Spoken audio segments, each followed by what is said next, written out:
This is 1 million, leave now. As he gazed at the easily obtainable sum, Lu Yu felt his breath quicken. Originally hailing from a rural background, he had diligently studied for over a decade and finally achieved his dream of entering Ningdu University. Upon entering university, however, Lu Yu did not adhere to his parents' advice to focus solely on his studies instead. He became infatuated with the school beauty, Su Yiran. In less than 2 years, Lu Yu earned an almost legendary nickname at Ningdu University, the King of Licking. During this time, he scarcely had any personal moments, spending his days trailing behind Su Yiran. Obeying her every command was his principle, and flattery became his standard approach. Did you truly believe it was that simple? Of course not. Initially, Lu Yu was indeed captivated by Su Yiran's beauty, but as a country boy, he was acutely aware of his own limitations. Despite his striking looks, finding a rival in Ningdu was nearly impossible yet. Su Yiran was no ordinary girl, and Lu Yu dare not dream that she might ever regard him. What truly transformed him into the King of Licking was the sudden emergence of the licking dog system. You heard correctly, the licking dog system. At first, Lu Yu found it hard to accept. Although impoverished, he possessed a sense of dignity. However, as he recognized the disparity between himself and his roommates, and witnessed the allure of Ningdu, he capitulated. Guided by the tasks of the licking dog system, he successfully drew closer to Su Yiran, employing a series of clever maneuvers to outshine the other admirers around her, ultimately earning the title of King of Licking. Today marked the culmination of his efforts. Before him stood a voluptuous woman, casually presenting 1 million. She was none other than Su Yiran's mother, the chairwoman of the Su group, Su Yiran. Though nearly 40, Su Yiran bore no visible signs of age. Her skin was as smooth as that of an infant. Were it not for Lu Yu's knowledge of her relationship with Su Yiran, he might have mistaken her for Su Yiran's elder sister. Aunt Su, you should keep this 1 million. My feelings for Yiran cannot be measured by money. Lu Yu feigned calm as he pushed the bank car back towards Su Yiran, though internally he was a bundle of nerves. Having been Su Yiran's devoted admirer for nearly 2 years, outsiders might perceive his situation as blissful. But only he knew the true heartache involved. Have you ever witnessed Ningdu University at 4 in the morning? Simply because Su Yiran enjoyed freshly made soy milk and fried dough sticks, Lu Yu rose earlier than the breakfast shop owner. For over 700 days, he had not once experienced a good night's sleep. Could a mere 1 million possibly compensate for his sacrifices? Certainly not. Su Yiran's eyes flickered with surprise as she regarded this young man, who was nearly the same age as her daughter. She had known of Lu Yu for quite some time, but initially she had paid little attention. After all, Su Yiran had always been the center of attention throughout her schooling, surrounded by suitors. However, this time felt different. Lu Yu had lingered by Su Yiran's side for an extended period. Even at home, Su Yiran often overheard Su Yiran speaking of Lu Yu, though she recognized that Su Yiran would likely never develop feelings for him. Lu Yu was an unknown factor after all. Su Yiran was merely a girl, and some losses were better avoided than regretted later. To protect Su Yiran, she resolved to encourage Lu Yu to distance himself. As chairwoman of the Su group, Su Yiran possessed keen insight. Though Lu Yu hid his intentions well, his subtle motives did not escape her scrutiny. With a gentle smile, Su Yiran remarked, "I've heard that for the past 2 years, you've been rising at 4 a.m. to fetch the freshest soy milk and fried dough sticks for Yiran. You've truly worked hard." Lu Yu shook his head. "It's no trouble, it's simply what I ought to do." "Very well. I shall not prolong this conversation." Hey race, 10 million. Leave Yiran. Lu Yu's eyes widened. He had anticipated merely a doubling of the 1 million, but instead, she added a 0. Indeed, as chairwoman of the Su group, her wealth was impressive. Aunt Su. Lu Yu began to express further gratitude, but Su Yiran's demeanor shifted abruptly. "This 10 million is a token of appreciation for your care of Yiran over the past 2 years. Do not be ungrateful. Even if you refuse, I can ensure you disappear from Yiran's life. Do you believe me?" With the system at his disposal, Lu Yu felt no fear of Su Yiran seizing the moment. He feigned trepidation and accepted the 10 million card with eagerness. After all, only when the money was in hand could he feel secure. Aunt Su understood. "I assure you I will keep my distance from Su Yiran." Su Yiran nodded in satisfaction. "Very well. Let this be the end of our discussion. I hope you will keep your promise." As Su Yiran rose to leave, She paused after taking a few steps. By the way, I do not wish for Iran to know about today's events.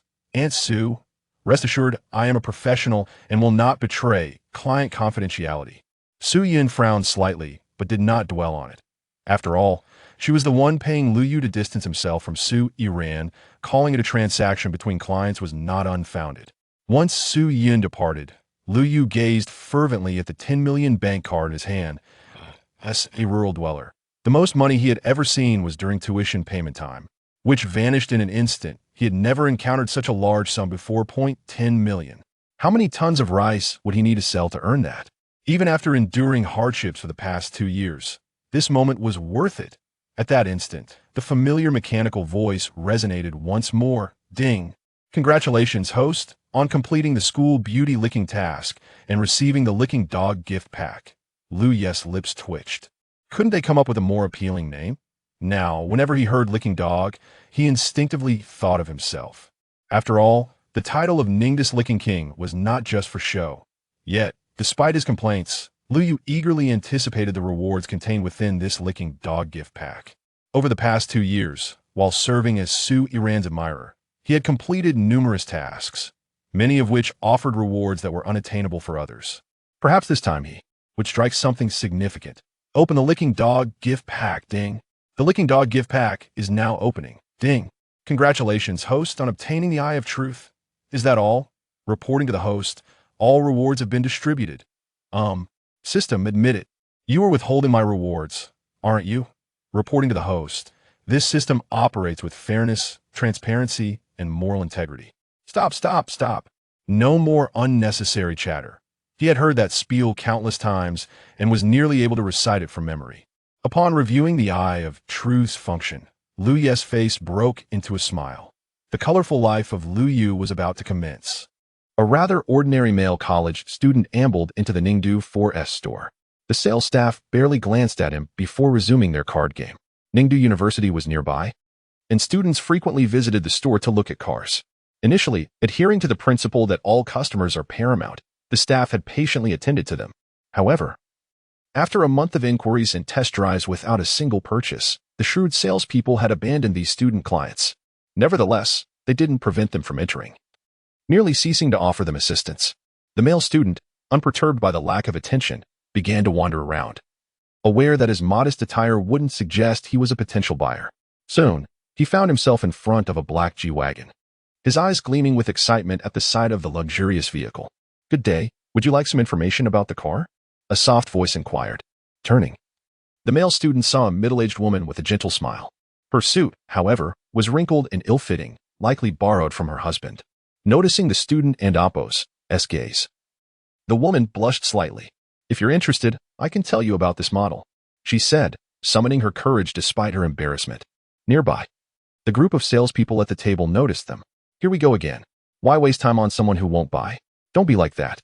Chu's family is in a difficult situation. Never mind, let's get back to the game. The 4S store wasn't large, and the distance wasn't great. So Lu Yu clearly heard their words. The middle-aged woman lowered her head, a hint of disappointment in her eyes. Thank you for your time, Lu Yu said. A glimmer of hope appeared in the woman's eyes. Taking a deep breath, she began to professionally describe the latest G-Wagon model. Lu Yu was impressed by her fluency and extensive knowledge, delivered without any reference materials. How many times must she have rehearsed this? He wondered. Despite knowing that the young man couldn't afford the 3 million yuan luxury car, Chu Shou diligently explained every detail of the vehicle. After an extended presentation, the card players had already started their second round. Lu Yu nodded in satisfaction. All right, I'll take this one. It's all right if you can't afford it. Maybe later. Chu Shou was stunned. Excuse me, what did you say? Lu Yu produced his ID card and bank card. Shouldn't these be enough to buy a car? You really want to buy this car? This one? Chu Shou asked, her voice trembling as she looked at the young man in his early 20s. Yes. Please proceed with the formalities. I'd like to take it today. Chu Shou took the card and ID, still somewhat incredulous. Of course, please come with me. Nearby, the card players were dumbfounded. This was a 3 million yuan deal, with a commission of hundreds of thousands. Their card-playing mood vanished, replaced by envy as they watched Chu Shou. Never judge a book by its cover. The unassuming male student was none other than Lu Yu, who had recently parted ways with Su Yiran. His first thought after earning 10 million yuan in 2 years was to buy a car. initially planning to get a 500,000 yuan vehicle. Chu Xiu's excellent presentation convinced him that the G-Wagon was tailor-made for him. After being led to the VIP room, Chu Xiu left to get the documents. Waiting for nearly 5 minutes, Liu was about to leave when a portly manager with a smile on his face entered with the files. Liu frowned slightly. Mr. Liu, I'm the manager of Ningdu 4S store. You can call me Manager Wang. I will handle your car purchase from now on. Please have a seat. Liu frowned slightly. You'll handle it? What about the salesperson who was just here? You mean Little Chu? She's new and not familiar with the process. You and Oppos, a valued customer, so I must personally handle it for you. Manager Wang said with a smile, his face jiggling with fat, which Liu Yu found repulsive. Liu Yu's eyes flickered, and he activated his Eye of Truth. An image appeared in his mind. Manager Wang had intercepted Chu Xiu on her way to Liu Yu, taking advantage of her inexperience to steal the sale. He even threatened to fire her if she complained. Needing the job, Chu Xiu reluctantly complied. Liu Yu smirked. Is that so? If I'm such a valued customer, why isn't the store manager attending to me? Manager Wang paused, then forced a smile. The store manager is busy. I've been here for 20 years and have plenty of experience. I guarantee you'll be satisfied. Liu Yu's expression darkened. But I insist on having the store manager. If he doesn't come, I won't buy the car. Manager Wang's face changed instantly. And no problem. Please wait a moment. I'll get the store manager. Anxious that Liu Yu might change his mind, Manager Wang hurried out, figuring that sharing a bit with the store manager was better than nothing. Soon, a refined man with glasses entered with Manager Wang. Hello, I'm the store manager. You can call me Manager Liu. Hello, Liu Yu. Please have a seat. Manager Liu didn't underestimate Liu Yu because of his youth, showing him ample respect. His position as store manager required keen discernment. Manager Wang tried to sit, but Liu Yu stopped him. I need to speak with the store manager alone. Please excuse us, Manager Wang. Manager Wang glanced at the store manager, who nodded, and reluctantly left. A few minutes later, a nervous Manager Wang and Chu Xiu were called into the VIP room. Soon, Manager Wang emerged, crestfallen, under the gaze of onlookers. He packed his belongings and left the 4S store after 20 years of service. An hour later, Liu Yu drove his brand-new G-Wagon out of the 4S store.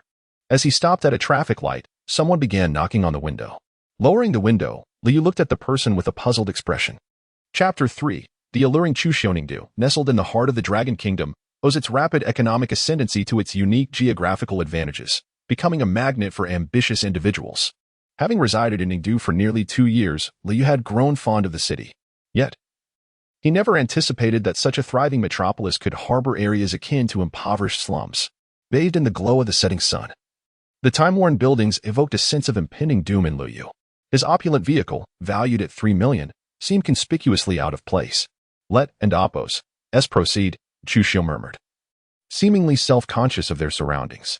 With that, she advanced, clutching a brimming bag of groceries. Liu Yu responded with an amused shake of his head, tailing after her. An hour prior, Liu Yu had just collected his new automobile and was about to depart when Chu Xiu, having sprinted an unknown distance, rapped on his car window at the first traffic signal. Witnessing Chu Xiu's drenched appearance, Liu Yu relented and accepted her expression of gratitude. Liu Yu accompanied Chu Xiu to a nearby supermarket to procure some groceries before returning to the impoverished enclave known as Kongli Cave. Chu Xiu resided on the 6th floor, and as expected in a slum, there was no elevator. Despite Liu Yu's repeated offers to relieve her of the weighty bag, Chu Xiu steadfastly declined. Observing the perspiration-soaked state of Chu Xiu and Oppos' back, a peculiar glint flickered in Liu Yu and Oppos' eyes. Despite its status as a slum, the area was densely populated. After traversing numerous doorways, Chu Xiu halted before a rusted entrance. Noticing the debt-related graffiti scrawled on the wall and door, Liu Yu surmised the reason for Chu Xiu's arduous existence. Upon unlocking the door, Chu Xiu immediately deposited the heavy bag, dusted off her attire, and ushered Liu Yu inside as if he were a distinguished guest. As Liu Yu had anticipated, Chu Xiu's abode was indeed meager, yet it surpassed his expectations. He had assumed that even in her hardship, Chu Xiu would possess a semblance of a proper dwelling. However, the reality before him shattered his preconceived notions. The diminutive room, barely 30 square meters, contained a sagging plank bed, a wardrobe with missing doors, a table with a broken leg, and a dilapidated television set with a shattered screen. Despite its squalid state, the room was meticulously maintained, with not a speck of dust visible even in the cooking area. The garments within the wardrobe were neatly arranged. After surveying the surroundings, Liu detected no evidence of a male presence. Sister Chuxio, do you reside here alone? Chuxio's gaze noticeably dimmed. She retrieved the only intact chair in the house and positioned it before Liu. That scoundrel absconded with a substantial gambling debt. I apologize, I shouldn't have inquired. Liu responded, regarding Chuxio with empathy. The crimson graffiti on the door and the dilapidated state of the residence attested to the hardship of Chuxio's life. He could scarcely fathom how she had persevered alone. Liu's gaze instinctively drifted toward the sagging bed, likely shaped by Chuxio's form as she curled up in slumber. Chuxio exhibited a more sanguine outlook than anticipated. It's all right, it's all in the past. One must always look forward, mustn't one? She regarded Liu with gratitude. Had Liu not directly intervened with the manager, the commission that rightfully belonged to her would have been usurped by Manager Wang. It was a substantial sum of 150,000. She could not have earned such an amount in 2 years of employment. With this money, she could finally sleep soundly. Please, have a seat. I'm going to take a shower. With that, Chuxio rummaged through the wardrobe before shyly grabbing some clothing and entering the minuscule bathroom. After Chuxio entered, Liu's heart began to race. A shower? What does this mean? Didn't she invite me back for dinner? Could she be planning? The absurd notion was immediately dismissed by Liu. Although he had only just met Chuxio, she was undoubtedly not one to compromise her integrity so readily. Otherwise, she would not have been subjected to Manager Wang's mistreatment. The room's soundproofing was inadequate. Each time the water cascaded over Chuxio's skin, Liu involuntarily gulped. Liu, Sister Chuxio has already suffered so much, and yet you entertained such thoughts about her. To divert his attention, Liu retrieved his knockoff phone, purchased for 500. Upon opening WeChat, he was inundated with messages from the campus belle, Su Yiran. Liu, where are you? You have 10 minutes to appear before me. Liu, how dare you disobey me? Previously, upon receiving such messages, he would have raced to Su Yiran and Oppo's side. However, at this moment, Liu felt inclined to berate Su Yiran. Considering Su Yun's background, he ultimately blocked Su Yiran. Subsequently, Liu accessed Su Yun's WeChat profile. As anticipated, her moments feed was devoid of content. Contrasting this with Su Yiran's flamboyant moments, he questioned whether Su Yiran was indeed Su Yun's biological sibling. After pondering for a moment, Liu tentatively sent a message to Su Yun. However, after an extended wait, Su Yun did not respond. Liu was not surprised, as he had sensed Su Yun's displeasure when they parted ways earlier. Just then, the bathroom door opened, and Chuxio emerged, clad in an oversized nightgown. Her damp hair, alabaster skin, faintly flushed cheeks, and prominent. Liu instantly felt his throat constrict. He never imagined that Chuxio would undergo such a transformation after her shower. Her visage and physique were nearly on par with Su Yun's. At that moment, Liu wanted to denounce Chuxio's derelict husband. Due to the room's limited dimensions, Chuxio could clearly perceive Liu's intense gaze, and her cheeks flushed with greater intensity. Realizing that he was on the verge of losing control, Liu hastily exclaimed, "Excuse me, I have a pressing need to use the restroom." Without waiting for Chuxio to respond, Liu darted into the lavatory. Hearing the resounding slam of the door, Chuxio could not help but smile. As an experienced woman, she understood Liu's predicament. After exchanging a few words through the door, she retrieved the bag and proceeded to the rudimentary kitchen to begin preparing the meal. Meanwhile, within the lavatory, Liu was gasping for air. However, he soon realized that the situation was not as he had anticipated.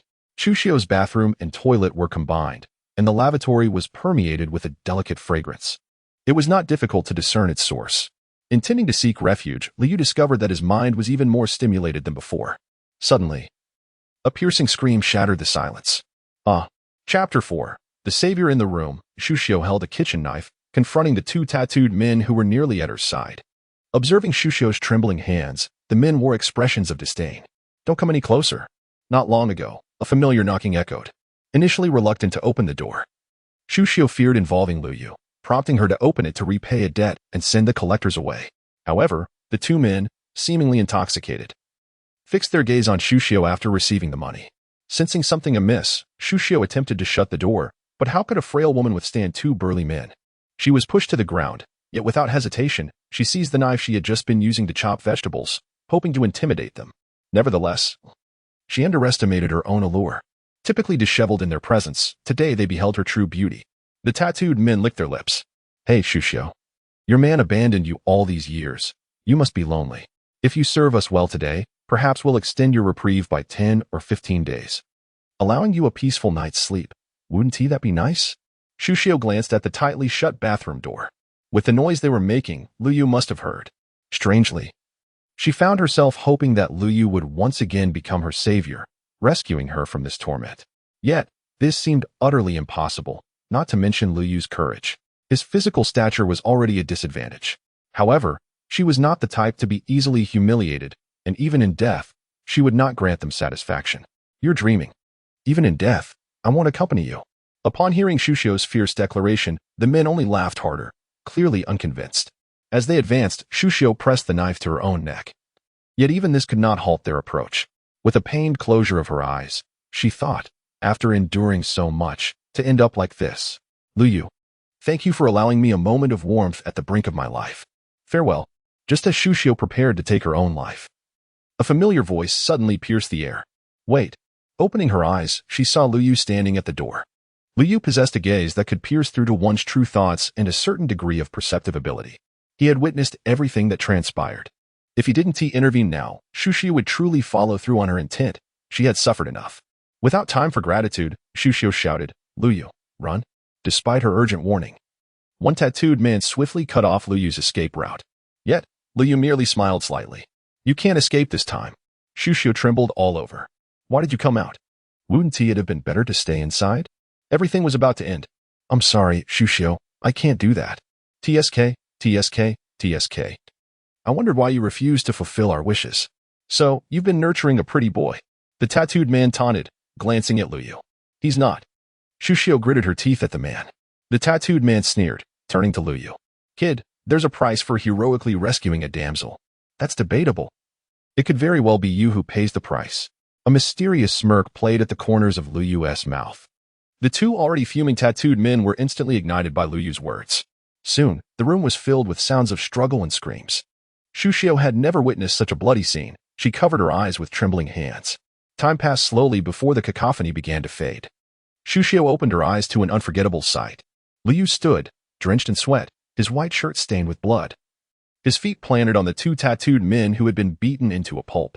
With the window ajar, a beam of sunlight illuminated Lu Yu, and in that golden light, his resolute face captivated Shuxiu. There truly was a savior. Suddenly, a bucket of cold water splashed on the unconscious tattooed men, jarring them awake. Upon seeing Lu Yu, they instantly clung to each other, as if confronted by a terrifying specter. Lu Yu couldn't help but chuckle. They had been so arrogant before, yet now they appeared utterly ridiculous. I'll let you off this time, but if I catch you bullying Shuxiu again, next time won't be so easy. The two men, too terrified to respond, could only nod vigorously.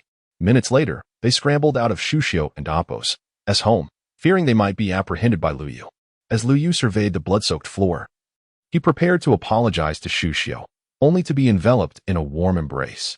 Shuxiu's eyes, red with emotion, trembled as she exclaimed, I'm so glad you're all right. Ah, that hurts. Don't move. Who told you to act recklessly? Shuxiu shot Lu Yu a glare. Although he had thoroughly thrashed the two men, Lu Yu had sustained injuries himself. While the rest of him was fine, the punch to his face was significant, causing Shuxiu to worry. Lu Yu awkwardly scratched his head, realizing he had let his pride get the better of him and hadn't noticed the ambush. As for Lu Yu's fighting prowess, it was a reward from the system, enabling him to endure waking up at 4 in the morning for over 700 days. Lu Yu recognized Shuxiu's intent to express gratitude, so he quietly allowed her to tend to his wounds. However, he soon felt the atmosphere shift. They were too close. He could not only smell Shuxiu's delicate fragrance, but also catch glimpses of her soft skin. As a naive virgin, this was truly torturous. Noticing Lu Yu's increasing blush, Shuxiu mistakenly assumed he was warm and shyly apologized. I'm sorry, I don't have air conditioning at home. And no, it's fine. I'm not hot. As he spoke, Lu Yu swallowed hard. At that moment, Shuxiu realized what she had done. She quickly stepped back, but this retreat created a problem. With no second chair, she had let Lu Yu sit while she crouched to attend to him. Perhaps having crouched too long, her sudden movement disrupted her balance. Just as Shuxiu was about to fall, Lu Yu instinctively reached out to catch her. Yet, he underestimated her strength. With a thud, they both fell to the floor, but in that moment, Lu Yu shielded Shuxiu's head with his hands. No one had ever protected her like this before, stirring an inexplicable emotion within her. As Lu Yu prepared to rise, a wave of warmth suddenly enveloped his lips. Chapter 5. Lu Yu grows up, I'll go take a shower. With a swift push, Chu Xiao dashed into the bathroom, leaving behind one of her shoes. Lu Yu couldn't help but smile wryly at the sight. Not long ago, the two had accidentally fallen together, and just as he was about to rise, Chu Xiao unexpectedly kissed him. Lu Yu had been suppressing his desires, and her impulsive action had effectively flipped the switch within him. Soon, they were locked in a tight embrace, the room thick with an indescribable atmosphere. However, just as Lu Yu was ready to take things further, Chu Xiao pushed him away, leaving him somewhat disappointed. He was so close to shedding his virginity. Yet, he understood that her actions were a result of his having saved her twice that day. To Chu Xiao, who was trapped in a world of despair, his presence felt like that of a savior, lifting her from her suffering. This impulsiveness was thus understandable. Just as Lu Yu had anticipated, once in the bathroom, Chu Xiao began to regret her actions. Chu Xiao, have you lost your mind? You could be his mother at your age. And yet you did such a thing to your savior. Although she was reluctant to admit it, she instinctively touched her lips. This is madness. How will you face Lu Yu now? Will he think of you as a promiscuous woman? After spending a considerable time in self-reflection, Chu Xiao finally stepped out of the bathroom, albeit with a sense of trepidation. To her surprise, Lu Yu was nowhere to be found. Just then, the door swung open, causing her to tense up instinctively. She relaxed only upon realizing it was Lu Yu. Did you go shopping? Lu Yu smiled gently. The vegetables I bought earlier are no longer edible, so I went to buy some more. I'm truly sorry. It should have been my responsibility to go. Not at all. It's all the same. A little over half an hour later, a sumptuous meal appeared before Lu Yu. Chu Xiao looked at him with a beaming smile. You may start. Then I want to hold back. Just the sight of the dishes was enough to tempt Lu Yu. He picked up a piece and took a bite. Delicious. It was no exaggeration. This was the best meal Lu Yu had ever tasted. Enjoy it, eat more. Perhaps due to their earlier strenuous encounter, Lu Yu's appetite was surprisingly large. In no time, he polished off a meal that could easily satisfy four people, much to Chu Xiao's delight. However, as all gatherings must eventually come to an end, Lu Yu had to leave. Once Chu Xiao had tidied up, he expressed his desire to depart. The visible reluctance in Chu Xiao and Apos' eyes mirrored his own wish to stay, yet he felt his presence here was somewhat inappropriate. Everything that had transpired could only be dismissed as if it had never happened. But could he truly convince himself of that? Under Chu Xiao's unwilling gaze, Lu Yu ultimately left. Upon closing the door and gazing into the now familiar emptiness of the room, Chu Xiao was engulfed by an unprecedented sense of void.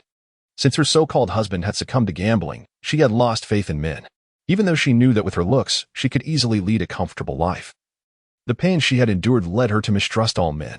Yet, Lu Yu's appearance had irrevocably altered her perspective. There really were good men in the world. Unfortunately, she felt like a withered flower, unworthy of such a man. Crouching in the corner, tears streamed down her face, filling the vast room with her sobs. Time passed, and it wasn't Apos' until a knock on the door that she ceased her weeping. The voice did not belong to the tattooed man. It was dark outside. Who could it be? With a mixture of curiosity and trepidation, she wiped her tears and opened the door. To her astonishment, it was Lu Yu standing there. You. Why are you back? Chu Xiao gazed joyfully at him. Lu Yu frowned slightly. Have you been crying? Chu Xiao hastily shook her head. No. Just got some sand in my eyes. However, before she could finish her feeble explanation, Lu Yu seized her in a passionate kiss. Chu Xiao was stunned for a few seconds before wrapping her arms tightly around him, fearful that he might vanish again. After an indeterminate time, she finally became weak and limp in Lu Yu's embrace. No, not here, let's go inside. Only then did Lu Yu realize they were still at the door. He closed it behind them and lifted Chu Xiao, carrying her to the slightly sagging bed. Are you truly ready for this? Lu Yu gently caressed her cheek. He had fought with his own desires for quite a while in the car before making this decision, but he still worried that Chu Xiao might regret it afterward. Chu Xiao smiled softly. If it's with you, I am willing. With those words, Lu Yu's rationality crumbled, and he lunged forward. After what felt like an eternity, Lu Yu lay beside Chu Xiao on the bed. Her face glowed with a charming blush, radiating happiness. Lu Yu, too, felt a sense of fulfillment. After 21 years of virginity, he had finally surrendered. Surprisingly, he discovered that Chu Xiao was quite inexperienced in this regard as well. Do you think I'm too easy? Chu Xiao suddenly looked up at him. Lu Yu gently brushed her slightly disheveled hair. Why would you ask that? We barely know each other, and I brought you home, and then... Chu Xiao's expression grew somber as she lowered her head. I understand your concerns. Rest assured. I'm not foolish. If you were truly that kind of woman, you would have compromised when those two were pressuring you earlier. Besides, I've already experienced your level of ease firsthand. Liu chuckled mischievously as he spoke. Chu Xiu playfully pinched him. You rogue. That's the kind of rogue you like. How shameless. Who likes you? So, does that mean you're unwilling to be my woman? Chu Xiu's eyes dimmed noticeably. She cupped Lu Yu's face and gently pecked his lips. Lu Yu, I know you're not an ordinary person, and I don't intend to be your woman. I just want you to remember me. Everything that happened today was my choice. I want to hold you accountable. No, you misunderstand. I'm serious. Huh? Lu Yu spent a considerable amount of time convincing her that he genuinely wanted her to be his woman. Although deeply touched, Chu Xiu still declined. She knew Lu Yu could help her navigate her troubles and felt his sincerity. However, their age difference loomed large, and she had yet to divorce that man. Marrying Lu Yu was simply out of the question. If the obvious was impossible, then perhaps the subtle could work. Huh? Chapter 6. A shattered sanctuary. As the morning sun streamed in, Chu Xiu, who had been deeply asleep, opened her limpid eyes. Though the night had passed, a faint blush still lingered on her cheeks. Countless nights had been spent in apprehension, never knowing a moment of true rest. It was within these walls, from which she had so desperately longed to escape, that she had finally found solace. However, this brief respite was soon replaced by alarm.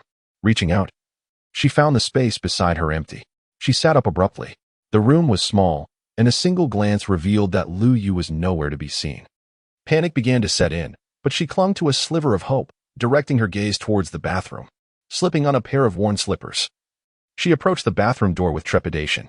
He wouldn't abandon me, she murmured, her heart pounding. But upon opening the door, the sight of the empty room sent a wave of despair crashing over her.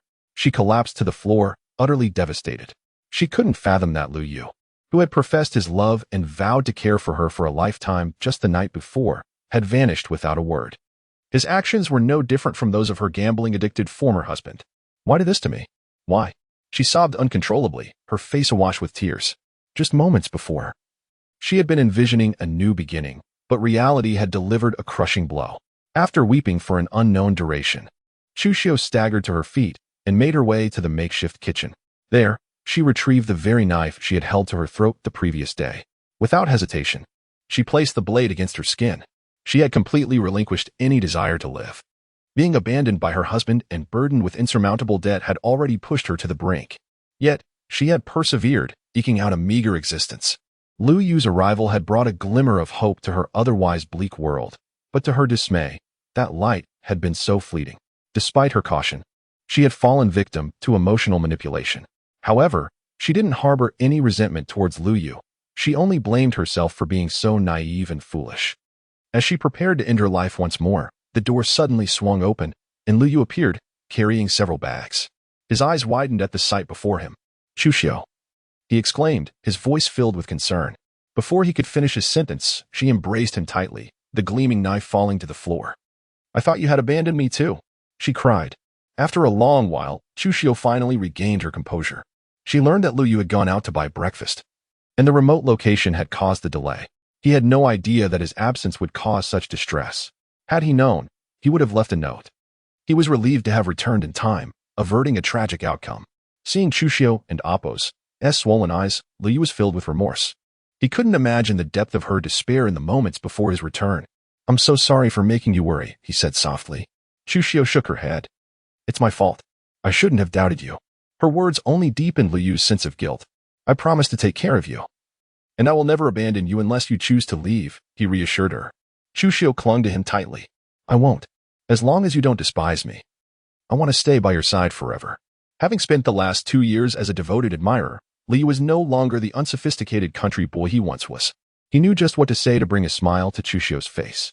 After breakfast, Lu Yu announced his intention to take Chu Xiu away from the impoverished neighborhood.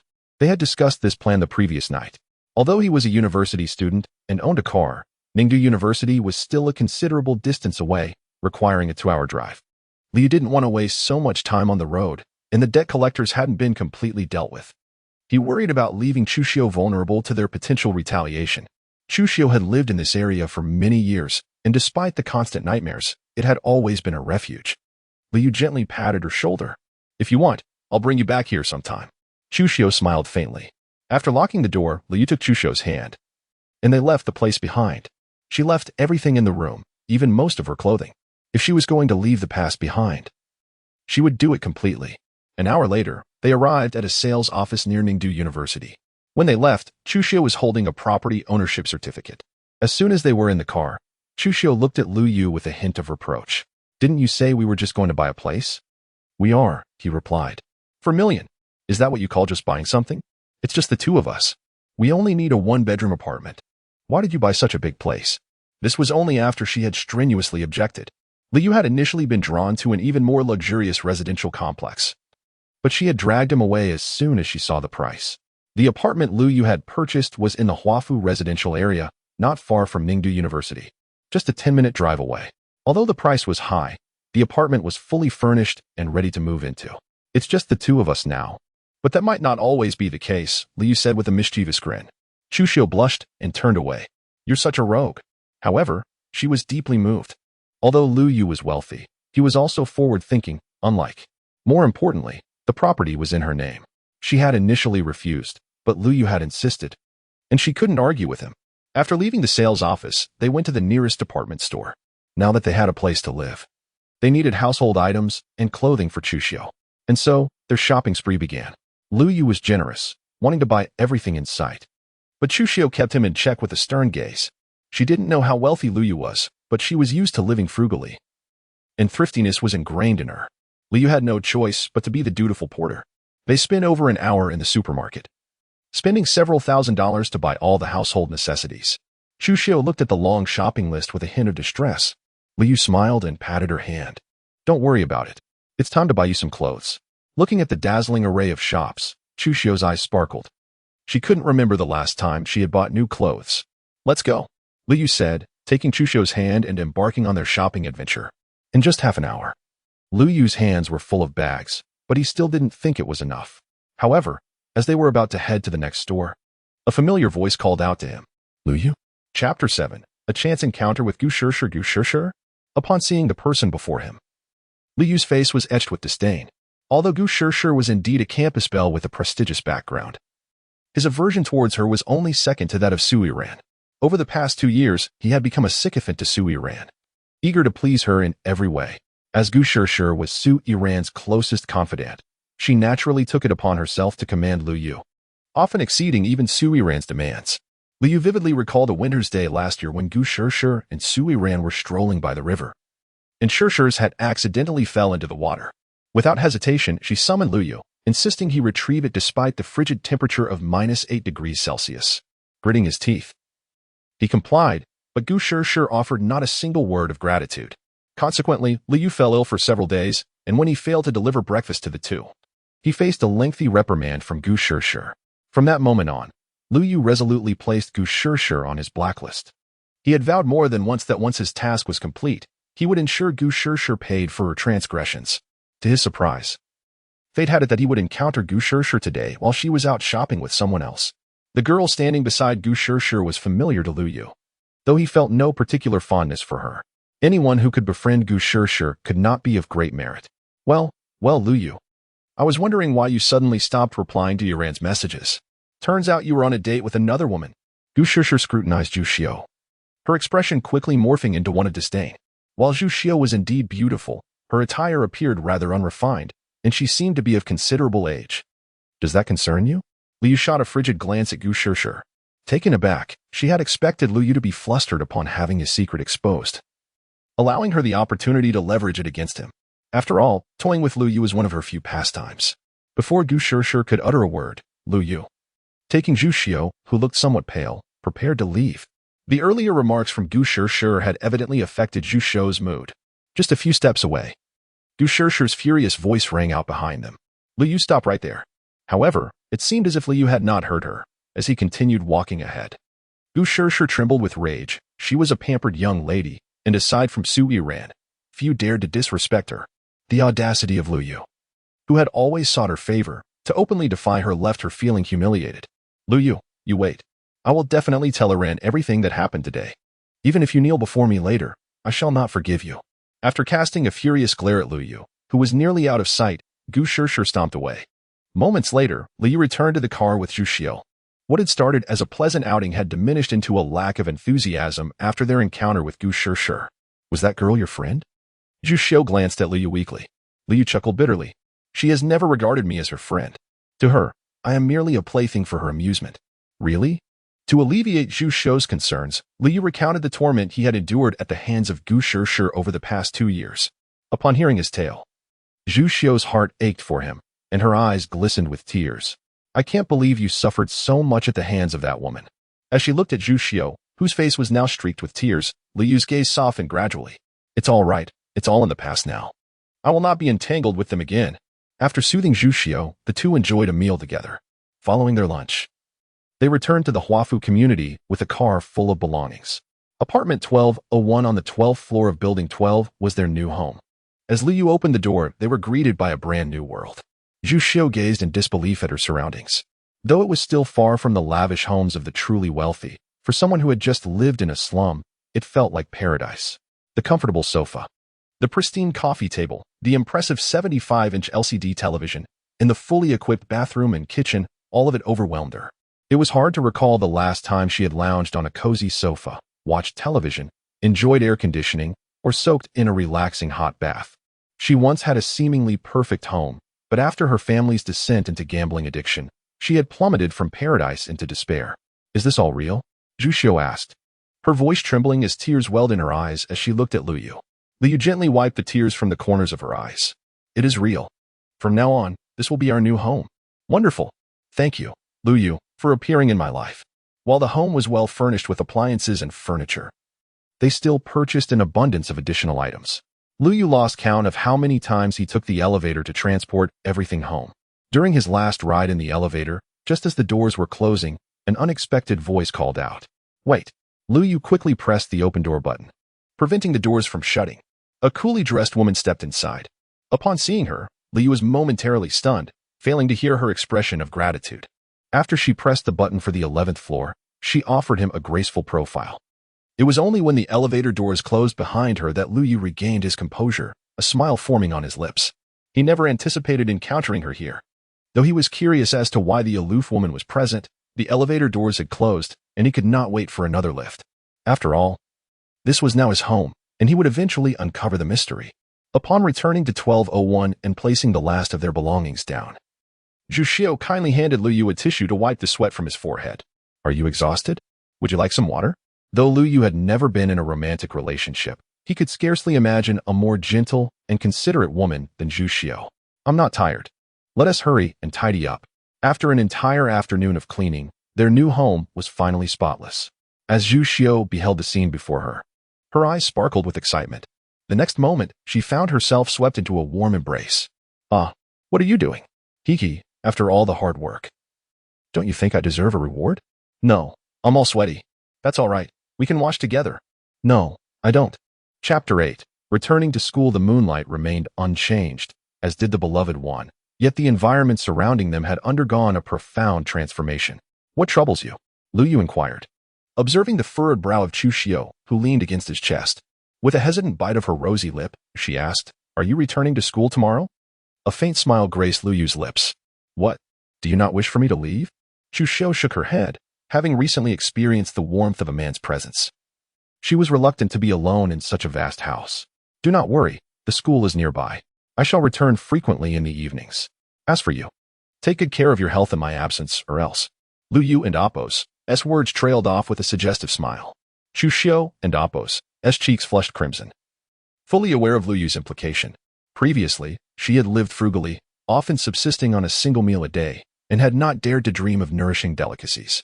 Over time, her body had weakened, ill-equipped to endure the vigor of a young man in his 20s.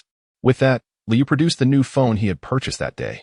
Tapping a few buttons before Zhu Xiu's phone lit up, Liu had not forgotten to replace her outdated device, opting for a couple's edition for both their phones. Curious, Zhu Xiu opened her phone, her mouth agape in astonishment as she gazed at Liu. Why have you transferred me so much money? For your meals. But I want you need $1 million for groceries. Absolutely not. I will return the excess. Just as she prepared to act, Liu snatched the phone from her grasp. Take it. You need it. Your health is too fragile, and supplements do not come cheap. When you have free time at home, you can browse online and purchase things you like. That sum is excessive. I shall return you 90,000. I am the head of the household, so you must heed my words. But, before she could protest further, Liu silenced her with a kiss. since I am returning to school tomorrow. We must make the most of tonight. Time slipped away unnoticed, and Liu tenderly covered the already slumbering Chu Xiu with a blanket before finally closing his eyes, surrendering to sleep. The following morning, as the alarm rang, Liu opened his weary eyes. Glancing at the clock, he realized it was already 8:00 and Oppo's clock. After dressing, he stepped out of his room, greeted by the enticing aroma of breakfast wafting from the kitchen. There, Chu Xiu was preparing the meal, a gentle smile illuminating her face. She had never imagined that making breakfast could bring such joy. Suddenly, a pair of strong arms enveloped her from behind. It was, of course, Liu Yu. You're finally awake. I was just about to come and fetch you, he said, radiating affection. Smells incredible, Liu Yu remarked. Indeed, this is my proud creation. Would you like some? I would love to. However, more than that, I crave you. Liu Yu's desire led him to nestle his head against her neck. Though Chu Xiu did not wear perfume, she exuded a subtle, alluring fragrance that captivated Liu Yu. As he inhaled her scent, Chu Xiu felt an unusual sensation creep over her.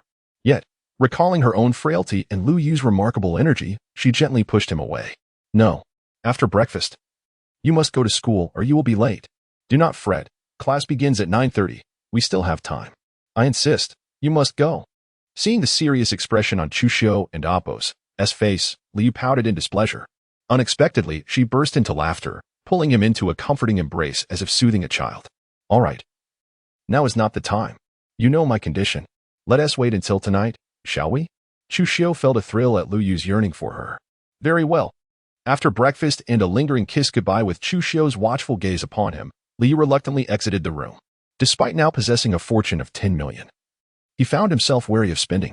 He had already spent 3 million on a car and nearly 430,000 on a house and shopping the previous day, in addition to transferring 1 million to Chu Xiu. Thus, his 10 million had dwindled to 170,000. Fortunately, he had thought ahead, otherwise, 200,000 would scarcely suffice. Despite such expenditures, Liu felt no regret, for he had finally established a true home in Ningdu. Blessed with the gentle and virtuous presence of Chu Xiu, a dream for many men. Yet, enjoyment aside, certain realities could not be ignored. Half an hour later, Liu Yu arrived at the classroom door. Taking a deep breath, he stepped inside. Upon entering, classmates who recognized him cast sympathetic glances his way, some mingling with mockery and anger, having grown accustomed to such treatment since he became the so-called king of licking in Ningdu. Liu Yu no longer paid heed to their stares, even from some of the teachers. Ignoring everyone, he made his way to the back of the room. There, Gu Shishir nudged the stunningly beautiful girl beside her, watching Shuang, as she spotted Liu Yu's arrival. The enchanting girl was none other than Su Yiran, the campus belle whom Liu Yu had admired for nearly 2 years. In a flowing pink dress, with cascading hair and an exquisite necklace, her natural beauty was nothing short of breathtaking, captivating any man who beheld her. The onlookers braced themselves for the unfolding drama, expecting Liu Yu to approach Su Yiran. To their astonishment, he instead turned and seated himself beside his roommates. Liu Yu's 3 roommates were equally bewildered. One, named Jolie, nudged him, saying, "You. Are you in the wrong place? Su Yiran is over there." Liu did not respond, focusing instead on his textbook. Nearby, Gu Shishir rubbed her eyes in disbelief, uncertain whether the person before her was truly Liu Yu. Yesterday he defied me, but today Su Yiran is here. How could he not rush over? Yiran, do you think Liu Yu has lost his mind? Su Yiran ignored Gu Shishir, her fists clenched beneath her skirt, as the university courses dragged on in their usual monotony. After one class concluded, Liu Yu beamed at a plethora of images sent by Chu Xiu on WeChat. However, just as he prepared to reply, someone suddenly snatched his phone from the side. Upon recognizing the intruder, Liu Yu's expression darkened instantly. Chapter 9. Liu Yu's fury. Gu Shishir, what are you scheming now? The sudden roar not only sent a shiver down Gu Shishir's spine, nearly causing her to drop Liu Yu's phone, but it also left the classmates in the front row astounded. In their eyes, Liu Yu had always been a compliant sycophant, devoted solely to pleasing Gu Shishir. They never anticipated that he would erupt in anger in front of so many people today. Liu Yu's 3 roommates, in addition to their shock, were overwhelmed with an indescribable excitement. As Liu Yu's closest companions, they were all too aware of the torment he had endured over the past 2 years. To say it was akin to a living hell would not be an exaggeration. Despite their constant admonitions for him to cease this unrequited affection, Liu Yu had remained steadfast in his pursuit. Little did they expect that after a 2-day disappearance, he had finally experienced a moment of clarity. From a distance, Su Yiran observed Lu Yu's fury, feeling an unfamiliarity wash over her. As for Gu Shir, although she had sensed that Lu Yu might be angered, she never imagined he would openly shout at her. A wave of grievance surged within her, and her eyes involuntarily reddened.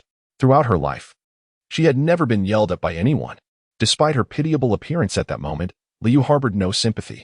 "Return my phone before I take action," Lu Yu demanded. Gu Shir stared at him in disbelief. He was shouting at her, and now he threatened to strike? Her own anger flared in response. "Try to lay a finger on me. I'd like to see if you have the audacity." Just as it seemed Lu Yu was about to act on his words, a sharp voice interrupted them. "Stop it." The speaker was none other than the campus belle, Su Yiran.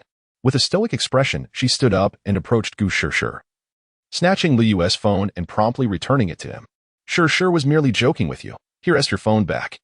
Staring at the youthful beauty he had pined over for nearly 2 years, Lu Yu had expected to feel some stirrings of emotion. However, his heart remained as tranquil as a still stream, devoid of any ripples. Without uttering a word, he accepted the phone and resumed his seat, delving back into his textbooks. Su Yiran's lips moved as if to speak, but ultimately, she said nothing and returned to her seat, accompanied by a visibly upset Gu Shir. Before long, the sound of Gu Shir's soft sobs reached Lu Yu's ears. He feigned ignorance, replying to messages from Chu Xiu on his phone, a faint smile occasionally gracing his lips. His 3 roommates silently gave him a thumbs up. After concluding their morning classes, Lu Yu stood up and, along with Zhou Li and the others, headed to the cafeteria for lunch. As they passed by Su Yiran and Gu Shir, Lu Yu did not linger for a moment, treating them as if they were complete strangers. In the past, he would immediately assist the 2 young ladies in organizing their textbooks and eagerly follow them out. They were the daughters of affluent families, while Lu Yu was merely a sycophant, unworthy of dining alongside them. At mealtime, their family's butler would deliver prepared meals to the school, and Lu Yu played the role of their exclusive delivery boy. While the 2 ladies dined in a pavilion, laughing and chatting, he stood guard nearby, aware of the multitude of admirers eager to approach Su Yiran, the campus beauty. After they finished their meals, Lu Yu would promptly gather the dishes, escort them to their luxury vehicle for a nap, and only then would he have the opportunity to eat. However, by that time, the cafeteria would have little left to offer, the food often lukewarm. At this moment, passing by the 2 young ladies as if they were mere acquaintances filled Lu Yu with an unexpected sense of satisfaction. Although he did not glance at Gu Shir, he could easily imagine her wishing him ill. Once outside the classroom, Lu Yu finally exhaled in relief.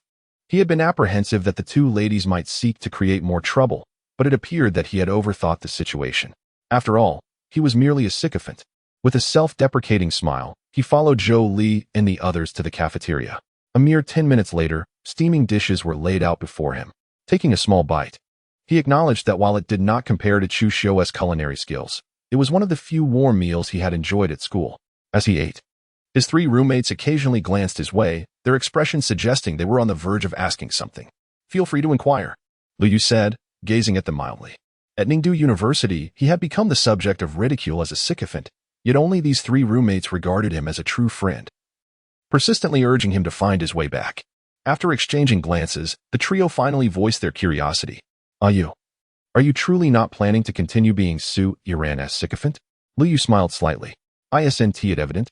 The 3 of them erupted in excitement, their shouts drawing the attention of surrounding students. Despite knowing their exuberance was somewhat inappropriate, they couldn't restrain themselves from patting Lu Yu on the back. "That's fantastic. We've always said you and Su Yiran belong to entirely different worlds. No matter how much you invest, you can never win her heart. Though it may be late, we are glad you finally awakened. Indeed, the campus belle is lovely, but one must possess self-awareness." Lu Yu nodded. "You are absolutely right. Henceforth, I shall sever all ties with Su Yiran." "Really? You're not just being impulsive, are you? Don't let Su Yiran beckon you, and then you come running back." "Not at all. As you said, she and I are not of the same world. Why waste any more time?" "Exactly. One less flower does not mean starvation." "Precisely. To celebrate IU's newfound clarity, I propose we indulge in a night out at the bar." Zhou Shan, the only local among the 4, announced. His family, the Zhous, held considerable influence in Ningdu, though they paled in comparison to the Su family. However, just as Zhou Shan made his bold declaration, Lu Yu's 3 friends questioned him without mercy. "Are you sure about the bar? Aren't you worried about your significant other?" Zhou Shan's partner was a childhood friend, and he had enrolled at Ningdu University solely for her. They had been betrothed since childhood, awaiting graduation to marry. However, Zhou Shan shared a similarity with Lu Yu. He too was a sycophant. Lu Yu was a sycophant for Su Yiran, and Zhou Shan for his partner, even surpassing Lu Yu in some respects. This wasn't Zhou Shan's first bold claim, but it had been thwarted previously by someone. Remembering that today was a significant occasion, Zhou Shan gritted his teeth. Absolutely. Today marks the day my brother rises to the occasion. I dare anyone to stop me. Yet, a familiar voice from behind caused Zhou Shan's face to pale instantly. Oh, is that so? Chapter 10. Tang Wen, adorned in a flowing orange gown, with her hair styled in a playful ponytail, a petite mouth reminiscent of cherries, and skin as fair as porcelain, radiated beauty that rivaled Gu Shi. Indeed, the woman before him was none other than Xiao Shan's childhood sweetheart and fiancée, Tang Wen. At that moment, Tang Wen glared at Xiao Shan in anger, having overheard his earlier boastful declarations. Without concern for his pride, Xiao Shan quickly bowed his head in apology. Wen, I was merely speaking out of turn. How could I ever go to such a place? Are you certain? Xiao Shan swallowed hard. Of course. If you don't believe me, ask Yu and the others. Turning around, he was met with the sight of the three attempting to make a hasty retreat. Realizing they had been discovered, the trio reluctantly stepped forward to vouch for Xiao Shan. Indeed, we were just joking. Lu Yu and the others were acutely aware of Tang Wen's formidable nature.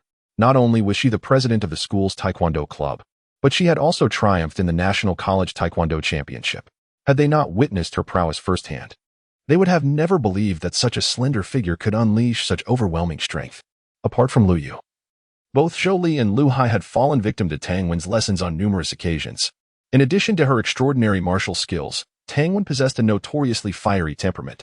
A single glare could render Xiao Shan compliant, and Zhou Li, having been reprimanded by her before, felt a deep-seated fear of this fierce woman. Although Lu Yu had never faced her wrath, he had heard many tales of her reputation. The fact that she could keep the notoriously unruly Xiao Shan in line spoke volumes about her capabilities. Previously, Tang Wen would have never believed the trio. Yet today she chose not to pursue the matter further and simply sat down in front of Lu Yu. I heard you've accomplished something significant today? Lu Yu glanced at Xiao Shan and, noticing his somewhat embarrassed expression, realized that this fellow had divulged all the details to Tang Wen. Despite her fierce demeanor, Tang Wen was still a woman with an insatiable curiosity, especially regarding the gossip surrounding Lu Yu and Su Yiran. Lu Yu had witnessed countless instances of Xiao Shan boasting about his exploits in front of him, and rather than feeling an ounce of guilt, Xiao Shan had the audacity to drape his arm around Lu Yu's shoulder, saying, "Brother, since you're already in such a predicament, why not help a mate out?" Each time he heard this, Lu Yu was tempted to slap Xiao Shan, but the latter's thick skin made such attempts futile. Lu Yu nodded nonchalantly. Suddenly, Tang Wen's eyes sparkled with intrigue. Then what Xiao Shan said must be true. You truly intend to cease being Su Yiran's devoted admirer? From Tang Wen's tone, it was evident that she harbored a strong disdain for Su Yiran. Though they had never met, Tang Wen never failed to display her aversion whenever Su Yiran was mentioned. Even Xiao Shan was left puzzled as to why Tang Wen felt this way. It couldn't simply be jealousy among women. Tang Wen had never been envious of anyone. Seeing her expression, Xiao Shan quickly sat beside Tang Wen. Woman, we just asked Yu, and he's genuinely made up his mind this time. Xiao Shan expected praise, but instead was met with Tang Wen's eye roll. Did I ask you? Noticing that Tang Wen's anger had yet to subside, Xiao Shan hastily kicked Lu Yu a few times. With no other option, Lu Yu nodded in acknowledgement. The sparkle in Tang Wen's eyes intensified, leaving Lu Yu even more perplexed. Activate the Eye of Truth. As vivid scenes unfolded before him, Lu Yu's expression gradually stiffened.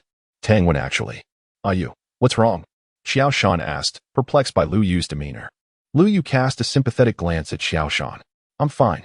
I've eaten, and I have things to attend to. I must return to the dormitory. Before the others could respond, Lu Yu grabbed his plate and departed.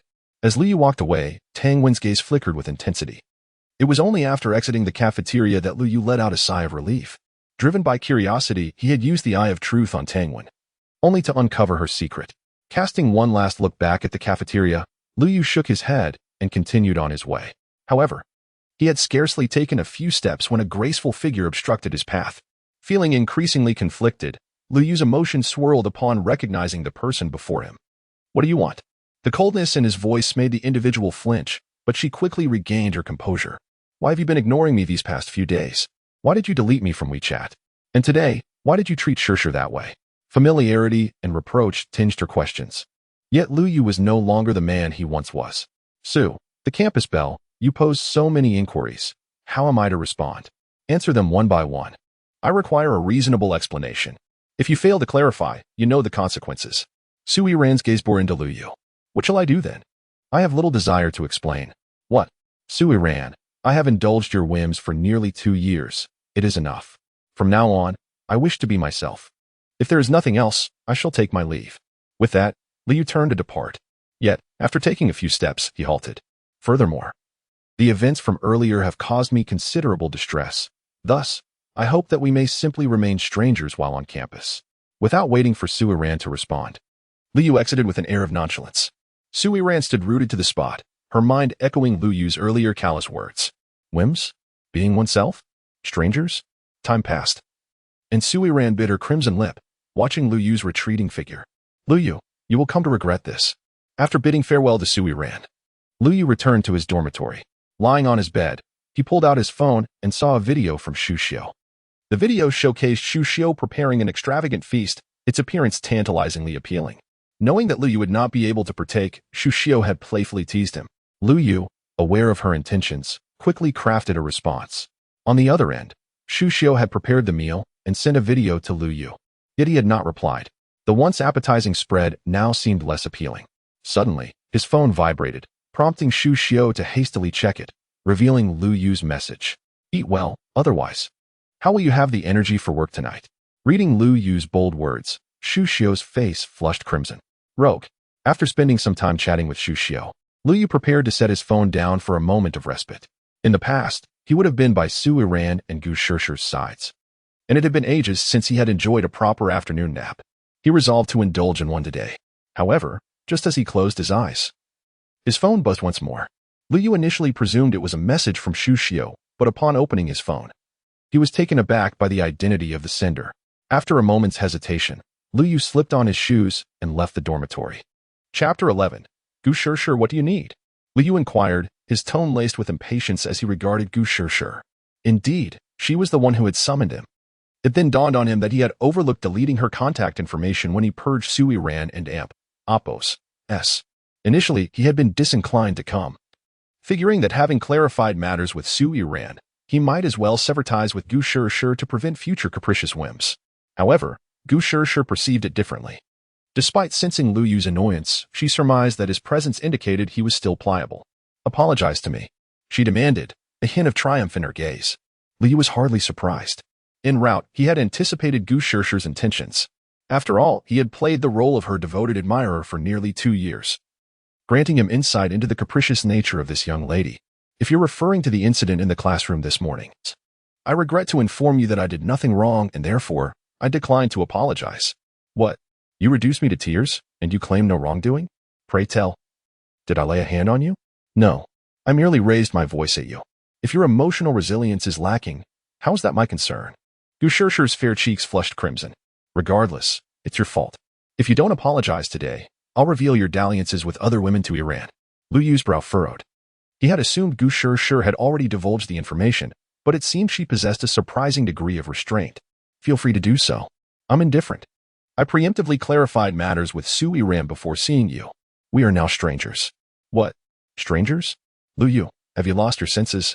Are you truly forsaking Yiran for that woman? Gu Shishir exclaimed, her countenance reflecting astonishment. Lu Yu's expression darkened. Gu Shishir, I am cognizant of your family's prominence. But there are individuals whom you are not entitled to denigrate.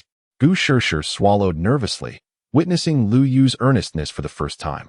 Could that woman be his mother? She remained skeptical that Lu Yu would be involved with a woman of such advanced years. If you don't want to talk, then don't. Why are you being so fierce? Enough of this idle chatter, Gu Shishir. From this day forward, I am no longer your puppet to manipulate. I am willing to overlook your past actions, and I trust that you will refrain from disrupting my life in the future. With those words, Lu Yu departed without so much as a backward glance, leaving Gu Shishir dumbfounded. Lu Yu had genuinely ceased his devotion to Su Yiran. Her concern had never been about the nature of the relationship between Lu Yu and Su Yiran, but rather the absence of amusement in her future. Spoiled and pampered, she had grown weary of mundane entertainment. Only commanding and toying with Lu Yu had provided her monotonous existence with a modicum of pleasure. Yet, Lu Yu had declared that he would no longer heed her commands. No, Lu Yu, you won't escape my grasp. Perhaps his words to Su Yiran and Gu Shi at noon had taken effect, as neither woman sought him out throughout the afternoon. As Lu Yu was preparing to leave after his last class, he was hailed by Qiao Shan and his companions. Ayu, let's go. Wadin has agreed to celebrate with us at the bar. I've already reserved a private room. We should head over now. Lu Yu cast a surprised glance at Tang Wen, but quickly averted his gaze. I apologize, but I have commitments this evening and won't be able to join you at the bar. Perhaps another time. What commitments do you have? Besides, you haven't been back to the dorms these past few days. Where have you been? You wouldn't be secretly harboring a girlfriend outside, would you? Lu Yu offered no explanation, merely a faint smile. That's all for now. Let's reconvene another day. I must be going.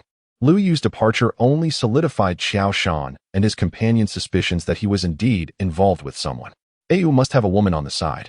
That explains his sudden awakening. Precisely. This fellow has secretly found a partner. It's simply not fair. The three of us were even contemplating introducing him to some beauties. No, we must interrogate him thoroughly when he returns tomorrow. Indeed. 1-1. Since Ayu isn't coming, we can still go ourselves, now that I've already reserved the private room, right? Qiao Shan asked tentatively, glancing at Tang Wen. Tang Wen cast a faint glance at Qiao Shan. You can go on your own. With that, Tang Wen departed directly. Qiao Shan scratched his head in bewilderment. Was she still upset? As Lu Yu was about to enter his car near the entrance of Ning University, Tang Wen's voice called out from behind. Lu Yu. Lu Yu turned around, his gaze meeting the single ponytail girl before him with a complex expression. Is there something you need? Tang Wen smiled gently as she approached Lu Yu's G-Wagon, admiring it. Wow, the latest G-Wagon? Lu Yu, is this your car? Although Lu Yu knew that Tang Wen was deliberately initiating a conversation, he patiently replied, yes. Tang Wen suddenly turned, looking at Lu Yu with curiosity. Did you win the lottery? I heard this car costs at least 3 million. The distance between them at that moment was almost non-existent. Lu Yu could clearly discern the faint fragrance emanating from Tang Wen. Unlike Chu Xiao, Tang Wen's fragrance was refreshing. If it were someone else, Lu Yu would naturally be delighted, but it was Tang Wen, and there were so many students near the school entrance. If they were seen, he wouldn't be able to clear his name even if he jumped into the Yellow River. Seeing Lu Yu take a step back, Tang Wen's gaze noticeably dimmed, but she still maintained a smile. I suppose you could say that. Oh my goodness. I didn't expect you to have such good fortune. To be able to afford a car like this, you must have won at least 5 million. Lu Yu, you've struck it rich. Lu Yu could only offer a helpless smile, as he just wanted Tang Wen to leave quickly, but she clearly had no intention of doing so. By the way, Lu Yu, where are you going? Can you give me a ride? I've never ridden in a G-Wagon before. Tang Wen blinked her bright eyes at Lu Yu. Lu Yu frowned slightly. Aren't you going to the bar with Qiao Shan and the others? What's so great about a bar? It's too noisy. Cruising around is much more enjoyable. Since you're not objecting, I'll take that as a yes. With that, Tang Wen quickly ran to the other side and sat in the passenger seat. Seeing this, Lu Yu had no choice but to sigh and get in the car. Just as Lu Yu's G-Wagon drove away, Qiao Shan and Zhou arrived at the school entrance. Huh? Where's Wenwen? I clearly saw her walking towards the entrance. Why don't you call her and ask? Never mind. She might still be upset. Let's just go to the bar. I'll coax her later. Inside the G-Wagon, Lu Yu was incredibly troubled. Since Tang Wen had gotten in the car, she had been entertaining herself, not saying where she wanted to go. After driving for an unknown amount of time, the car stopped near Lakeside Garden. Why did you stop? Lu Yu looked at Tang Wen with a complex expression. Tang Wen, Qiao Shan is my brother. We are not suitable for each other. Chapter 12. Tang Wen and Lu Yu over a year ago. Tang Wen had just arrived at Ning University for a month. One evening, she and her 3 roommates attended a concert and returned too late, only to find the school gates closed. With no other options, they decided to seek refuge for the night at a nearby hotel. However, while waiting at a traffic light, they were approached by the voices of 4 inebriated men. Hey, little sister. Upon turning around, Tang Wen and her friends were confronted by 4 burly men, their tattoos revealing their dubious affiliations with local gangs. Instantly, Tang Wen's roommates recoiled behind her, fully aware of the men's intentions. Tang Wen felt a surge of anxiety. The traffic light had yet to change, and even if they attempted to flee, they would undoubtedly be pursued. What do you want? Tang Wen inquired, her voice steady despite the fear coursing through her. The leader, a man with bleached hair, licked his lips and replied, nothing much. Just hoping you 4 would join us for a drink. Sorry, we don't drink, she retorted firmly. Come on, Everyone has to have a first time. I promise you'll love it. The men began to close in on them. I am a member of the Tang family. Do you dare threaten me? Despite her commendable martial skills, Tang Wen felt outmatched by the four men. Moreover, her three companions were proving to be more of a hindrance than a help. In a bid to intimidate the men, she invoked her family's name. Inevitably, the men, having consumed alcohol and emboldened by their intoxication, disregarded her status. All they craved was a night of revelry. Realizing that escape was futile, Tang Wen shouted, "Run." She then propelled her foot into the leader's chest, sending him staggering back. This act of defiance ignited the fury of the remaining three, who charged at her in unison. Despite her agility, evading their blows became increasingly difficult. And soon she found herself overwhelmed and on the ground. Her roommates had already fled across the street, leaving her to fend for herself. The first man she had struck. The leader regained his footing, infuriated by her attack. He vowed to teach her a lesson. Just as the situation seemed dire, a tall figure emerged from the shadows. Without hesitation, he dispatched the leader with a swift kick and incapacitated the other three with a flurry of punches and kicks. As the man extended his hand to help her up, Tang Wen finally beheld his face. Before she could express her gratitude, he vanished into the darkness beneath the streetlights. From that day forth, Tang Wen could not forget the mysterious savior. Her thoughts often wandered during training and classes. Eventually, fate led her to cross paths with him again. She had a childhood friend named Xiao Shan, to whom she was betrothed. Xiao Shan had always indulged her whims and even transferred to Ning University for her sake. Any woman would feel touched by such devotion, and Tang Wen was no exception. So, when Xiao Shan proposed introducing her to his roommates, she readily agreed, unaware that one of them was her savior from that fateful night. However, it appeared he did not recognize her, leaving her with a tinge of disappointment. Through Xiao Shan, she learned that the man's name was Lu Yu. She silently noted it, intending to express her gratitude to him in due time. Before she could act, however, Lu Yu became embroiled in a scandal, having become the primary admirer of the campus beauty, Su Yiran. Upon hearing this news, an inexplicable pain gripped Tang Wen, as if she had lost something immensely significant. For several days, she isolated herself in her dormitory, even neglecting to respond to Xiao Shan's messages. Yet after a few days, she re-emerged, seemingly unscathed. From that moment, she became engrossed in the unfolding drama between Lu Yu and Su Yiran. Whenever Lu Yu was poised to make a significant move, he would consult Xiao Shan, his roommate. Xiao Shan, believing Tang Wen was eager for the latest gossip, shared every detail without reservation. Each revelation about Lu Yu's gestures for Su Yiran pierced Tang Wen's heart. She even encouraged Xiao Shan to persuade Lu Yu to abandon his pursuit of Su Yiran. But to no avail. Eventually, Tang Wen took matters into her own hands, frequently appearing near Lu Yu under the pretense of friendship, attempting to sway his affections. However, Lu Yu remained impervious to her efforts. Thus, a year passed until one day, Xiao Shan messaged her, prompting her to rush to the cafeteria after class. She was indifferent to whether Xiao Shan would accompany her to a bar. She had long recognized that her feelings for him were merely platonic sibling affection. Despite her attempts to cultivate romantic feelings for Xiao Shan, her heart belonged solely to Lu Yu since the moment he had saved her, a truth she could not deny. When she learned that Lu Yu had finally decided to turn away from Su Yiran, her heart soared with joy.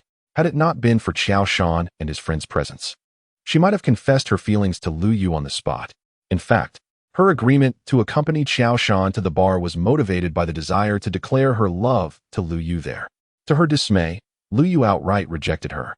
Moreover, the analysis from Xiao Shan and his friends left her in a state of panic. She feared missing her chance with Lu Yu again and, without a second thought, approached him directly, inviting him for a drive in his new car. Unexpectedly, Lu Yu seemed to have already discerned her feelings. At that moment, she felt flustered. Her carefully prepared words were thrown into disarray by his remarks, yet she endeavored to maintain her composure. "When did you figure it out?" Lu Yu, wise not to reveal the existence of any system, replied, "I can't say for sure. Perhaps it was when you began inquiring about me incessantly through Xiao Shan." Tang Wen bit her lip, a hint of sorrow in her eyes. "If you knew, why didn't Andopos? Did you tell me sooner? What could I say? You were Xiao Shan's fiancée, and at that time, I was still devoted to Su Yiran. Do you truly believe we could be together?" Lu Yu replied with a bitter smile. "Perhaps it was impossible before, but now that you are free." Tang Wen began, only to be interrupted by Lu Yu. "No, Tang Wen. Xiao Shan is your childhood friend, your betrothed, and he is my brother. I cannot betray him. I'm sorry, but I cannot do it."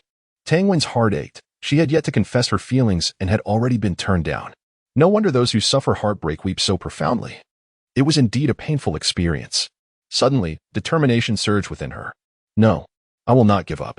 From the moment you saved me, I have chosen you. I will resolve my own issues, and I will ensure that you have no reservations about being with me. Why go to such lengths? You know how Xiaoshan feels. Before Lu Yu could finish, a warm sensation enveloped her lips. Chapter 13. Enlightening Su Yiran, you're back. Upon opening the door to find Lu Yu, Xu Xiao immediately leaped into his embrace, resembling a love-struck young girl. Although she had already received news of Lu Yu's return, the wait at home had been an unbearable torment. Perhaps only through loss can one truly grasp the value of the person before them. Lu Yu, savoring the fragrance emanating from Xu Xiao, inhaled deeply. After a lengthy pause, he finally spoke. I'm hungry. This prompted Xu Xiao to remember the pressing matter at hand, and she quickly ushered Lu Yu to the dining table, which was adorned with 6 or 7 plates.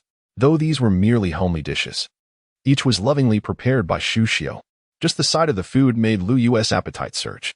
He eagerly accepted the bowl and chopsticks handed to him and began to feast. Meanwhile, Xu Xiao rested her chin on her hand, gazing at Lu Yu as he devoured his meal. For her, witnessing Lu Yu relish her cooking brought immense joy. It must be said that Lu Yu's capacity for food was indeed astonishing. Within minutes, he had polished off all 7 plates, leaving not even a drop of soup behind. Initially, Xu Xiao had worried there might be leftovers, but it seemed her concerns were unfounded.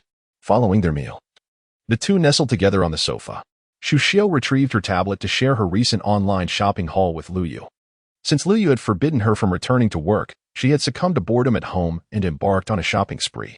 Once she started, the latent impulse within her was ignited, and soon she was consuming like many women do when given free rein. Lu Yu had already received dozens of screenshots of her purchases for the day alone, leaving him to wonder just how much she had bought. Sensing she may have gone overboard, Xu Xiao shyly glanced at Lu Yu and asked, "Have I bought too many things?" Lu Yu chuckled as he ruffled her hair. "Not at all. The money is yours to spend. Buy whatever you desire. Besides, I think everything you've bought is quite practical. You're so wonderful." Xu Xiao nuzzled into Lu Yu's embrace, and in doing so, inadvertently stirred a more passionate response. In an instant, Lu Yu swept Xu Xiao into his arms, and amidst her startled squeals, he carried her into the bedroom. Over an hour later, exhausted, Xu Xiao drifted into slumber. Despite the house being tidied the previous day, Lu Yu knew that Xu Xiao could hardly sit still, having occupied herself with quite a few activities. It appeared he needed to find her something to do. After planting a gentle kiss on her forehead, Lu Yu cautiously emerged from the bedroom, phone in hand. As he stepped onto the balcony, his phone chimed with a message from Tang Wen. Gazing at her text, Lu Yu felt a profound sense of helplessness. A few hours earlier, in the car, he had intended to clarify matters with Tang Wen and dissuade her from her feelings. However, she proved as stubborn as her temperament suggested, culminating in a kiss that he knew was her first. It was ironic that while her fiancé, Xiaoshan, had not experienced this, he had been the one to receive it. After kissing Lu Yu, Tang Wen, like any other girl, was overwhelmed with shyness. Yet she ultimately reaffirmed her feelings before departing the car. Lu Yu sat in silence for several minutes before driving home. When it came to Su Yiran and Gu Shishir, he could decisively sever ties, but with Tang Wen, he found himself in a quandary. Now that everything had been laid bare, Tang Wen no longer concealed her feelings and began to flirt with Lu Yu late into the night. He genuinely began to question whether this was the same Tang Wen he had known. Perhaps neither he nor Xiaoshan had truly understood her. Meanwhile, Tang Wen, having mustered the courage to message Lu Yu, waited in vain for a response. Although she had anticipated such an outcome, the disappointment still stung. Yet she understood why Lu Yu was acting this way. "Xiaoshan, I'm sorry." Simultaneously, at the Gu family mansion, Gu Shishir lounged on the sofa with a facial mask, while a maid diligently stood behind her, providing a massage, even attending to her long legs. Anyone witnessing this scene would undoubtedly remark, "This is the life of a true heiress." Just then, an elderly man approached her with some documents in hand. "Miss, I've gathered the information you requested." Upon hearing his words, Gu Shishir, who had been resting with her eyes closed, immediately opened them. She took the documents from the man and began to peruse them. As she flipped through the pages, her astonishment grew, only to be soon replaced by a mischievous smile. "Humph, Lu Yu, let us see how you escape my grasp now." Setting the documents aside, Gu Shishir inquired, "Did that fellow come by again today?" The old butler nodded. "As per your instructions, I sent him away under the pretense of Miss Qing being on a business trip. This guy is truly annoying. He knows my aunt would never take a liking to him, yet he persists in his advances. Does he think the Gu family is incapable of dealing with the Shang family? Gu sure fumed. Should I inform Miss Qing? The old butler asked. Yes. It's better to tell her. We can't keep this under wraps for long. Eventually, she will return to the company, and he will find out. Understood. In the Su residence, a room filled with pink decor housed a young girl who sat glumly before her vanity mirror. Suddenly, the door swung open, and a middle-aged woman entered, carrying a plate of cut fruits. Mother, what brings you here? The woman smiled gently. I noticed you hadn't eaten much tonight. I was worried you might go hungry, so I brought you some fruit. Thank you, Mother, but I'm not hungry. Yiran, do you have something on your mind? After a moment's hesitation, Su Yiran finally decided to confide in her mother, Su Yun, about Lu Yu's recent behavior. So, you're upset because Lu Yu has suddenly distanced himself from you? I don't know. Su Yiran felt torn. In the past, Lu Yu had never swayed her emotions, treating her merely as a tool. Yet today, when she heard him declare his intent to sever ties, she found herself inexplicably anxious. Su Yun grasped her daughter and Appo's hand and earnestly advised, Yiran, haven't you always felt indifferent towards Lu Yu, even somewhat annoyed? Now that he has left, shouldn't you feel relieved? You two belong to different worlds. You should respect his decision to leave. With Su Yun's words, Su Yiran felt as if she had awakened from a dream. Indeed, she had never harbored feelings for him. It was merely a one-sided infatuation on his part. Why should she be upset? What was Lu Yu to her? Anyway, she had lived well without him before. Thank you, Mother. I feel much better now. Seeing the spark of determination return to Su Yiran's eyes, Su Yun smiled, blissfully unaware that this newfound light would be fleeting. Chapter 14. The school bell's resolution. The following morning, as Su Yun descended the stairs, she discovered that Su Yiran was already enjoying her breakfast. Compared to the previous night, Su Yiran appeared significantly improved, as if she had reverted to her former vivacious self. Upon noticing Su Yun's arrival, she greeted her enthusiastically. Mother. Su Yun responded with a gentle smile and took a seat at the dining table. However, she soon realized that despite Su Yiran having breakfast, she was primarily consuming milk, barely touching the main course. Is something wrong? Is the breakfast unappetizing? Su Yun inquired. With a hint of embarrassment, Su Yiran explained. I've been accustomed to the breakfast that Lu Yu delivered. This sudden change in style is a bit difficult for me to adjust to. Indeed, one's palate is not easily altered. I have asked the chef to refine the menu in the coming days. For now, just make do. After breakfast, Su Yiran, as per usual, boarded the private car to Ning University. Meanwhile, at the Huafu community, Lu Yu was just awakened by Chu Xiu. The previous night, they had engaged in a spirited debate until 3 in the morning, yet by 7, Chu Xiu was already up and radiant.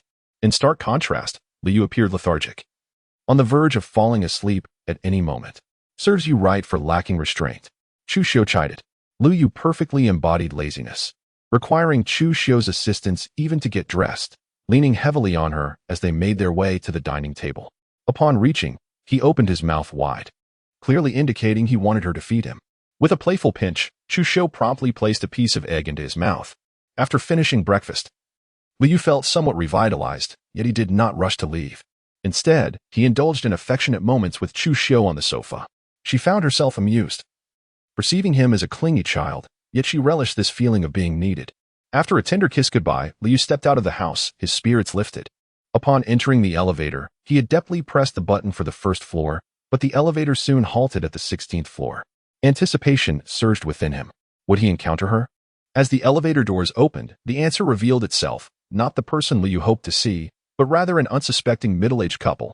Just as the doors were about to close, a familiar voice rang out. Wait. Lu Yu swiftly pressed the open button. Sure enough, a few seconds later, an ethereally beautiful woman entered. Upon seeing Lu Yu, she smiled and nodded. It was the very same woman he had encountered in the elevator previously, the one he had longed to meet. Though he was already involved with Chu Xiu, admiring beauty was hardly a crime. Once they reached the first floor, the woman hurriedly exited, leaving Lu Yu with a tinge of regret. Forget it. What status does she hold compared to mine? A toad wishing to eat swan meat. After regaining his composure, Lu Yu drove his G-class towards Ning University. After a little over half an hour, he arrived at the classroom door. Without hesitation, he stepped inside, only to notice a distinct change. In the mere span of a night, the glances from his classmates had shifted from pity to a subtle admiration. though some still wore expressions of amusement. Liu Yu had anticipated this shift, given the events of the previous day were neither trivial nor insignificant. As he approached his designated seat, he was taken aback to find an unexpected individual occupying it. "What are you doing here?" Liu Yu questioned, eyeing Tang Wen, who was seated in his place. She merely offered a faint smile, prompting Qiao Shan to stand and explain. "Yu, Wen has applied to our department. She will be attending classes with us from now on." Qiao Shan's excitement was palpable, in stark contrast to Tang Wen, who continued to smile at Liu Yu. It was evident that Tang Wen had leveraged familial connections. Observing Qiao Shan's elation, Liu Yu felt torn between congratulating him and lamenting the situation. Due to Tang Wen and Appo's seat reservation, Liu Yu was forced to take a spot in the same row as Su Yiran and Gu Shishir. No sooner had he settled in than his phone vibrated. As soon as class concluded, Liu Yu made his way to the rooftop as arranged. The message sender was none other than the stunning school belle, Su Yiran, whose beauty never failed to awe him. "What do you need?" Su Yiran inquired, her brow slightly furrowed. "Since when have you become so impatient? Was everything before merely an act?" Liu Yu regarded her coolly. "Does it matter?" "For reasons unknown." Su Yiran felt a peculiar sensation at Liu Yu's indifference, but she quickly recalled her mother's admonition. "Indeed, it no longer matters. Since you have chosen to relinquish, I shall grant you your wish. From now on, let us be strangers." "Relinquish? As if you, Su Yiran, ever gave me a chance," Liu Yu retorted, preparing to leave. However, the next moment, Su Yiran called out to him. "Wait." Liu Yu turned back, puzzled. Su Yiran bit her lip. "If we are to sever ties, let it be complete. Over the past year, you have delivered breakfast to me and Shishir daily, running errands and assisting us in countless ways. I, Su Yiran, will not owe anyone anything. This card holds 5 million. Consider it my compensation to you. Accept it, and we shall no longer share any connection." Liu Yu felt an urge to laugh. "When did we ever share a connection? To you, Su Yiran? Am I truly any different from other sycophants?" Merely a more obedient one. He had initially hoped for some expression of gratitude from her, but it seemed he had overestimated her feelings. Nonetheless, Su Yiran undeniably shared her mother's generous disposition. It would be foolish not to accept the money offered. Accepting the bank card without uttering a word, Liu Yu turned and departed. Su Yiran was left in shock. Liu Yu's aloofness had surpassed her expectations. Meanwhile, as Liu Yu descended the stairs, a pair of hands suddenly pulled him into an adjacent empty classroom. "Gu Shishir, what are you up to now?" Liu Yu was growing increasingly irritated, suspecting that the two sisters had coordinated their efforts. Gu Shishir, accustomed to Liu Yu's tone, remained unfazed, her face alight with playful mockery. TSK, Yiran is quite generous, isn't she? Just like that, 5 million. You must be overjoyed, considering you've never seen such a sum in your life." "Huh. I never anticipated the esteemed Miss Gu would resort to eavesdropping." Liu Yu shot back. "I was merely passing by and happened to overhear." She protested. "Oh, is that so? This is the first time I've heard of someone deliberately passing by the rooftop. Just passing by. Is that not permissible?" Chapter 15. The simp contract. Liu Yu stood at an impressive 183 centimeters, while Gu Shishir barely reached 160, adorned in an endearing pink dress. Gu Shishir stood close enough that Liu Yu couldn't help but notice a glimpse of her fair skin. "The willful young lady has certainly matured," he mused. However, Liu Yu dared not entertain any thoughts about Gu Shishir, fearing he wouldn't survive a single night under her thumb. He pitied the unfortunate soul who would eventually fall into her clutches. "My condolences to that future brother-in-arms," Liu Yu thought, offering a silent 3-minute eulogy. "If your intention was to mock me by involving me in this, then congratulations, you have succeeded. Class is about to start, so I'll take my leave," Liu Yu announced. Just as Liu Yu reached for the door, Gu Shishir's composed voice echoed from behind. "That woman's name is Chu Xiao, isn't it?" Liu Yu froze, a sudden jolt coursing through him. He turned back, a shadow of grimness darkening his gaze as he faced Gu Shishir. "What exactly are you trying to achieve?" "Oh, nothing much," she replied. "I'm merely curious as to why your attitude has undergone such a drastic transformation and why you severed ties with Iran. Upon investigation, I stumbled upon quite a revelation. I initially assumed that woman was your mother or some other relative, but it turns out your tastes are rather peculiar, Liu Yu. A woman more than a decade your senior? How can you bring yourself to do it?" Having confided in Chu Xiao, Liu was aware of her true age, 38. Initially, he had estimated her to be in her early 40s, but she was younger than he had imagined. Nevertheless, the age gap between them was significant.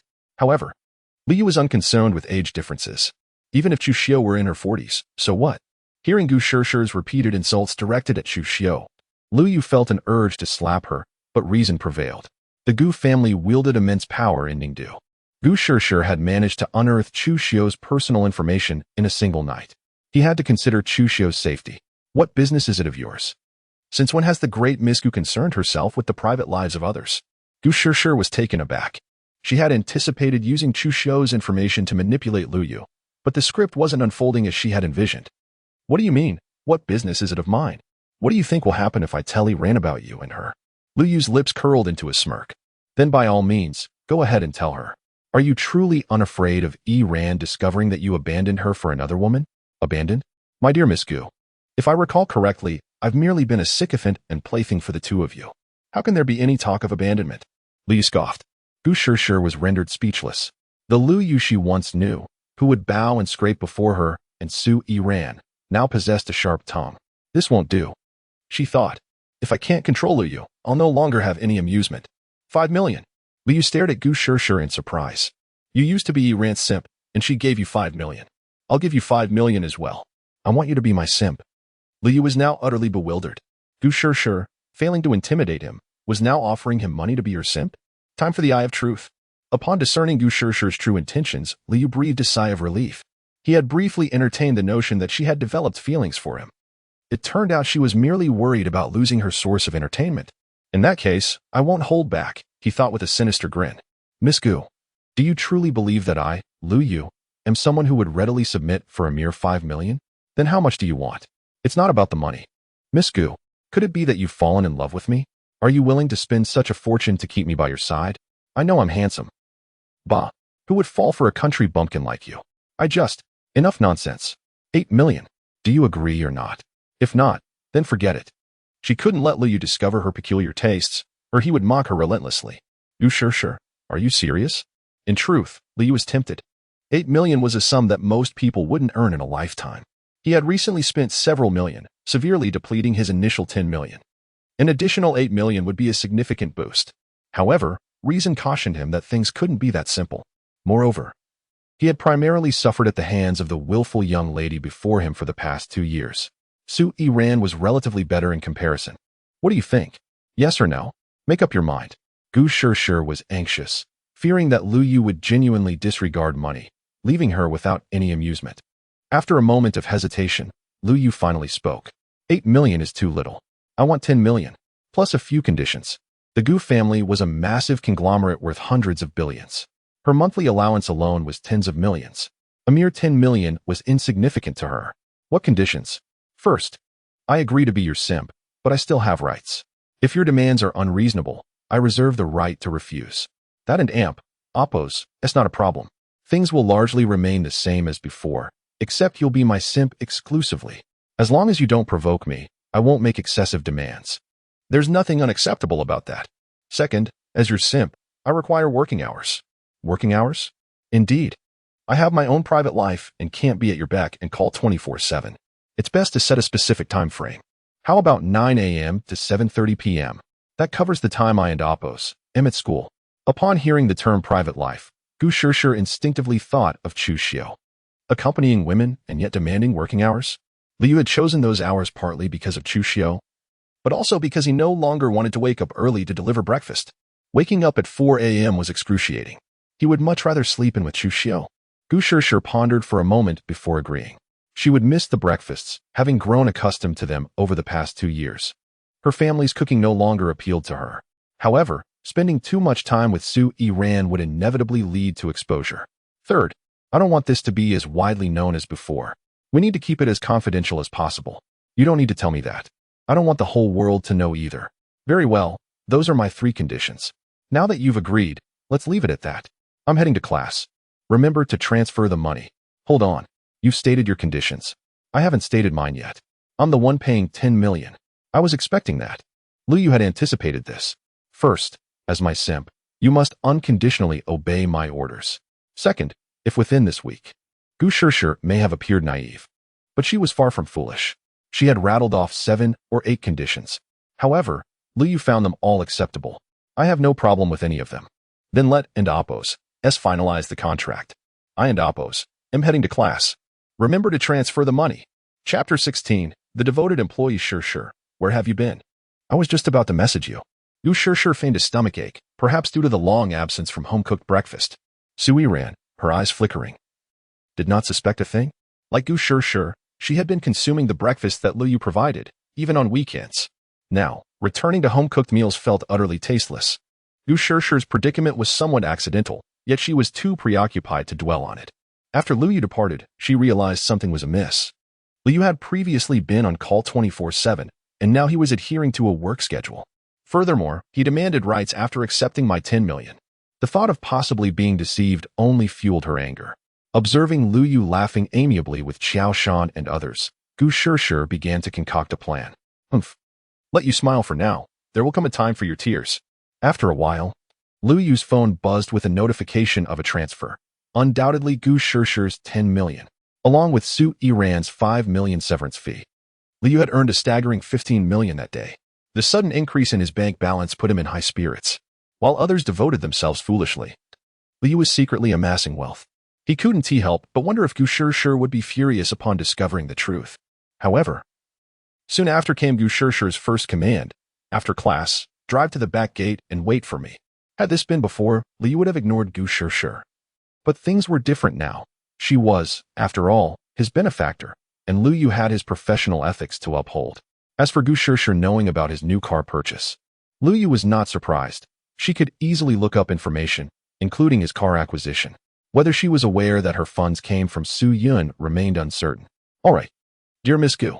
Upon reading Lu Yu's message, Gu Sure felt considerably uplifted. Having secured her request, Lu Yu intended to set his phone aside to focus on the lesson when another notification popped up. It was a message from Tang Wen, who sat in front of him. Lu Yu, do you have plans for lunch? I would like to invite you to dine. Lu Yu refrained from revealing the truth, thinking, is that truly a meal? You wish to feast upon me. Had it not been for the matter concerning Gu Sure, you might have considered her invitation. However, he could only coldly decline Tang Wen. I have matters to attend to at noon. You should go with Qiao Shan and the others. Tang Wen's hopeful expression instantly dimmed, but she did not lose heart. Very well, let us arrange another time when you are free, she replied with a smile. After the morning classes concluded, Li handed his book to Qiao Shan and left first. Gu Sure, seeing him depart, quickly followed suit. Yiran, my aunt wants me to return home for a bit, so I want to be able to join you for lunch. Su Yiran smiled faintly. I understand. Take care. See you later. Soon. The spacious classroom was left with only Su Yiran. She glanced at the seat Lu Yu had occupied and then at the empty space beside her.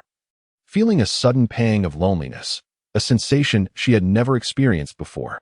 With a sigh, Su Yiran exited the classroom. Meanwhile, Lu Yu had arrived early at the school's back gate in his luxury vehicle. After waiting for a considerable time, he finally spotted Gu Sure approaching with quick, petite steps. However, upon reaching the car door, Gu Sure unexpectedly halted. Lu Yu anticipated her intent, so he exited the vehicle to open the door for her. With a triumphant smile, Gu Sure climbed into Lu Yu's car. Dear Miss Gu, where shall we go? It's lunchtime. Where do you wish to dine? What does Miss Gu desire to eat? My stomach feels a bit off. Let us have something light. Understood. A short while later, they arrived at an old-style restaurant. Once the dishes arrived, Lu Yu dutifully stood by, observing Gu Sure as she dined. Thankfully, he had chosen a private room. Otherwise, they would have attracted quite a crowd. With Lu Yu by her side, Gu Sure found her meal exceedingly delightful. Naturally, she also took the liberty of commanding Lu Yu to serve her, asking him to take food and pour water. Lu Yu had long since grown accustomed to this. He recognized it as Gu Sure's peculiar humor, euphemistically calling him her devoted servant, while in reality, she sought a compliant companion. Yet, considering the 10 million, he bore it patiently. Once Gu Sure finished her meal and Lu Yu settled the bill, they finally exited the restaurant. Throughout the meal, Gu Sure made no mention of Lu Yu's dining expenses. And he was aware of this, having nibbled on bread while waiting for her. Otherwise, he would have been ravenous by now. Where to next? Lu Yu inquired, still smiling. Today marks the first day of your servitude. You must buy me a bouquet. Of course, no problem. Shortly thereafter, they arrived at a flower shop. Faced with the abundance of blooms, Gu Sure's mischievous side emerged. This one, and that one. I want them all. She pointed at various flowers in the shop. Lu Yu quickly counted. It amounted to at least 30 different types. Isn't that a bit excessive? Gu Sure immediately began to pout. No, I want them. Lu Yu's lips twitched in reluctant amusement. Ultimately, he spent over 1,000 yuan on a multitude of flowers. His expression growing somewhat sour. Gu Shishir reveled in her triumph. Humph. This is merely the beginning. After leaving the flower shop, they proceeded to a department store, embarking on a shopping spree. Naturally, Gu Shishir indulged in retail therapy while Lu Yu carried the bags and settled the bills. Within half an hour, he found himself laden with over 10 bags, causing him significant financial pain, having spent more than 50,000 yuan. Yet, Gu Shishir showed no signs of stopping. Continuing her shopping spree, the duo lingered in the department store for an entire hour before returning to the car, burdened with countless bags. Lu Yu calculated his expenses, realizing he had spent at least over 100,000 yuan. A figure that could have been far worse had Gu Shishir not displayed some restraint by not insisting on a few particularly extravagant items. Lu Yu began to regret his decision to become Gu Shishir's devoted servant. At this rate, the 10 million would soon be depleted. Nevertheless, he maintained a cheerful facade. Dear Miss Gu, where to next? It's nearly 3 o'clock. Let us return to school. Lu Yu sighed in relief, grateful that this extravagant young lady still recognized the importance of attending class. Upon returning to school, Gu Shishir strutted away confidently, while Lu Yu delivered all the items to her butler before making his way back to the classroom. Chapter 17. Tang Wen's Initiative. Au, what did you do at noon? You look so exhausted. Faced with Xiao Shan's inquiry, Lu Yu could only shake his head helplessly. Since the class ended at noon, he had hardly rested, and the only thing he managed to eat was a mere piece of bread. He felt ravenous. Unfortunately, he couldn't skip the current lesson. This was just the first day. How was he supposed to cope with the days to come? Sitting in front of him, Tang Wen observed the utterly fatigued Lu Yu, her heart aching for him. Meanwhile, on the other side, Gu Shishir had not ceased smiling since Lu Yu entered the room. Shishir, is there something amusing? Su Yiran queried, puzzled by Gu Shishir's joy. It was the first time she had seen Gu Shishir so happy since her fallout with Lu Yu. Gu Shishir smiled mysteriously. It's incredibly fun. My aunt gave me a delightful toy. A toy? Indeed. I'll bring it to show you when I have the chance. I assure you will love it. Gu Shishir thought simply. Since Lu Yu had no connection with Su Yiran anymore, she assumed Su Yiran wouldn't mind her actions. After the class concluded, Lu Yu, with a grumbling stomach, prepared to find something to eat. Just as he stepped out of the teaching building, Tang Wen called out to him from behind. Lu Yu. Lu Yu turned around in confusion. Here, have something to fill your stomach. Tang Wen handed him a bag of bread and a bottle of milk.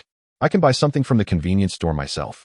Lu Yu hesitated to accept her offering, but Tang Wen's eyes glistened with tears. Do you truly despise me so much? With no other choice, Lu Yu accepted her gift, and a smile finally graced Tang Wen's face. Moments later, they found themselves beneath a tree, starving beyond measure. Lu Yu tore open the packaging and devoured the food voraciously. Eat slowly, or you might choke. Tang Wen kindly peeled open the milk for him. Thank you. After satisfying his hunger and thirst, Lu Yu felt rejuvenated. Did you go out with Gu Shishir at noon? Tang Wen suddenly inquired. Lu Yu paused slightly. Did you see that? I saw you at the back gate buying something, and I happened to notice Gu Shishir got into your car.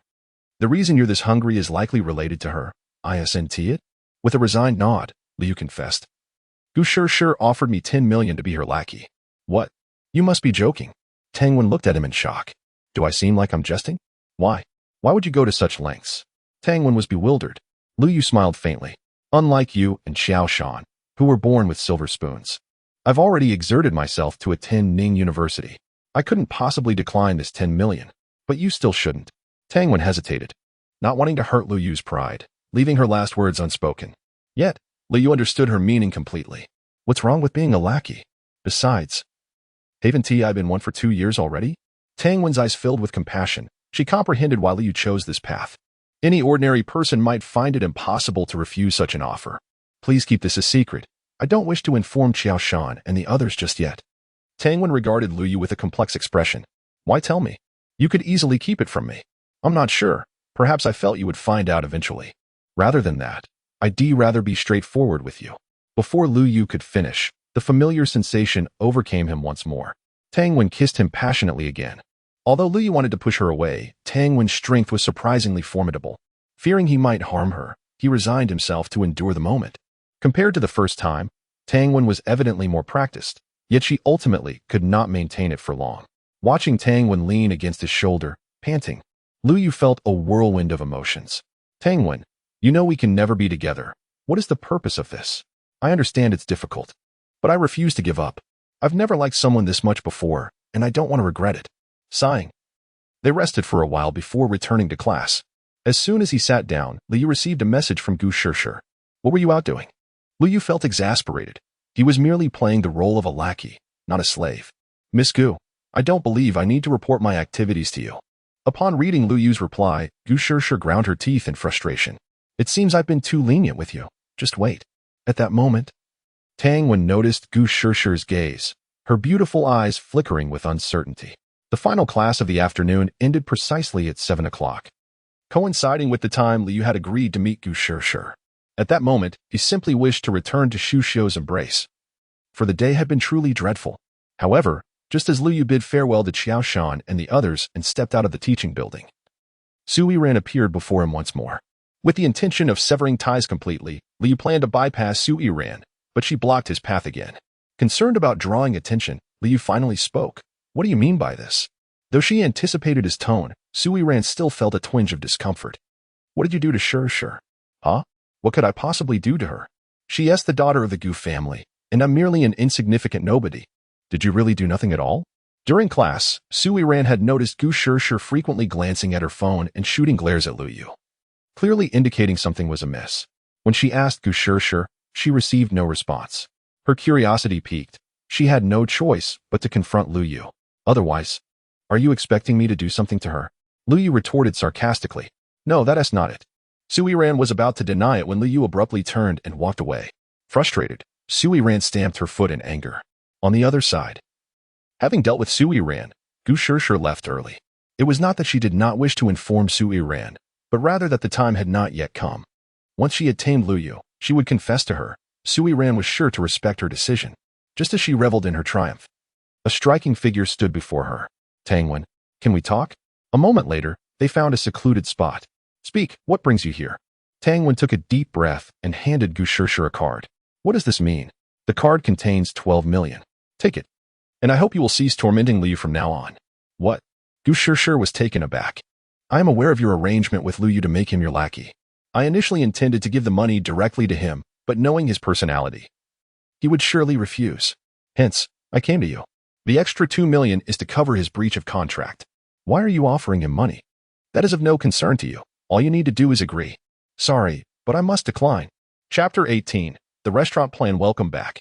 Whenever Liu Yu feels somewhat downcast, the sight of Xu Xiu's smile always has a healing effect on him. Come here, just in time. My meal is almost ready. Xu Xiu beckoned Liu Yu to the dining table. The table was laden with a variety of dishes, and the aroma alone was enough to whet Liu Yu's appetite.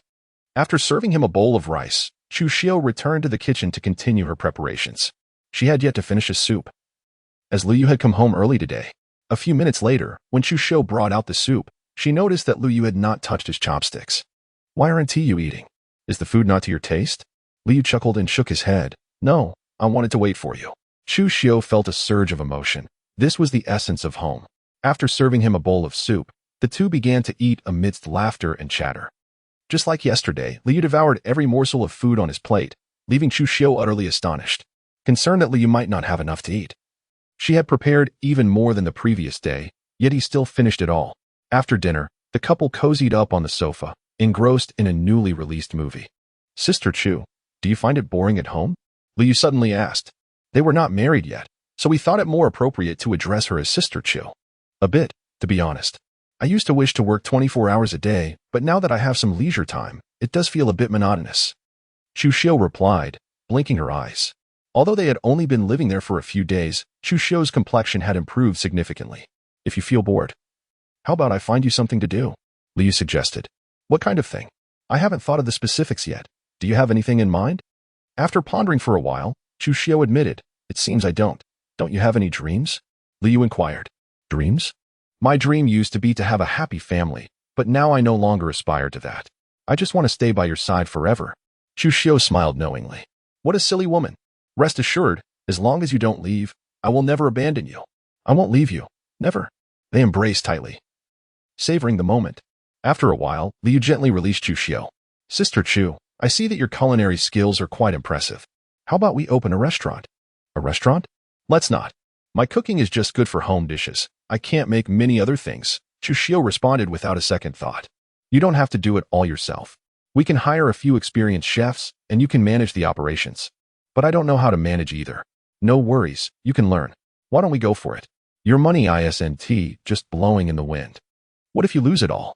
Don't worry, your man is wealthy. How much could a restaurant cost? Even if you lost everything? It wouldn't affect me too much. I just received 15 million today, and starting a restaurant would only require a few million at most. It's a drop in the bucket. Well, should I give it a try? Be confident. I believe you can do well. I hope so. Liu encouraged her to learn about the business during the day. And when he returned in the evening, they would go out to scout locations. It would be best to settle on a place by the weekend, as there is still a lot of time for renovations and training. All right, I understand. With the restaurant plan settled, Liu shifted the topic. Now, let us talk about something serious. What serious matter? In the next instant, Liu lifted Chu Xiao into his arms. It's only 9 o'clock. Spring nights are worth a fortune. Su family Su Yiran returned home after a long day at work.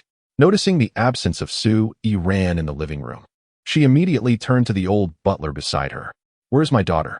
Madam, it seems Miss is not in a good mood today. She went to her room to rest after dinner. Another bout of discontent? Su Yun surmised it likely had to do with Liu. Would you like me to call for her? No, let her calm down for a few days. Understood. Dinner is ready, madam. You can enjoy it at any time. Su Yun nodded and walked towards the dining table.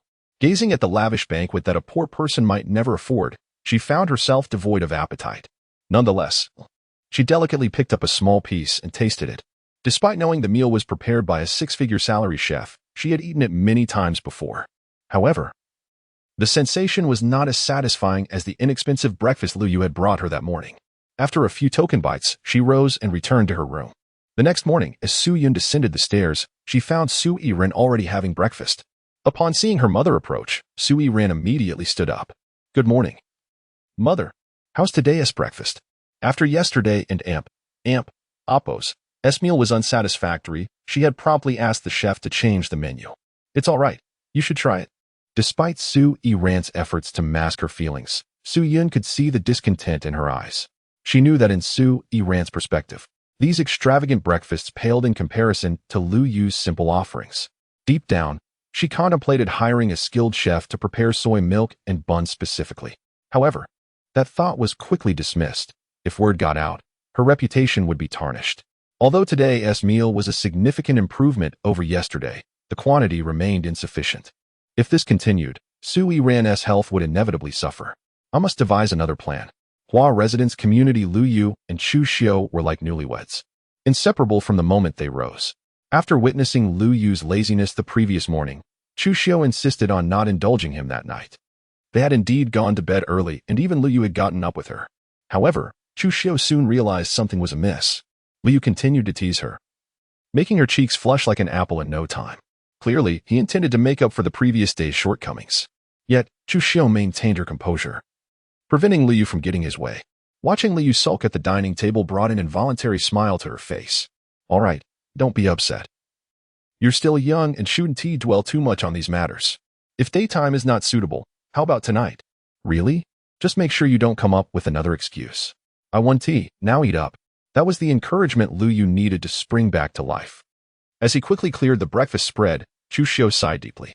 With Liu Yu's remarkable capabilities, she wondered how she would manage in the future. After breakfast, Liu Yu initially wanted to linger a bit longer, but Chu Xiao promptly pushed him out the door and shut it behind him. Left with no choice, Liu Yu took the elevator down. Though Chu Xiao wished he wouldn't leave so soon, she felt a warmth rising within her. If Liu Yu stayed any longer, she might lose control. Chapter 19. Tang Wen's domineering display. Having departed from the opulent Huafu residential complex, Liu Yu drove directly to the university. As fate would have it, he encountered Su Yiran, who was also arriving at the campus. With a mere fleeting glance, Liu Yu feigned indifference and proceeded into the grounds with composure. Su Yiran, however, cast a curious gaze upon Liu Yu's new automobile before making her way towards the campus. Liu Yu walked along the left side of the path, while Su Yiran strolled along the right, both heading towards the same destination, the academic building directly ahead. As the campus belle, Su Yiran was a familiar face to almost everyone at the university. Liu Yu, having played the role of her devoted admirer for nearly 2 years, was also widely known. The sight of the two walking separately naturally piqued the interest of many students passing by. Look, isn't that Liu Yu and Su Yiran? Indeed. Why aren't they walking together? Liu must have incurred the wrath of the esteemed school beauty. You're behind the times. My cousin's uncle's sister's cousin's aunt's great-uncle's granddaughter is in the same class as Lu Yu and Su Yiran. I heard from her that Lu Yu has undergone a dramatic transformation recently. So, Lu Yu and Su Yiran have truly parted ways? Without a doubt. Otherwise, why would Lu Yu even disregard Miss Gu's feelings? How has such significant news not been posted on the forum? Who would dare? To provoke the esteemed school beauty is akin to courting death. True, but why would Liu do this? Doesn't he adore Su Yiran? He's been her devoted admirer for 2 years. Abandoning her now seems like such a waste. Who knows? Along the main thoroughfare of the campus, nearly everyone who spotted Lu Yu and Su Yiran engaged in animated discussions. Many even took out their phones to capture the moment. Their separation was so unexpected, as they had always been seen together. By the time they reached the classroom, the news of Lu Yu and Su Yiran's separation had already ignited a frenzy on the university forum. It all began with a fearless individual who anonymously posted a recent photograph of the two on the forum. Soon after, several anonymous accounts began debating the reasons behind their separation, as if it had all been meticulously planned. As the discussion unfolded beneath the post, the truth behind Lu Yu and Su Yiran's separation was unveiled. The post quickly garnered the attention of numerous gossip-hungry students. In a matter of minutes, it soared to the top of the university forum, attracting over 444 comments from eager students. Lu Yu and Su Yiran were completely unaware of the commotion they had caused simply by walking to class. As they entered the classroom one after the other, the atmosphere immediately became charged with anticipation. Before their arrival, the students had been engrossed in the forum, devouring the latest gossip. With curiosity piqued, they returned to their respective seats. Upon sitting down, Jolie promptly forwarded the forum post to Lu Yu. After a brief glance, Liu nonchalantly tossed the phone back to Jolie. He had anticipated this day. Meanwhile, Gu Shishir wasted no time in sending the post to Su Yiran. Su Yiran remained composed, not even bothering to look, completely unconcerned with the opinions of others. Xiao Shan and his companions, on the other hand, were thoroughly entertained. As for Tang Wen, she initially had no desire to hear anything further about Lu Yu and Su Yiran's relationship. However, after enduring Xiao Shan's constant chatter, she succumbed to her curiosity and clicked on the link. The first image that greeted her was a photograph of Lu Yu and Su Yiran walking along the same path, yet separated on opposite sides. Tang Wen felt a sense of relief, realizing that Lu Yu was indeed determined to distance himself from Su Yiran. However, her expression quickly darkened as she noticed the numerous disparaging and even offensive comments directed at Lu Yu. It all started when someone posted a photograph of Lu Yu scolding Gu Shishir in the classroom a few days prior. A barrage of comments followed, criticizing Lu Yu for his lack of gentlemanly conduct. Gu Shishir was just teasing you. Why take it so seriously? So low. Others speculated that Lu Yu had been dumped by Su Yiran for this very reason, as Su Yiran and Gu Shishir were highly popular at the university. The forum was flooded with insults aimed at Lu Yu. Tang Wen trembled with anger, yearning to expose the posters and deliver a sound thrashing. Wen, what's wrong? Xiao Shan inquired, finally noticing Tang Wen's distress. I'm fine. I'm not feeling well. I'm going to the restroom, Tang Wen replied, grabbing her phone and leaving. As she turned, Lu Yu caught sight of Tang Wen and Appo's reddened eyes. Upon reaching the restroom, Tang Wen splashed water on her face in an attempt to compose herself. Just as she was about to retaliate with a reply to the forum, her phone was abruptly snatched away. Tang Wen looked up to see Lu Yu, the culprit behind the theft. What are you doing here? I came to check on you. I'm fine. Give me back my phone.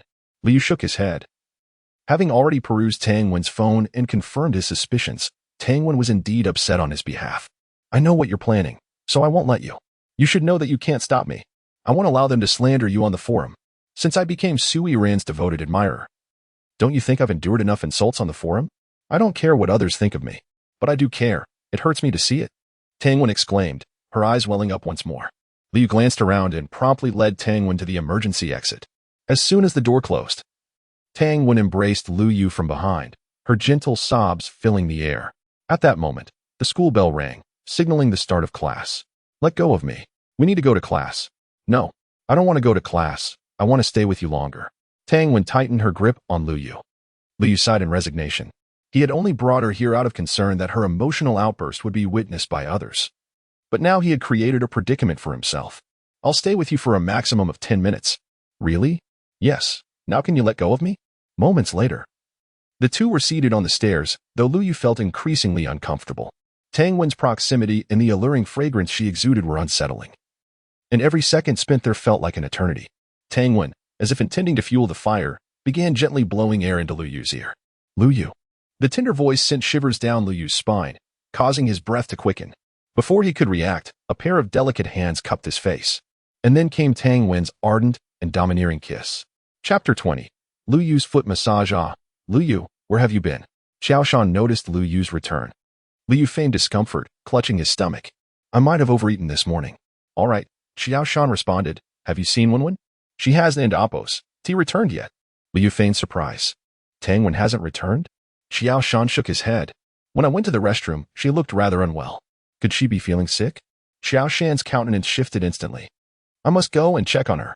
After a few brief instructions, Xiao Shan stealthily slipped out the back door. Watching Xiao Shan's departing figure, Lu Yu sighed in resignation. Old Xiao, I've done my best, but that woman is just too formidable. Meanwhile, Tang Wen, whom Lu Yu described as unwell, was reclining on her dormitory bed. Her face was flushed with a delicate blush, devoid of any pallor. Tang Wen's mind was consumed by the memory of her audacious kiss with Lu Yu.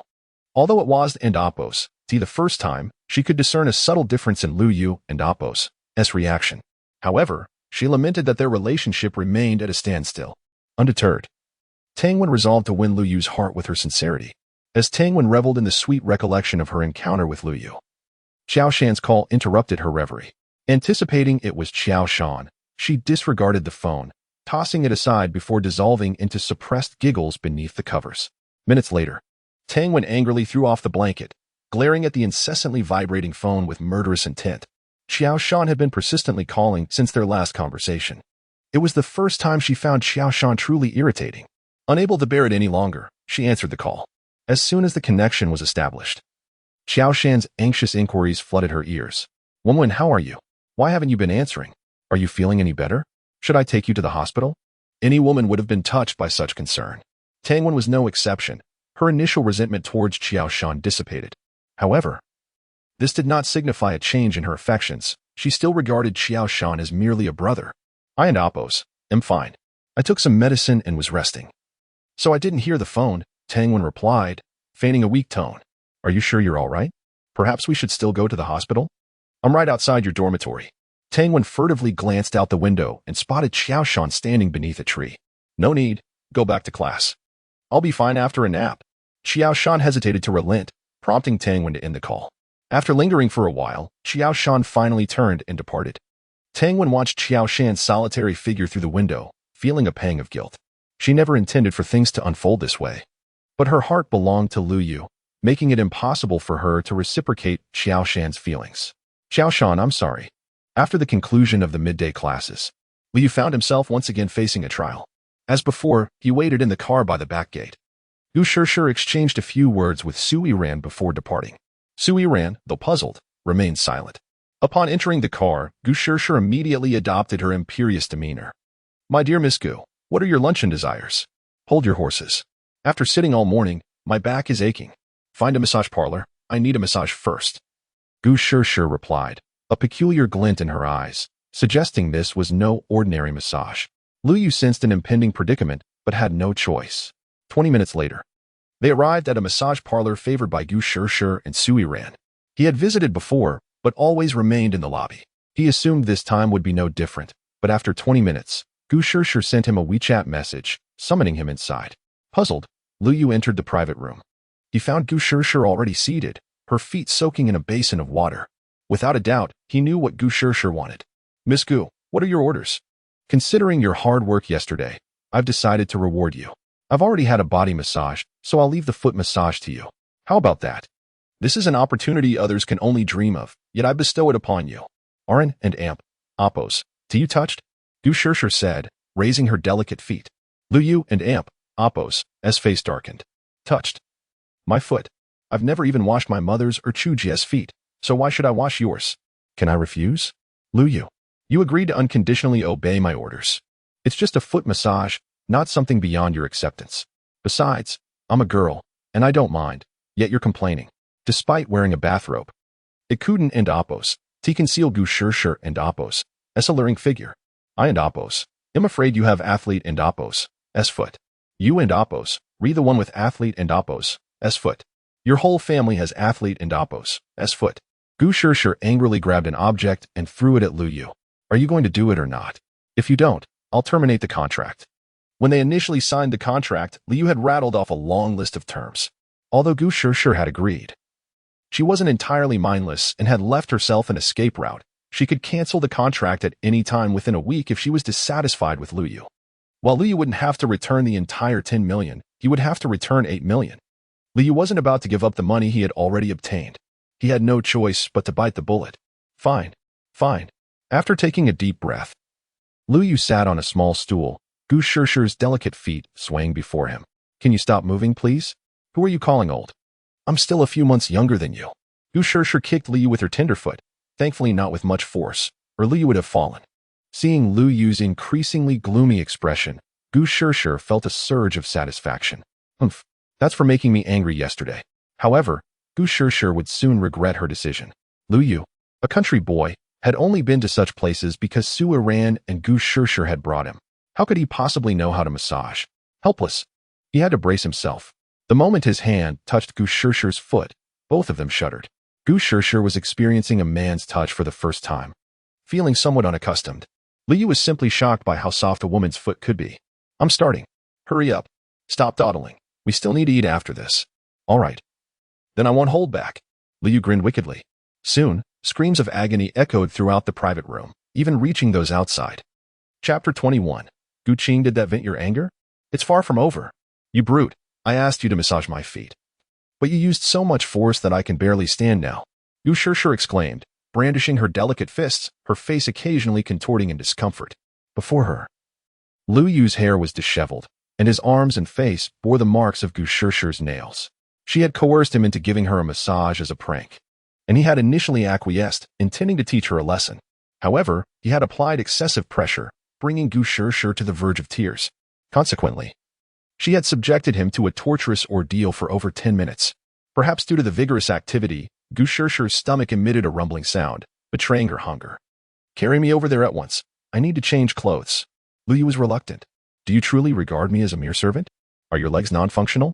Gu Shishir retorted, my feet are incapacitated. How can I possibly walk? Fine. As Lu Yu reached out, he received a sharp slap from Gu Shishir. This is solely because I am indisposed. Keep your hands to yourself. Gu Shishir was, after all, still a maiden, and she feared that Lu Yu might succumb to his baser instincts. You overestimate yourself. I have no interest in children. Lu Yu's words reignited Gu Shishir's fury. What? Are you calling me a child? Where am I lacking? Gu Shishir retorted, indignantly displaying her ample endowments. However, Lu Yu remained unimpressed. Lu Yu, I shall annihilate you. Sometime later, Lu Yu carried Gu Shishir back to the car. His face now bore additional scratch marks, while Gu Shishir, observing her handiwork, wore a smug expression. Where to next? Lu Yu could only entertain thoughts of oblivion. He was exhausted. This 10 million is proving to be excessively arduous. I am famished. Take me to dine. Over half an hour later, Gu Shishir returned to the car, replete in content, while Lu Yu remained deprived of sustenance. It is nearly time. We should return to school. However, Gu Shishir vehemently opposed this suggestion. Absolutely not. My feet are still throbbing. I may tolerate it outside, but I refuse to have you carry me around at school, as if I am eager to carry you. Lu Yu muttered under his breath, unaware that Gu Shishir possessed such acute hearing. A deathly glare was once again directed at him. Lu Yu, what did you say? Nothing at all. I said nothing. If Gu Shishir were not currently disinclined to move, she would undoubtedly have made Lu Yu's life a living hell. Half an hour later, Lu Yu arrived at the Gu residence. Gu Shishir, mindful of her reputation, was unwilling to attend classes, much to Lu Yu's relief. As the car door opened, several maids promptly approached. While the sensation of being surrounded by beautiful women was pleasant, he would rather abstain if the object of affection were Gu Shishir. After delivering Gu Shishir home, Lu Yu decided against returning to school. His current disheveled appearance would undoubtedly attract unwanted attention. At the Huafu residential complex, a woman with a composed expression and a man with a somewhat lecherous demeanor were engaged in a confrontation. Shangwen, what is it that you desire? I have stated unequivocally that I will not engage in a relationship with you. Can you cease your persistent harassment? The man, known as Shangwen, appeared accustomed to the woman's tone, gazing at her with profound affection. Qing'er, do you not comprehend the depth of my feelings for you? I would sacrifice everything for you. Can you not grant me a single opportunity? Never. Abandon all hope. Even if every other man on this planet were to perish, I would never associate with you. The woman expressed her aversion to Shangwen without reservation. Alas, Qing'er, I never anticipated that you would harbor such animosity towards me. I concede that my reputation is tarnished. But you should be aware that those are merely rumors. My interactions with those women are purely recreational. They are driven by avarice, attempting to seduce me with their charms. The only person I truly love is you. Qin and Amp, Oppos, cease your attempts to evade me. You should know that regardless of where you conceal yourself, I will invariably locate you. As I have today. The woman trembled with indignation. Shangwen, what must I do to be rid of you? Qin and Oppos, your words wound me deeply. I am merely expressing my affection. Silence. Do you dare me to strike you? Shangwen ultimately succumbed to fear. Qing'er, as long as you remain unattached, I shall persist. I shall demonstrate through my actions that I, Shangwen, am your destined companion. Before Shangwen could conclude his impassioned declaration, the woman clasped the arm of a fair-complexioned man and positioned him before her. You may relinquish your pursuit. I am already engaged in a relationship. Shangwen scrutinized the man, who appeared significantly younger than himself, and scoffed. Qing'er, this boy is likely no more than 20 years of age. Do you expect me to believe that this random individual is your boyfriend? However, Shangwen was instantly dumbfounded. The woman, in full view, embraced the man and Oppos' face and kissed him. The kiss lasted for a full 30 seconds before the woman, somewhat embarrassed, released him. Do you believe me now? Shangwen was seething with anger. This woman was his, and she had dared to kiss another man in his presence. He felt utterly humiliated. Casting a malevolent glare at the fair-complexioned man, Shangwen departed, his face contorted with fury. Remaining would only exacerbate his farcical situation. As Shangwen vanished, the woman heaved a sigh of relief. She then turned to the fair-complexioned man, her expression apologetic. I am deeply sorry. I kissed you without your consent. But I was left with no alternative. However, I am willing to compensate you. Name your price. I shall accede to it. The fair-complexioned man was none other than Lu Yu, who had recently returned from the Gu residence. He had merely been passing by when he was abruptly seized and utilized as a prop, receiving an unexpected favor. No, there is no need. I did not suffer any loss. The woman's face flushed even more deeply. That had been her first kiss. And she would never have randomly selected a lucky audience member had she not been compelled. However, Liu was quite handsome, and he seemed vaguely familiar. May I treat you to a meal as compensation? Liu demurred once more. There is truly no need. I did not suffer any loss. You need not feel apologetic. But, let us leave it at that. I have pressing matters to attend to. Farewell. Without allowing the woman to respond, Liu hastily fled. The events unfolding here were visible from the windows of apartment 1201, and Liu feared that Chu Xiu had witnessed the scene. He dared not linger. Observing Lu Yu's frantic departure, the woman could not suppress a chuckle. He is rather amusing. Having escaped, Liu did not immediately return home but instead sought refuge in a restroom to compose himself with water. He had nearly accepted Gu Qing's invitation. Indeed, the woman was the aloof individual whom Liu had encountered in the elevator, as well as Gu Shishir and Oppos' aunt and the president of the Gu Corporation, Gu Qing. However, Gu Qing did not appear to recognize him. Chapter 22. A date after calming himself for several minutes and confirming that he would not encounter Gu Qing, Liu finally returned to the 12th floor. However, his heart was filled with trepidation. He had just been forcefully kissed by Gu Qing. Although it was not initiated by him, it was an undeniable fact. He wondered if Chu Xiu had seen it. If she had, the situation would become quite tumultuous. Chu Xiu now regarded him as more important than herself, and if she witnessed him entangled with another woman, she would surely be devastated. After spending some time mentally preparing himself at the door, Liu cautiously opened it. Quietly shutting the door behind him, he spotted Chu Xiu seated on the sofa, engrossed in her tablet. It was evident that she was studying the intricacies of running a restaurant. Lu Yu exhaled in relief, realizing that Chu Xiu had not seen what had transpired. At that moment, lost in her studies, Chu Xiu was entirely oblivious to Lu Yu approaching from behind. As Lu Yu suddenly embraced her, a shriek erupted. "Ah, you scare me to death, do you know that?" She pouted, leaning into his embrace. Hee. I just wanted to surprise you.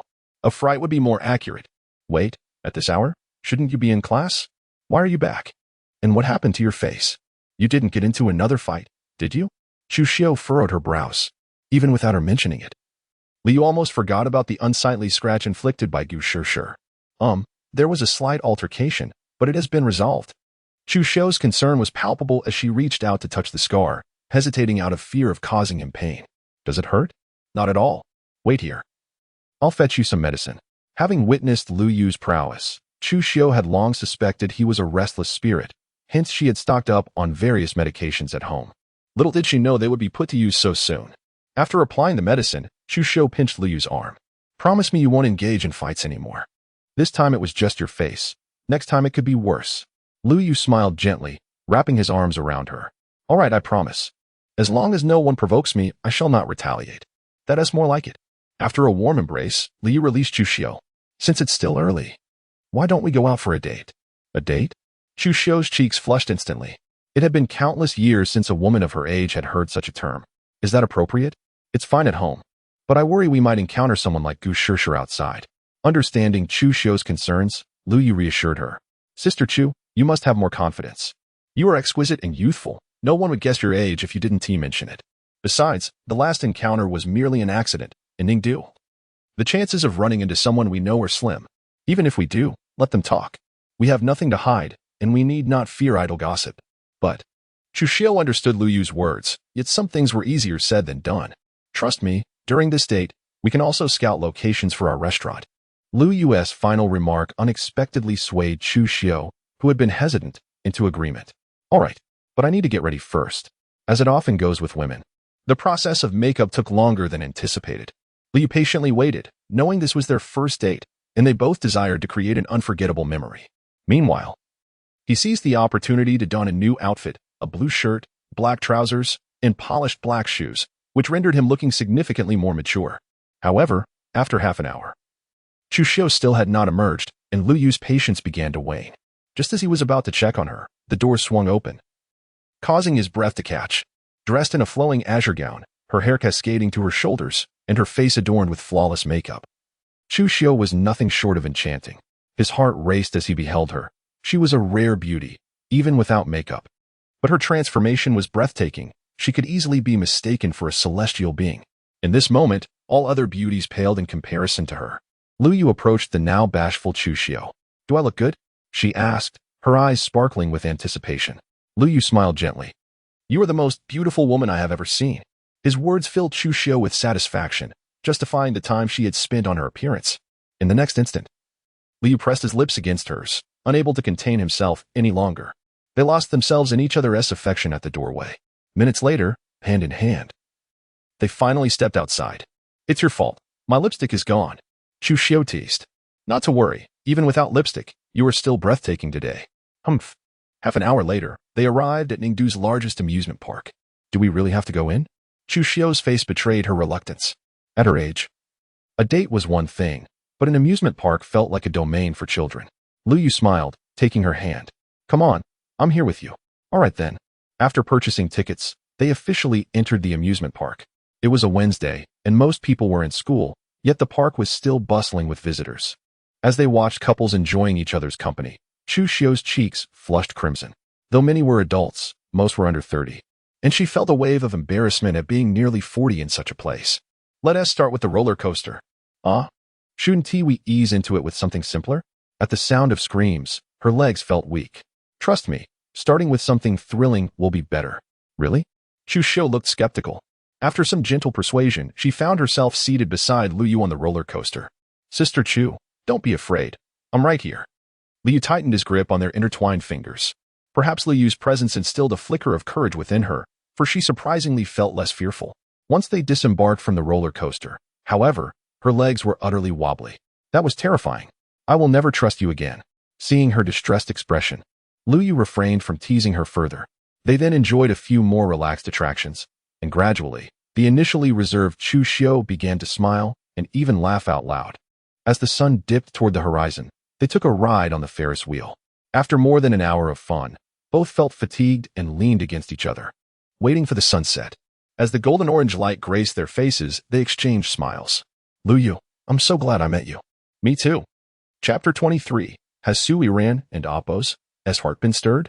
Gu Shishir was joyfully soaking in the bathtub when her phone suddenly vibrated beside her.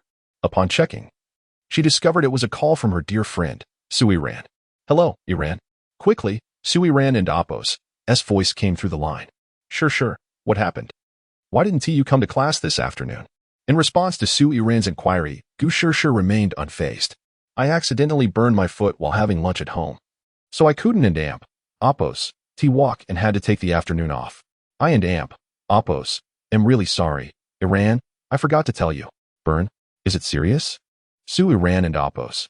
S voice was filled with concern. Not serious. I applied some ointment and rested all afternoon. It and oppos. S much better now. I should be fine by tomorrow. That and oppos. S good. Just wait for me at home. I'm coming over right now. What? You're coming to my house?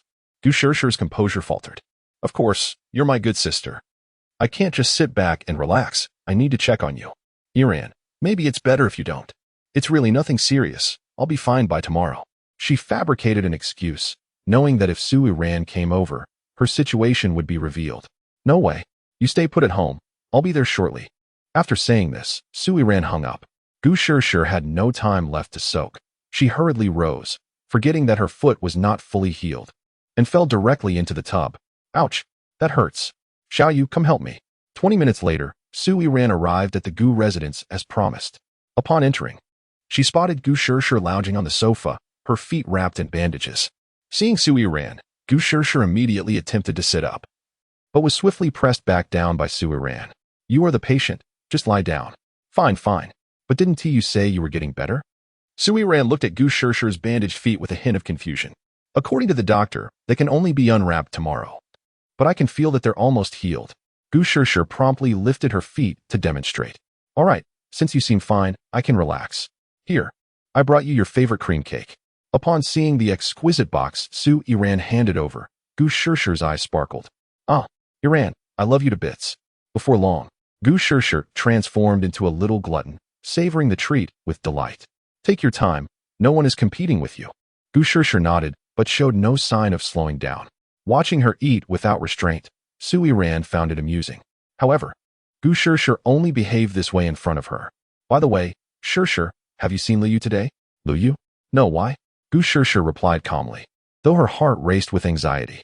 What if Su Yiran was about to confront her about him? Liu didn't attend class this afternoon either. I thought you two were together. Su Yiran casually remarked, her gaze fixed intently on Gu Shishir. Impossible. Haven't you completely severed ties with that guy? How could I possibly be with him, that uncouth fellow? Shishir, are you really not lying to me? Of course not. I detest Liu. You know how I've tormented him over the past 2 years. Gu Shishir was sweating with nervousness, relieved when Su Yiran did not press further. Right. I must have been overthinking it. You two have never gotten along. So how could you be together? Exactly. That's utterly impossible. Originally, Gu Shishir had planned to confront Liu with Su Yiran at a later time, but it seemed things were more complicated than anticipated. Yiran, you seem a bit off lately. Could it be that you have feelings for Liu? Gu Shishir frowned.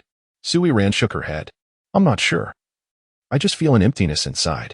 Liu is always around, and I never felt this way before. Since he left, I find myself lacking motivation. Even when it comes to eating. Gu Shishir paused slightly, though she had no romantic experience.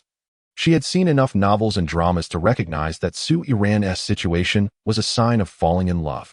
Yiran, I think it's just that you haven't adjusted yet. I felt the same way initially, especially since Liu was with us for so long. But I recovered quickly, and I believe that in time, you will too. I hope so. The two friends chatted for another half hour before Su Yiran finally departed from the Gu residence. Seated in her car, Su Yiran gazed at the Gu family mansion, lost in thought. After seeing Su Yiran off, Gu Shishir's expression turned grave. Having grown up together, no one knew Su Yiran better than she did. Despite their brief conversation, Gu Shishir sensed that Su Yiran was putting on a brave face. Only when Liu was mentioned did a spark ignite in her eyes. If previously she had only been 70 certain that Su Yiran had feelings for Liu, she was now nearly 100 convinced that Su Yiran had indeed developed feelings for him. This could spell trouble. If Su Yiran discovered that Liu had become her devoted admirer, she would undoubtedly be furious. No, I cannot allow that to happen. Pulling out her phone, Gu Shishir attempted to call Liu, but after many rings, there was no answer. Meanwhile, after leaving the amusement park, Liu first treated Shu Xiao to lunch and dinner, then they watched a romantic movie and later strolled through a quiet park. Although he felt his phone vibrating in his pocket, he paid it no mind. Not even the King of Heaven could interrupt his date with Shu Xiao. The park was still underdeveloped and lacked streetlights. Fortunately, the moon was full, casting its glow on Xu Xiu, who wore a white dress, making her appear as if she were an ethereal spirit dancing in the moonlight. Only when Xu Xiu called out to him did he realize they had drifted apart by several meters. Lu Yu, what are you daydreaming about? Coming back to his senses, Lu Yu quickly ran to Xu Xiu and took her hand. The two strolled through the tranquil park like a married couple, lost in each other's company. After what felt like an eternity, they finally left in Lu Yu's car. Lu Yu initially wanted to take Xu Xiu for a late-night snack, but she declined without hesitation, claiming she hadn't digested the large meal he had fed her during dinner. Upon returning home, as Xu Xiu prepared to turn on the lights, Lu Yu's warm lips pressed against hers, accompanied by his heavy breaths. Sister Xu, I can't hold back any longer. If you can't hold back, then don't. Chapter 24. The confusion of Lu Yu the following morning at the Su residence, since departing from the Gu family the previous night. Su Yiran's mind had been a tumultuous mess, resulting in a restless night. Yet, despite her exhaustion, she forced herself down the stairs. Before long, a familiar aroma wafted through the air. Following the scent, she discovered a spread of youtiao, steamed buns, steaming hot soy milk, and an array of breakfast dishes she had never encountered before, elegantly arranged on the dining table. The lethargy that had clouded Su Yiran's eyes brightened instantly. But as she surveyed her surroundings, the figure she longed to see was nowhere in sight. Without hesitation, she approached a maid who was setting the table. Has Lu Yu already left? Lu Yu? Miss, have you arranged to meet him? No. Aren't these breakfasts provided by Lu Yu? A sense of foreboding washed over Su Yiran. Miss, these breakfasts were arranged by Madam, the maid replied. The excitement that had illuminated Su Yiran's gaze dimmed in an instant. So it was her mother's doing. How foolish of her to harbor expectations. Hadn't she declared her intention to treat Lu Yu as a stranger? What was this all about? Could it be that she had truly developed feelings for him? No, that was impossible. She was Miss Su, and Lu Yu was merely a country boy. How could she ever fall for him? At that moment, Su Yiran arrived at the table, noticing Su Yiran's pallor. Yiran, what's wrong? Nothing, just lost in thought. Su Yiran caught sight of the unfamiliar breakfast spread and quickly understood. Come, Yiran, these are specially prepared for you. Try them and see if they suit your taste. Su Yiran gently urged Su Yiran to sit at the table, where the familiar soy milk, youtiao, and steamed buns were soon placed before her. Despite recognizing the breakfast she had once cherished, Su Yiran found herself unable to take a bite. She was acutely aware that although the dishes were the same, and even more plentiful, the flavor could never compare. This was not the meal prepared by him. Under Su Yiran's encouragement, she reluctantly took a bite. Indeed, the taste was different. While it was certainly more delectable than the mundane breakfast at home, it fell significantly short of the flavors Lu Yu had once offered her. She realized, to her dismay, that he had unconsciously spoiled her palate. Noticing Su Yiran's frown, Su Yiran promptly sampled the food as well. Delicious. It was Su Yiran's first time tasting such a breakfast, and she was astonished by how delightful it was. Compared to what she had eaten before, these dishes were utterly inferior. Yet, despite their exquisite taste, why was Yiran still so glum? Suddenly, the realization struck her, while the food was similar. It lacked the touch of Lu Yu. Her greatest fear had materialized. Her daughter had developed feelings for him, feelings that should not have arisen. What was to be done? Meanwhile, Lu Yu, humming a cheerful tune, arrived at the classroom. However, as soon as he sat down, a scowling face appeared before him. It was Gu Shishir. What do you want? Enough chatter. Come with me to the rooftop.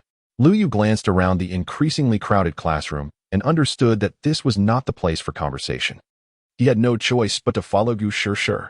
Shortly thereafter, they found themselves on the familiar rooftop. Speak, Miss Gu, what are your instructions? It was already during his working hours, and he remained dutiful. What were you doing last night? I called you dozens of times, and you didn't answer. Miss Gu, our agreed time was 7:30. I believe I was within my rights to not answer your calls. And what of it? I called you so many times. Couldn't you tell I was in urgent need?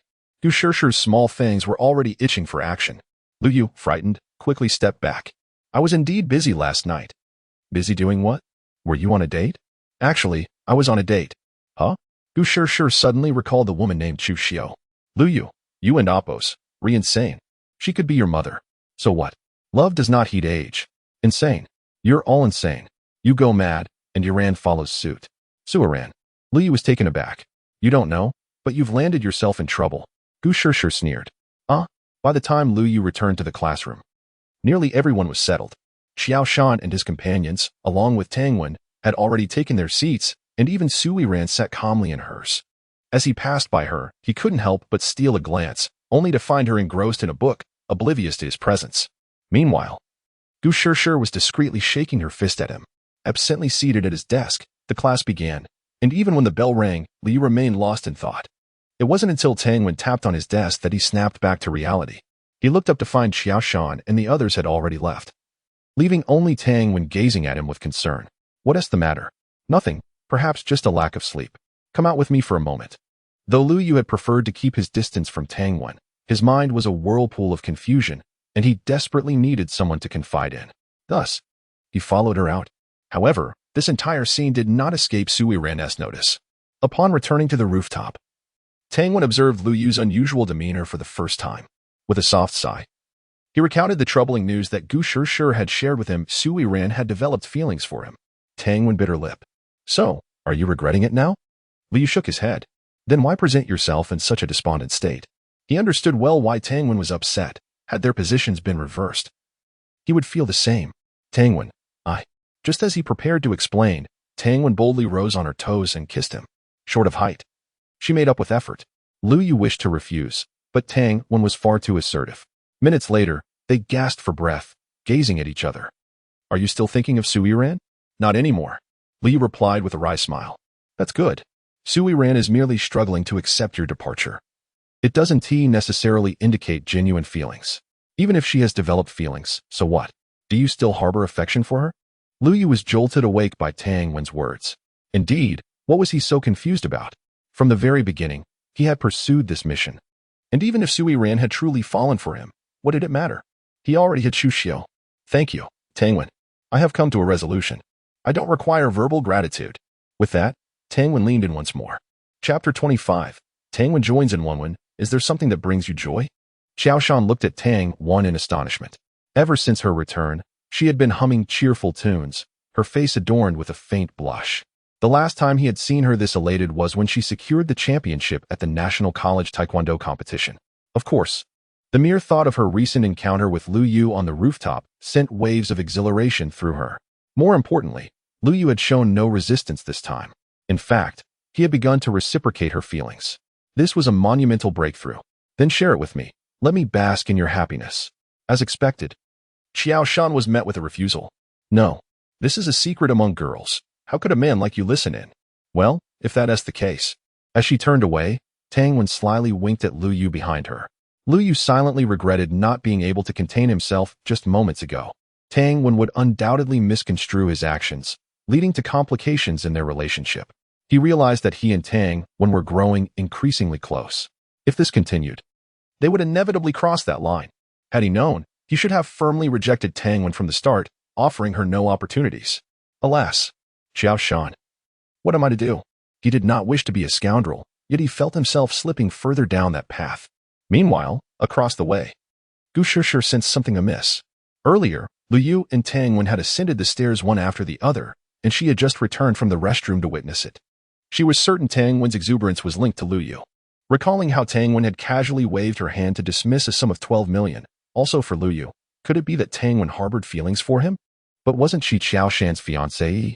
Although not well acquainted with Tang Wen, she had spent enough time around Lu Yu to discern the nature of his acquaintances.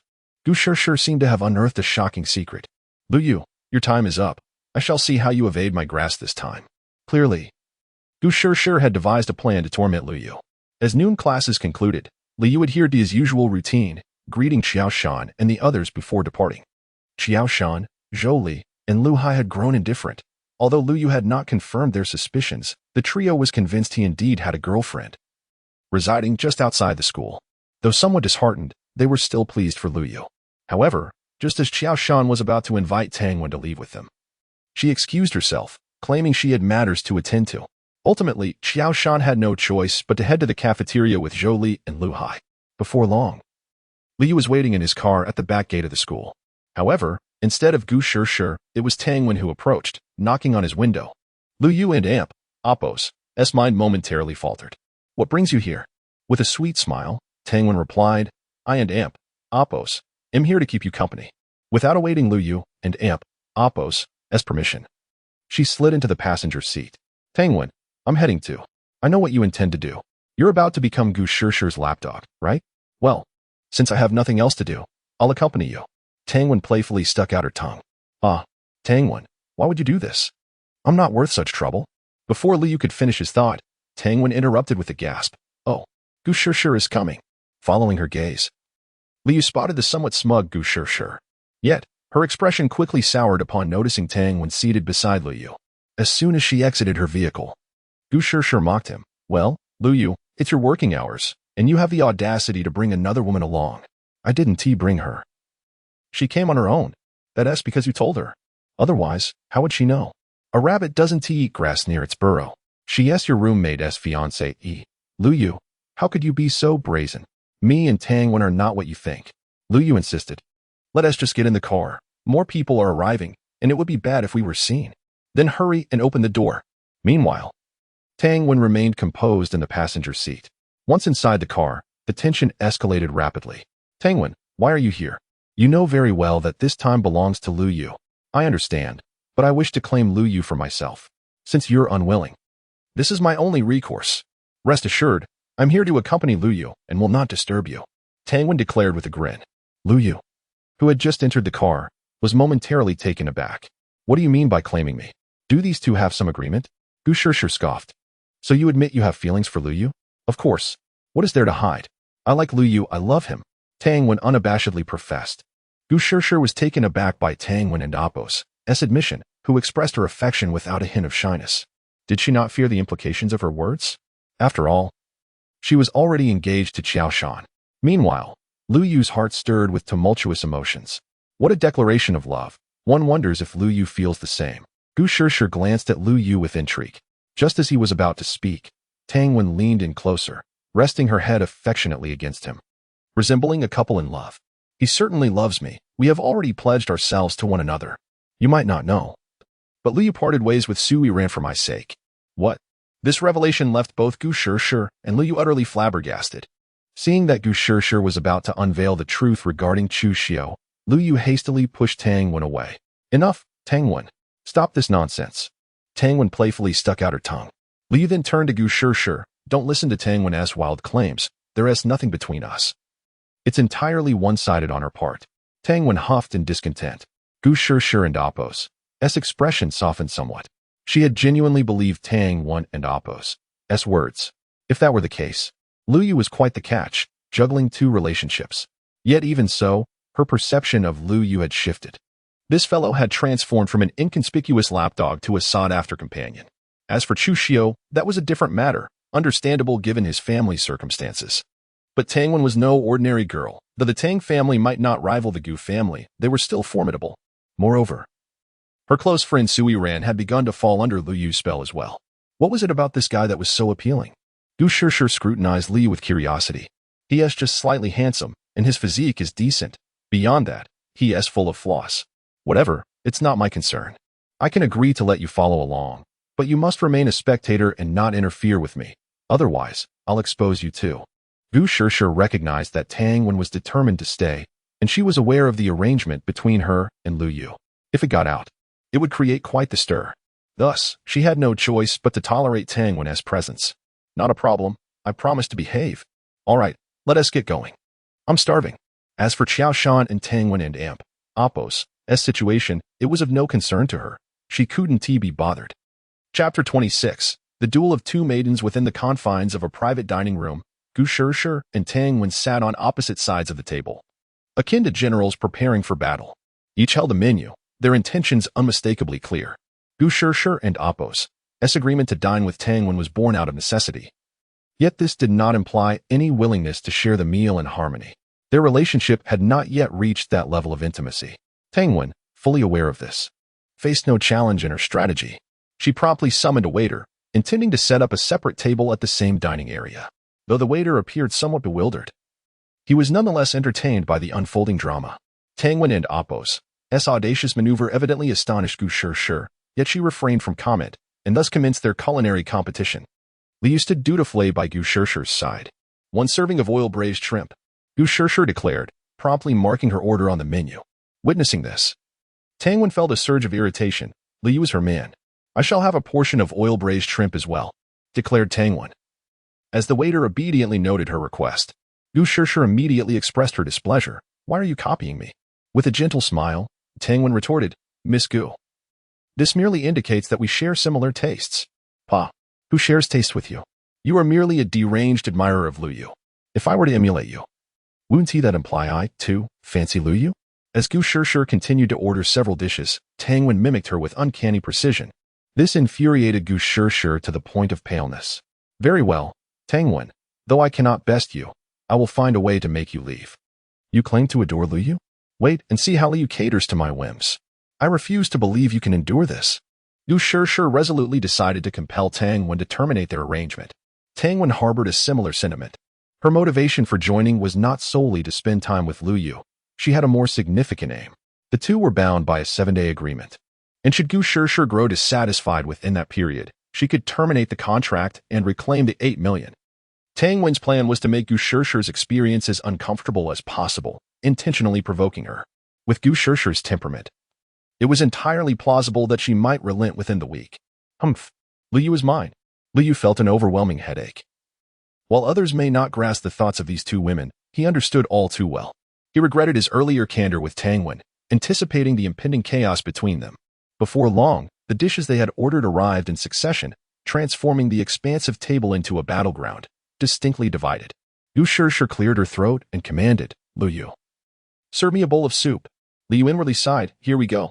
Soon, a steaming bowl of soup was placed before Gu Shishir. She tapped her spoon against the bowl's edge, the melodious sound seemingly a taunt directed at Tang Wen.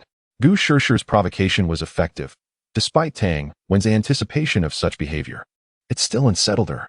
Observing Tang Wen's visibly darkening expression, Gu Shishir felt a surge of satisfaction. This was merely the beginning. Tang Wen, brace yourself. Lu Yu, I wish to have shrimp. As Lu Yu donned his gloves with practiced ease, Tang Wen recognized his intent. Just as expected, a pristine oil-braised shrimp was delicately placed in Gu Shishir's bowl. At this moment, Tang Wen's expression shifted from discomfort to outright gloom. Her gaze fixated on the shrimp Gu Shishir held. It appeared as though she might devour both Gu Shishir and the shrimp in a fit of rage. Gu Shishir lifted the shrimp, deliberately refraining from eating it, instead admiring it closely while taunting Tang Wen, Miss Tang. I assume you've never had shrimp peeled by Lu Yu himself? Naturally, that would be the case, given your unrequited affection. With that, Gu Shishir savored the shrimp, relishing the taste. Ah, truly, shrimp peeled by Lu Yu is unparalleled. Lu Yu wore an expression of exasperation. Go on, indulge yourself. I shall witness how this unfolds. He was acutely aware of Tang Wen's increasingly erratic behavior, which had begun to exhibit signs of obsession. If he could not manage Tang Wen, Gu Shishir would inevitably come to regret her actions. Suddenly, a resounding bang echoed through the room, startling both Gu Shishir and Lu Yu. There stood Tang Wen, head bowed, hands firmly planted on the table. She was the source of the noise. Before either could speak, Tang Wen seized her plate of oil-braised shrimp and approached Gu Shishir. Faced with Tang Wen's imposing presence, Gu Shishir felt an inexplicable fear. After all, Tang Wen was a national champion, a formidable woman. She was merely a minor player in this game. What do you intend to do? Gu Shishir stammered. However, Tang Wen ignored her, circumventing her to stand next to Lu Yu. Lu Yu had anticipated Tang Wen's next move. Under the watchful eyes of both women, Tang Wen began peeling the shrimp. Though not as swift as Lu Yu, she managed adequately. Subsequently, she held the peeled shrimp to Lu Yu's lips, her fingers glistening with oil. Lu, I'm not hungry. You can eat it yourself, Lu Yu protested. Tang Wen seemed oblivious, her gaze locked onto Lu Yu. Gu Shishir, unable to bear the scene, interjected, Tang Wen, what are you doing? We agreed that you wouldn't interfere with my meal. With an icy demeanor, Tang Wen replied, Miss Gu, it seems I have not disrupted you. Have I? Gu Shishir hesitated. But you are affecting Lu Yu. If he does not serve me, how am I to eat? Isn't Lu Yu currently peeling shrimp for you? Tang Wen pointed out, leaving Gu Shishir momentarily speechless. Having bested Gu Shishir in that exchange, Tang Wen turned her gaze back to Lu Yu. With a resigned sigh, Lu Yu knew that if he refused to eat, Tang Wen would not relent. Reluctantly, he consumed the shrimp, feeling her touch as he did so, both of their faces flushing with embarrassment. Meanwhile, Gu Shishir trembled with rage, feeling as though her cherished toy had been snatched away. Now that you've fed him, can you leave? You're disrupting my meal, Gu Shishir demanded. Tang Wen replied with a sweet smile. I fear that is not the case. There are still many shrimp to be fed to Lu Yu. Very well, Tang Wen. You are indeed ruthless. Lu Yu, I want more shrimp. Peel it faster. As Tang Wen continued her relentless pursuit, the atmosphere shifted dramatically. Gu Shishir maintained a sullen demeanor as she commanded Lu Yu, while Tang Wen remained steadfast beside him, continuously feeding him morsels. Even placing shrimp she had held in her mouth back into his. Gu Shishir nearly erupted in fury. Yet, amidst the turmoil, Lu Yu found a silver lining. For the first time since starting work, he was finally enjoying a hearty meal. Chapter 27. Regret of Su Yi. After indulging in a hearty meal and settling the bill, the trio exited the restaurant. Tang Wen naturally linked her arm with Lu Yu, leaning closer to him. Although no one here recognized them, it was evident that they were not a genuine couple. However, the thought of having indulged for the first time, coupled with the fact that Tang Wen had hardly eaten but had fed him instead, softened Lu Yu's heart.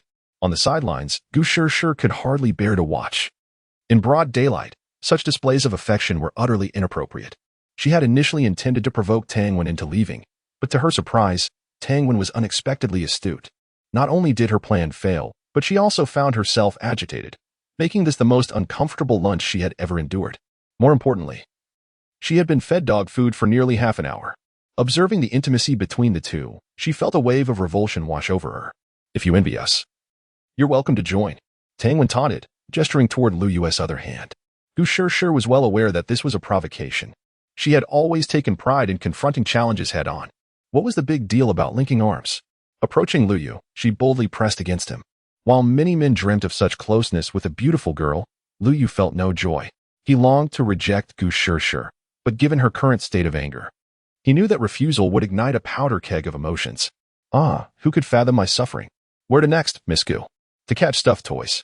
Such a splendid opportunity was not to be missed by Tang Wen. Who would have thought our Miss Gu had a playful side? Gu Shishir's cheeks flushed red. It was perfectly normal for someone her age to enjoy catching toys, but coming from Tang Wen, it felt oddly out of place. What does it have to do with you? If you're so capable, don't catch any. Lu Yu, let us go? Wait up. A mere 10 minutes later, the three arrived at the nearest arcade. Watching the children scuttling about, Lu Yu and Tang Wen remained unmoved. Lu Yu, having grown up in modest circumstances, had little exposure to such amusements, and even during his days of pining for Su Yi, he had never found much interest in it. As for Tang Wen, being a martial arts enthusiast, she had no inclination towards such childish pursuits. Only Gu Shishir's eyes sparkled with excitement. Stepping into the arcade felt akin to entering paradise. Although Gu Shishir had a small arcade at home, the ambience here was far superior, making it her preferred destination. Lu Yu, go exchange for tokens. With that, Gu Shishir dashed toward the rows of claw machines. Lu Yu shook his head and, with Tang Wen still attached to him, headed to exchange for tokens. Before long, the two returned to Gu Shishir, pushing a cart filled with tokens. Knowing Gu Shishir's addictive nature towards the game, Lu Yu had exchanged for a whole bucket of tokens. The cart was merely for her spoils. With a handful of tokens, Gu Shishir began her pursuit. It must be said that her skills at the claw machine were indeed remarkable. While others often needed several attempts, she typically succeeded on her first try. At most her third. As expected, she snagged a pink rabbit on her very first attempt, proudly displaying it before Tang Wen. To her surprise, Tang Wen merely leaned her head against Lu Yu's shoulder, disinterested. Gu Shishir, dissatisfied, pouted and tossed the toy aside, moving on to the next claw machine. Followed closely by Lu Yu and Tang Wen, the two resembled a loving couple accompanying a child on a toy hunt. In just a matter of minutes, Gu Shishir filled the cart to the brim. Even Tang Wen, despite her usual composure, had to admire Gu Shishir. A glance at others' empty carts made the disparity evident. Gu Shishir, far from being annoyed, seemed increasingly exhilarated, as if she had forgotten all previous discomfort. Was catching toys truly this enjoyable?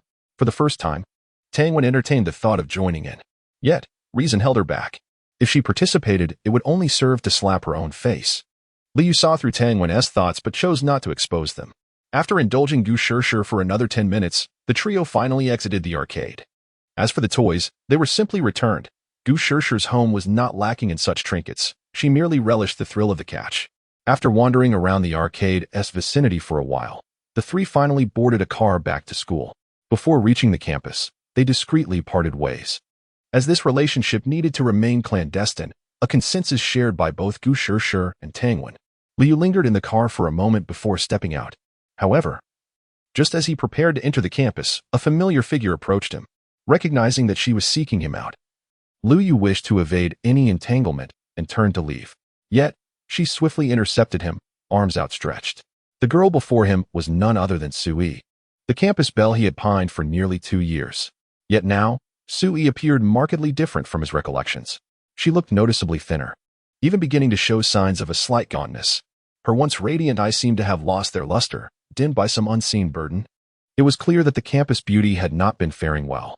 Despite this, Lu Yu felt no stir of emotion. Su Yi, is there something you need?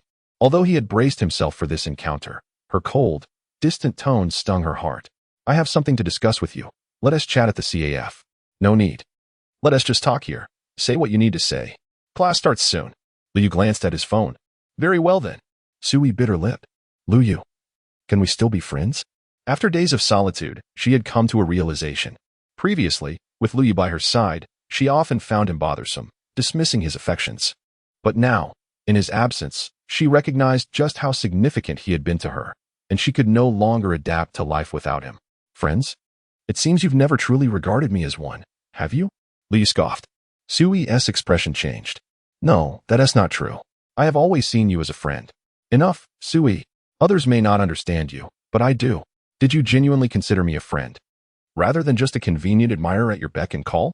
I know your intentions. We belong to different worlds. Thus, I ask that you refrain from bothering me in the future. Is there really no chance left? Su Yi gazed at Lu Yu with reddened eyes. Anyone witnessing her sorrowful demeanor would undoubtedly feel a pang of sympathy, but Lu Yu remained unmoved. What is lost. Chapter 28. Lu Yu's determination Iran. What troubles you? As Su Yiran settled into her seat, Gu Shishir immediately sensed something was amiss, although Su Yiran had appeared somewhat unwell in recent days. Today her sorrow was palpable. Su Yiran shook her head. I'm fine, don't worry. Gu Shishir, however, recognized that Su Yiran was merely putting on a brave face. Could it be related to Lu Yu? She understood that even if she were to inquire, Su Yiran would not confess. Therefore, as soon as class ended, Gu Shishir summoned Lu Yu to the rooftop. Miss Gu, what are your instructions? Lu Yu asked. Did you meet with Yiran today? How did you know? I just knew it was you. Gu Shishir kicked Lu Yu in frustration, causing him to yelp in pain. What was that for? Quickly tell me what you discussed with Yiran. Why is she so heartbroken? You expect me to spill everything just because you ask? That would be quite undignified. Fine. If you refuse to speak, then I shall have to terminate. Before Gu Shishir could finish, Lu Yu relented. Wait. I'll tell you. Humph. I knew I could get to you. Speak. With no other option, Lu Yu recounted his encounter with Su Yiran at the school gate. Just as I suspected. She sought to reconcile with you. Yet, I am curious as to why you declined her. Surely you realized that mending your relationship would transform the dynamic between you two, possibly even leading you to become a son-in-law of the Su family. Gu Shishir regarded Lu Yu with keen interest. Uft, a mere son-in-law of the Su family? Lu Yu, am above such trivialities. Goodness, I did not expect you to possess such ambition. Since you look down upon the notion of being a son-in-law, why not return my 10 million? Gu Shishir teased. Absolutely not. That is my hard-earned money. I knew it. You're nothing but a miser. Gu Shishir realized, through her playful torment of Lu Yu over the past few days, that she had seen through his true nature. The mere thought of treating him to a meal sent him into a frenzy. Enough of this frivolity. What do you intend to do? Gu Shishir pressed. Do about what? Lu Yu feigned ignorance. Your relationship with Yiran. You are aware of her affections for you, and she has already reached out to mend things. Are you truly set on severing all ties with her? I think it and oppose. As for the best. For you, perhaps. You hide a woman outside of school, while within. There's the devoted Tangwen. Now that Yiran regrets her decision, I imagine you are quite pleased with yourself. Gu Shishir mocked. Don't speak nonsense. My relationship with Tangwen is purely platonic. Really? Do you believe that yourself? Why would I not? Fine. I cannot dictate your affairs with Tangwen or that woman named Chu Xiu, but Yiran is off limits. She is my dear friend, and you cannot cause her any more pain. Otherwise, I shall not let this rest. Miss Gu, I truly feel powerless in this matter. How can you be powerless? Can't you reconcile with Yiran? You once cherished her. Lu Yu shook his head. That was then. This is now. In any case, I will not reconcile with Su Yiran. Even if I threaten you with a contract, you will not change your mind. Will you? Lu Yu met Gu Shishir's gaze earnestly. If you insist on pursuing that course of action, my answer remains unchanged. With a deep sigh, Gu Shishir conceded. Fine, I understand. You may leave now. I will remain here alone. Once Lu Yu departed, Gu Shirshir became agitated, unleashing her frustrations upon the empty air. Damn Luyu. Why can't you at least pretend to reconcile with Yiran? You scoundrel, you once cared for her so deeply. After an indeterminate time spent venting, Gu Shirshir finally quieted down. Yiran, I truly did my best. Upon returning to his seat, Luyu's phone vibrated with a message from Tangwen. What did you discuss with Gu Shirshir? Does it concern me? Luyu hastily replied, not at all, before setting his phone aside. Seeing the message, Tangwen exhaled in relief. However, when she noticed Gu Shirshir returning with a glum expression, casting several dark glances at Luyu, she surmised that something was amiss. As the class was about to commence, she resolved to inquire further after the bell rang. After class, Luyu, as per his usual routine, briefed Xiao Shan and the others before making his exit. I envy you, Luyu. You get to cuddle with your girlfriend every night. Jolie remarked wistfully. Indeed. Lu Hai and Xiao Shan echoed, filled with envy. Despite their banter, all three were still inexperienced in matters of romance. While the trio continued to express their envy, Tangwen had already shouldered her bag and departed. Realizing this, Xiao Shan dashed after her. Wenwen, wait for me. Before long. Only Su Yiran and Gu Shirshir remained in the classroom. Since Lu Yu's departure, Su Yiran's gaze had been fixated on his empty seat. Gu Shirshir lingered behind, determined to prevent her dear friend from spiraling further into despair. With Lu Yu no longer an option, she could only console Su Yiran. Yiran, stop staring. He has left. Yes, he is gone, never to return. Su Yiran's voice trembled, her eyes glistening with unshed tears. Gu Shirshir, filled with compassion, enveloped Su Yiran in a comforting embrace. Soon, the classroom resonated with Su Yiran's soft sobs. Time passed, and at last, Su Yiran regained her composure. Shirshir, I'm so sorry for dampening your clothes. Gu Shirshir smiled and shook her head. It's nothing. I'll change once I get home. But you, Yiran, Luyu is no longer the same person he once was. He will not return. You must relinquish any illusions. Otherwise, you will be the one left hurt. Just look at your complexion lately. I do not wish for this either. Whenever I close my eyes, all I see is Luyu. When he was here, I hardly noticed. Now that he is gone, I realize how significant he was to me. Gu Shirshir was rendered speechless. This was a classic case of regret. Only upon losing something do we comprehend its value. Yet, she felt she lacked the authority to admonish Su Yiran, as Luyu and Apos' departure was partly due to her own actions. Even if you regret it now, it is too late. Liu will not look back. No, I refuse to believe that.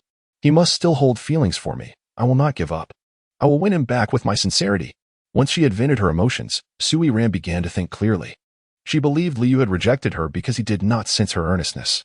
After all, those who have been hurt become especially sensitive and cautious. What she needed was to touch Lu Yu and Apos' heart with genuine sincerity and win him back. She would present a different side of herself to him. At this, Gu Shirshir could only think, this is it. My dear friend has truly lost her mind. Chapter 29, The Collapse of Tangwen. Why are you here again? After concluding today's class, Liu was eager to return home. However, as soon as he entered the vehicle, the front passenger door swung open, and a graceful figure took a seat beside him.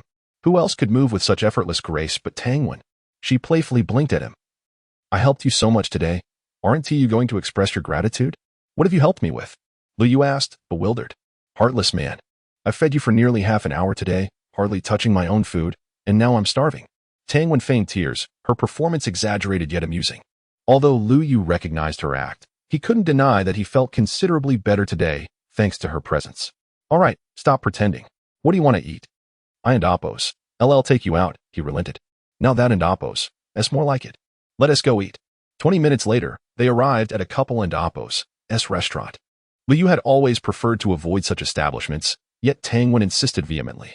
With no other choice, he reluctantly complied. They chose a table by the window, and Liu handed the menu to Tangwen. Order whatever you like, he urged. Tangwen accepted the menu with a smile. You're a millionaire now. I want tea holdback. She began to peruse the menu earnestly. Liu sighed, thinking that no amount of wealth could compare to the fortunes of those born into privilege.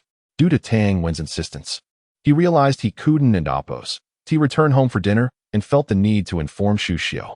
Not long after sending the message, Shu Xiu replied, asking him to return early without further inquiry. A wave of guilt washed over him. He felt as though he was betraying Shu Xiu's kindness. Such a wonderful woman was rare to find, and he feared missing out on her could lead to lifelong regret. He resolved to clarify things with Tang when during this opportunity.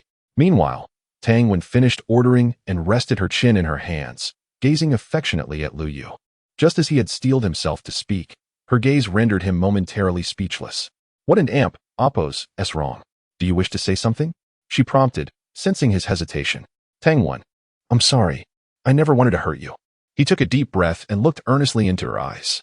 This has to end here. If we continue. It won't end well. What are you saying? I don't understand. Her hands trembled around her cup. Regardless of whether you truly understand or are pretending, I can no longer engage in this frivolity. Continuing down this path will lead to no resolution and may even harm those around us. Lu Yu and Oppos' gaze was filled with complexity as he regarded Tang Wen. Tang Wen clenched her cup tightly and eventually spoke slowly. So this is about my relationship with Xiao Shan? Somewhat. Although my time with Xiao Shan has been brief, he genuinely considers me a friend. I cannot betray his trust.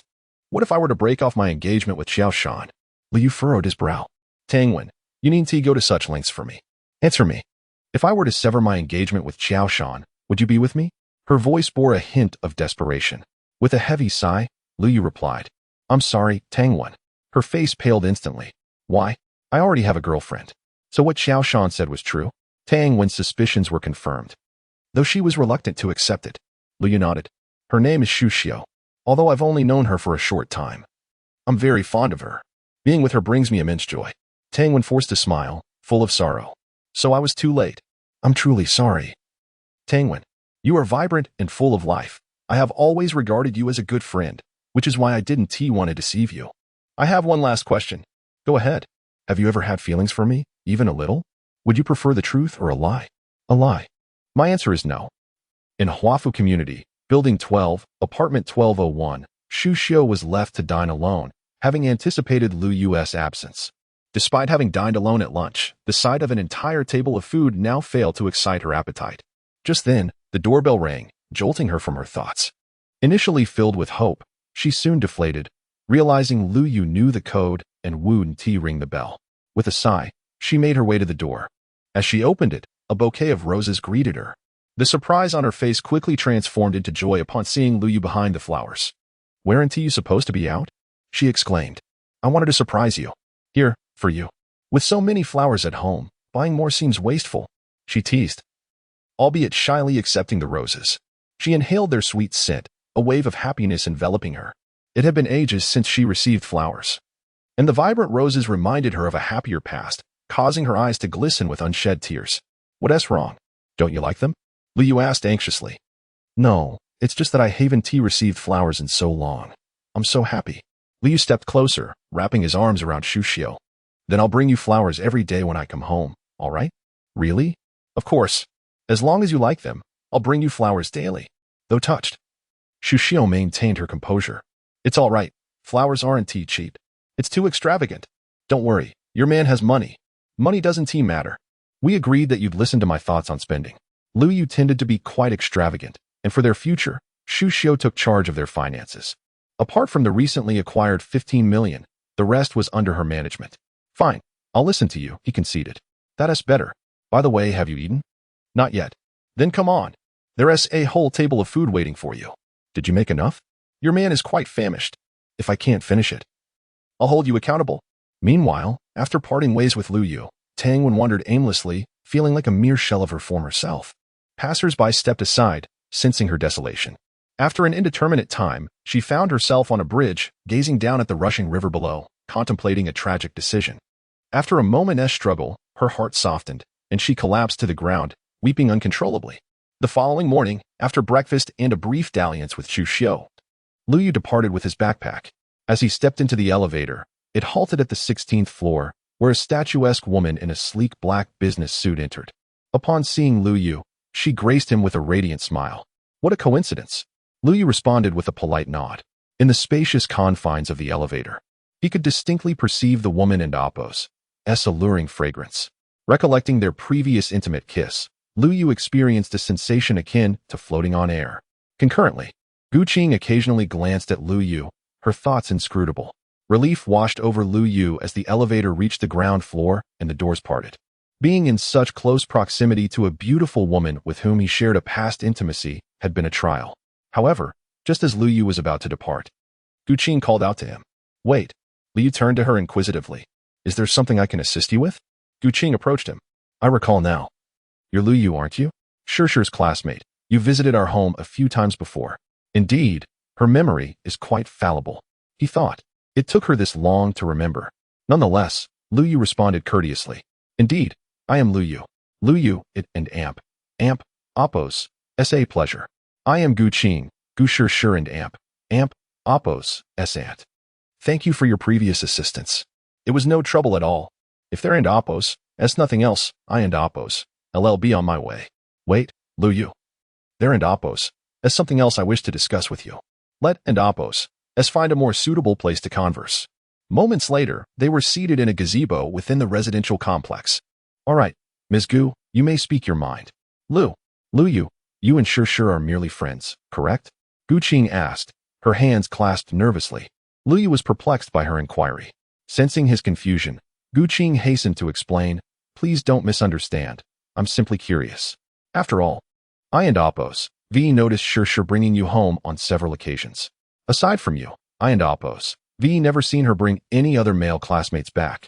If that and oppos, that's the case, Ms. Gu, there's no need for concern. Gu Shur and I aren't even casual acquaintances. Li responded with a gentle smile. Not even casual acquaintances? Indeed not. I am currently her dedicated simp, and a salaried one at that. Upon realizing that Li was not jesting, Gu Qing visibly relaxed. However, this did not escape Lu Yu's notice, and he felt a tinge of displeasure. He had initially held Gu Qing in high regard, but it seemed she was also one to value status and hierarchy.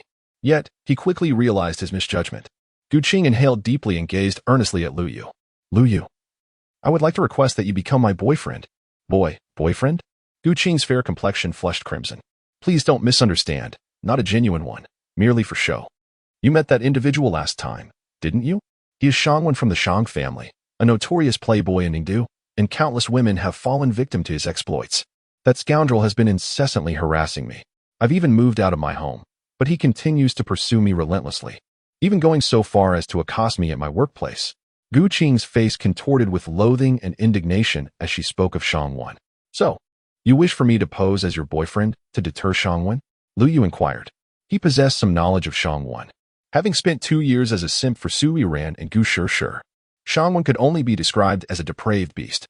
Such a person should have met his demise countless times over, but the Shang family wielded considerable influence in Ningdu, and someone always cleaned up his messes, no matter how egregious his transgressions. Indeed, Gu Qing affirmed. Rest assured, I want and oppos to require your constant presence. I only need you to be there when I need you. Furthermore, I will provide you with generous compensation. It's not about the money, Miss Gu. I'm merely a commoner, and the Shang family holds immense power in Ningdu. I fear I might suddenly vanish from this world. Lu Yu said with a wry smile. You needn't worry about that. At most, Shangwen would only dare to have you roughed up. He would never resort to murder. I will assign bodyguards to protect you around the clock, ensuring that you come to no harm. Lu Yu furrowed his brow slightly. Ms. Gu, why not seek someone else? Gu Qing sighed helplessly. In a moment of impulse. I pulled you in as a shield last time, and Shangwen has already marked you as my boyfriend. If I were to switch to someone else, he would undoubtedly become suspicious. Lu Yu's expression changed. Does that mean I'm already on Shangwen's radar? Most likely. Damn it, I'm just an innocent bystander. So, I have no choice but to pretend to be your boyfriend, is that it? I am truly sorry, but it seems to be the only solution. Alas, should I consider myself fortunate or unfortunate? Just then, a familiar mechanical voice echoed in his mind. Ding. A new task has been generated. Please accept it as soon as possible. Why now? Lu Yu wondered. Since the completion of Su Yiran and Oppos' task, the system had been silent, leading him to believe it had fulfilled its purpose. He never expected it to resurface at this moment. Accept task. Ding. Congratulations, host, for successfully accepting the task. A new simp target has been locked. Gu Qing. Upon seeing the new task, Lu Yu was utterly dumbfounded. What? Gu Qing? System, are you certain there's no mistake? Responding to host, the task is accurate. Please complete it as soon as possible. Wow, what a coincidence. But this doesn't seem like bad news. Isn't she asking me to pretend to be her boyfriend? In that case, I can take the opportunity to farm favorability. System, detect Gu Qing's current favorability. Ding. Gu Qing and amp. Oppos, S current favorability is 30. Damn it. 30. The system and amp. Oppo's S criteria for completing a simp task was the target and amp. Oppo's S favorability toward Lu Yu. Once the favorability reached 80, the task would be deemed complete. It had taken him nearly half a year to raise Su Yiran's favorability to 30, but Gu Qing was already starting at 30. What a stark contrast. However, this also indicated that Gu Qing held a considerable degree of goodwill toward him. In that case, I have no choice. If you truly don't wish to do it, I won't force you. As for Shangwan, I will handle him and ensure he doesn't harm you, Gu Qing said with a hint of disappointment after a long silence from Lu Yu. No, I agree. Gu Qing's eyes lit up. Really? Lu Yu nodded. Since I've already offered my assistance, I might as well see it through to the end. Thank you, Lu Yu, Gu Qing exclaimed, embracing him tightly. If Lu Yu had refused, she would have been at a loss for what to do. Ms. Gu, you're embracing me a little too tightly. I'm finding it difficult to breathe. Oh, I'm sorry, I was simply too excited. No worries. Then, please guide me in the days to come. Please guide me as well. Chapter 31. An incident with Tang Wenyu. Why are you so cheerful today? Has something good happened? Jolie inquired, observing Lu Yu and Oppo's S beaming smile. Indeed. Do share with us. Lu Hai chimed in, leaning closer. It's not anything monumental, merely a little luck with the lottery, Lu Yu replied with a grin. Really? How much did you win? Not much, just a few hundred, he clarified. A few hundred? Do you think I and Oppo's be this elated over that? The two friends and Oppo's breaths quickened in anticipation. 10,000. Lu Yu nodded with a playful smile. Given his increasing wealth, it was only a matter of time before his roommates discovered the truth. It was time to find an excuse for their future outings. And winning the lottery was the quickest route to newfound riches. Oh my goodness. What extraordinary luck you have. I can't believe a lucky star resides among us. You absolutely must treat us to a meal, and it better be at a 5-star establishment. Exactly. We must have lobster, abalone, sea cucumber, and shark fin. Absolutely. Let us do it this weekend. We'll go out together, and I'll cover all expenses. Fantastic. Old Xiao, did you hear that? You won the lottery and is treating us. Jolie exclaimed, slapping the indifferent Xiao Shan on the back. It was then that Lu Yu noticed Xiao Shan had been preoccupied with his phone since he entered the classroom. His expression was somewhat troubled. He instinctively glanced at the empty seat beside him. Tang Wen was absent. It seemed he had been too harsh with her yesterday. However, there was little he could do. Their relationship was not meant to be. Revealing the results early was beneficial for him, for Tang Wen, and for Xiao Shan alike. All he could do was hope that Tang Wen would find her way back to happiness soon. After Zhou Li's inquiries, Xiao Shan finally divulged that Tang Wen had not responded to his messages since the previous night. Initially, he assumed she was simply too tired to reply. But when morning came with no word, he began to worry. Tang Wen was disciplined and always arrived 20 minutes early for class. Now, as the class approached, her absence was alarming. When the bell rang, Tang Wen was still nowhere to be found. Xiao Shan could no longer sit idly and stealthily slipped out through the back door. Lu Yu's concern began to bubble. He feared that Tang Wen might be overwhelmed by the situation and contemplating something dire. Surely, she wouldn't tea, as she was such a strong-willed woman. Once outside, Xiao Shan frantically dialed Tang Wen and Oppo's S number, but no one answered. Anxiety threatened to overwhelm him. Just then, Lu Yu emerged as well. Did you get through? He asked. Xiao Shan shook his head. No luck. Let us not waste time. Let us go check on Tang. All right, I'll drive you there. After more than half an hour, Liu drove Xiao Shan to Tang Wen's home. Thank you, Ayu. With that, Xiao Shan dashed towards the house. On the way, he had spoken with Tang Wen and Oppo's mother, who informed him that she was at home but had locked herself in her room. This was not Lu Yu's first visit to Tang Wen's house. He and Xiao Shan had been here several times before. Tang Wen's room was on the second floor of the villa, and from the doorway, they could see inside. She loved sunlight, often keeping the curtains open during the day. But today they were drawn, hinting at her current state of mind. Gazing at Tang Wen's profile picture on his phone, Liu could only sigh in resignation.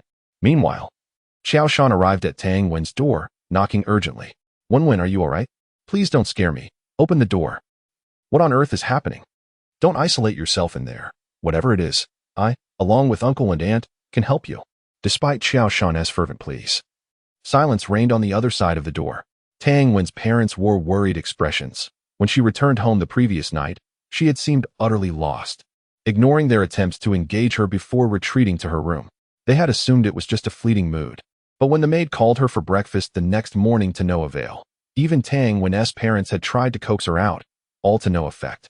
Fearing for her well-being, they contemplated forcing the door open just as Qiao Shan's phone began to ring.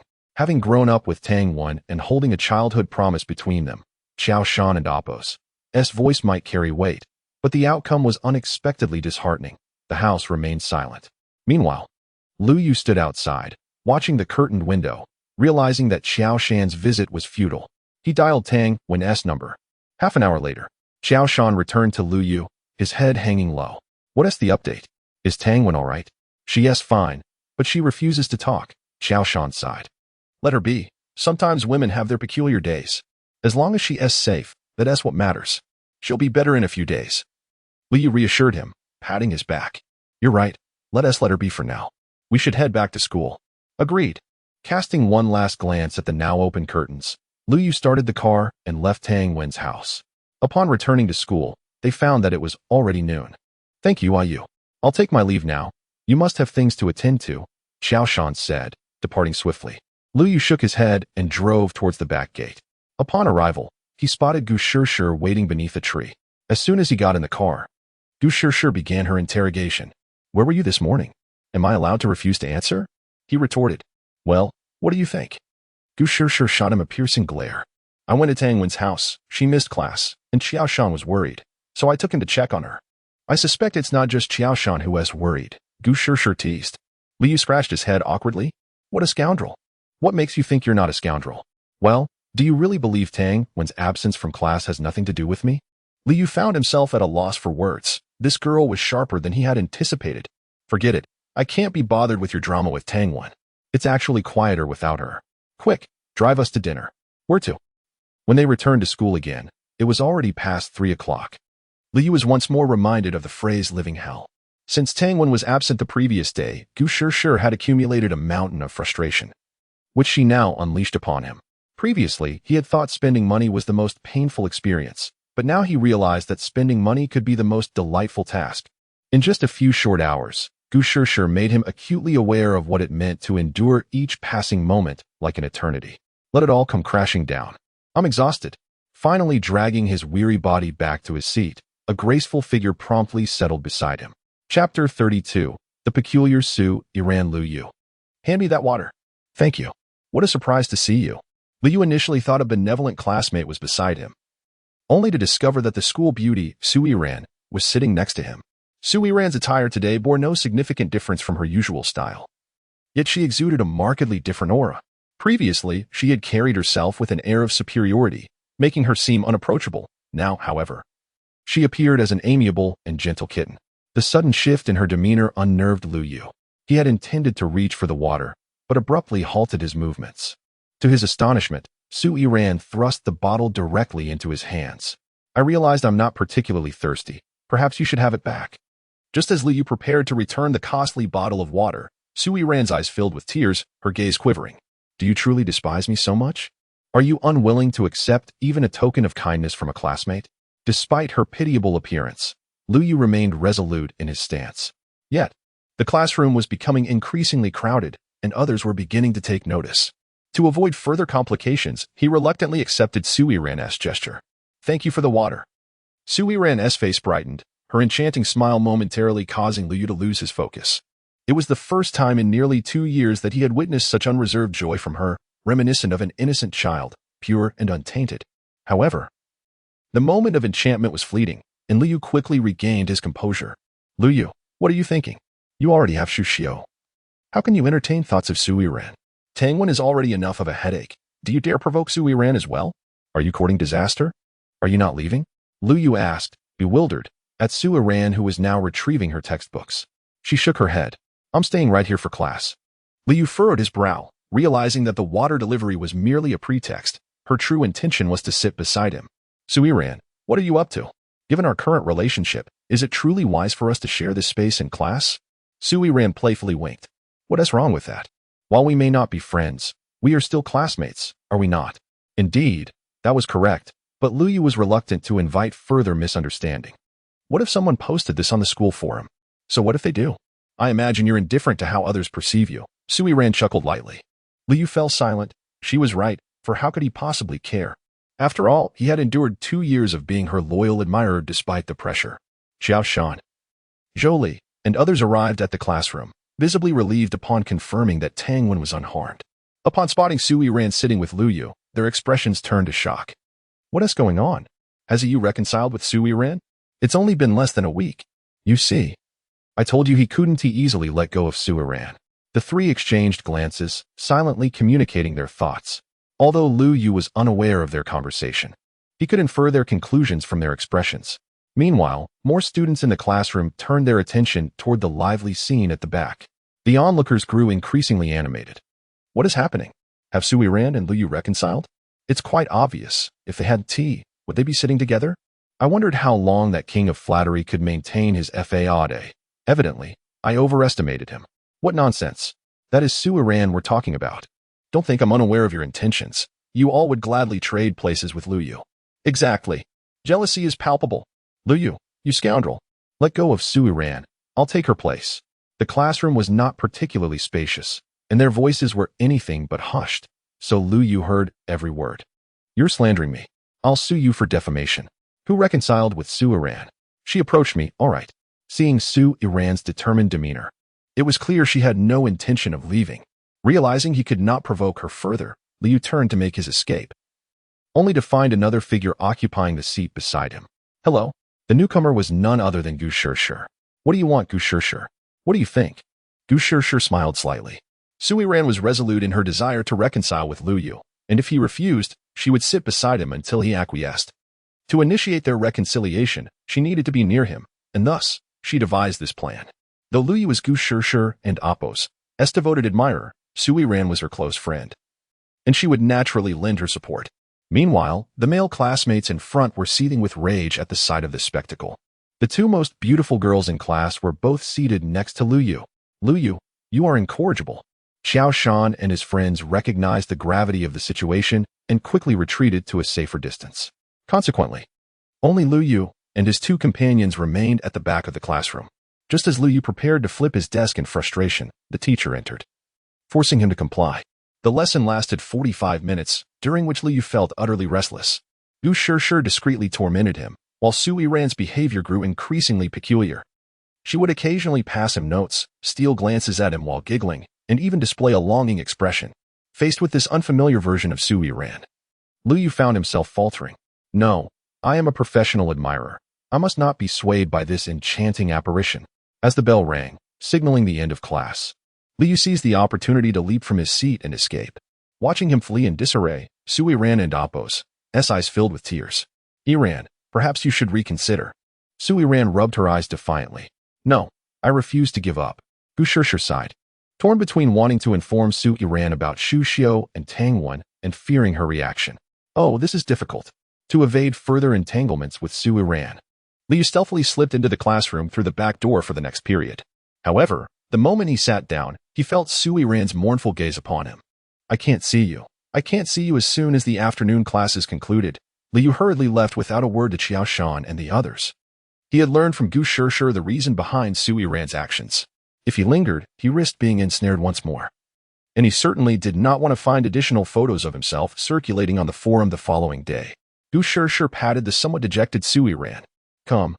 Let us go shopping to lift your spirits. After departing from the school, Lu Yu drove to the Heart Lake Garden. Soon, he found himself beneath an ancient locust tree. After glancing around to ensure no one was present, he prepared to take out his phone, only for a familiar figure to suddenly leap from behind the tree and embrace him. I thought you were deceiving me. Chapter 33. Lu Yu's choice. Have you truly made up your mind? Lu Yu gazed at Tang Wen with a complex expression. He had initially wished to maintain a distance from her, be it due to Xiao Shan or for the sake of Shu Xiu. Yet, witnessing the usually lively and cheerful Tang Wen lock herself away, avoiding all contact with others because of him, stirred an unexpected discomfort within his heart. It would be unrealistic to claim he felt nothing for her. Aside from her occasionally fiery temperament, her beauty was not inferior to that of Su Yiran or Gu Shishir. However, out of respect for her relationship with Xiao Shan, he dared not entertain any further thoughts. Soon, clarity dawned upon him, perhaps from the moment the system emerged. He was destined to become a scoundrel. If fate decreed it thus, what reason had he to refuse? Life is fleeting. One must seize joy in the present. As for the future, he would address that later.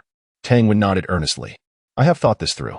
I understand you will not abandon Sister Shu. But I cannot bear to give you up either. What about your family? Your parents will surely disapprove, and then there's Xiao Shan. I will find a way to clarify things with my parents, and I will also explain to Xiao Shan. In any case, no matter what you say this time, you cannot drive me away. Determination etched across Tang Wen's face. Liu could not help but chuckle. Truly foolish, you, a woman, are unafraid, yet I, a man, should quail? That is more like it. However, your words yesterday wounded my heart deeply. Do you have any idea how many tears I shed? Tang Wen pouted, her expression one of grievance. Then let me compensate you, shall I? How will you compensate me? Before she could finish, Liu leaned in to kiss her. Tang Wen was taken aback for a moment, then closed her eyes and embraced him tightly. The two remained there beneath the old locust tree, quietly savoring each other's warmth. After an indeterminate time, Tang Wen tenderly cupped Liu Yu's face. Do you know? When you confessed to me yesterday, I felt as if I were on the brink of death. I wandered aimlessly through the streets, and people avoided me in fear. Later, I found myself on a bridge, gazing at the raging river below, tempted to leap, thinking perhaps that would relieve my suffering. However, the thought of you witnessing my disheveled state deterred me. Thankfully, I did not act impulsively, or else I would never have seen you again. Liu was momentarily stunned. He had not anticipated Tang Wen harbored such despair. I am sorry, it was my fault. I will never push you away again. I apologize. The two embraced once more. After several minutes, they strolled hand in hand through the garden like a couple in love. Liu Yu, I wish to visit Huafu community. Tang Wen suddenly regarded him with eager anticipation. Are you truly ready? There is no rush. We can wait until you feel prepared. Since you informed me of Sister Shu's existence yesterday, I have been eager to meet her. I am curious about the kind of woman who could compel you to forsake Su Yiran and utter such harsh words to me. Tang Wen pouted. Well, we will meet her eventually. I believe it is best to wait a few more days. You are not afraid, are you? How could that be? I could never be afraid. Then why are your legs trembling? After more than half an hour, Liu Yu led Tang Wen to his residence in Huafu community. Are you ready? Liu Yu glanced at the visibly anxious Tang Wen. Initially, she had been unafraid, but now her lips quivered. Perhaps you should go in first, and I will wait outside. Understanding her fear, Liu did not press her. Very well, you wait here, and I will go in first. Do not run away, or else you will face the consequences. I understand, just hurry inside. In the living room, Shu Xiu was diligently studying. Over the past few days, she had nearly finished her management studies and was now learning to cook. Though Liu Yu had only asked her to manage operations, knowing more skills would prove beneficial during busy times. At that moment, a familiar voice suddenly rang in Shu Xiu's ear. Still studying? You startled me. Did you not say you would return later? Shu Xiu glared at Liu Yu. With a light leap, Liu Yu reclined in her arms like a child. Why do you act like a little kid? Shu Xiu feigned disdain, yet her face radiated affection. Hee, is it not the fragrance of Sister Shu? You are full of flattery. What do you mean by flattery? That is simply the truth. After saying this, Liu Yu indulged in the scent once more. Shu Xiu blushed, her cheeks flushed. All right, I must go prepare dinner. However, just as she was about to rise, Liu Yu pulled her back. No hurry, Sister Shu. I have something to discuss with you. Seeing Liu Yu suddenly turn serious, Shu Xiu felt an ominous premonition. Taking a deep breath, Liu Yu began to share the situation regarding Tang Wen. After concluding, he quietly observed Shu Xiu, knowing it would be disingenuous to claim he was unafraid. After all, each person's perspective varied. As he watched Shu Xiu remain silent, her expression inscrutable, Liu Yu felt immense anxiety. Meanwhile, outside, Tang Wen was growing increasingly restless, fully aware of what Liu Yu was doing, though they had both accepted each other. The pivotal moment hinged on Shu Xiu. After a few minutes, Shu Xiu finally spoke. Liu Yu, do you love me? Liu Yu was momentarily taken aback, then grasped Shu Xiu's hand tightly. Indeed, although we have only known each other for a week, perhaps it began with impulse and sympathy for your plight. Over these past days, I have been utterly captivated by your gentleness and thoughtfulness. You may think this is mere deception, but I swear upon the heavens, you, Shu Xiu, are the love of my life, now and forever. Just as Liu Yu prepared to raise his hand in oath, Shu Xiu grasped it. With a gentle smile, she replied, No need. I trust you. Thank you. Liu Yu embraced Shu Xiu, overwhelmed with relief, fearing she might reject him and choose to leave. All right, time is of the essence. Please invite her in. Do not keep her waiting. Sister Shu, you truly do not mind? You need not sacrifice your own happiness for me. If you cannot accept this, I can sever ties with Tang Wen. Sever ties? She nearly took her own life for you. Do you truly wish to provoke such tragedy? That cannot be. Enough. I genuinely do not mind, and I had anticipated this day would come. As long as you still hold me in your heart, and I can remain by your side, that is sufficient. Besides, you are so full of energy, I cannot bear it alone. Chapter 34. Tangwen and Chu Xiu. Sister Chu, hello. I am Tangwen. Despite having rehearsed numerous times outside, Tangwen found herself at a loss for words when Lu Yu introduced her to Chu Xiu. The first impression of Chu Xiu was one of elegance, grace, and gentle virtue. Although she did not possess the breathtaking beauty of Su Yiran, there was an innate warmth about her that made one inexplicably drawn to her. In turn, the ponytailed Tangwen also caught Chu Xiu's attention. Her straightforwardness and sincerity had become her defining traits. A mere exchange of glances revealed to both women the reasons for Lu Yu's affinity towards each of them. Chu Xiu offered a gentle smile and extended her hand to grasp Tangwen's. Let us sit and chat. As they settled onto the sofa, Lu Yu promptly plopped down beside them. However, he soon found himself under the scrutinizing gazes of the two women. Clearing his throat, Lu Yu mumbled, I almost forgot. We are out of groceries. I'll just step out to buy some. With that, he swiftly exited, leaving the two women to turn their attention to one another. Let us formally introduce ourselves. I am Chu Xiu. Sister Chu, hello. I am Tangwen. Meanwhile, having left the house, Li did not actually head to the grocery store, but instead took a moment to appreciate the view from the balcony. Although the Huafu community was not particularly upscale, it was a place many could only dream of entering, thus the scenery was quite pleasant. Suddenly, Li Yu's gaze fixed upon a particular spot on the 16th floor. There, on a balcony, a woman clad in a black bodysuit was performing peculiar movements on a mat. While Li Yu may have been inexperienced, he recognized her practice as yoga. To his surprise, the woman was none other than Gu Qing, who had previously enlisted Li Yu to pose as her boyfriend. No wonder, at 31, her figure was so well preserved. It seemed she practiced yoga daily. If only he were her real boyfriend. After admiring the view for a while, Li Yu was about to take a photograph when Gu Qing seemingly sensed a gaze upon her and turned to look in his direction. Luckily, Li Yu reacted swiftly, crouching down to avoid detection, for anyone would deem him a peeping Tom. He certainly did not want his satisfaction rating to plummet to 0. Gu Qing only felt as if someone was watching her, but upon glancing around, she found no one. Was it merely her imagination? Meanwhile, within apartment 1201, Chu Xiu and Tangwen were already growing comfortable with each other. In my most desperate moment, Lu Yu appeared and saved me. I had intended to express my gratitude, yet he left without a word. Tangwen recounted with indignation, recalling the past. After all, I am quite the beauty. Could a simple acknowledgement have been so taxing? Chu Xiu suppressed a smile, acknowledging, that is indeed something only Lu Yu would do.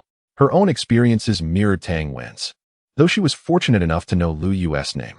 However, we crossed paths again, but by then, Lu Yu was enamored with our school's belle.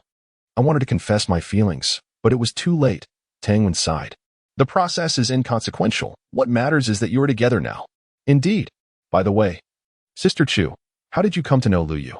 Tangwen inquired curiously, having pestered Lu Yu for an answer on their way here, to no avail. Do you truly wish to know? Chu Xiu hesitated, reluctant to revisit the past. Seeing Tangwen's eager expression, she felt compelled to share.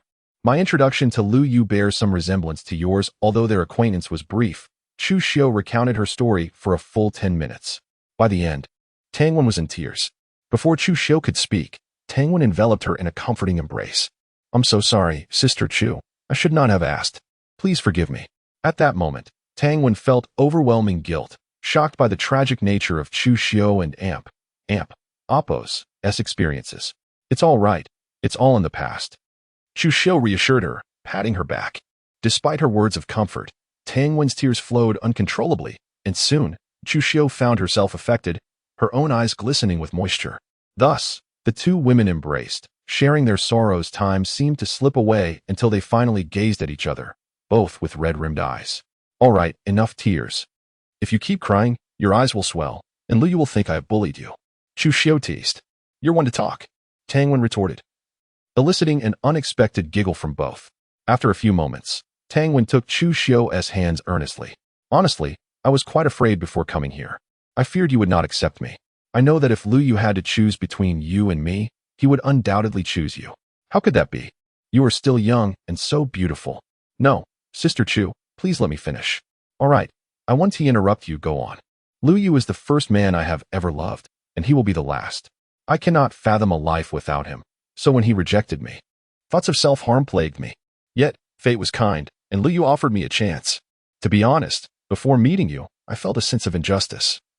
But the moment I laid eyes on you, I awakened to the truth. I finally understood why Lu Yu loves you so dearly. You are gentle, considerate, and virtuous. Even as a woman, I find myself captivated, let alone Lu Yu. Life is filled with uncertainties. We never know what the future holds. That is precisely why we need the companionship of family. Sister Chu, would you accept me as part of your family with Lu Yu? Tang Wen gazed sincerely at Chu Xiu. Moved to tears, this was the first time Chu Xiu felt touched by someone other than Lu Yu. I would be honored, she exclaimed, embracing Tang Wen once more. Thank you, Sister Chu, for accepting me. Tang Wen cried joyfully. No, thank you for choosing to be my family. Soon, the sound of tears echoed in the living room once more, albeit this time, they were tears of joy. When Lu Yu returned home, he found the two women engaged in cheerful conversation, though their eyes bore clear evidence of their earlier tears. A wave of relief washed over him. I'm starving, Lu Yu declared as he approached and embraced the two women from behind. However, they remained surprisingly composed. Sister Chu, I'm hungry. Shall we go eat? Tang Wen suggested. Of course. As the two women linked arms and made their way towards the door, Lu Yu stood in astonishment. What is going on with them? Do they not see me? Just as the door was about to close, Tang Wen's voice called back. Aren't you coming? Hurry up. Oh, coming. Chapter 35. Weary Lu Yu inside the swiftly moving black G-Class. Lu Yu sat in the driver and Oppo's seat with a sullen expression, while Tang Wen and Xu Xiu chatted merrily in the passenger seat, their laughter ringing like silver bells. The more joyfully they laughed, the darker Lu Yu's expression became. What was meant to be a simple outing for a meal soon revealed to him that he was merely a tool for their enjoyment. As they drove, Lu Yu attempted to join in their cheerful conversation, only to be completely overlooked by the two. Upon arriving at the restaurant, the two women nestled closely together, as if they wished to be physically bound to one another, leaving Lu Yu to sit alone in solitude. During the meal, they epitomized the essence of sisterly affection, leading Lu Yu to question whether they were a couple. When he asked Xu Xiu for a bowl of soup, she obliged, but placed it in front of Tang Wen instead. Xu Jia, you and Oppo's changed. After their meal, the trio ventured out for shopping, where Lu Yu once again became the bearer of bags and an ATM. In just half an hour, he found himself laden with numerous shopping bags. Yet the ladies refused to cease their indulgences, insisting he return items to the car only to return for more. He had hoped that upon returning home, he could escape such torment, but it seemed he had been overly optimistic. Indeed, all women were alike.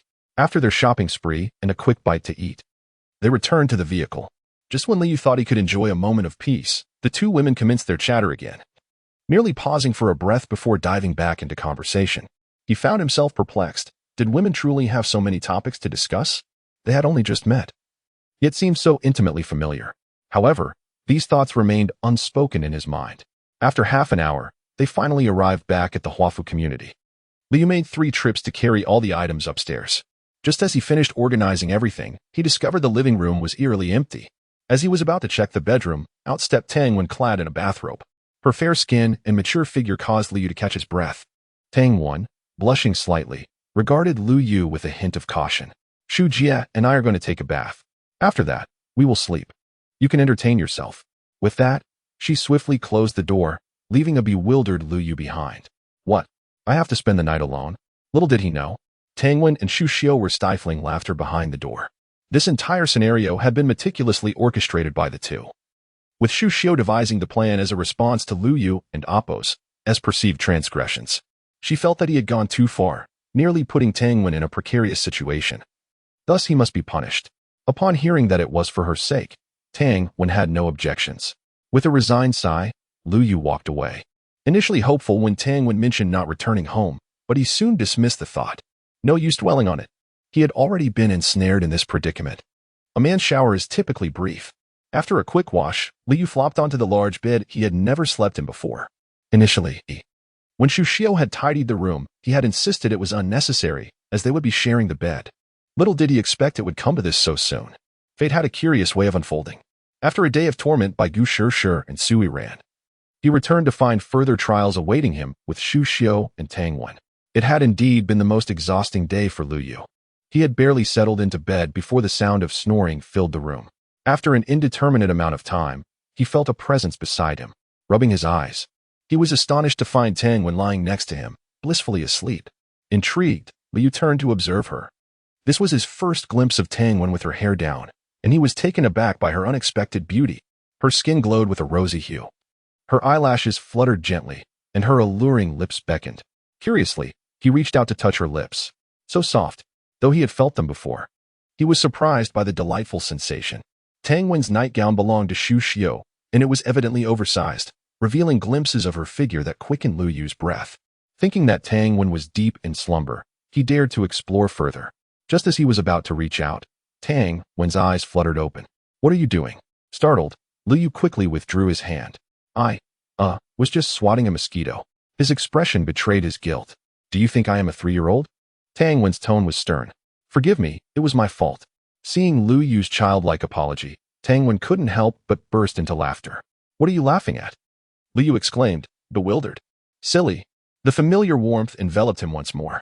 The following morning, just after dawn, Lu Yu was roused by Tang Wen's voice. "Lazybones. Hurry and get up." "No, it's the weekend. Let me sleep a little longer."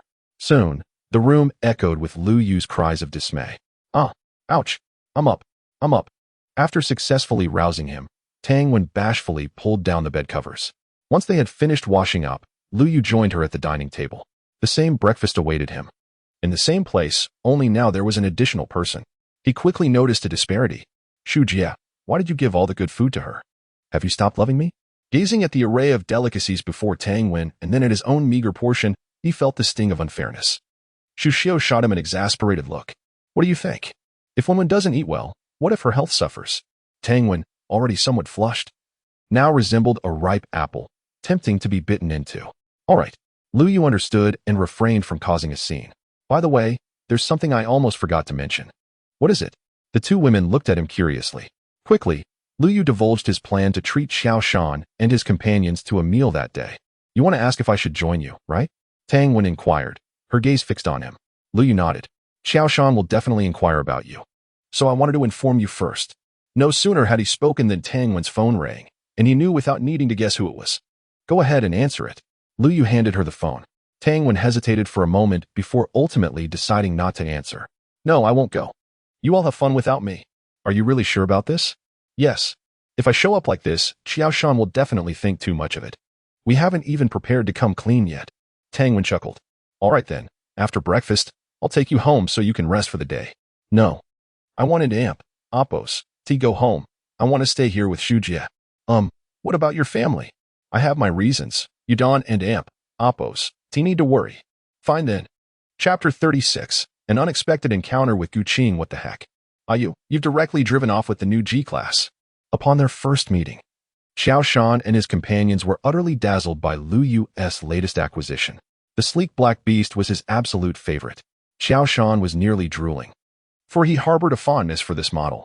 However, due to his strict upbringing, his family had decreed no car until after graduation, as they wished to prevent him from becoming a frivolous playboy. Yet, Xiao Shan had not given up. He had been secretly saving money to purchase one himself, only to be outpaced by Lu Yu.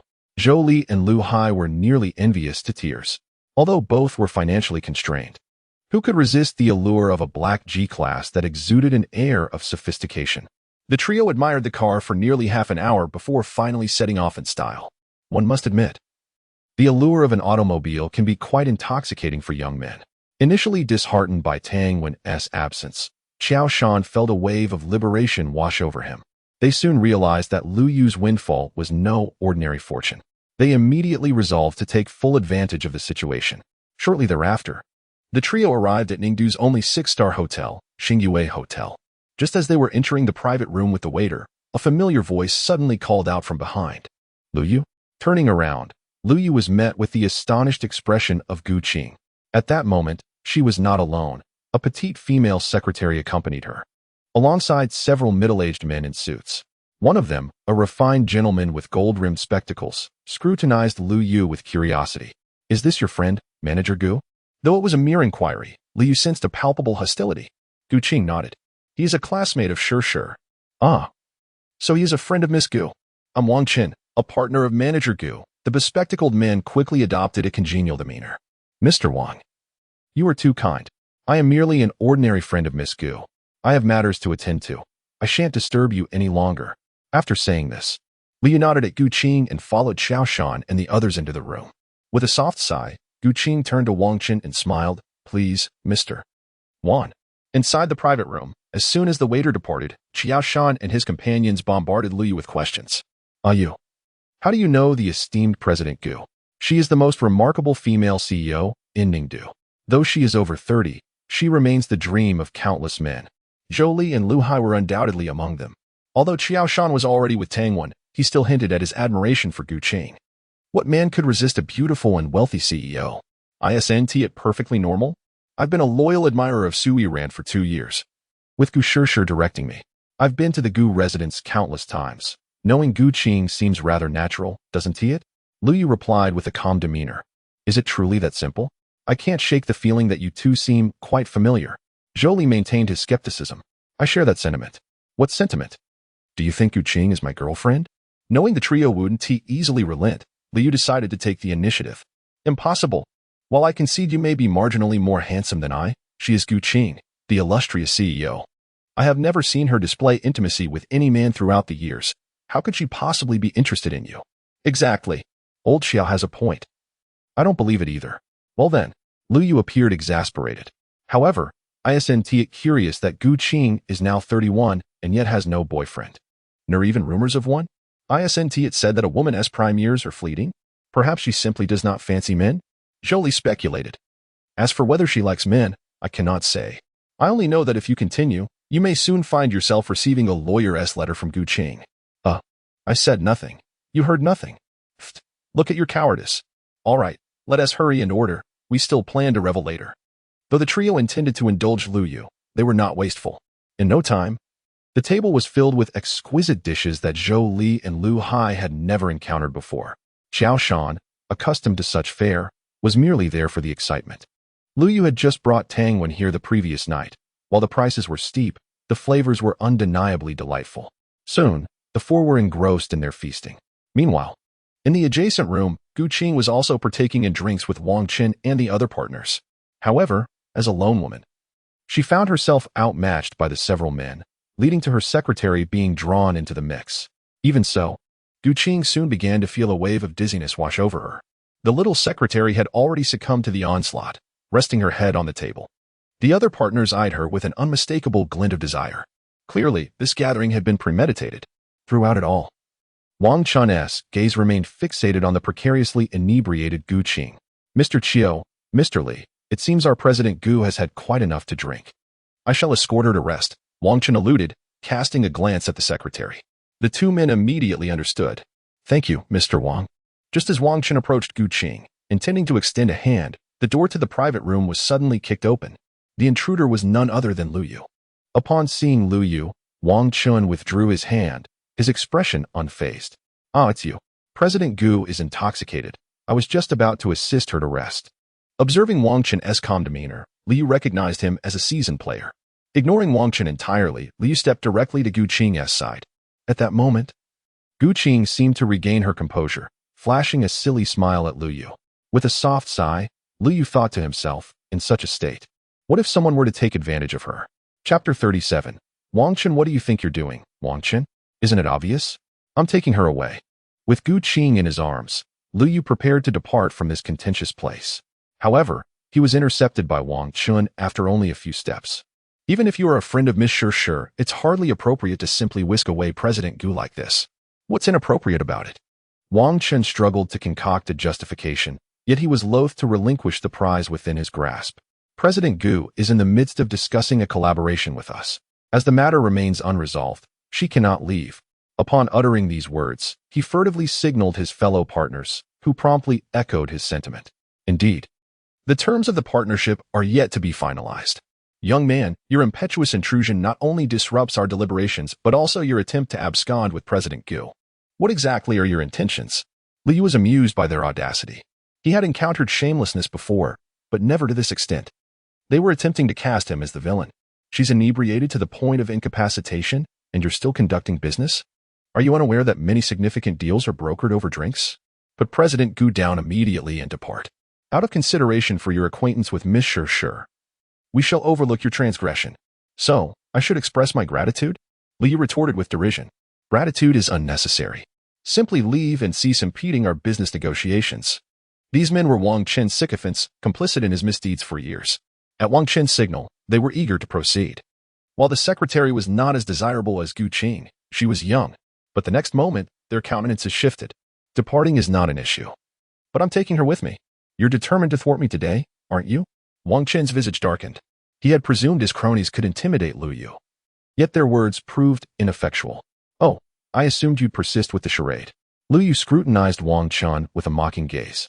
Young man, do you comprehend to whom you were speaking? Regrettably, I do not. What was your name again? Wang Xin? Or perhaps Wang Qian? My apologies. I've always possessed a deficient memory. Wang Qin seethed with anger. In my nearly 40 years, I've never encountered such insolence. Fortuitously, this is my first encounter with such a superficially refined yet inherently depraved and insidious individual. This pronouncement stunned Wang Qin and his associates. It was the first time someone had so directly insulted Wang Qin. His expression betrayed a homicidal intent toward Lu Yu. Undeterred, Lu Yu nonchalantly turned to leave. Just as he reached the doorway, Wang Qin and Appo's frigid, menacing voice reverberated from behind. Halt! Release Gu Qing, and immediately kneel and apologize. Or I guarantee you won't witness the sunrise tomorrow. I notified Gu Sure before arriving. I suspect she's en route. As the words left his lips, Lu Yu exited the room with Gu Qing in his arms. Although Lu Yu did not turn around, he knew Wang Qin's expression must be particularly animated at that moment. Soon after, Wang Qin's frantic roar echoed from the room. Lu Yu. The sound was so deafening that even Xiao Shan in the adjacent room heard it. Did I hear someone call you and Appo's name? You must be mistaken. Didn't and Appo's go to the restroom? I didn't and Appo's hear anything. Perhaps I was mistaken. Upon exiting the room, Liu procured a room at the Star Joy Hotel. Heaving the intoxicated Gu Qing onto the bed, Liu exhaled in relief. Gu Qing was not heavy, but her labored breathing was disconcerting. Gu Qing clung tightly to Lu Yu's neck, her breath assaulting his skin. A potent blend of alcohol and subtle perfume. Even in the short distance to the room, Lu Yu and Appo's breathing had become erratic. It must be said. Gu Qing possessed an exquisite physique. If not for her age, Liu would not have believed she was 31. Gazing at Gu Qing on the bed, a wicked thought materialized, only to be instantly dismissed. Intuition told him that if he acted on it, Gu Qing might not hold it against him. But if he did, how would he differ from Wang Qin? He covered Gu Qing with a blanket and turned to leave. Upon opening the door, he was confronted by Gu Sure and Su Yiran. Where and Appo's my aunt? Gu Sure and Appo's face was etched with anxiety. Lu Yu and Appo's earlier claim of calling Gu Sure was not a bluff. While he could handle the situation himself, he had called Gu Sure as a precaution. He had not anticipated her arrival so swiftly. But why was Su Yiran present? I just escorted her back. Liu gestured toward the room. Gu Sure shoved past Lu Yu and rushed inside, causing Lu Yu to collide with the door. Lu Yu, are you all right? Su Yiran began to approach. But Lu Yu sidestepped her. I'm fine. Now that you're here, I'll be departing. Lu Yu attempted to bypass Su Yiran, but a pair of small hands tugged at his clothing. Lu Yu looked at Su Yiran quizzically. Just as Su Yiran was about to speak, Gu Sure and Appo's shriek echoed from the room. Lu Yu felt a sense of foreboding. Had something happened to Gu Qing? Filled with apprehension, Lu Yu returned to the room, only to be dumbfounded by the scene before him. Gu Sure was desperately clutching the blanket, and there were articles of clothing scattered on the floor. Just as he caught sight of a pink garment, a pair of hands obscured his vision. Don't look. Lu Yu waited outside the room for an extended period before Su Yiran opened the door and beckoned him inside. As soon as he entered, Gu Sure hurled a pillow at him. Lu Yu, you beast. You and Appo's inhuman. My aunt is inebriated, and you took advantage of her. When did I take advantage of her? Don't play coy. If you didn't, how did my aunt's clothes come off? You lecherous devil, coveted my aunt's beauty and took advantage of her intoxication to commit a vile act. I'll kill you today. Unsatisfied with the pillow, Gu Sure prepared to attack him physically, only to be restrained by Su Yiran. Sure, calm down. I can't calm down. I'll kill him today. Enough. At Su Yiran's sharp rebuke, Gu Sure finally relented. Lu Yu, did you remove Sure's aunt's clothes? If I said no, would you believe me? I would. Liu noticed a peculiar glint in Su Yiran's eyes at her earnest reply. Sure, You heard him. It wasn't Lu Yu. You misunderstood. I don't believe it. He did it. Stop acting foolishly. We've known Lu Yu for so long. How could he do such a thing? Besides, Lu Yu was the one who notified us. Would he orchestrate his own capture? Chapter 38. The extortionist Wang Chun. Old Lu, where have you been? Why did you return now? And what happened to your face? Despite Su Yiran choosing to trust Lu Yu and speaking well of him, Gu Shishir remained unconvinced. Seizing the moment when Su Yiran was distracted, she lunged at Lu Yu. Fortunately, Lu Yu reacted swiftly, sustaining only a few scratches. Otherwise, his appearance would have been marred. Had it not been for Su Yiran and Appo's continuous grip on Gu Shishir, he might not have escaped unscathed. Alas, lamentations lead to naught. It's best we take our leave. All right. After settling the bill, Lu Yu drove the three of them away. After a hearty meal, it was time to indulge in merriment. For young men, joy typically encompasses gaming, singing, and the company of beautiful women. Soon enough, the group arrived at the arcade. By the time the four departed, the sun was nearly setting. They had initially planned to dine and then visit a bar in the evening. However, Qiao Shan had been distracted all afternoon, undoubtedly due to Tangwan. Thus, after leaving the arcade, they parted ways. However, shortly after Lu Yu started his car, he noticed a mysterious black van trailing behind him. Lu Yu feigned ignorance, maintaining his composure as he drove. After several minutes, he arrived at a relatively secluded parking lot. As he stepped out of the car, the black van halted before him, and 6 men in black exited, surrounding Lu Yu. Observing the baseball bats in their hands, Lu Yu furrowed his brow. Who are you? You've provoked the wrong people. Kid, today, we're here to teach you a lesson, the bearded leader said in a deep voice. Lu Yu glanced at him before shifting his gaze to the black van. Wang Chun, come out. I know it's you. As soon as the words left his lips, a well-dressed man with gold-rimmed glasses emerged from the van. Who else could it be but Wang Chun? I didn't expect you to possess not only remarkable courage, but also a sharp intellect. Wang Chun taunted. Of course. I've been clever since childhood. Having disrupted your plans today, how could you possibly let me go? Though Lu Yu had speculated that it might be someone sent by Shangwen, he dismissed the thought. If Shangwen truly wanted to deal with him, he could have acted days ago. There was no need to wait until now. Moreover, the approach of a spoiled brat differs from that of a scoundrel. Shangwen would never resort to violence. He would simply utilize the most straightforward method, money. If a problem could be solved with money, employing force would be utterly superfluous. It seems you possess some self-awareness. I shall grant you one last opportunity. Kneel before me and apologize, and I will only take one of your hands and one of your feet. Otherwise, you can expect to spend the rest of your life in a hospital bed. Wang Chun and Appo's expression was grim. Apologies, but I kneel to heaven, earth, my parents, and my wife, but I shall not kneel to a beast, Lu Yu replied with a half-smile. You little rascal, even at this juncture, your tongue is still sharp. Do you really believe you can take on all 6 of us alone?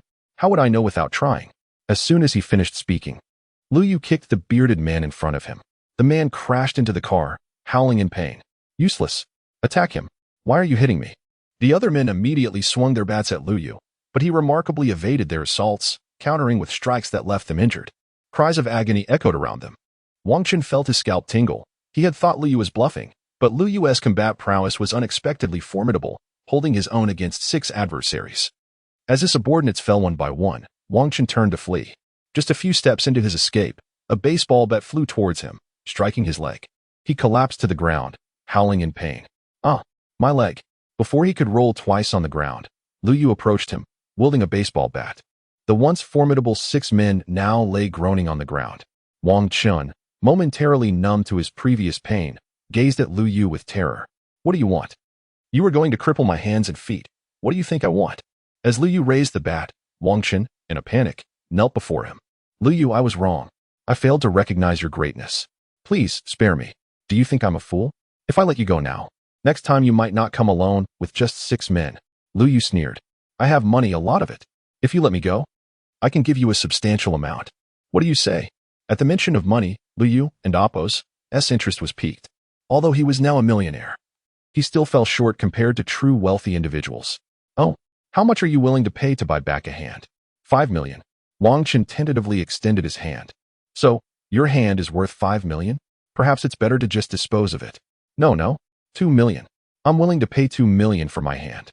Wang Chun, terrified of Lu Yu and Appo's potential actions, hurriedly replied. Very well, seeing your earnestness, I shall agree to this transaction. Let me calculate. One hand at 2 million. Multiplied by 4 amounts to 8 million. Since we are on familiar terms, I'll give you a discount of 20%. 100 million it is. What? Wang Chun was utterly dumbfounded. What? Do you have a problem? Didn't we agree on 2 million? What does multiplying by 4 mean? I referred to the price of one hand. You were just going to cripple all 4 of my limbs. What do you think multiplying by 4 signifies? Liu stated with a stern face. At that moment, Wang Chun wished to slap himself for his own foolishness. Then why did it suddenly become 100 million? After the discount, ISNT at 60 for million? Exactly. 8 million divided by 80% equals 100 million, right? Are you questioning my math skills? My mathematics were taught by the best physical education teacher in town. Liu feigned anger. Wang Chun's complexion changed dramatically. No, you're right. It's 100 million. Very well, since you agree, let us expedite the transfer. Here is my account number. Transfer now? Otherwise, do you expect me to let you go and then wait for your money? And no, I'll transfer right now. A few minutes later, a substantial sum appeared in Lu Yu's bank account. Wang Chun felt a pang of regret. Although he was wealthy, 100 million was no trivial amount. Am I free to go now? Wang Chun asked weakly. Not yet. The process ISNT complete. Process? Who knows if you'll report me afterward? What if you claim I extorted you? Then wouldn't I be left empty-handed? What do you want to do? Simple. Just record a short video. Chapter 39. The Misfortunate Wang Chun. All right. The picture quality is quite satisfactory. Thank you for your cooperation. You may leave now. With the director's declaration of rap, the lead actor Wang Chun found himself engulfed in utter despair. He never anticipated that in his lifetime, he would find himself acting in an action film. Today was meant to be a day he could boast about for years to come. Gu Qing, the esteemed President Gu, was the goddess of countless otaku. And even a seasoned flirt like him had revered her for a long time. Ordinary women had long since lost their allure for him, prompting him to take this daring initiative. To connect with Gu Qing, he had leveraged countless relationships, finally establishing a collaboration with the Gu Group. He had envisioned celebrating this successful partnership with a personal rendezvous. Just as he was on the brink of success, Liu unexpectedly disrupted the moment. Not only did he disregard Wang Chun's dignity, but he also insulted him directly and even threatened him upon his departure. This was Wang Chun, who had never before endured such humiliation. How could he possibly swallow his pride? The saying goes, revenge should not be delayed. Immediately after Lu Yu and Appo's departure, he summoned a few henchmen. Knowing that Lu Yu would likely arrange for Gu Qing to stay at the Xingyue Hotel, he patiently awaited at the entrance. After hours of stalking, he finally caught Lu Yu alone outside an arcade. He assumed he could finally redeem himself. But little did he know that Lu Yu was a formidable opponent, taking on 6 at once. Even he fell victim to the assault, ultimately being extorted for 100 million. Just when he thought the ordeal was over, Lu Yu, without a hint of humanity, demanded to film an embarrassing video of him. Wang Chun was hardly willing, but Lu Yu coldly declared that he would have to cripple him otherwise. Stunned, Wang Chun thought, did I not just spend 100 million on this? In the end, he tearfully recorded the video, labeled as a voluntary gift. Alas, in all his years, this was the first time Wang Chun felt such degradation. At that moment, he wished for nothing more than to vanish into a crevice and never return. Grabbing his clothes, Wang Chun fled to his car without looking back, disappearing at lightning speed from Lu Yu and Appo's sight. Lu Yu shook his head, pocketed his phone, and drove away. Although his face had been marred by the scorn of Gu Shishir, a delightful surprise awaited him. 100 million. Initially, he had intended to extort even more, knowing Wang Chun had deeper pockets. However, he decided against it. Pushing Wang Chun too hard could provoke a destructive retaliation. Now, with the 100 million he had extorted, Wang Chun would not dare to reclaim a single cent, lest he wished to provoke a storm in Ningdu overnight. Yet, this was clearly impossible. At his level, reputation was paramount. Spending a small amount to save face was foolish behavior. Humming a cheerful tune, Lu Yu returned to the Huafu community. Upon entering, he was greeted by the enticing aroma wafting from the kitchen. Following the scent, he discovered Chu Xiu busily working in the kitchen, alongside a somewhat disheveled Tangwen. Ah, you're back. Tangwen was the first to spot Lu Yu. Didn't you just finish? What happened to your face? And this mess? Observing the disarray in the kitchen, Lu Yu frowned. Chu Xiu chuckled softly. After having my cooking for lunch, Wen was inspired to learn how to cook. So, we bought a lot of ingredients this afternoon. And I taught her. These are Wen and Appo's accomplishments. Would you like to try? Fresh off the stove. Tang Wen eagerly presented a dish that resembled either scrambled eggs with tomatoes or tomato scrambled eggs. Just at a glance, Liu lost his appetite. However, seeing the hopeful gleam in Tang Wen and Oppo's eyes, he reluctantly took a small bite. Initially, Lu Yu believed cooking was an innate skill for women, something they inherently knew. Now he realized how mistaken he was. Is it delicious? Tang Wen inquired. Lu Yu forced a smile. It's acceptable, but perhaps refrain from making it again next time. Tang Wen's expression fell instantly. Chu Xiu shot Lu Yu a reproachful glance before reassuring Tang Wen. It's all right, Wen. You're just beginning. Cooking is like practicing martial arts. Practice makes perfect. Just keep at it. Sister Chu, you and Oppo's, rewrite. I will keep trying. Tang Wen and Oppo's spirits lifted once more. By the way, didn't you say you were taking them to the bar tonight? Noticing Tang Wen's demeanor, Liu realized she had likely not checked her phone. Just look at your phone. Phone? Tang Wen opened her device to find a flurry of WeChat messages and missed calls. Suddenly, she understood why. Having spent the entire afternoon learning to cook with Chu Xiu, she had completely ignored her phone. You should quickly reply to Xiao Shan. He's probably worried sick. Lu Yu sighed. Tang Wen picked up her phone, tapped a few buttons, and tossed it aside. Lu Yu was left unsure whether to feel pity for Xiao Shan or Tang Wen. During dinner, the scratches on Lu Yu's face finally caught the attention of the two women. Reluctantly, Lu Yu had to lay bare the events of the day. It was Gu Shishir again. She has gone too far. One day, I will make her pay for her actions. Tang Wen had harbored resentment towards Gu Shishir for quite some time. Ever since she developed feelings for Lu Yu, Gu Shishir had become her arch-nemesis. Was it Gu Shishir who caused those scratches on your face a few days ago? Chu Xiu remarked, recalling the familiarity of the situation. A few days ago? Tang Wen looked at Lu Yu in astonishment. Lu Yu nodded but refrained from elaborating, as Chu Xiu was still unaware of his relationship with Gu Shishir.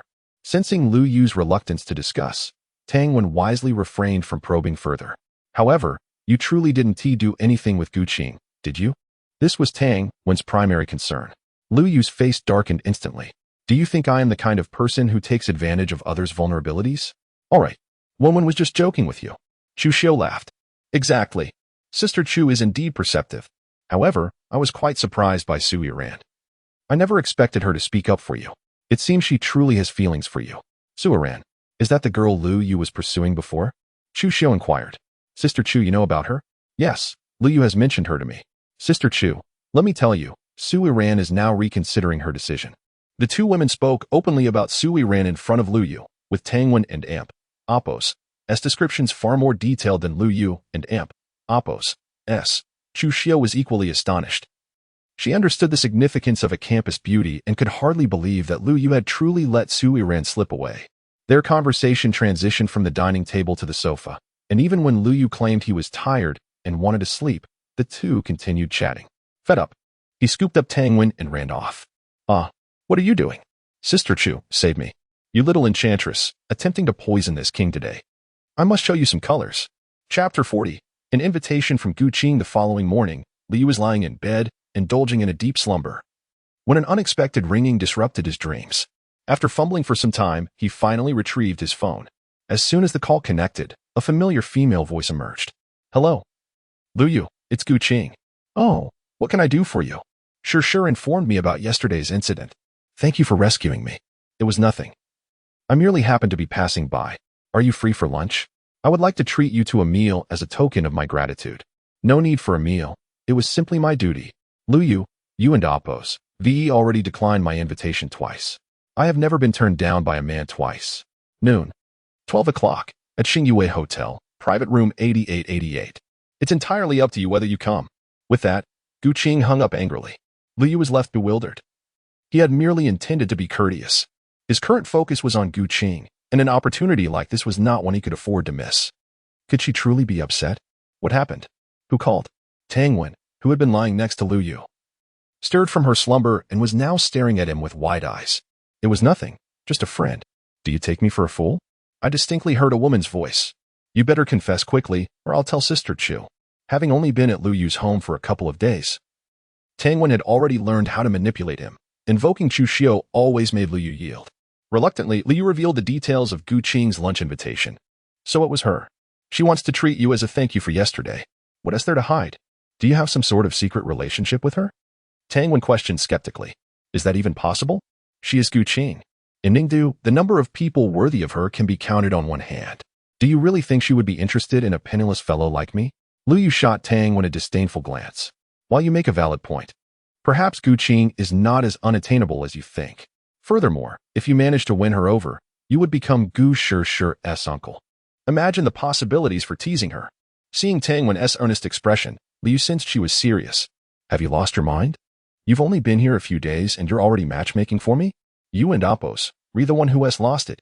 Don't you desire to engage more deeply with Gu Qing? Of course not. I am a devoted man. Haha, I find that hard to believe. The appointed hour was noon, so after breakfast, Lu Yu chose to remain at home. However, he was not idle. Over the past few days, Chu Xiu had nearly mastered the knowledge of the restaurant business, even learning to prepare several new dishes, and the flavors were delightful. With Chu Xiu's skills nearly perfected, the only remaining task was to choose a location for the restaurant. Each of the three held a tablet, searching for suitable venues. Since Chu Xiu could not drive, it was preferable for the restaurant to be close to Huafu community. After several hours of searching, they settled on two potential locations. One was by Ning University, in the university town where foot traffic was abundant. While opening a restaurant there might not guarantee profits, losses would likely be minimized. The other option was Zhongxing Commercial Street, located 3 kilometers from the university town. This area attracted even more patrons, many of whom were affluent individuals. The likelihood of making a profit was significantly higher, though the rent was exorbitantly steep. While Lu Yu could afford the costs, Chu Xiu firmly opposed the idea. She was already unsure about the venture.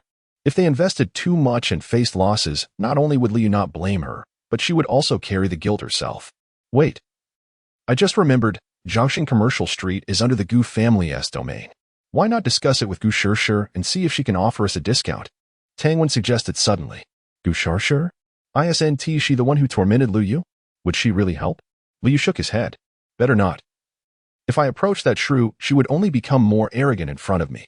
Tang Wen understood Lu Yu and Appos' concerns. Then how about discussing it with Gu Qing? After all, you're going to lunch with her soon. You did save her yesterday. She might just offer you a storefront. Wuden and Appos, that be a bit inappropriate?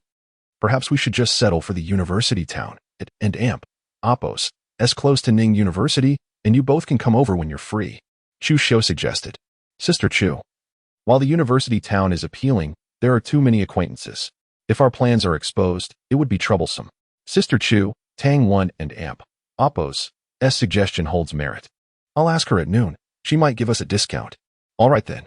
After spending some time with the two women, Li finally set off for Xingyue Hotel. Half an hour later, he arrived at the hotel. Outside private room 8888. Lu Yu took a deep breath before pushing the door open. Upon entering, he immediately spotted Gu Qing seated on the sofa. At that moment, she was no longer clad in formal attire, but had donned a magnificent black gown, her hair elegantly styled up, her skin as smooth as a baby's, and her striking beauty exuding an aristocratic allure. Though Lu Yu was aware of her beauty, he found himself captivated. It wasn't until Gu Qing spoke that he snapped back to reality. You are 5 minutes late. Gu Qing's tone was laced with displeasure. Apologies. It's the weekend, and traffic was horrendous. Seeing Lu Yu and Appos' flustered demeanor, Gu Qing couldn't and Appos' help but laugh. Her laughter once again enchanted Lu Yu. Absolutely stunning. Perhaps sensing Lu Yu and Appos' gaze, a blush crept onto Gu Qing and Appos' cheeks. All right, I was just teasing you. I'm delighted you could come. Let us take a seat. Oh. Right. The private room was exceedingly spacious with an enormous dining table. Lu Yu, unsure of where to sit, chose the spot directly across from Gu Qing. Savoring the sumptuous meal while admiring the beauty before him, life was indeed delightful. Lu Yu, thank you for yesterday. If it weren't for you, I might have fallen into Wang Chen's clutches. Gu Qing expressed her gratitude. It was nothing, just a small effort. You were quite the hero yesterday. And I'm increasingly curious about you. A university student with the audacity to confront Wang Chen. How did you muster the courage? What is so remarkable about it? If I didn't have the guts, how could I pretend to be your boyfriend? Lu Yu chuckled. That is true. While Wang Chen is formidable, he pales in comparison to Shang Wen. Still, be cautious. Wang Chen is notorious for seeking revenge. After you disrupted his plans, he certainly won't let you off easily. I believe I have already learned that lesson. Chapter 41. Gu Qing's astonishment. Gu Qing gazed at Lu Yu as though he were a creature from another realm. What on earth is going on? No wonder I sought bodyguards to protect you. yet you refused. It turns out you possess such remarkable skills. Oh, it and Oppos. Es merely a frivolous pastime, Lu Yu replied modestly. Frivolous pastime? Can one truly fend off 6 opponents? Do you presume I am so easily deceived? Gu Qing retorted, her tone laced with annoyance. Feeling a bit awkward, Liu scratched his head. All right, I won and Oppos. To press you further. This is your secret. Nevertheless, you must remain vigilant. Wang Chun will undoubtedly persist in his pursuits after failing this time. Gu Qing's expression turned serious. You need not worry. As long as he seeks anonymity, he will not trouble me. What do you mean? After hearing that Lu Yu had extorted 1 billion from Wang Chun and even filmed an action video, Gu Qing was rendered speechless by her shock. After a prolonged silence, she cast a complex glance at Lu Yu. Wang Chun would never have imagined he could be bested by you. Your tone suggests you are quite familiar with him? Gu Qing nodded. Given your understanding of his character, why would you still choose to drink with him? Lu Yu was puzzled. Sighing, Gu Qing explained, I had no choice. Wang Chun is the vice president of the Qinghai Chamber of Commerce, and he approached us for collaboration. I could not possibly disregard his request. The Qinghai Chamber of Commerce? Lu Yu inquired. Indeed, it is the largest organization in Ningdu, with over 60% of the enterprises and merchants as its members. Our Gu Group, engaged in department stores and commercial streets, inevitably interacts with these businesses. How astonishing. I had no idea Wang Chun held such a high position. Had I known earlier, I could have extorted at least tens of billions. Lu Yu lamented. Be content. If you had acted on that impulse, Wang Chun would have pursued you relentlessly. Besides, 1 billion is not an insignificant sum. Given that Wang Chun intends to act against you, do you still wish to collaborate with the Qinghai Chamber of Commerce? Lu Yu asked curiously. Yes. Although Wang Chun represents the chamber, he is not the ultimate authority. Very well, but do exercise caution. After all, you are a woman. And should anything untoward occur, regret will come too late. Oh, I understand. Lu Yu had merely spoken offhandedly, yet Gu Qing lowered her head like a contrite child. However, both soon recognized their misstep, hastily sipping water to mask their embarrassment. Through the glass, Lu Yu could even see Gu Qing and Oppos, as flushed cheeks. By the way, I have a favor to ask of you. Lu Yu initiated, breaking the awkward silence. What is it? Speak. Lu Yu proceeded to share his intention of opening a restaurant on Zhongxing Commercial Street with Gu Qing. Gu Qing regarded him with curiosity. Aren't you still in school? Do you have time to manage a restaurant? I never stated I would manage it, Lu Yu chuckled. Not a problem. I will speak with the person in charge later. And by tomorrow evening at the latest, you shall have the finest location. It need not be the best location. A moderate one will suffice. I cannot afford anything too extravagant.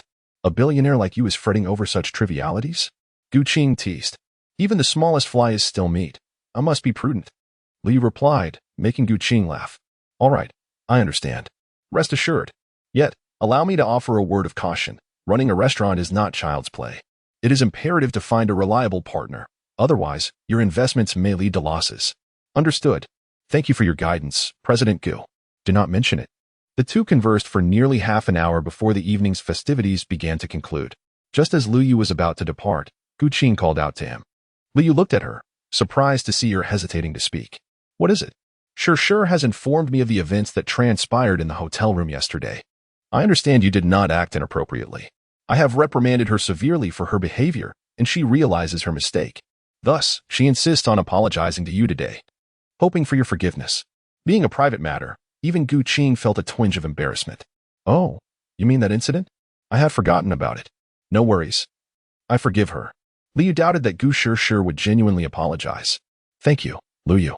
Sure has been spoiled by her mother and me since childhood, leading to her reckless behavior. Please do not hold it against her. Do you have time now? If not, you could accompany me back to the Gu residence, where Sure can apologize to you in person. That won't be necessary. I have other matters to attend to. Thank you for your hospitality. With that, Lu Yu swiftly vanished from Gu Qing's sight. Gu Qing was left perplexed. Did I say something wrong? Lu Yu thought, Dear lady, you have said nothing amiss. The mistake lies with me for provoking Gu Sure, the tempestuous spirit. Meanwhile, in the Gu family and Oppos' living room, Gu Sure inexplicably began to sneeze. Is someone speaking ill of me? Who would dare? At that moment, Su Yiran, clad in a blue gown, happened to pass by. Wow, Yiran, that outfit suits you perfectly. Su Yiran smiled faintly. Purchasing beautiful clothing always lifted her spirits during troublesome times. By the way, who did you say was speaking ill of you? Who else could it be? It must be Lu Yu. Lu Yu? Yes, him. My aunt is currently dining with him. After how I treated him yesterday, he would undoubtedly seize this opportunity to speak ill of me. Gu Shishir clenched her small fist, her little tiger teeth glinting. Why is your aunt inviting Lu Yu to dinner? What else could it be? She is expressing gratitude for his assistance yesterday. I initially wished to accompany them, but my aunt adamantly refused. That was because you wrongfully accused Lu Yu without discernment. I told you it wasn't him, yet you refused to listen. Su Yiran retorted, exasperated. No, Yiran, you don't understand. Lu Yu is a notorious lecher. My aunt is so beautiful that he might have done something untoward. Despite knowing that Gu Qing had undressed of her own accord, she still could not believe that Lu Yu had done nothing inappropriate. Su Yiran frowned slightly. Sure. Are you hiding something from me? Though Gu Shishir had previously harbored animosity towards Lu Yu, her current reaction seemed overly intense. We are together every day. How could I possibly conceal anything from you? Gu Shishir maintained a calm facade, though her palms had begun to sweat. Sure, you know I despise being deceived. You are my best friend. If even you betray me, I shall be greatly hurt. Yiran, what are you saying? How could I deceive you? We have known each other for so many years. Do you not trust me? That truly wounds me. I was merely speaking casually. All right, let us not dwell on this. Let us continue trying on clothes. Chapter 42. Tangwen's cousin. Where is Tangwen? After leaving the Xingyue Hotel, Liu returned to the Huafu community. What's this? You've only been apart for a few hours, and you already miss her? Chu Xiu remarked with a hint of jealousy. Sister Chu, what are you saying? Your place in my heart is irreplaceable. Besides, you're not old at all. Your skin is even smoother and more tender than mine. Humph. You probably told women the same thing. Impossible. If you don't believe me, let Tangwen come out, and we can confront her together. Tangwen has left. Who are you going to ask? Tangwen left? Why? Lu Yu frowned. What do you think? She stayed at home for a couple of days. And you tortured her every night. After all she has been through, how could her body handle it? Chu Xiu shot him an exasperated look. Seeing Lu Yu and Apos' face turn increasingly grim, Chu Xiu could no longer contain herself. Haha, what are you laughing at? All right, I won't tease you anymore. To be honest, Wenwen's mother called this afternoon and said Tangwen's cousin and his family have come over, so she asked Tangwen to head back for a bit. Wenwen said before leaving that she would return once she has done. Tangwen has a cousin? How come I've never heard her mention it? You're always preoccupied with your own thoughts. When do you ever pay attention to Wenwen? Chu Xiu sighed. Who says I don't care? I just haven't had the chance to ask. Ah, right. You make a valid point. Hey, what are you doing? Sister Chu, I've noticed you seem quite resentful towards me lately. Since Tangwen is not around, I think we need to have a heart-to-heart discussion. No, I don't want to. That is not up to you. Hey, Lu Yu, I might not be able to come back tonight. Just after Lu Yu finished his shower, Tangwen's call came through. It's fine. Take care of your family matters first. Through the phone. He could sense Tangwen's profound reluctance. All right then, remember to think of me. Sister, it's just one night. We'll be heading to school tomorrow. Lu Yu chuckled. But we can't be open about it at school. Fine. I will miss you. Is that all? Shall I hang up? Wait. What? Kiss me first. How do I do that? Oh, you and Apos. So silly. Just through the phone, moi. Can I refuse? You can refuse. But then you want to end Apos to get to sleep in my bed again. I'm sorry, moi.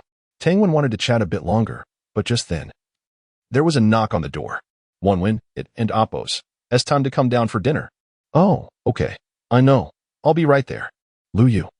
I can't talk to you anymore. My cousin is calling me for dinner. Remember to think of me, moi. Lu Yu shook his head in resignation. He didn't mind Tangwen's behavior at all. On the contrary, he found it rather amusing.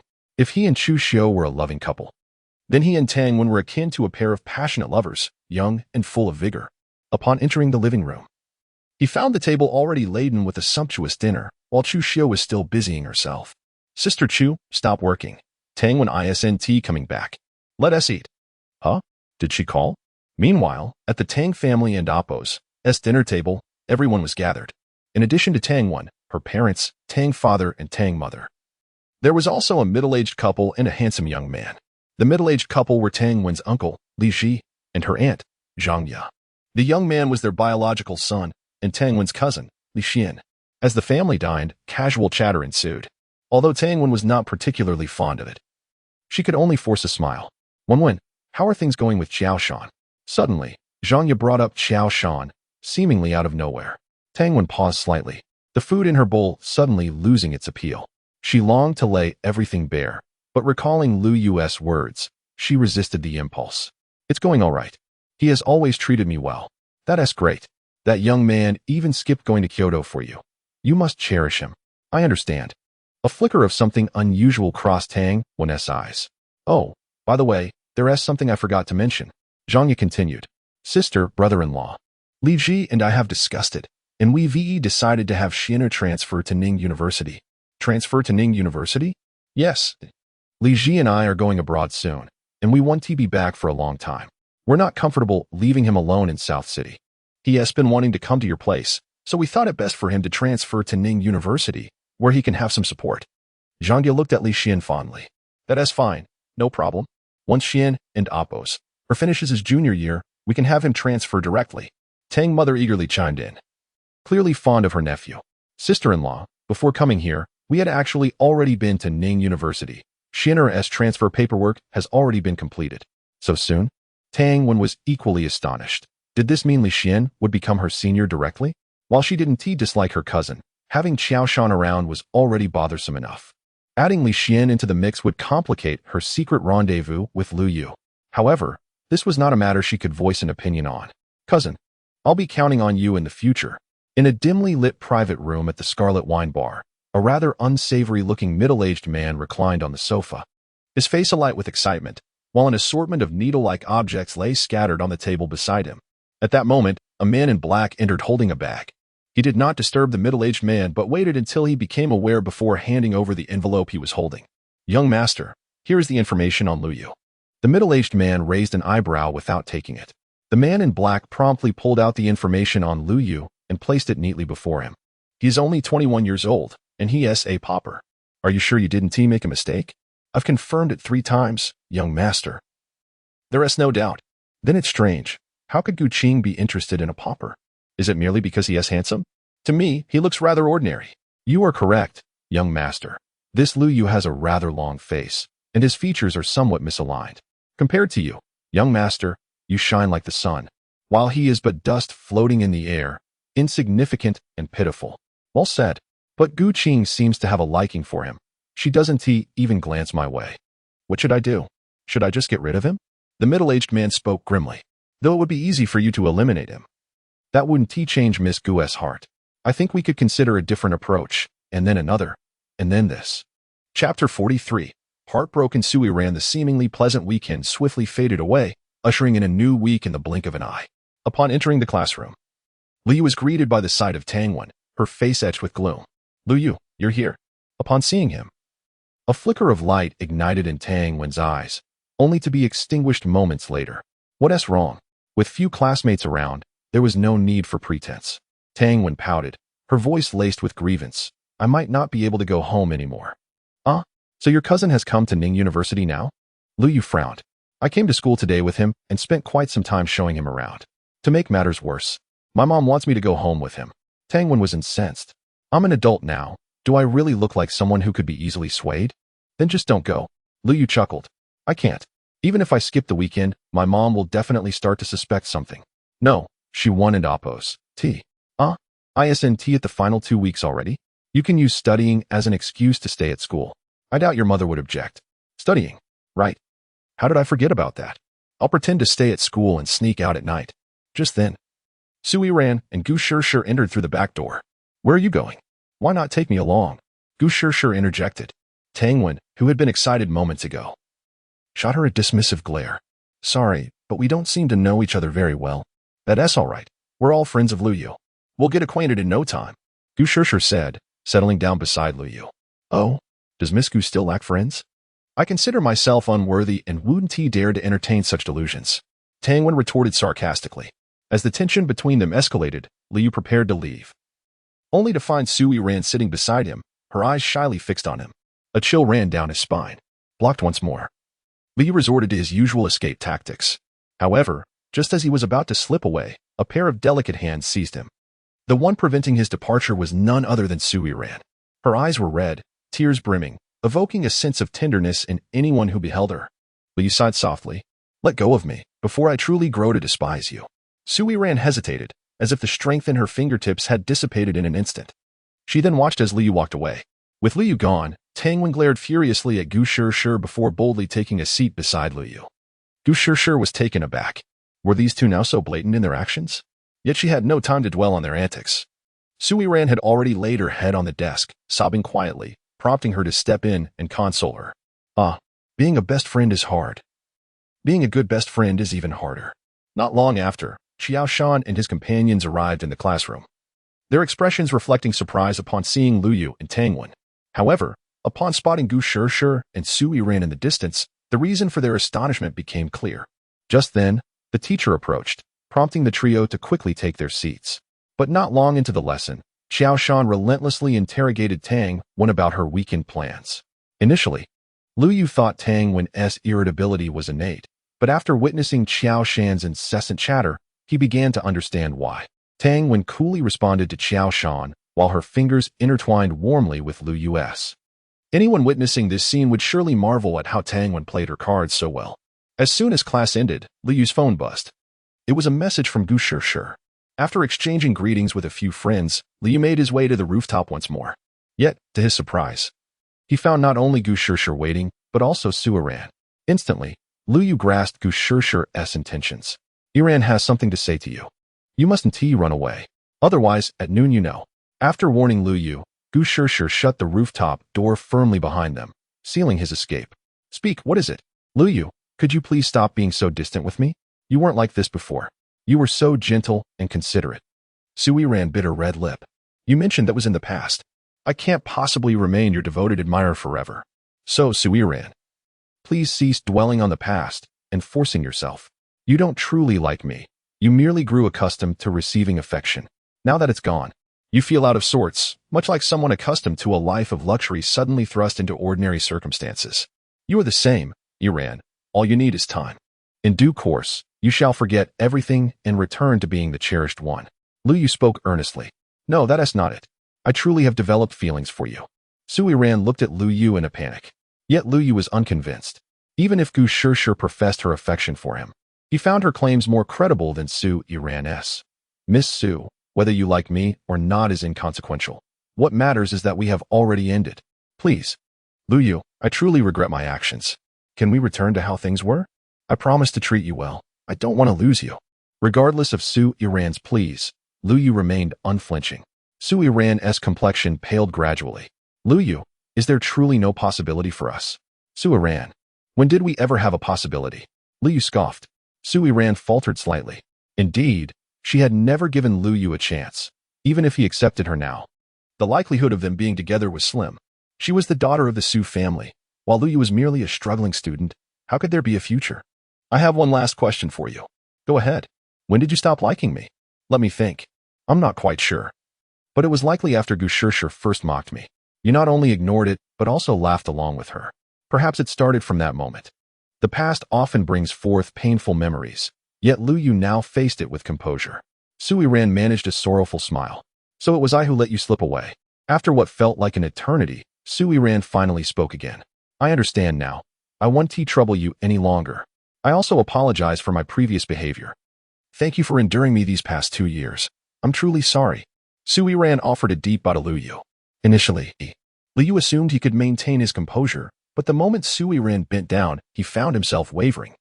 He understood that this was likely the first time Su Yiran had ever apologized to someone. He hadn't anticipated his emotions would become so intricate. Before he could ponder further, Su Yiran had already departed the rooftop, leaving Liu alone in the wind. Chapter 44. The first encounter with Li Xian. After departing from the rooftop, Su Yiran left the teaching building in haste, followed closely by Gu Shishir, who was anxious about Su Yiran's well-being. Compared to before, Gu Shishir could distinctly sense that Su Yiran was enveloped in despair, like a wandering specter. Su Yiran meandered aimlessly through the campus. Gu Shishir trailed behind, her worry palpable. Even those taking photographs fled at the mere glance she cast their way. Time slipped by unnoticed until Gu Shishir found herself alongside Su Yiran at the gazebo where they often dined during their 2 years at university. This was also where Liu had accompanied them for nearly 2 years. As Su Yiran gazed upon the familiar surroundings, memories cascaded through her mind. Unable to contain her emotions any longer, she collapsed onto the table, weeping profusely. Wah! Gu Shishir sighed softly and settled beside her. Yiran, I am so sorry. I had no idea that Lu Yu's indifference towards you stemmed from me. Had I known, I would never have teased him. Earlier, she had eavesdropped on the conversation between Lu Yu and Su Yiran from behind a door. She had assumed Lu Yu was simply infatuated with someone else, never realizing her own involvement. Her guilt over concealing the truth from Su Yiran deepened with this revelation. Had it not been for her, perhaps Lu Yu would still be by Su Yiran's side, and she would not be in such anguish. No, it is not your fault. It is entirely mine. I should not have been so distant towards him. I was too oblivious to his feelings, which led to his growing disappointment and ultimately, his departure. I am the one who lost him. Sure. Did you know that the breakfast we shared were bought every day by Lu Yu, who rose at 4 in the morning? And I was blissfully unaware, consuming them without a second thought for the past 2 years. Su Yiran lamented, pounding her chest in self-reproach. Her sorrow had escalated to the point where it became difficult to breathe. This release was the only solace she could find. Gu Shishir looked at Su Yiran in shock. How do you know? Through her tears, Su Yiran explained, I visited Lu Yu's roommate a few days ago, intending to foster a good relationship. They were furious when they revealed this to me. Not only that, but Lu Yu also sacrificed his lunchtime to be with us, often ending up hungry and missing out on meals. Wait, what? Gu Shishir was taken aback. All along, she had taken advantage of Lu Yu and Appo's generosity under the guise of being Su Yiran and Appo's friend, carelessly enjoying everything he provided while often teasing him. To her, it was simply his duty, until she learned of the sacrifices he had made, enduring hardship without any reward. For the first time, she felt a pang of guilt towards him, waking up at 4 every morning to fetch breakfast, being available at any hour, and tirelessly attending to every need. Most people could scarcely maintain such a routine for a week, yet Lu Yu had persevered for nearly 2 years. What immense fortitude that required. Yiran, we were wrong. We owe Lu Yu an apology, but we realized it too late. Indeed, it is too late. Lu Yu has completely departed. Due to Gu Shishir's attempt to comfort Su Yiran, the two missed their second class. It was only near the end of the period that Lu Yu received a message from Gu Shishir, furrowing his brow upon reading it. He was soon interrupted by another message. It was from Tang Wen, who was with Xiao Shan, leaving them with little choice but to converse in this manner. What and Appo's, as the matter? He inquired. Nothing. Gu Shishir gave me the day off, Lu Yu replied swiftly. Casting a glance at Su Yiran and Appo's empty seat, he understood the situation. What? The sun must be rising in the west. I was just contemplating how to evade my cousin to find you all at noon. Now, you can join us directly. Tang Wen's playful tone was evident. You're so lewd. I call it being flirtatious. Fine. I never noticed before. Who knew you were eyeing me? Huh. I desire every inch of you. But now that you know, it's too late. You can never escape me. Not a problem. I can handle it. As they bantered, the class bell rang. Let us go, old Xiao. We're dining together today. Lu Yu clapped Xiao Shan on the back.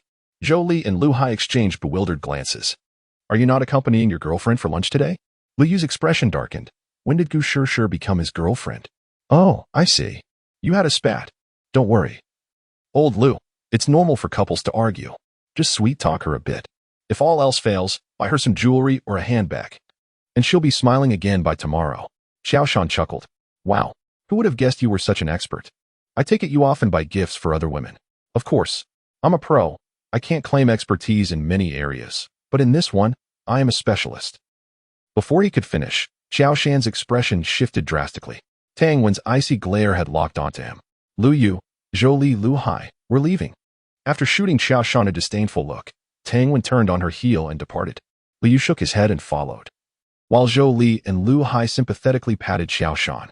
Old Xiao, now you can give a live demonstration. When I was wrong. I was just speaking out of turn. My heart belongs only to you. Moments later, Tang Wen led Lu Yu and the others, including a despondent Xiao Shan, to the Yushu restaurant, situated near the university gate. It was a favored gathering spot for many Ning University students, since Tang Wen's cousin Li Xian had just arrived at Ning University without many friends. She intended to introduce him to Lu Yu and the others. Upon entering, Lu Yu spotted Li Xian already seated at the table.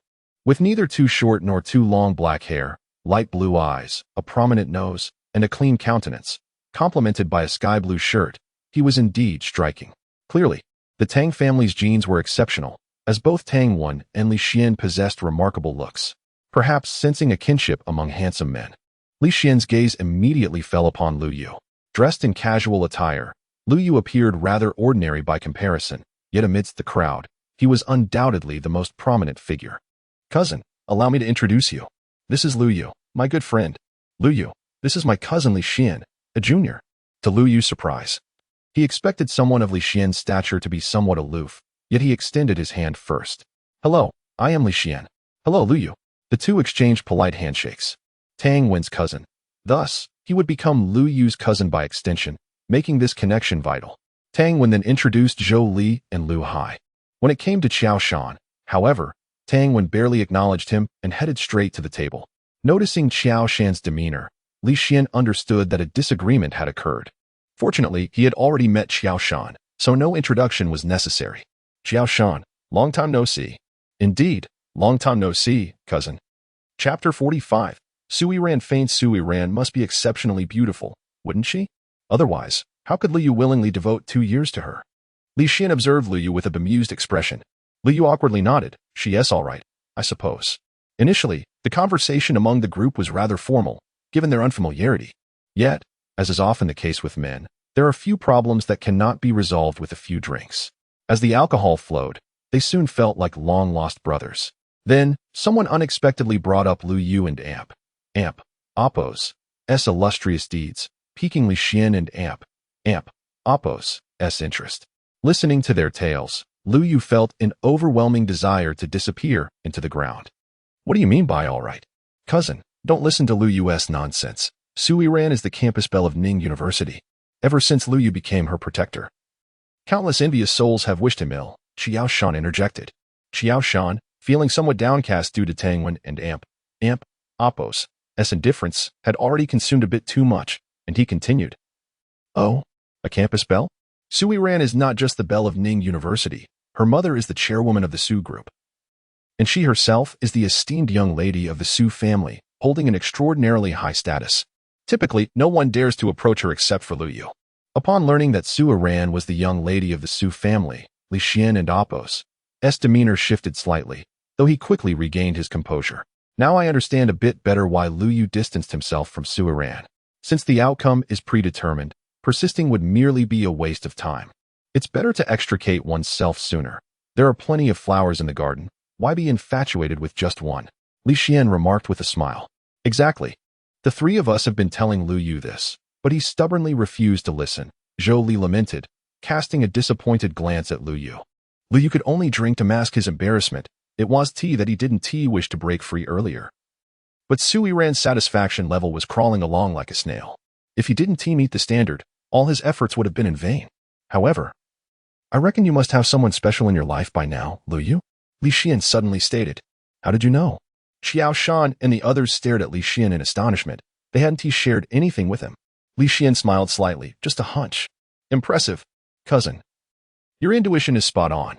Ever since Lu Yu started dating, he has returned to the dormitory. The last time we had a meal together was, My head is a bit foggy. I'll step outside for some fresh air. You all continue. Lu Yu could no longer endure the conversation and decided to find some solitude. Not long after stepping outside, Tang Wen caught up with him. Hey, you're out too? Come with me.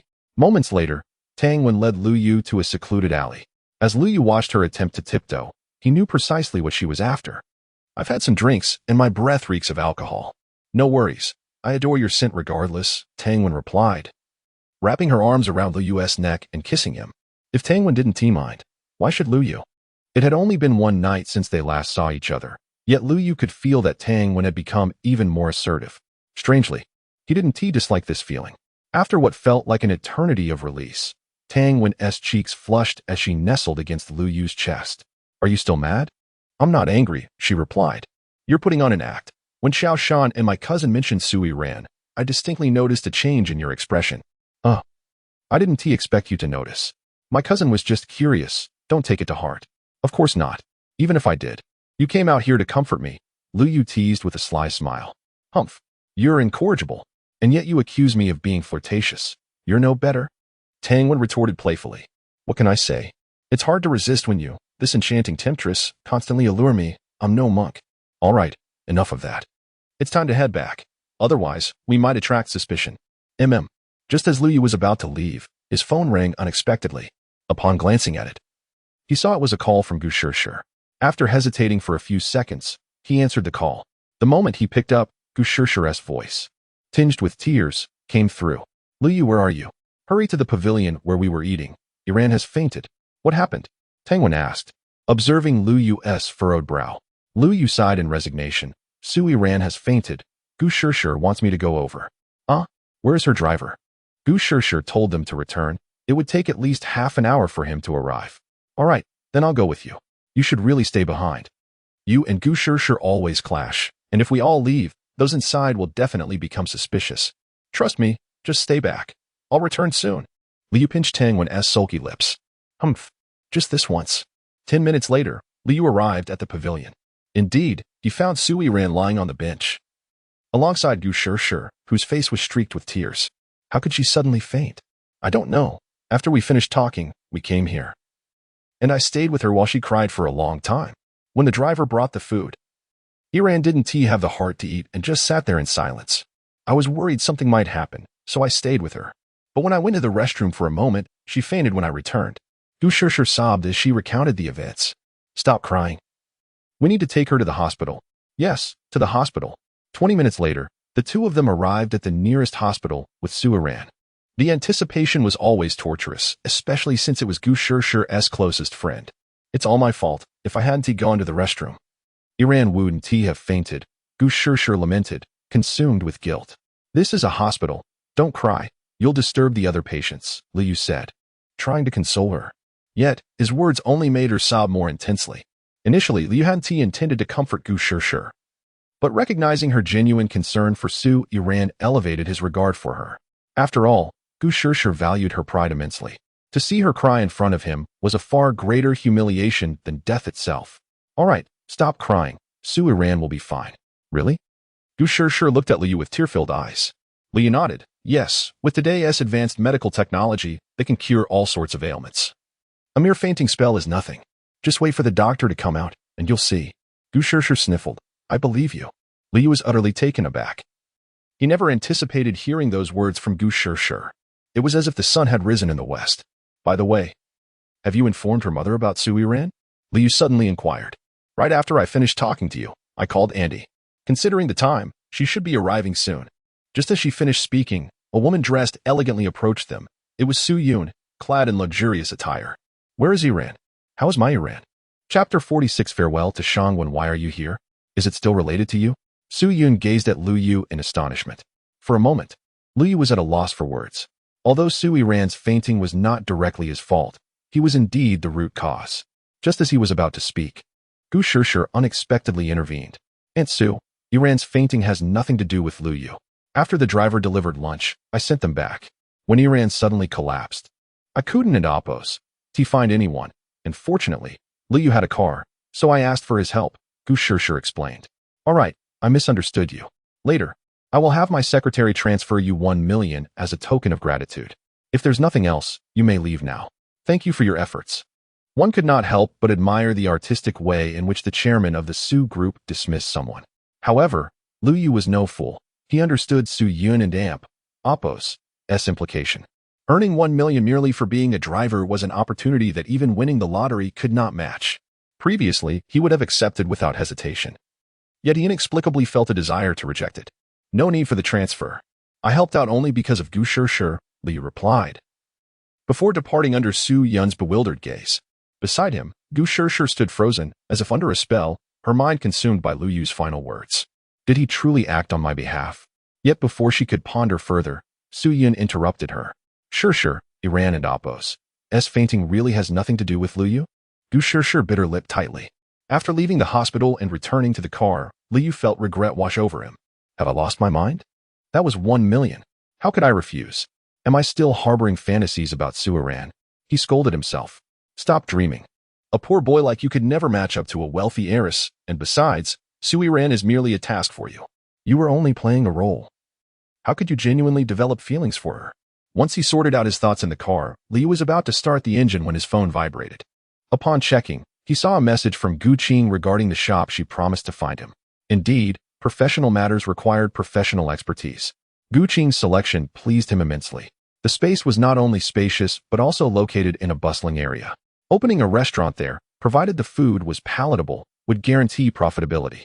However, the rent for such a prime location would likely be astronomical. Forget it. Others have gone to such lengths to assist me, and here I am being greedy. Considering his current worth, he was not overly concerned about the rent. After tossing his phone aside, Liu started the car to leave. But just as he pulled out of the parking space, a black van blocked his path. Fortunately, he reacted swiftly. Otherwise, his headlights might have met a grim fate. Soon, several men in black emerged from the vehicle, blocking all potential escape routes. Liu frowned. This scene felt oddly familiar. Was Wang Shen out of his mind? Was it truly worth it over a mere 100 million? However, Liu quickly sensed something amiss. These men were merely obstructing him and did not appear intent on violence. The leader, a man in sunglasses, knocked on Liu's car window. With Liu's capabilities, even if there were twice as many men, he would not falter. What was there to fear? What is it? Our young master wishes to speak with you. Please come with us. Young master? Half an hour later, Liu found himself following the man in sunglasses to the Fei bar. What a peculiar sight, indulging in a bar during broad daylight. Was there even anyone present? Upon entering, apart from a few cleaning staff, there was Nadapos, a single patron in sight. Before long, Liu was led to a private room. The young master is waiting for you inside. Please go in. Upon pushing open the door, Liu was greeted by a familiar figure sprawled on the sofa, surrounded by scattered syringes. Good heavens! Is he on drugs? The person indulging in this vice was none other than Shan Wen, who had previously harassed Gu Qing. Although Liu had heard tales of wealthy individuals indulging in such habits, this was his first encounter with it. Aware that Shan Wen's current state would render any conversation futile, he chose to sit quietly and wait, curious to see what Shan Wen intended to do. After nearly half an hour, Shan Wen gradually regained his senses, tilting his head to gaze at Liu, who was engrossed in his phone. I didn't expect you to remain so calm. Aren't you afraid I might use this against you? If you truly intended to harm me, you wouldn't have left me here unguarded, Liu replied with a smile. Excellent.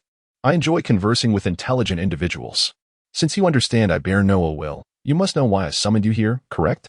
Is it to compel me to distance myself from Gu Qing? If I were to indulge in some unscrupulous behavior, I presume that would please you even more? Liu remarked with a wry smile. His assumptions were not entirely baseless. After all, he had waited long enough to deduce Shan Wen's intentions. Activating his true vision, he gleaned Shan Wen's thoughts in their entirety. Unbeknownst to Shan Wen, Liu had accurately interpreted all his motivations, leading Shan Wen to develop an unexpected appreciation for him. Since you are already aware, I shall be direct. How much would it take for you to comply with my wishes? Liu and Apos' lips curled into a smirk. As he had initially surmised, Shan Wen would prefer to use financial means rather than resort to violence. Mr. Shang, I understand you are the heir of the Shang family, capable of effortlessly dispersing billions. I, Liu, am aware I am no match for you, but I genuinely love Gu Qing, and she loves me in return. Money cannot replace the bond we share. I am here today to express. Before Liu could finish his declaration of love, Shan Wen grew impatient. Enough with the nonsense. 100 million. Leave Gu Qing, and I assure you I will not trouble you again. Liu looked at Shan Wen with disappointment. I'm sorry, Mr. Shang, but I stand by my words. I will not leave Gu Qing unless she chooses to abandon me. 300 million. That is my final offer. I've thoroughly investigated your background. Coming from a rural area, you are already fortunate to have caught Gu Qing S.I. Do you truly believe she would marry you in the end? Shan Wen said in a low voice. Alas, I, Liu, still possess some self-awareness. I realize there is no future for us, yet I love her too deeply. Even without a title, I wish to remain by her side. Watching the clouds drift and the sun set, Shan Wen and Apos' face trembled with agitation. 500 million. This is my last bottom line. Chapter 47. Liu and Apos' deal 1 billion. What? 1 billion? I know I am wealthy and handsome, but do you truly consider me a fool? Shan Wen's face darkened as he glared at Liu. Initially, he held a modicum of admiration for Liu, but that sentiment had swiftly evaporated. His willingness to offer 500 million was already the extent of his financial capacity. When it came to indulging in women, he had never spent such a staggering sum. To his astonishment, Liu boldly demanded 1 billion, clearly taking him for a simpleton. Indeed, 1 billion was excessive, yet if one were to ultimately win the heart of a beauty, the rewards would likely far exceed that sum, would they not? Liu regarded Shan Wen with a knowing smile. Shan Wen's eyes flickered with a hint of panic, as though a secret had been unveiled. Although he was infatuated with Gu Qing's beauty, he had encountered many women of similar allure. His true desire for Gu Qing stemmed from her position as the president of the Gu group. Her status within the Gu family was no less significant than that of Gu Nan, the head of the family, as the young master of the Shang family. If he were to marry Gu Qing, it would mean that at least half of the Gu family's influence would be within his grasp. Another crucial factor was that his younger brother was soon to return home. Shang Wu, the second young master of the Shang family, a prodigious talent, had studied abroad for many years. Their father, the patriarch of the Shang family, had poured his heart and soul into Shang Wu. Part of Shang Wen's self-destructive behavior was due to the pressure he felt from Shang Wu, who, being 7 years his junior, had always outshone him.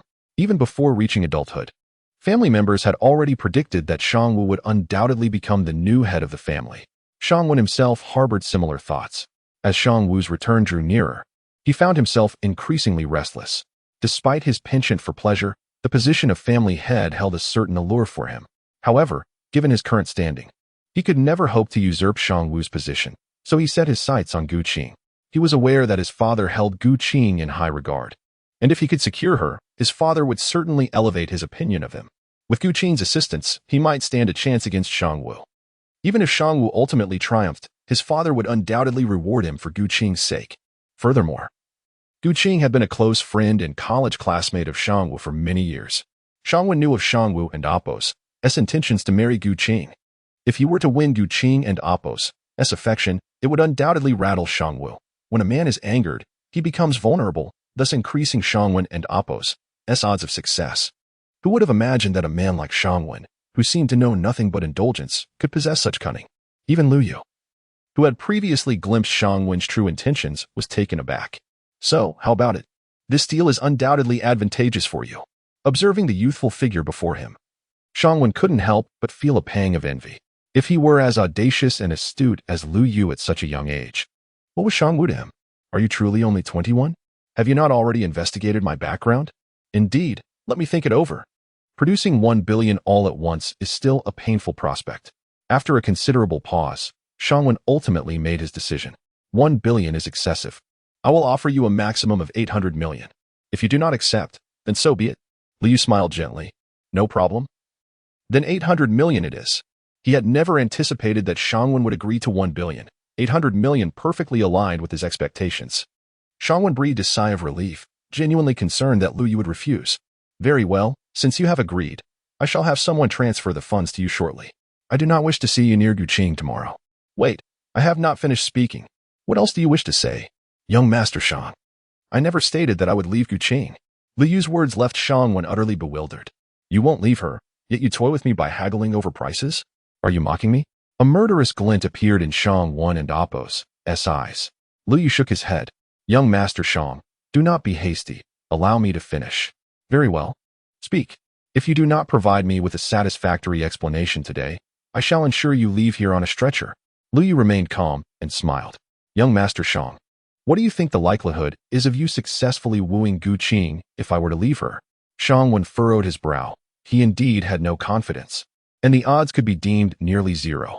In the social circles of Ningdu, which affluent young woman was unaware of his reputation, they would typically avoid him at all costs. How could it be different for the exceptional Gu Qing?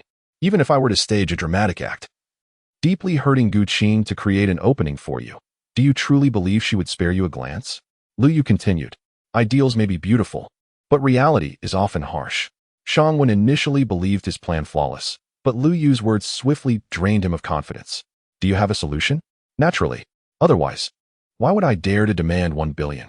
What is your solution? My solution lies in remaining by Gu Qing and Appo's side. What? So your implication is that you will pose as her boyfriend, simultaneously conveying her preferences to me and thwarting any men who attempt to approach her? Precisely. Lu Yu nodded. Rather than depart, it would be more beneficial for me to remain by her side and strategize for you. Gu Qing is unlike other women. If you do not understand her well and do not know what she likes, no matter how hard you try, you will never win her over. Moreover, there is another reason. Gu Qing is the goddess in the hearts of countless men in Ningdu. Even you, young Master Shang, hold her in high esteem. How then can you expect others to stand a chance?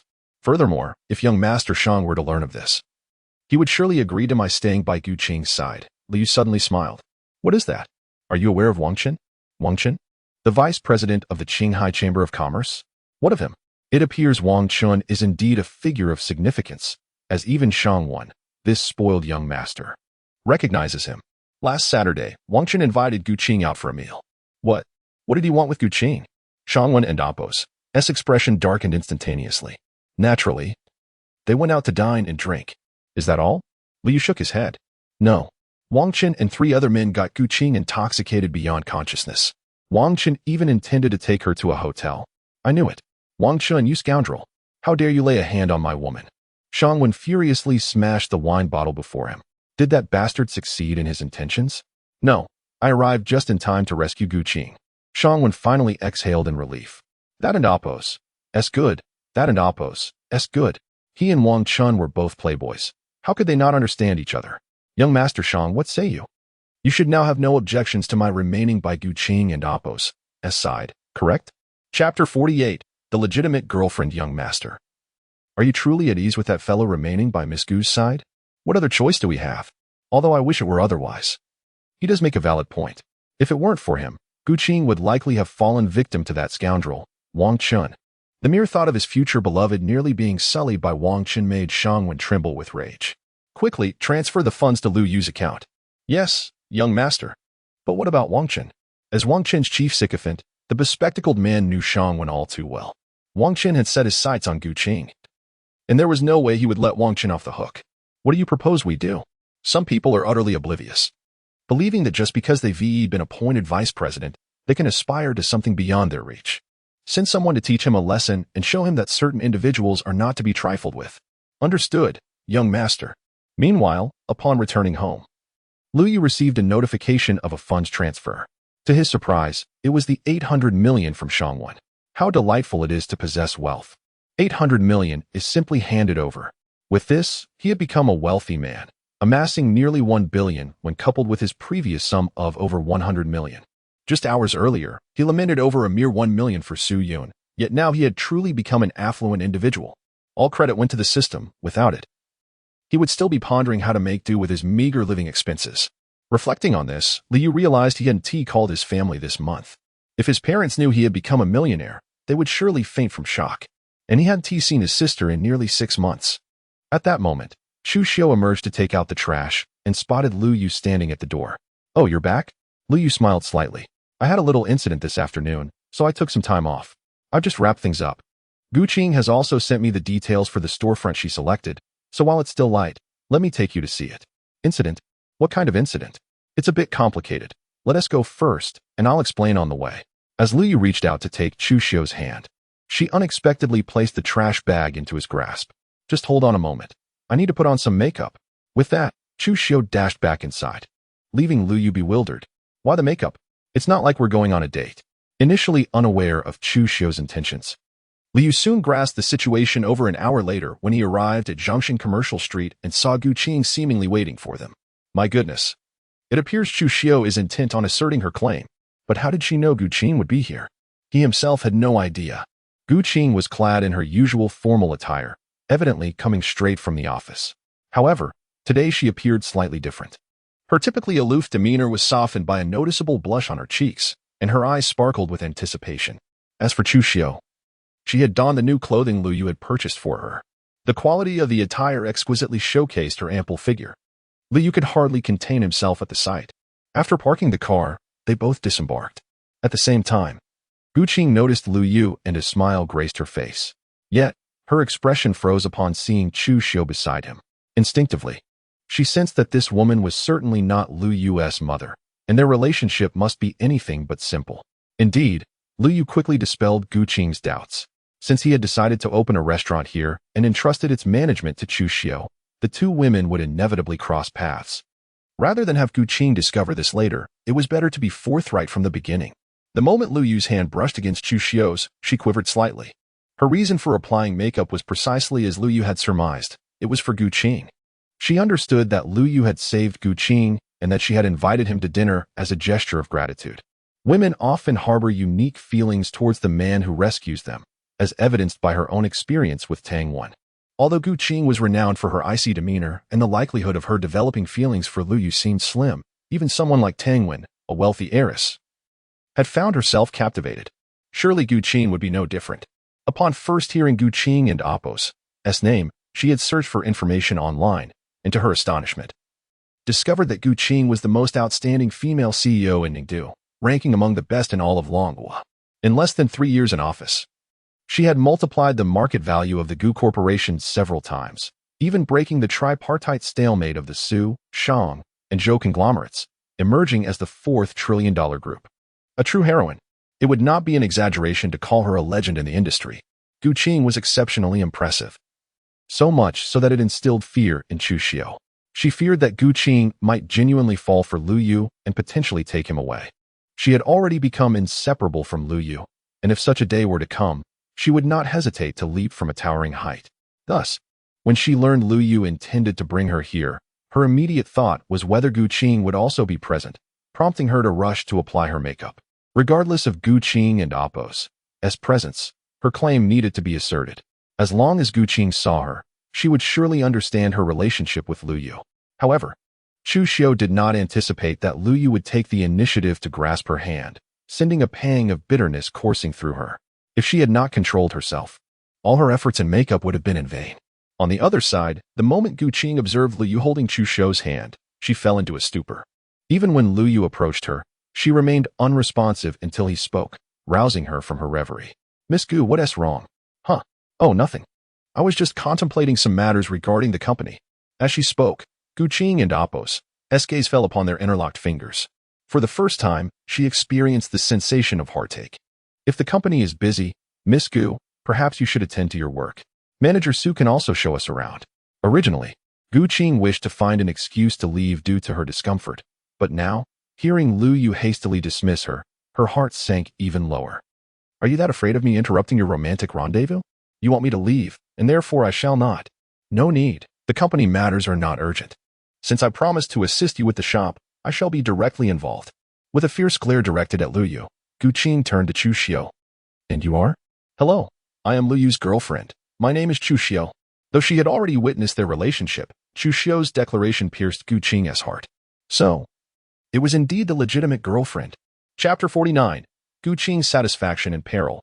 This location on Zhangxin Commercial Street is the most bustling area, covering 120 square meters, which is more than sufficient for opening a restaurant. Manager Su, the person in charge of Zhangxin Commercial Street, was meticulously guiding Lu Yu and Chu Xiu through the premises. Meanwhile, Gu Qing followed behind, visibly discontent, her gaze occasionally drifting towards the intertwined hands of Lu Yu and Chu Xiu. Was it truly necessary to hold hands the entire time? They were not children. That wretched Lu Yu, why hadn't he mentioned he had a girlfriend? Now she understood why he was unconcerned about the restaurant manager potentially betraying him. It turned out the manager was his girlfriend. Truly, she had made a fool of herself. After exploring other areas of Zhangxin Commercial Street, the group returned to the shop recommended by Gu Qing. "Mr. Lu, Miss Chu, are you satisfied with the premises?" Today was undoubtedly Manager Su's moment of glory. Having the illustrious Gu Qing present was a tremendous honor. His palms were likely clammy with sweat, fearing any misstep. Despite Liu appearing quite youthful, Manager Su dared not treat him lightly. Anyone who could have Gu Qing personally greet them was surely not a nobody. If he messed this up, his job would be at stake. Liu nodded in satisfaction. He had observed that the foot traffic in the commercial street was indeed substantial. Even on a workday, he could hardly fathom the crowds on a weekend. Moreover, this was the area with the highest foot traffic, making it difficult not to turn a profit. The premises are satisfactory, but I am curious about the cost here. The standard rent is 5,000 per square meter per month. But since you are a friend of Miss Gu, we can offer it to you for 3,000 per square meter. Chu Xiu gasped in shock. 5,000 per square meter? That would mean 600,000 just for rent each month for this 120 square meter space. How much revenue would be required daily just to cover that? And this doesn't even account for renovation, chefs, waitstaff, and other expenses. Although the price has been reduced by 2,000 per square meter, it's still exorbitantly high. I'm inclined to give up. Chu Xiu discreetly tugged at Lu Yu's sleeve, and he, well aware of her thoughts, feigned ignorance. He then addressed Manager Su. "I believe you have misunderstood. I am not inquiring about the rent. I would like to know how much it would cost to purchase this property outright." At this revelation, both Chu Xiu and Manager Su were taken aback, and Gu Qing wore a look of astonishment. "What? Is this property not for sale?" Lu Yu inquired, puzzled. No, that's not it. It is available for purchase, but the price. Manager Su had primarily dealt with tenants in the past and had rarely encountered buyers. Faced with Lu Yu, a friend of Gu Qing, he was momentarily at a loss for how to price the property and turned to Gu Qing for guidance. In the next moment, Gu Qing stepped forward. You wish to buy this shop outright? Lu Yu nodded. Renting is too troublesome. It would be better to purchase it directly. Besides, with such a prime location, I would feel uneasy not owning it. Seems you're not foolish. Very well, since you have requested it, I shall gift you this shop. Gu Qing casually declared. Manager Su, still reeling from the shock of Lu Yu and Apos' intention to buy the shop, was further astounded by Gu Qing and Apos' outrageous statement. Surely he had not misheard. Had Gu Qing just given away the most valuable property on the commercial street? As the manager, he was acutely aware of its worth. The rental price was 5,000 per square meter. Purchasing it would involve far more than merely adding a zero to that figure. Acquiring this 120 square meter space would typically cost tens of millions. Moreover, possessing the funds did not guarantee one could secure it. Upon hearing Gu Qing's words, Chu Xiu was initially stunned but soon wore a complex expression. Just by observing Manager Su and Apos' demeanor, it was evident that the price for purchasing this property was astronomical. Yet Gu Qing claimed to give it away. She could not believe Gu Qing was motivated solely by Lu Yu's previous act of saving her. Sensing Chu Xiu and Apos' doubtful gaze, Gu Qing hurriedly clarified, do not misunderstand. I am doing this simply to thank Lu Yu for saving me. Although this property is indeed valuable, it is of little significance to me. Chu Xiu shook her head with a smile. I understand, but this token of gratitude is simply too extravagant. We cannot accept it. As soon as she finished speaking, Lu Yu interjected, indeed, you have already expressed your gratitude for my earlier assistance, and you have helped me secure such a prime location. I am already very grateful. As for this shop, let it be priced appropriately. You know I am not lacking in funds. Seeing the earnest expressions on their faces, Gu Qing realized that even if she insisted on giving it to them, they would refuse. Very well, Manager Su, let us sell it to him for 20 million. Manager Su felt a pang of anguish at that price. If sold under normal circumstances, it would undoubtedly begin at 40 million. This was a drastic cut in half. Yet, he had no choice. When Gu Qing spoke, he could only comply. Chu Xiu was utterly astonished. 20 million? For merely opening a restaurant to pass the time? Is it truly worth so much? Over half an hour later, with the paperwork in hand, the shop officially became Lu Yu's personal asset. Observing the displeasure on Chu Xiu's face, Lu Yu affectionately tousled her hair. Come now, do not be upset. It's merely a restaurant. Is spending this much really so distressing? Chu Xiu felt her heart ache. High investments yield high returns. But what if the venture fails? If it does, so be it. After all, your man is wealthy and can support you. Humph. Despite her concern, Chu Xiu felt deeply touched. The new property deed still bore her name. Behind them, Gu Qing watched the couple flirt with one another, unable to share in their joy. Simultaneously, an alert from the system sounded. Warning! Warning! Gu Qing's satisfaction level is plummeting rapidly. Current satisfaction level is at 20. Lu Yu's pupils constricted. How could this drop so suddenly? When he turned to see Gu Qing and Apos' pale face, he immediately understood. Earlier, when he had been with Su Yiran, he had worried about this issue, having been overly influenced by Gu Shishir and Apos' opinions. However, his satisfaction level had not only failed to rise, but had decreased instead. He had thought that the satisfaction level could not drop, which emboldened him to express affection towards Chu Xiu. It now became clear that Gu Qing's feelings for him were genuine. This was a significant misstep. After saving Gu Qing, his satisfaction level had surged to 60, nearing a successful conclusion. Yet, he had unexpectedly fallen back to square one, even lower than before. Just as Lu Yu prepared to speak, Gu Qing's cold voice interrupted. Since the matter is settled, I shall not disturb the two of you any longer. I will take my leave now.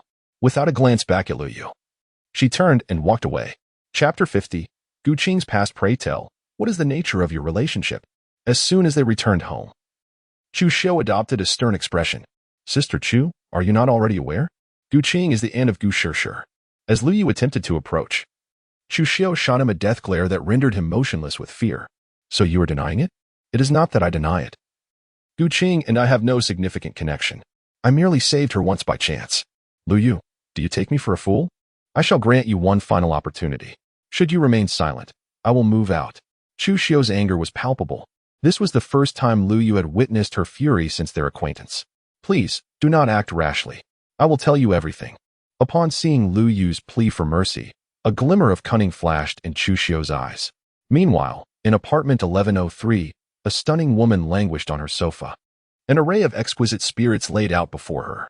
It was evident that she was drowning her sorrows in drink. This woman was none other than Gu Qing. After returning from the Zhongxing commercial street, she had settled here, her mind plagued by visions of Lu Yu and Chu Xiu's affectionate moments, causing her heart to ache more with each recollection. In a bid to forget, she thought perhaps intoxication would provide some solace. However, after consuming a substantial amount, she found herself feeling even more despondent. Gu Qing, are you truly grieving for a man? Is it not perfectly normal for him to hold hands with his girlfriend? What concern is it of yours? You have only met Lu Yu a handful of times. He likely does not even know your age. And you cannot even be called friends. No, there is a layer of connection, for he is your faux boyfriend. But how could a counterfeit ever compare to the genuine article? Here you are, wallowing in your sorrows, while he is blissfully asleep with his girlfriend. Do you still expect him to console you? Gu Qing let out a self-deprecating laugh. How could that be possible? Yet, he did take my first kiss. As she spoke, tears began to cascade down her cheeks. Had Lu Yu heard this confession, he would have been utterly astounded, as would any other listener. The illustrious president of the Gu Corporation, a legendary figure among the women of Ningdu, still preserving her first kiss. What an unbelievable tale. Though it strains credulity, it is indeed the truth. Gu Qing had been the object of affection for many boys since high school, her esteemed lineage drawing countless suitors. However, she remained steadfastly focused on her studies, keeping all would-be admirers at bay to avoid any misunderstandings. Thus began her transformation into an aloof figure. Upon entering university, her social circle expanded, and the number of suitors surged. Whenever she walked through campus, it was not uncommon for someone to approach her with love letters, confessions, or requests for her WeChat. In truth, Gu Qing harbored a desire for romance during her university years, especially as many of her friends were already in relationships. Yet, she understood that accepting the first love letter or sharing her WeChat would only invite a torrent of further advances. Consequently, she refrained from accepting any overtures. With her reputation for being unapproachable firmly established, the frequency of confessions dwindled, allowing her to enjoy a prolonged period of tranquility. Eventually, she accepted her first love letter from a senior in her department. He was a member of the same club as Gu Shishir, and due to his attentive nature, Gu Qing had developed a considerable fondness for him. Approaching her third year, she yearned to experience the sweetness of love, especially since the senior was someone she found appealing. She resolved to speak with him on a weekend when he was on duty at the club. That afternoon, Gu Qing donned a red dress, applied her makeup for the first time, and quietly made her way to the building housing their club, clutching the love letter from the senior. However, upon reaching the door, she sensed something was amiss. Perhaps due to her eagerness, the door was ajar, and through the gap, she could hear heavy breathing and indistinct murmurs. Although she had never encountered such a situation, she was not naive. After several glances, she confirmed that it was indeed their club and Oppo's, as classroom. Yet only the senior was supposed to be on duty that day. Despite the evidence before her, she struggled to believe it. It was only when she heard the senior's voice that she felt as though she had been struck by lightning. She had conversed with him extensively. His voice was all too familiar. But the shock did not end there. Soon, a recognizable female voice joined in. Gu Qing quickly pinpointed the source and discovered that the senior was conversing with a freshman from their club. Yet, she had not observed any significant interaction between them in the club. What followed was even more shocking, as they were unaware of Gu Qing's eavesdropping and their conversation was filled with innuendo. Ultimately, Gu Qing could not recall how she left the scene. However, what truly shattered Gu Qing's heart was not merely the discovery of her senior's involvement with the freshman. It was the subsequent revelation that this seemingly gentle and considerate senior had, in fact, been entangled with nearly every female member of the club in secret. It is worth noting that their club had fewer than 50 members, with only around 20 being female. All her feelings of affection evaporated in an instant. This incident instilled in Gu Qing a heightened wariness towards men. In the days that followed, she met many men for various reasons. But her investigations revealed that none had a clean record. All were either living chaotic personal lives or were merely after her wealth. Gradually, she lost faith in men altogether, until she encountered Lu Yu. After impulsively kissing Lu Yu, she was filled with regret. Though she recognized it as a desperate act, her impulsiveness troubled her. The images of that day replayed in her mind for several consecutive days, and ultimately, she could no longer resist seeking out Lu Yu. After confirming that he had no relationship with Gu Shishir, she proposed that Lu Yu pretend to be her boyfriend, claiming it was to rid herself of Shangwan. But in truth, she wished to discern whether she had indeed fallen for Lu Yu. After Lu Yu saved her from Wang Chun, her admiration for him reached a pinnacle. In the ensuing days, she dreamt of Lu Yu incessantly, her feelings intensifying beyond measure. Thus, she consulted a psychologist who informed her that she had developed feelings for someone.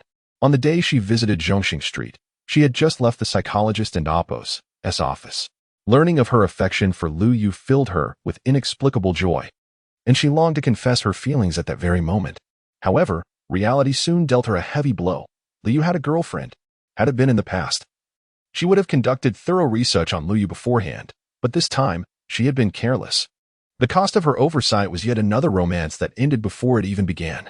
Chapter 51. Comforting Chu Xiu. Are you and Gu Qing merely pretending to be in a romantic relationship?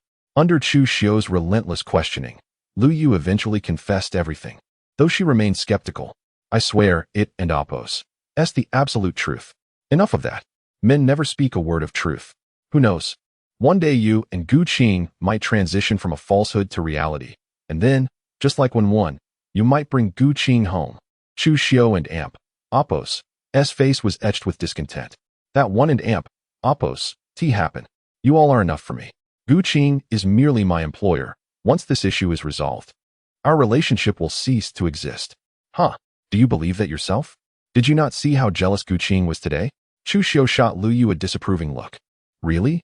I didn't end Apos' notice. Lu Yu feigned ignorance. Chu Xiu, however, was no fool and recognized Lu Yu and Apos' act. Lu Yu, Gu Qing likely has feelings for you. If you return those feelings, I could accept her. As for Wen, I could also. Before she could finish, Lu Yu interrupted. Sister Chu, you're overthinking. I truly do not like Gu Qing. Our connection is strictly professional. She feels gratitude towards me, but how could someone of her stature possibly have feelings for me? Though Chu Xiu had not spent much time with Lu Yu, she could tell he was beginning to waver. Fine, do as you wish, she said, rising in disappointment. Watching Chu Xiu's solitary figure depart, Lu Yu felt a pang in his heart. Back in his room, lying on his bed, tears flowed uncontrollably down his cheeks, soaking his pillow. Although Chu Xiu worried about Gu Qing stealing Lu Yu away, her perspective on Gu Qing had shifted significantly after their time together that afternoon.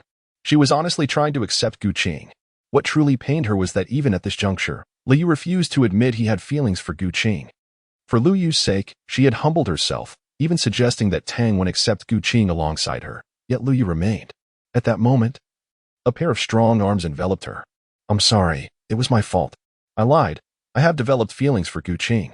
Chu Xiu ignored Lu Yu, her body still trembling slightly. Lu Yu gently turned her to face him. Seeing her eyes slightly swollen, he felt immense guilt. Please stop crying. I know you might be able to accept Gu Qing like you did Tang Wen, but the prospect of me and Gu Qing being together is still far off. Admitting it will only bring trouble. I promised you that I would ensure your happiness while you are with me. Do you think I care about that? Chu Xiu looked at Lu Yu with tear-filled eyes. The essence of a romantic relationship lies in honesty. Once one party conceals the truth, especially when the other has suspicions, an invisible rift inevitably forms between them. As time passes, this rift widens, ultimately leading to separation. Chu Xiu's genuine fear was that she and Lu Yu would become strangers in the future. The mere thought of it broke her heart.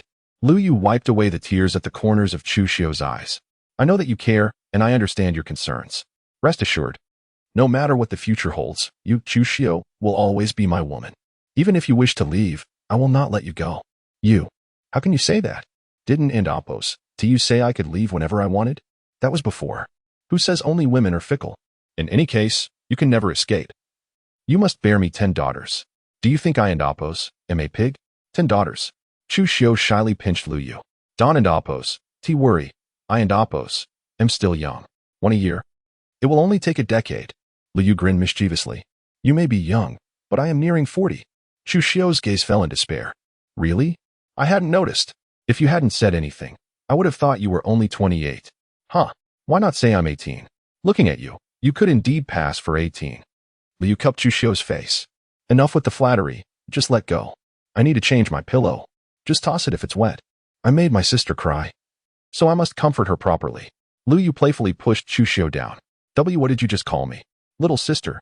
Why you get lost? What time passed? And eventually, Chu Shou shyly nestled into Lu Yu and Appo's embrace. I warn you, if you dare to call me that in front of Wen, I and Appo's, I'll show you. Lu Yu's eyes sparkled. So, does that mean I can call you that freely when it's just us? Chu Shou remained silent, her flushed cheeks betraying her feelings. This revelation sent Lu Yu into a frenzy of excitement, hugging Chu Shou tightly for an extended moment until she gasped for air. Are you trying to suffocate me? Chu Shou playfully hit Lu Yu. Isn't it because Sister Chu is too fragrant? I think Gu Qing is the one who's fragrant, Chu Shou replied. A hint of jealousy in her voice. Impossible. Sister Chu is the most fragrant. Huh? Do you expect me to believe that? That's Gu Qing we're talking about. There and Appo's. No news of her being close to any man online. It might even be her first kiss. Chu Shou pinched Lu Yu in annoyance. No wonder Lu Yu had been so excited that day. The more she thought about it, the more uncomfortable she felt. Lu Yu sat still, allowing her to vent her frustrations. But when did you start liking Gu Qing? Chu Shou suddenly became curious. Lu Yu was taken aback by her question. What do you mean, Hurry up and tell me. Lu Yu sighed. Sister Chu, you've changed. He began to reminisce. The first time he saw Gu Qing was in the second semester of his freshman year. He had been in class when Gu Shishir suddenly asked him to go home with the driver to fetch something. It was his first visit to the Gu household and the first time he laid eyes on Gu Qing. At that moment, she was working from home, dressed similarly to how she was today. From the very first encounter, Lu Yu was captivated. He had heard of Gu Qing before, as Gu Shishir often mentioned her with a sense of pride. Out of curiosity, he had even searched for her online and was astounded by her beauty. He never expected the real Gu Qing to be so enchanting.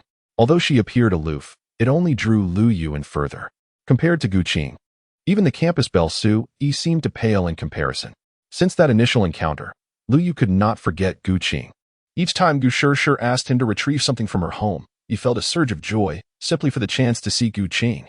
Unfortunately, despite his numerous visits to the Gu household, Gu Qing remained a stranger to him. Chapter 52. Tending to Gu Qing. So, Gu Qing was your first infatuation. Upon hearing Lu Yu's account, Chu Shou's jealousy nearly boiled over.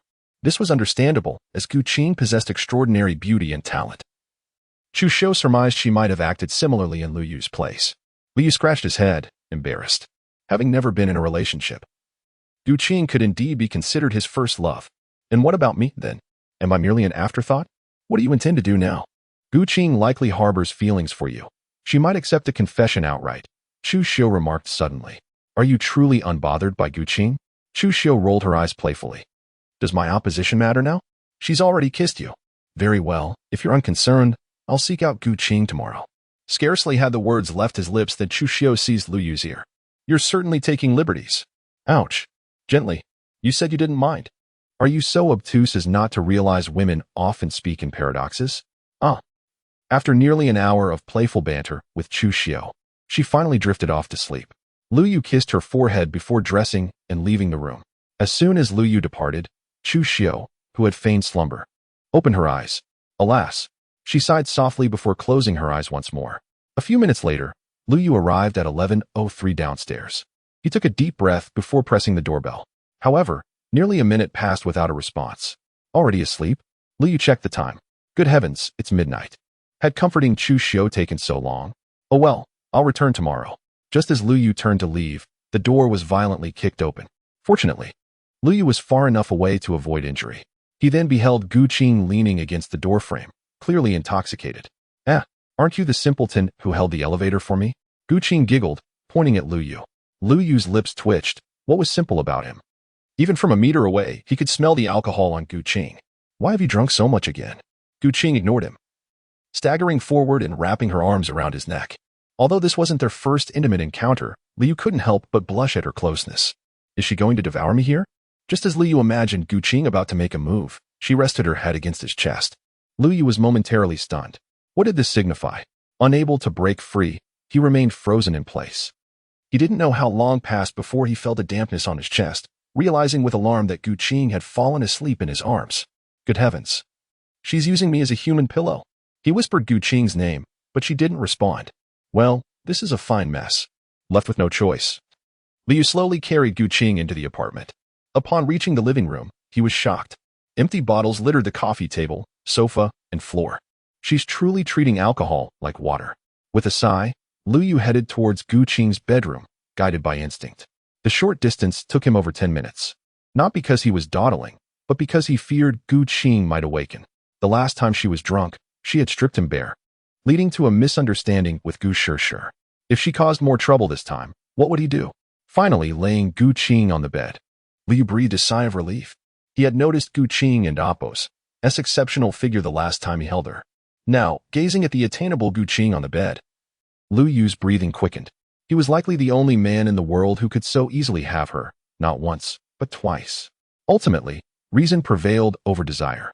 Lu Yu fetched a basin of water and gently wiped Gu Qing and Apos' face before covering her with a blanket. Returning to the living room and surveying the chaotic scene, Lu Yu's head throbbed. It took him 20 minutes to restore order. Then, he began to explore Gu Qing's apartment. She had moved here temporarily to avoid Shangwan, so the place was sparsely furnished. Aside from essential items, there was mostly alcohol. An entire wall was dedicated to it, though now it was noticeably diminished. He knew where it had all gone. A yoga mat lay in the corner. Just as Lu Yu reached out, he heard Gu Qing's voice from the bedroom. He found her stretching out her hand in distress. Water, water, I need water. After pouring a glass, Lu Yu approached the bed and helped Gu Qing drink. Her complexion improved, and she soon fell asleep again. Lu Yu didn't rush to leave, but sat nearby, silently watching Gu Qing. Partly, he feared she might need assistance. Partly, he relished the rare opportunity to admire the woman who had first stirred his heart. There was no lust, only clarity and brightness in his eyes. He didn't know how long he sat there, perhaps until 3 or 4 in the morning. Gu Qing opened her eyes. Ugh, I feel awful. The after effects of excessive drinking had arrived, and her stomach churned violently. As Gu Qing prepared to relieve herself in the restroom, she noticed Lu Yu sleeping in a chair. Lu Yu? What's he doing here? Gu Qing instinctively lifted the blanket, relieved to find her clothes intact. Then, she began to recall fragmented memories. She remembered opening the door for Lu Yu and clinging to him like a sloth. After careful consideration, she realized she had done just that. Oh no, oh no. Did Lu Yu think she was a madwoman? What should she do? She wanted to disappear into the floor. At the same time, her stomach protested loudly. Gu Qing tiptoed to the restroom, careful not to disturb Lu Yu. After what seemed like an eternity, Gu Qing emerged from the restroom, finally feeling relieved. But in the next moment, she panicked. You and Apos, reawake? Indeed, Lu Yu, who had been asleep, was now awake and watching her with an enigmatic smile. What? Did you not wish me to awaken? Gu Qing bit her lip, not replying. Since you and Apos, feeling better, I and Apos, LL be going. Don and Apos, tea drinks so much next time. Wait, Don and Apos, tea leave. Chapter 53. Gu Qing and Chu Xiu. The next morning, as the curtains were drawn back, the first rays of sunlight greeted a brand new day. Bathed in this golden light, Gu Qing resembled a fairy, radiant and enchanting, evoking an irresistible desire to draw near. Observing the morning's beauty and inhaling the fresh air, Gu Qing felt an unprecedented sense of joy, a faint blush gracing her cheeks. It was hard to fathom that the Gu Qing of this moment was the same as the one who had been completely inebriated the previous night. After soaking in the sunlight, she stretched languidly before heading to freshen up. Upon returning to the living room, she noticed the impeccably tidy space, and a smile inexplicably curled at the corners of her mouth. Grabbing her bag, Gu Qing stepped outside her home. As the elevator doors opened once more, Gu Qing felt a wave of panic wash over her. Good morning, Miss Gu. Standing in the elevator was none other than Chu Xiu, who was on her way to take out the trash. Good morning. Gu Qing, the esteemed president of the Gu Corporation, had faced countless challenges, yet found herself uncharacteristically anxious in the presence of this woman. Alongside her nervousness lingered a sense of guilt. The two exchanged brief greetings before falling into an unspoken silence. It wasn't until the elevator doors opened that Gu Qing exhaled in relief. However, she found herself wrestling with her thoughts. After a moment and Apos' hesitation, she decided to approach Chu Xiu. May we have a chat? Chu Xiu smiled slightly, as if she had anticipated this moment. Of course, a few minutes later, they arrived at a quaint CAF next to the community.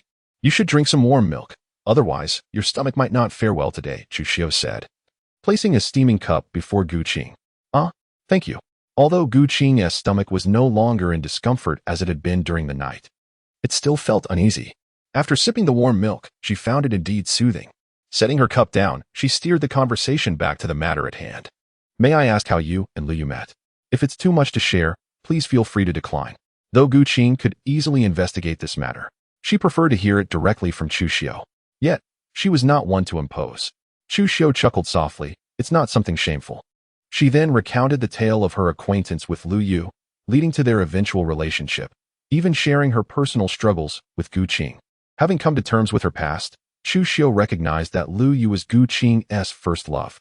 Noticing Gu Qing's evident fondness for Lu Yu, she felt that their chances of being together were quite significant, and that they would soon become sisters. After all, it was better for both to understand each other now than later. As Gu Qing listened to Chu Xiu's heartrending story, her eyes brimmed with tears. Indeed, women possess the greatest empathy for one another. First Tang Wan, now Gu Qing. I'm sorry, I shouldn't have pride. It's all right. It's all in the past. Although it was a time of despair, fate was kind to me, allowing me to meet Lu Yu. Chu Xiu replied with a gentle shake of her head. Gazing at the graceful and dignified Chu Xiu, Gu Qing felt a pang of guilt, for prior to this encounter, she had contemplated taking Lu Yu from Chu Xiu. The thought of having acted on such an impulse was unbearable. Perhaps due to this guilt, Gu Qing became especially cautious in their conversation, striving to avoid touching upon Chu Xiu's pain.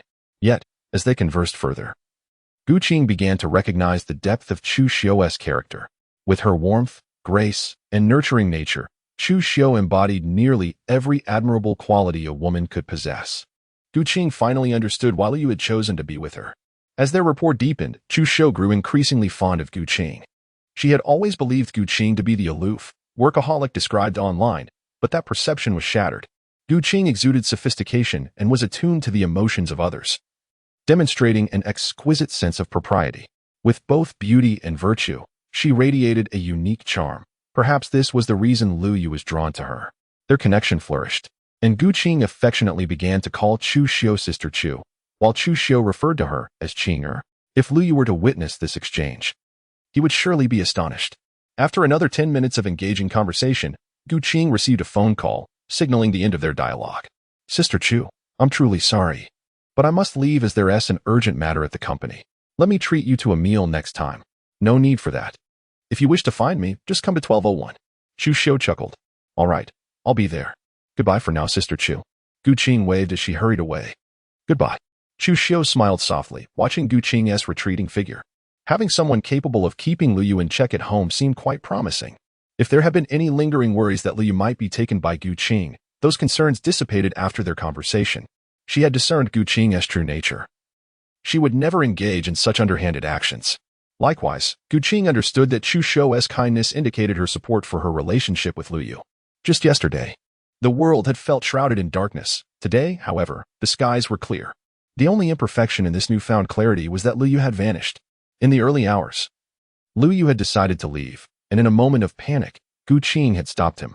Seeing Lu Yu with Chu Xiu had torn at her heart, prompting her to drink until she was numb. Yet, the numbness could only last so long, and upon regaining her senses, she had to confront reality. Even without previous romantic experience, she sensed her feelings for Lu Yu transcended mere pretense. But as she halted Lu Yu, she found herself at a loss for words. Should she confess her feelings? Yet, Lu Yu already had a girlfriend. Would she be the one to disrupt their relationship? At that moment of inner turmoil, Lu Yu broke the silence. Gu Qing, I like you, echoed in her mind, leaving her momentarily stunned. Had the roles reversed? Wasn't he at her place to voice such emotions? Lu Yu proceeded to recount their journey together, from their first meeting to their encounters in the community, to Gu Qing's bold kiss, and finally the charade of being fake partners.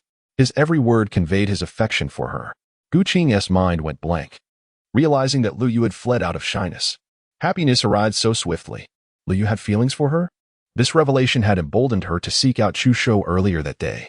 Yet, upon regaining her composure, she discovered that Lu Yu was already gone. Damn it, Lu Yu. You'd better wait for me. I'll confront you after work. If you don't provide an explanation today, I want to let this go. Meanwhile, in Ning University's classroom, Lu Yu was attending a lecture when he suddenly sneezed. Who is talking about me? Chapter 54, Gu Shishir's Apology. Miss Gu. To what do I owe the pleasure? Lu Yu, roused from a sound sleep by the sudden vibration of his phone, reluctantly made his way to the rooftop. Didn't you sleep well last night? Gu Shishir's words made Lu Yu question his own sanity, wondering if he was merely experiencing auditory hallucinations. Yet, Gu Shishir genuinely appeared concerned. Could it be that Miss Gu has also lost her mind? I was looking after a drunkard last night. didn't get a wink of sleep. Liu waved his hand dismissively. A drunkard? Who? Gu Shishir inquired, her curiosity piqued. Liu felt increasingly awkward. He couldn't recall Gu Shishir ever speaking to him with such gentleness. Perhaps sensing Lu Yu's unease, she quickly clarified, "Don't misunderstand. I'm just curious. If you don't want to talk about it, that's fine."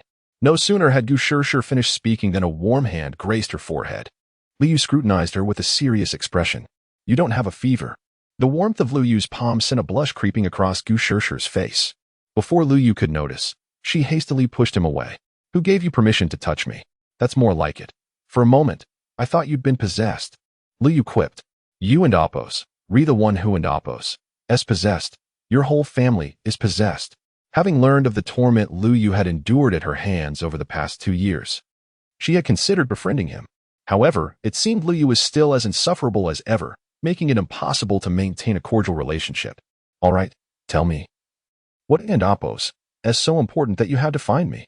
"I and Oppos am about to fall asleep." Lu Yu yawned. "Yiran woke up yesterday but has refused to eat or drink.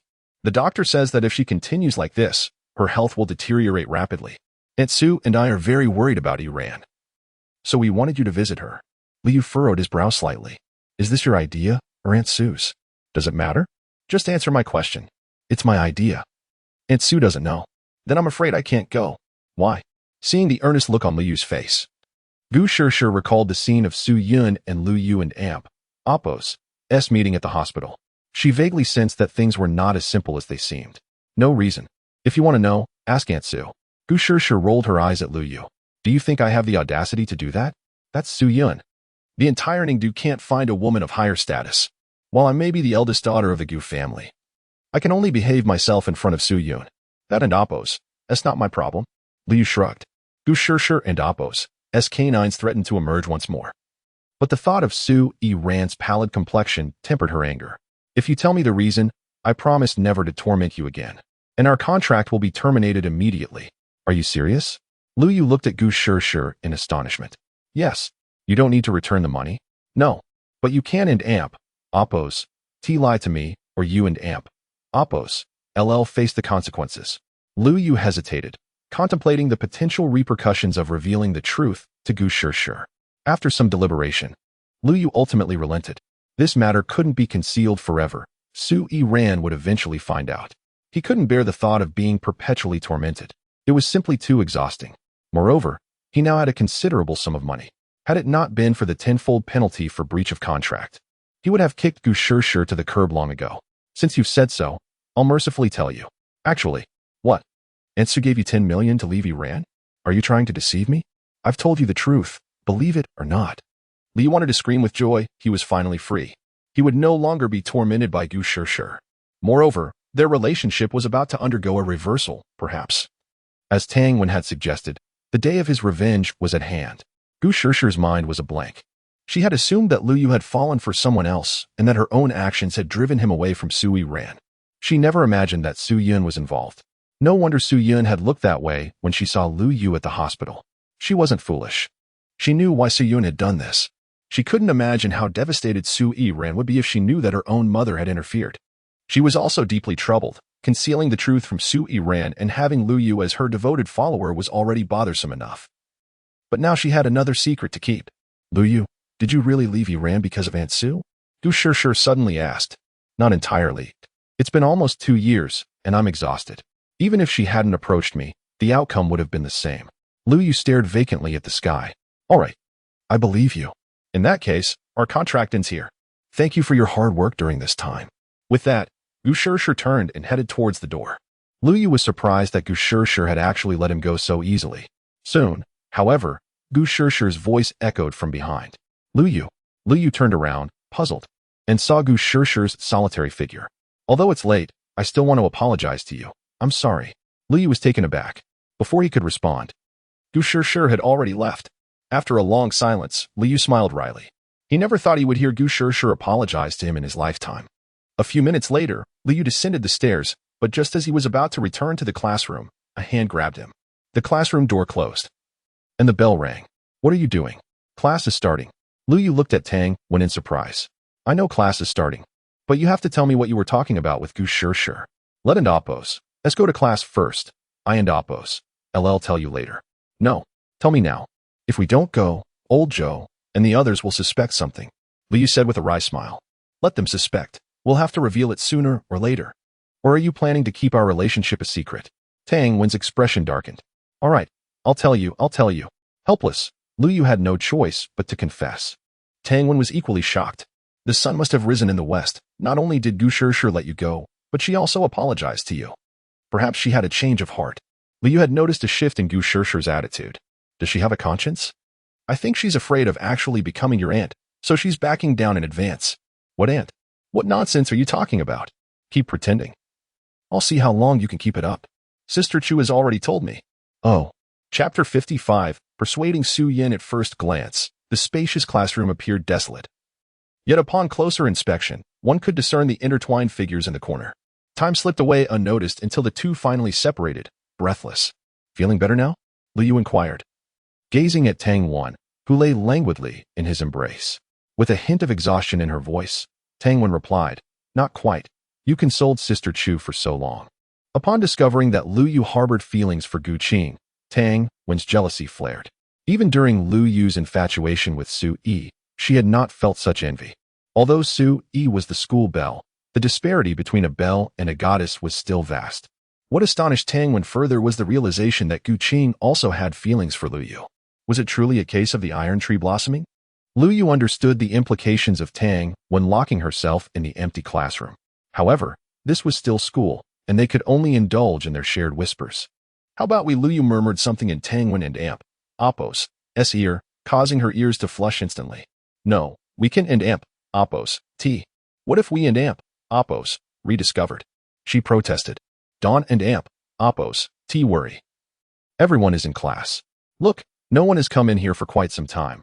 We want and Oppos' be disturbed. Then hurry up. All right. It wasn't until the lunch bell rang that Liu stealthily returned to the classroom. Old Liu, where have you been? Why did you come back just before class ended? Jolie and the others looked at him with surprise. Liu feigned embarrassment, clutching his stomach. I had a bad stomach this morning. The three of them wrinkled their noses in distaste. Oh, where's Tang Wen? Liu deliberately glanced at her empty seat. Woman had something to attend to and left early. Oh, I thought she had a stomach issue like me. Xiao Shan interjected, his face darkening. Nonsense. Woman is a fairy. Fairies Dawn and Oppos' have stomach problems. Ah, right. Seeing that Xiao Shan was not suspicious, Liu sighed in relief. However, he resolved not to indulge in such antics with Tang Wen again, as he was not yet prepared to reveal his true feelings. Meanwhile, Tang Wen was walking towards the dormitory with an unusually peculiar gait. That scoundrel Liu. How dare he make me do such things? Just you wait. I'll settle the score when I get home. The memory of their recent escapade made her blush. As the class bell rang, the midday session came to a close. Liu indeed did not receive a WeChat message from Gu Shishir, typically at this hour. She would issue directives. Turning around, he saw Gu Shishir picking up her bag, her expression as impassive as ever. Striding towards the back door without casting a glance at him, as if they were strangers, Liu found himself unaccustomed to this. Before he could ponder further, Xiao Shan interrupted. Why are you daydreaming? Let and Oppos' go eat. Oh, right, food. No longer having to play the sycophant to Gu Shishir. Liu finally had a moment to rest as he was utterly exhausted. Meanwhile, Gu Shishir had left the school and arrived at a high-end hospital room.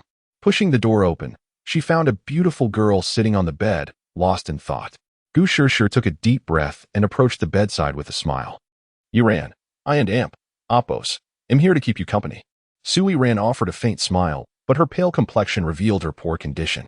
Without hesitation, Gu Shishir opened the nutritious meal prepared by the housekeeper. Let and Oppos' eat. Su Yiran shook her head. I and Oppos am not hungry. You eat. No way. This was specially made for you after hours of preparation. Yiran, just have a taste. Gu Shishir pleaded. Fine then.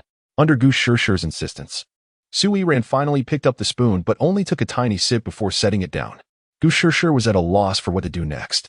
Just then, the door swung open again, revealing Su Yiran and her secretary, the latter carrying a meal box as well. Seeing the nearly untouched meal box, Su Yiran and Oppos' face was etched with concern. Yiran, you must eat something. If you continue like this, your health will deteriorate. Despite the joint efforts of Gu Shishir and Su Yiran did not pick up the spoon again. After spending some time with Su Yiran, who showed no signs of improvement, Gu Shishir discreetly summoned Su Yan outside. Auntie Su, if this continues, Yiran will truly be unable to endure. Su Yan sighed softly. You see, this girl refuses to listen to me. And after so many years of friendship with Yiran, if you can't persuade her, I truly don't know what to do. I have a way to make Yiran eat obediently, but I don't know if Auntie Su would agree. Gu Shishir suddenly proposed. What method? Lu Yu. No way. The reason Yiran is like this is because of that boy. I won't let him see her again. Su Yun's anger flared at the mention of Lu Yu. Initially, she had only intended to keep Su Yiran and Lu Yu apart, but to her shock, her beloved daughter had developed feelings for him. Moreover, she had even resorted to fasting because of Lu Yu. Now, she wished she could have Lu Yu eliminated. Without Lu Yu, she could not believe Su Yiran would still behave in such a manner. Auntie, do you think Yiran would listen to anyone else apart from Lu Yu? Gu Shishir asked. To heal a heart, one must use the remedy that caused the ailment. That won't work either. Ningdu is vast. I refuse to believe Yiran can't survive without that boy. Gu Shishir couldn't help but chuckle. Auntie, are you worried that if Lu Yu comes, Yiran will become even more attached to him? Poetry, you? Auntie, Lu Yu has already told me about your arrangement for him to leave Yiran. What? That boy actually dared to say that. Su Yan exclaimed, her anger surging. I won't let him off. No, Auntie, I pressured Lu Yu. If you wish to vent, direct it at me. Gazing at Gu Shishir, who was like a daughter to her, Su Yan ultimately could not bring herself to retaliate. Is there truly no other way? Auntie, I understand your concerns. But what is more important than Yiran's health? All right, I understand. You go keep Yiran company. I need to step out for a moment. Thank you for your hard work. Auntie. As Gu Shishir was about to turn away, Su Yan called her back. Poetry, you haven't told Yiran about this, have you? Auntie, rest assured, I know what to say and what not to say. That's good. Yiran is fortunate to have you as her friend. Gu Shishir smiled gently before pushing the door open once more. Su Yan sighed deeply before picking up her bag and leaving. On the other side, Lu Yu was enjoying a rare moment of slumber in his dormitory when an untimely phone call jolted him awake. Initially reluctant to answer, the dissatisfaction from the other three compelled him to pick up the call. It's me. Chapter 56, visiting Su Yiran once again arriving at the Jiaxing Hotel. Lu Yu's emotions were particularly complex. He was acutely aware of Su Yun's intentions for summoning him, despite his resolute decision to sever ties with Su Yiran. His body seemed to betray him, leading him here involuntarily. Perhaps it was the gratitude he harbored towards Su Yun that compelled him. Were it not for her extravagant spending, he would never have crossed paths with Chu Xiu, nor would he have purchased a residence in Huafu community, and certainly would not have rekindled his connection with Gu Qing. Taking a deep breath, Lu Yu finally pushed open the door to the private room. Upon entering, he was met with the sight of that exquisite and timelessly beautiful face. The elegant long gown, the refined posture, and that graceful figure all captivated Lu Yu. Yet, the absurd thoughts remained confined to his mind. He dared not express them outwardly. Despite his formidable strength, he knew well who Su Yun was. She could easily eliminate him if she so desired. Su Auntie, you called for me? He inquired. Please. Take a seat. Her tone remained as cold as before, yet Lu Yu understood. After all, he was the very cause of Su Yiran's current hospitalization. It was a stroke of luck that he was even able to sit here now. You should know why I asked you to come, right? Su Yun cut straight to the point. Lu Yu nodded. Is it about Su Yiran? Exactly. Since you are already aware, I will not beat around the bush. Lu Yu, I want you to visit Iran. Can I refuse? No. We had an agreement. You would take the money and leave Iran. Now that she is in this state, shouldn't you take responsibility? Lu Yu couldn't help but let out a bitter smile. Su Auntie, I have truly kept my promise. I have never sought out Su Yiran. It has always been her who approached me. I wanted to avoid further complications, so I told her it was over. That doesn't seem matter. If you don't go today, I'll have someone drag you there. Lu Yu sighed softly. I will go, but I have one condition. What condition? I haven't thought of it yet. When I do, I will seek you out, Su Auntie. After pondering for a moment, Su Yun replied, All right, that is acceptable. As long as you can get Iran to eat. What is one small condition? More than half an hour later, Lu Yu followed Su Yun to the door of Su Yiran's hospital room. Go in, don't let me down. Taking the lunchbox from the secretary, Lu Yu pushed open the door to the ward. Inside, Gu Shishir was attempting to uplift Su Yiran's spirits by recalling fond memories. However, her voice was nearly hoarse, and Su Yiran remained motionless on the bed. Suddenly, Su Yiran trembled slightly, prompting Gu Shishir to think that perhaps her efforts were finally bearing fruit. Yet, She soon realized that Su Yiran's focus was fixed on the door. When Gu Shishir turned to look, she saw Lu Yu standing at the entrance with the lunchbox. Overjoyed, she rushed forward. Lu Yu, you're here? That's wonderful. Yiran has been waiting for you. With that, Gu Shishir guided Lu Yu to stand before Su Yiran. I'll step out for a moment. You two catch up? Soon. The room was left with only Lu Yu and Su Yiran. They remained silent, simply gazing at each other. Lu Yu's heart was in turmoil. Although he had heard from Gu Shishir about Su Yiran's dire condition, he never anticipated it would be this severe. In just a day, the once vibrant and smiling Su Yiran now appeared pallid and frail, reminiscent of a delicate blade of grass swaying perilously in the wind, ready to topple at the slightest touch. Looking at Su Yiran, he noticed her unblinking gaze fixed on him, her eyes reddening, her body trembling slightly. The moment Lu Yu entered, she had seen him. Just as Gu Shishir had described, she had indeed been waiting for Lu Yu. Yet, she was conflicted. She desired his presence, but feared facing him. The thought of the emotional and physical toll Lu Yu had endured over the past 2 years because of her tormented her heart. After a long pause, Lu Yu finally spoke. Are you all right? Su Yiran, who had managed to restrain herself until now, could no longer hold back upon hearing his familiar tone of concern. She clung to his arm and began to weep. Even she was taken aback by the profound impact of that question she had heard countless times before. Before long, the room was filled with the sound of her sobs. Meanwhile, Gu Shishir, eavesdropping outside, furrowed her brow. She had intentionally left a crack in the door, allowing Su Yiran and Appo's cries to reach her ears. Listening to her dear friend's heart-wrenching sobs made her own nose inexplicably tingle. Su Yun, seated nearby, was unable to emulate Gu Shishir's actions but wore a face etched with concern. Time passed, and Su Yiran gradually calmed down, leaving Lu Yu's shirt dampened by her tears. I'm so sorry, I didn't mean to. I know, it's all right. Maybe you should take it off? Wearing a wet shirt must be uncomfortable. Is that appropriate? Su Yiran pouted, her expression one of melancholy. Look at me now.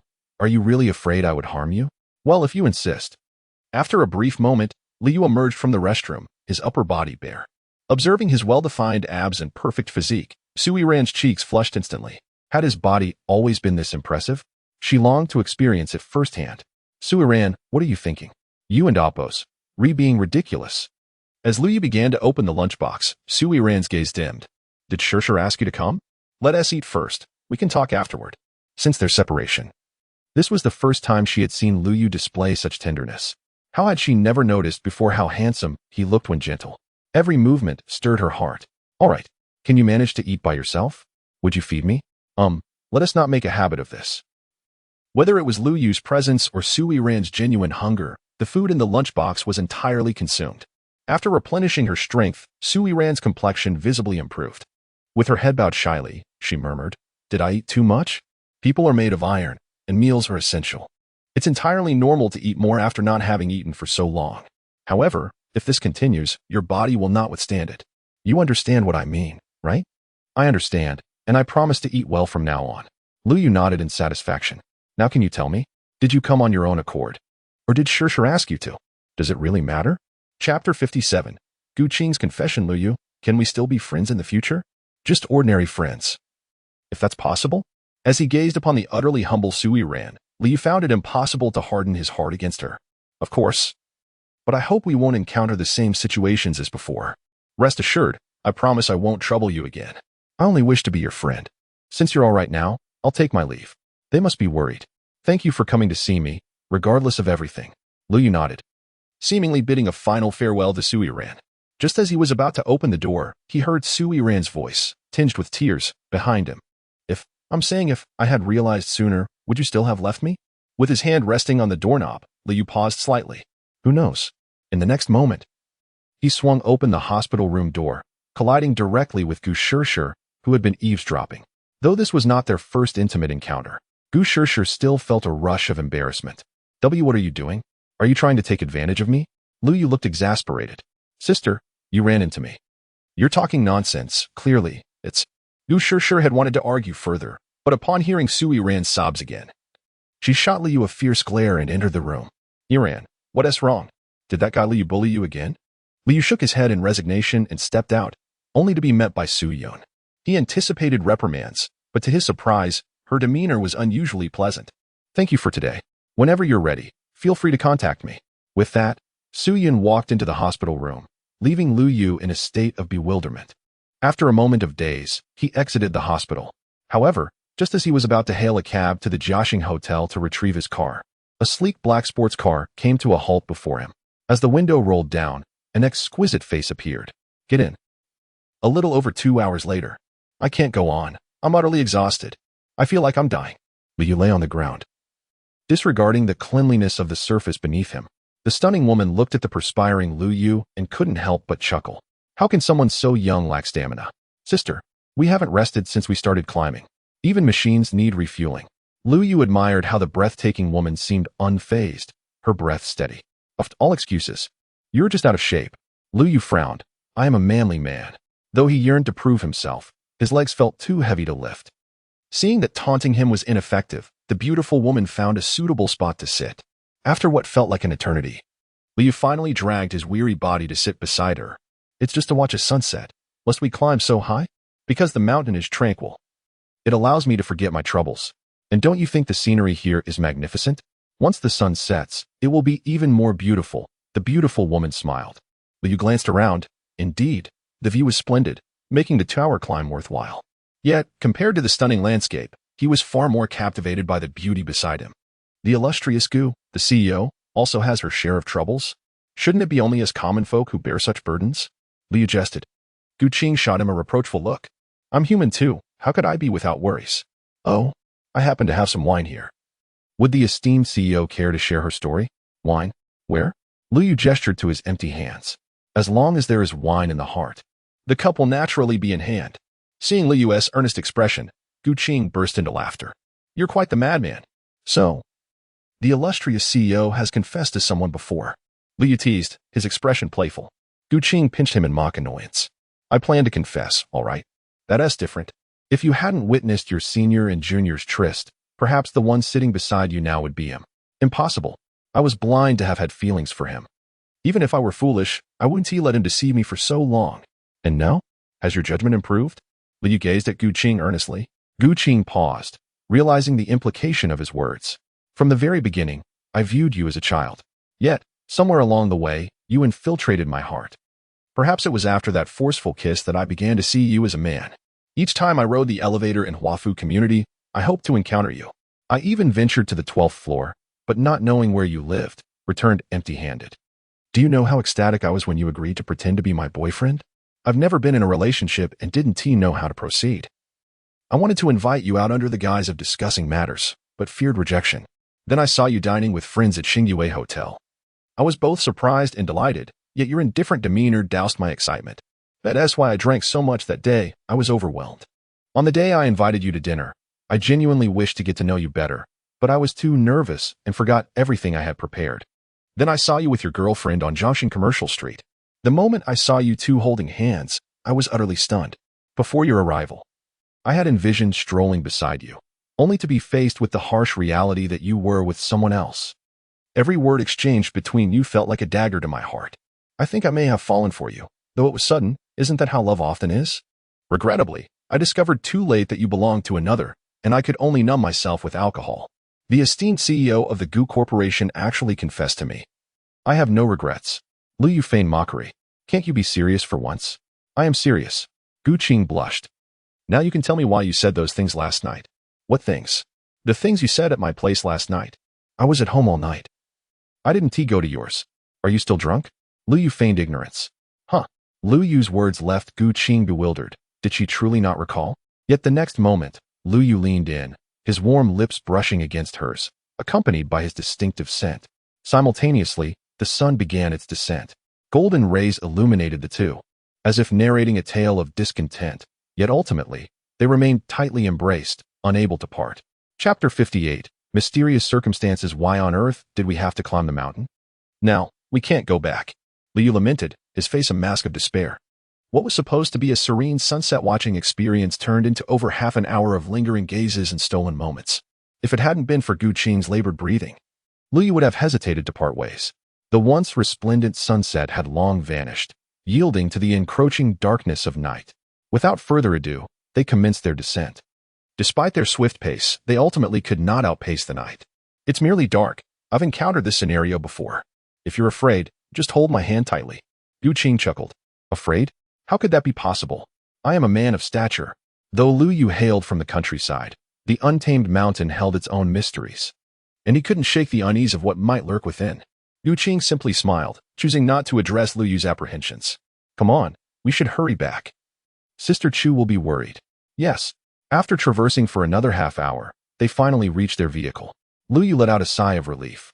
He had been on high alert the entire time, fearing unforeseen mishaps. Thankfully. Should we head straight back? Gu Qing inquired. Let us stop by the hotel first. To the hotel? For what purpose?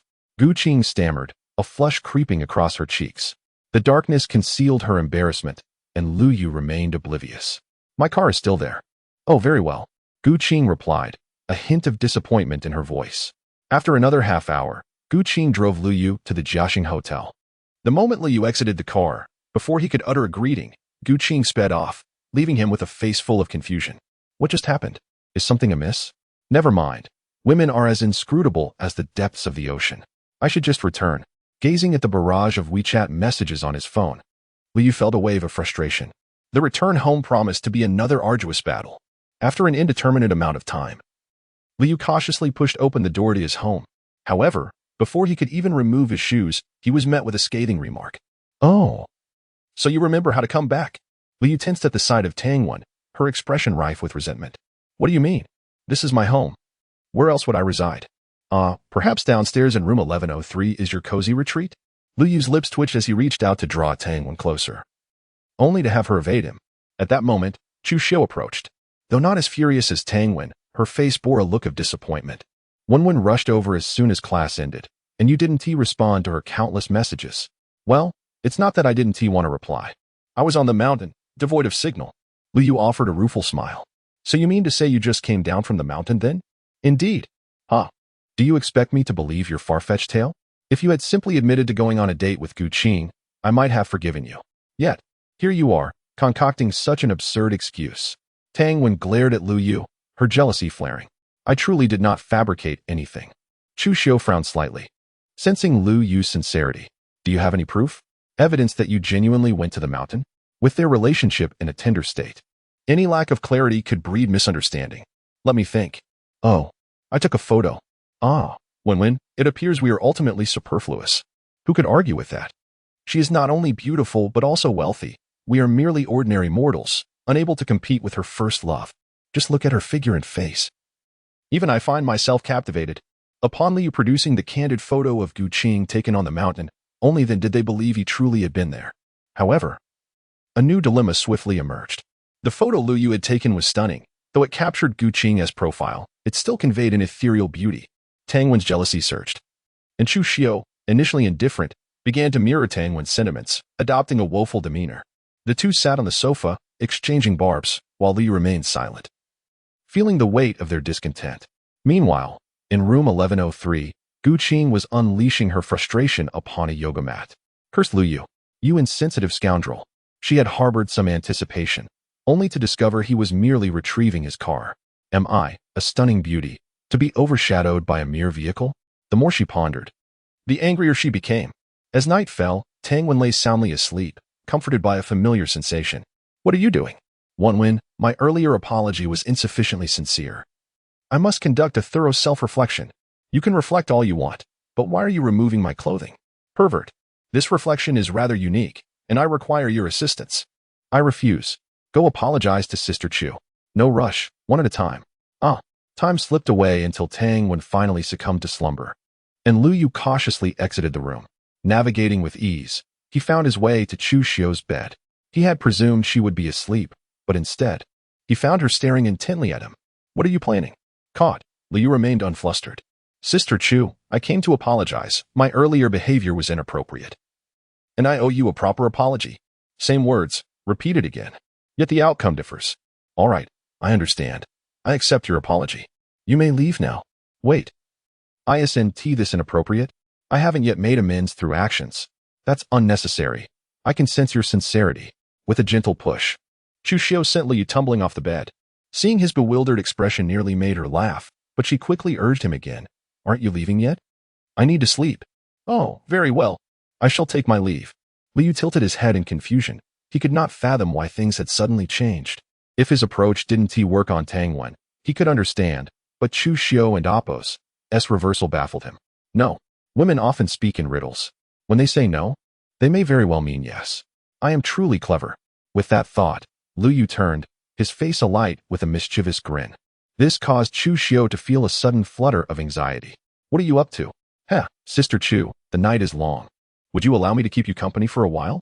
No, absolutely not. I am very tired. You should leave. All right. But I shall wait until you fall asleep before I depart. 2 hours later, Lu Yu finally stood before the door of room 1103. Gu Qing's departure had been too peculiar. Something felt amiss. As expected, upon opening the door, he was greeted by Gu Qing's scowling visage. What on earth are you doing? I'm out of soy sauce at home, so I came to get some. Out in the middle of the night for soy sauce. Have you lost your mind? Chapter 59. A nighttime conversation. What? Shangwen requested that you sever ties with me? And you acquiesced? Mere moments prior. Lu Yu had intended to comfort Gu Qing, especially after their candid exchange earlier that day that had propelled their relationship forward. He was keen to ensure they didn't regress to their previous, detached state. However, Gu Qing was uncharacteristically wary, greeting him with a cold demeanor and refusing to grant him entry. Left with no alternative, Lu Yu disclosed the details of his meeting with Shangwen to Gu Qing, which finally persuaded her to allow him inside. Once inside, his attempts at physical affection were promptly thwarted by her long legs. Lu Yu demurred. If you didn't agree to his terms, how could he possibly let you off so easily? Gu Qing looked surprised, although her understanding of Shangwen was limited. The previous incident had undoubtedly wounded his pride, making it unlikely that he would simply let Lu Yu go unpunished. I reached an accord with Shangwen, Lu Yu said with a mysterious smile. What kind of accord? She inquired. Move your legs, and I shall enlighten you. Lu Yu's gaze was fixated on the pale expanse of her legs, and his mouth nearly watered. If he weren't concerned about provoking her ire, he would have already reached out to touch them. Gu Qing was not oblivious to Lu Yu's thoughts. Are you going to speak or not? If not, then get out, she exclaimed, her temper still simmering. There was no way she would indulge Lu Yu in his desires. This isn't how I envisioned it, Lu Yu lamented. If it were Chu Xiu or Tang Wen, they would have surely yielded. But it's understandable, given that she is the esteemed CEO, Gu. All right, then, I shall tell you. He relented, and proceeded to recount the details of his meeting with Shangwen. Gu Qing stared at Lu Yu in astonishment. You truly are a madman. Swindling Wang Chun was one thing, but you dared to swindle Shangwen. That's 800 million. Aren't you afraid that Shangwen will realize he's been duped and send someone to assassinate you? Rest assured, Shangwen won't lay a hand on me, Lu Yu chuckled. You've made a fool of him. If I were him, I would certainly want to kill you. Gu Qing retorted, exasperated. That remains to be seen. Can you please speak plainly and stop being so cryptic? Give me a kiss, and I'll tell you. Gu Qing's cheeks flushed crimson as she recalled the near kiss on the mountain that had left her breathless. She was determined not to fall for his ploy again. Are you going to speak or not? If not, get out. Lu Yu was taken aback. It seemed that his usual tactics were ineffective on Gu Qing. All right. I and Appo's, I'll tell you. A glint of cunning appeared in Gu Qing and Appo's eyes. Humph, little rascal, I was dominating the business world when you were still playing in the mud. You can amp, Appo's, outwit me. Do you know why Shangwen is so persistent in pursuing you? Lu Yu suddenly asked, his tone serious. Gu Qing instinctively wanted to attribute it to Shangwen's infatuation with her beauty, but Lu Yu's expression hinted that the matter was more complex. What did she possess that Shangwen desired? Suddenly, a realization dawned upon her. Are you suggesting that Shangwen is after the Gu group? Lu Yu nodded. One could say that. Are you certain? Gu Qing pressed. Shangwen is a playboy, constantly surrounded by beautiful women. While not all of them may reach your level, many are not far behind. Do you think Shangwen would find it necessary to pursue you so relentlessly? Gu Qing frowned. You make a valid point.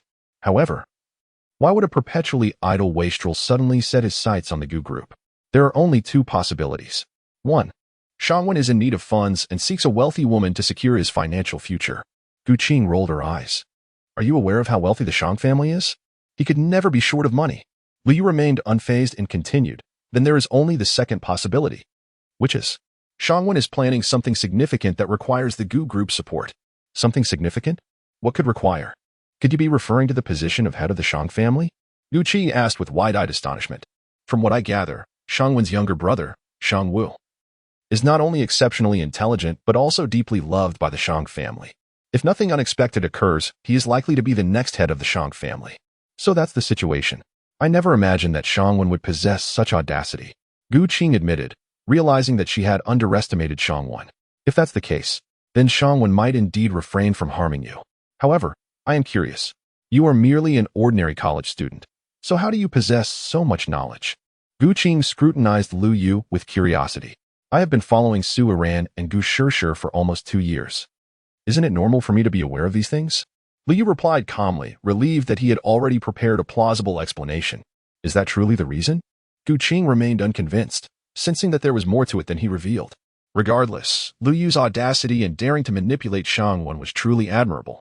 Most people would avoid Shangwen at all costs, but this fellow had taken the initiative to extort him, which was simply unfathomable.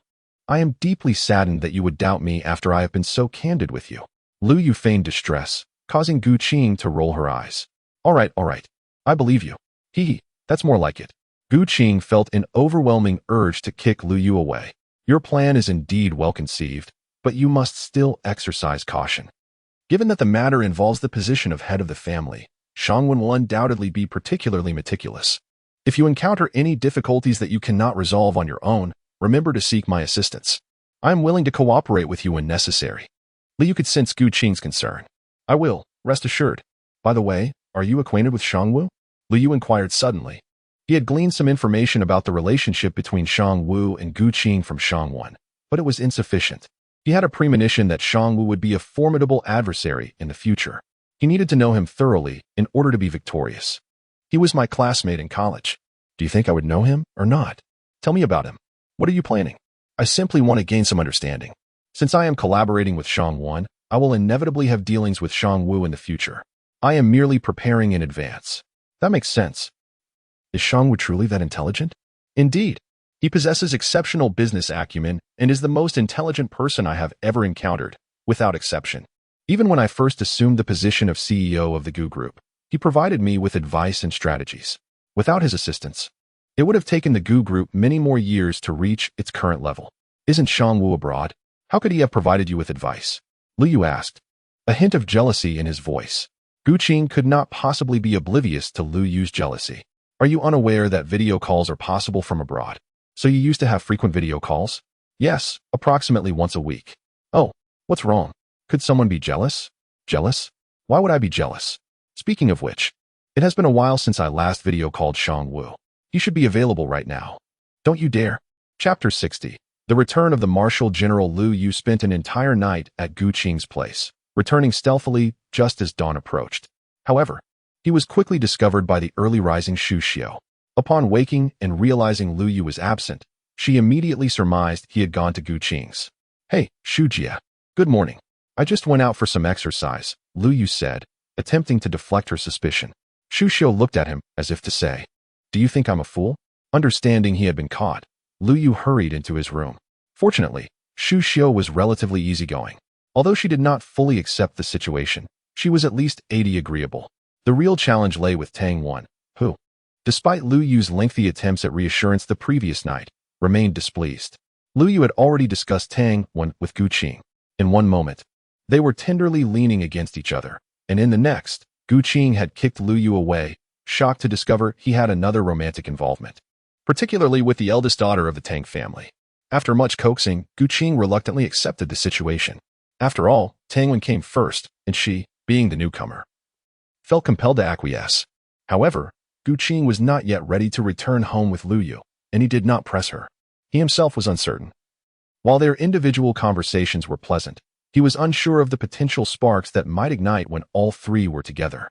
Thus, in the ensuing days, Lu Yu began to split his evenings between the two residences. After settling matters with the two ladies in 1201, he would venture to 1103.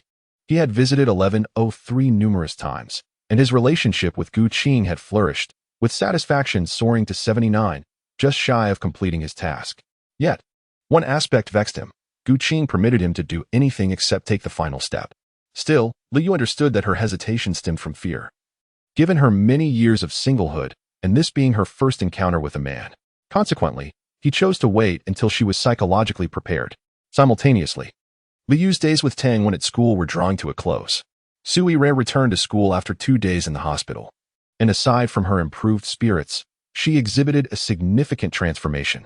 Previously, she had been rather aloof with strangers, even with her classmates. Yet now, she took the initiative to greet her peers and, recognizing the heat, treated everyone to milk tea. This gesture undoubtedly captured the hearts of many young men. Su Yiran no longer clung to Lu Yu as before. She genuinely aimed to befriend him. Over the following days, she had clearly become good friends with Qiao Shan and others, even winning over Tang Wen, who had a markedly improved view of her. Lu Yu sincerely recognized Su Yiran's intentions, acknowledging his prior exploitation of her. While she had erred, he was no saint either. Thus, Lu Yu began to explore a friendship with Su Yiran. Meanwhile, Gu Shi, as Su Yiran's close confidant, also underwent considerable change. Previously, she would never have engaged with other men, yet now she mingled comfortably with Qiao Shan and others, often playing games with them until dawn. After parting ways with Lu Yu, Gu Shi finally rediscovered her joys. Nevertheless, Gu Shi and Tang Wen still clashed frequently, their banter becoming a source of exasperation for Lu Yu. Additionally, Tang Wen's cousin, Li Xian, began waiting outside the teaching building for Lu Yu and the others as soon as classes ended. Initially, Lu Yu assumed Li Xian was simply seeking company. However, he soon realized Li Xian's true interest lay in Su Yiran and Gu Shi. Since rekindling her friendship with Lu Yu, Su Yiran and Gu Shi had ceased dining alone, now joining Lu Yu and others in the cafeteria. On their first day back at the cafeteria, they were immediately photographed and the images circulated on the school forum, stirring considerable excitement. It was likely that Li Xian had spotted the forum posts, prompting him to arrive the next afternoon. Initially shy, Li Xian and Appo's demeanor changed, and Lu Yu began to notice his peculiar gaze. Out of curiosity, he activated his true sight, only to discover Li Xian's ulterior motives. While it was understandable to admire the school beauty, Lu Yu was taken aback to find Li Xian even harboring designs on Gu Shi. Did he not realize her wild nature? As true sight continued to reveal more, Lu Yu's brows furrowed. He had initially intended to befriend Li Xian as Tang Wen's cousin, but now he felt the need to tread carefully around him. Meanwhile, the restaurant in Zhangxing Commercial Street began its renovation. Thanks to Lu Yu's connection with Gu Qing, she directly managed the arrangements. It was anticipated that the restaurant would be ready by the time Lu Yu and his friends were on break. For the restaurant and Appo's name, Lu Yu, Shuxiu, and Tang Wen deliberated for an entire afternoon, ultimately settling on Yuxiu. They had considered including Tang Wen's name, but given that Qiao Shan would surely visit once it opened, they decided it prudent to keep the situation under wraps for the time being. Gu Qing shared similar concerns. Although they were together, their relationship had not yet been made public, particularly regarding Shangwen. While Liu felt confident, he knew that if Shangwen discovered he had been deceived, trouble would likely ensue. Furthermore, Gu Qing was indifferent to the public nature of their relationship. She found delight in their secret rendezvous. Speaking of Shangwen, having received 800 million, Lu Yu knew he could not remain idle. Following Gu Qing's advice, he sent Shangwen details about her preferences and habits. The next day, Shangwen confronted Gu Qing at the Gu Corporation. Seeing Shangwen holding sunflowers nearly made Gu Qing laugh. It was a remark she had made in passing, yet he had taken it to heart. Ultimately, she chose to ignore him. Shangwen, frustrated, had been led astray by Lu Yu. In the following days, Shangwen found various excuses to appear. While Gu Qing initially intended to disregard him, she gradually began to show him some kindness for Lu Yu's sake. Noticing Gu Qing's icy demeanor thaw slightly, Shangwen was overjoyed and arranged to meet Lu Yu that evening, asking him for more advice. As the saying goes, to receive is to give. While Lu Yu would never relinquish Gu Qing to Shangwen, he felt it necessary to at least provide him with some moral support. After casually sharing a few tips for courting women, Shangwen's confidence soared. He even boldly declared that if he and Gu Qing were to become an item, he would reward Lu Yu handsomely. During an evening of drinking with Shangwen, Lu Yu learned that Shang Wu's return was scheduled for the following Wednesday, coinciding perfectly with their holiday on Tuesday. Moreover, Gu Qing's birthday was that Saturday. Lu Yu could hardly believe that Shang Wu's return was unrelated to Gu Qing. Chapter 61. The suspicious Li Xian at last. Liberation has arrived. Oh, what joy! The holiday is upon us, and the days of revelry are about to begin. Fresh from completing their final exam, Qiao Shan, Zhou, and Lu could not contain their exuberance. Yes, the second year has come to a close. Lu Yu was also overwhelmed with sentiment. In the blink of an eye, he had spent 2 years in Ningdu. In this brief span, He had transformed from an inconspicuous rural lad into a billionaire. Few would believe such a tale if he were to share it. By the way, old Lu, do you have any plans for tonight? Xiao Shan suddenly inquired. What is the matter? Isn't old Zhou and old Lu returning to their hometown tomorrow? We want to see them for the entire summer, so we must celebrate with a drink tonight. Has Tangwen agreed? Rest assured, I've already spoken to Wenwen. She will be joining us this evening. I've also invited Su Yiran and Gu Shishir. Now we just need you. Have you invited Li Xian, cousin? I almost forgot to mention it. I'll send him a WeChat message right now. Just as Liu was about to intervene, Li Xian's voice reached them. Xiao Shan, what do you need? Following the sound, they saw Li Xian, his face adorned with a smile, though he was not alone. The campus beauty, Su Yiran, stood beside him. Liu furrowed his brow. Although this was not his first encounter with Li Xian, each time he saw that insincere smile, it irked him to no end. Upon noticing Liu, Su Yiran instinctively distanced herself from Li Xian, while a flicker of surprise crossed Li Xian's eyes. Xian, good. You arrived just in time. I was about to invite you. Xiao Shan hurried forward. Is there an event? Yes, today marks the beginning of the holiday. And with old Zhou and old Lu heading home tomorrow, we're planning to hit the bar tonight. What do you say, Xiangu? Oh, who else is going? Just a few of us, along with Wenwen, the campus beauty, Gu Shishir, and you, cousin, 8 in total. Li Xian's eyes sparkled. Great, I'm in. It's settled then. What do you think, old Lu? Xiangu has agreed. You can't back out now. I'd rather skip the bar. A meal would suffice. Although he was now affluent, Liu held no fondness for such establishments. No sooner had he spoken than a teasing voice chimed in from behind. You're worried that if you return late, that certain someone at home will have you kneel on the washboard, aren't you? Who else could it be but Gu Shishir? Yet, to Liu's surprise, Tangwen stood beside her. These two typically bickered whenever they met. It was astonishing to see them coexisting peacefully. At that moment, Su Yiran's expression dimmed. Having dined with Liu Yu and the others for over a week, she had inevitably let slip that Liu Yu had a girlfriend. The atmosphere grew awkward, with everyone's gaze shifting to Su Yiran. Unexpectedly, rather than displaying anger, she smiled and congratulated Liu Yu. Those present were taken aback, including Liu Yu himself. Gu Shishir, initially anxious, had sought out Su Yiran to apologize, only to discover that she was already aware of the situation. Su Yiran bore no ill will. In fact, she thanked Gu Shishir for keeping it from her. Initially, Gu Shishir worried that Su Yiran was merely putting on a brave face. However, over the following days, witnessing Su Yiran tease Liu Yu about his girlfriend allowed her to relax. At this point, Gu Shishir felt free to poke fun at Liu Yu and Chu Shou's relationship, as aside from making Liu Yu act like a lovesick fool, there was little left to conceal from Su Yiran. After all, while games may be enjoyable, the delight of teasing Liu Yu brought a joy that others could never fathom. Gu Shishir, if you remain silent, no one will mistake you for a mute. Liu Yu's face darkened. During this time, Gu Shishir had taken to finding fault with him daily, teasing him at every opportunity. Although her antics were far less egregious than before, they still left him feeling quite uncomfortable. I'm merely stating facts. If you lack the courage to speak to that person at home, I'm happy to assist. Gu Shishir playfully stuck out her tongue. Should I be thanking you for that? No need for gratitude. Helping others is simply my hobby. Liu Yu's mouth twitched. He could no longer engage with Gu Shishir. She was the type who grew bolder the more attention she received. If there is nothing else, I'll be heading back. Remember to send me the address later. With that, Liu turned on his heel and departed. Su Yiran watched his retreating figure, pondering her thoughts. Once back in the car, Liu did not rush to leave. A few minutes later, the front passenger door swung open, revealing none other than Tangwen. Over this time, while Tangwen's other skills had not improved, her knack for concocting excuses had certainly sharpened. Liu Yu was at a loss as to whether to commend her cleverness or criticize Xiao Shan's foolishness. What is the matter? Still troubled about going to the bar? If you don't want to go, then don't. Tangwen instinctively cupped Liu Yu's face and planted a kiss on his cheek. Liu Yu shook his head. It's not that. Wenwen, how well do you know Li Xian? Cousin? What about him? Tell me, what kind of person do you think Li Xian is? Well, he is my uncle's only son, and he has been in Nanjing until now. So, Li Xian's sudden transfer to Ning University is because your uncle and aunt are going abroad? Yes, why? Wenwen, your cousin is already 23. And from what you've said, the Li family in Nanjing isn't a small one. Even without his parents, he has plenty of servants to tend to him.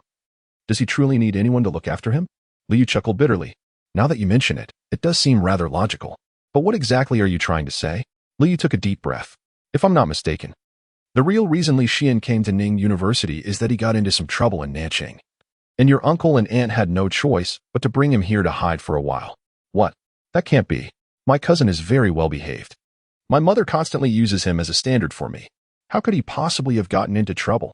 No, some people may seem well behaved on the surface, but their hearts can be quite wicked.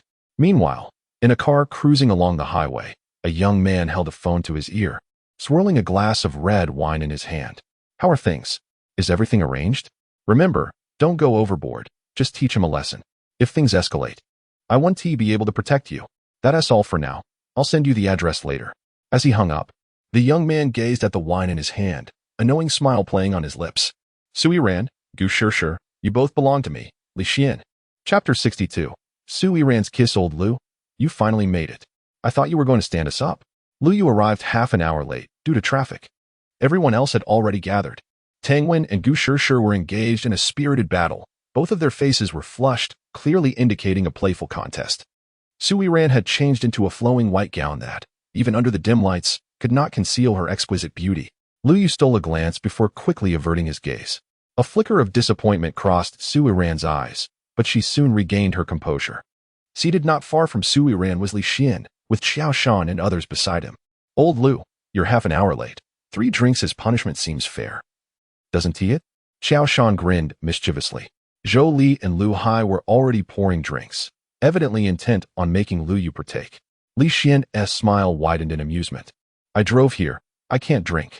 Lu Yu recalled the admonishments from Chu Xiu before leaving. Don't worry, we have a designated driver. Li Xian countered. It's just 3 drinks. If you truly get drunk, I'll personally arrange for someone to take you home. With that, Li Xian raised his glass in a toast. Look at Brother Xian. Lu Yu found himself cornered and, with no other choice, steeled himself to down 3 glasses. Fortunately, he had eaten before arriving. Otherwise, those 3 drinks would have left him in a daze. Come on, old Lu, let us play dice. Brother Xian is too formidable. He can beat all 3 of us. They laughed, reveling in their camaraderie. Half an hour later, Lu Yu could no longer endure it. He bolted from the private room and rushed to the restroom to vomit. 3 fools can match 1 Zhuge Liang, he lamented, realizing that they had all been thoroughly bested by Li Xian. Throughout the drinking session, Lu Yu had lost count of how much he had consumed, and his poor tolerance left him feeling overwhelmed. He could no longer maintain his dignity. If he didn't relieve himself, he feared he might faint. After expelling the contents of his stomach, Lu Yu emerged, his face pale and pained. Just as he finished washing his face, a towel was handed to him. Turning around, he discerned the familiar figure clad in white Su Yiran. Though her face was slightly blurred due to his lingering dizziness. Thank you, he stammered, wiping his face and shaking his head to clear the haze. Are you all right? Su Yiran inquired with concern. I'm fine, I can manage. Lu Yu attempted to step away but slipped, nearly toppling over. In a split second, Su Yiran caught him, preventing his fall. Their arms intertwined, bringing them closer together for the first time. Gazing into her familiar visage, Lu Yu's heart raced, and he swallowed hard. Just as he prepared to apologize, Su Yiran cupped his face and kissed him. Perhaps it was the influence of alcohol, but Lu Yu found himself unable to resist. It wasn't until their lips met that they finally broke apart. Sorry, I didn't mean to. That was my first time. Lu Yu stammered, noticing the pained expression on his face. Su Yiran panicked at his reaction, but Lu Yu was not angry. Instead, he posed a curious question. So, was that your first kiss? Huh. Su Yiran blinked in surprise and nodded. Suddenly, Lu Yu pulled her into his arms. Before she could scream, he pressed his lips against hers again. Overwhelmed by happiness, Su Yiran embraced him tightly, fearing this moment might fade away like a dream. Soon, they found themselves in an unoccupied room, where they closed the door and pressed against one another once more. Time seemed to stand still as they caught their breath, gazing into each other and Oppo's eyes. You're not acting on impulse because you're drunk, are you? Li Yu's cheeks were flushed, and his eyes appeared misty, leaving Su Yiran uncertain whether he was intoxicated or lucid. Would you prefer I acted on impulse or remained composed? Su Yiran felt conflicted. She wished for him to be sober, yet he had a girlfriend. She had lost control earlier, and now, before she could dwell on her thoughts, Lu Yu leaned in again, but she gently pushed him away.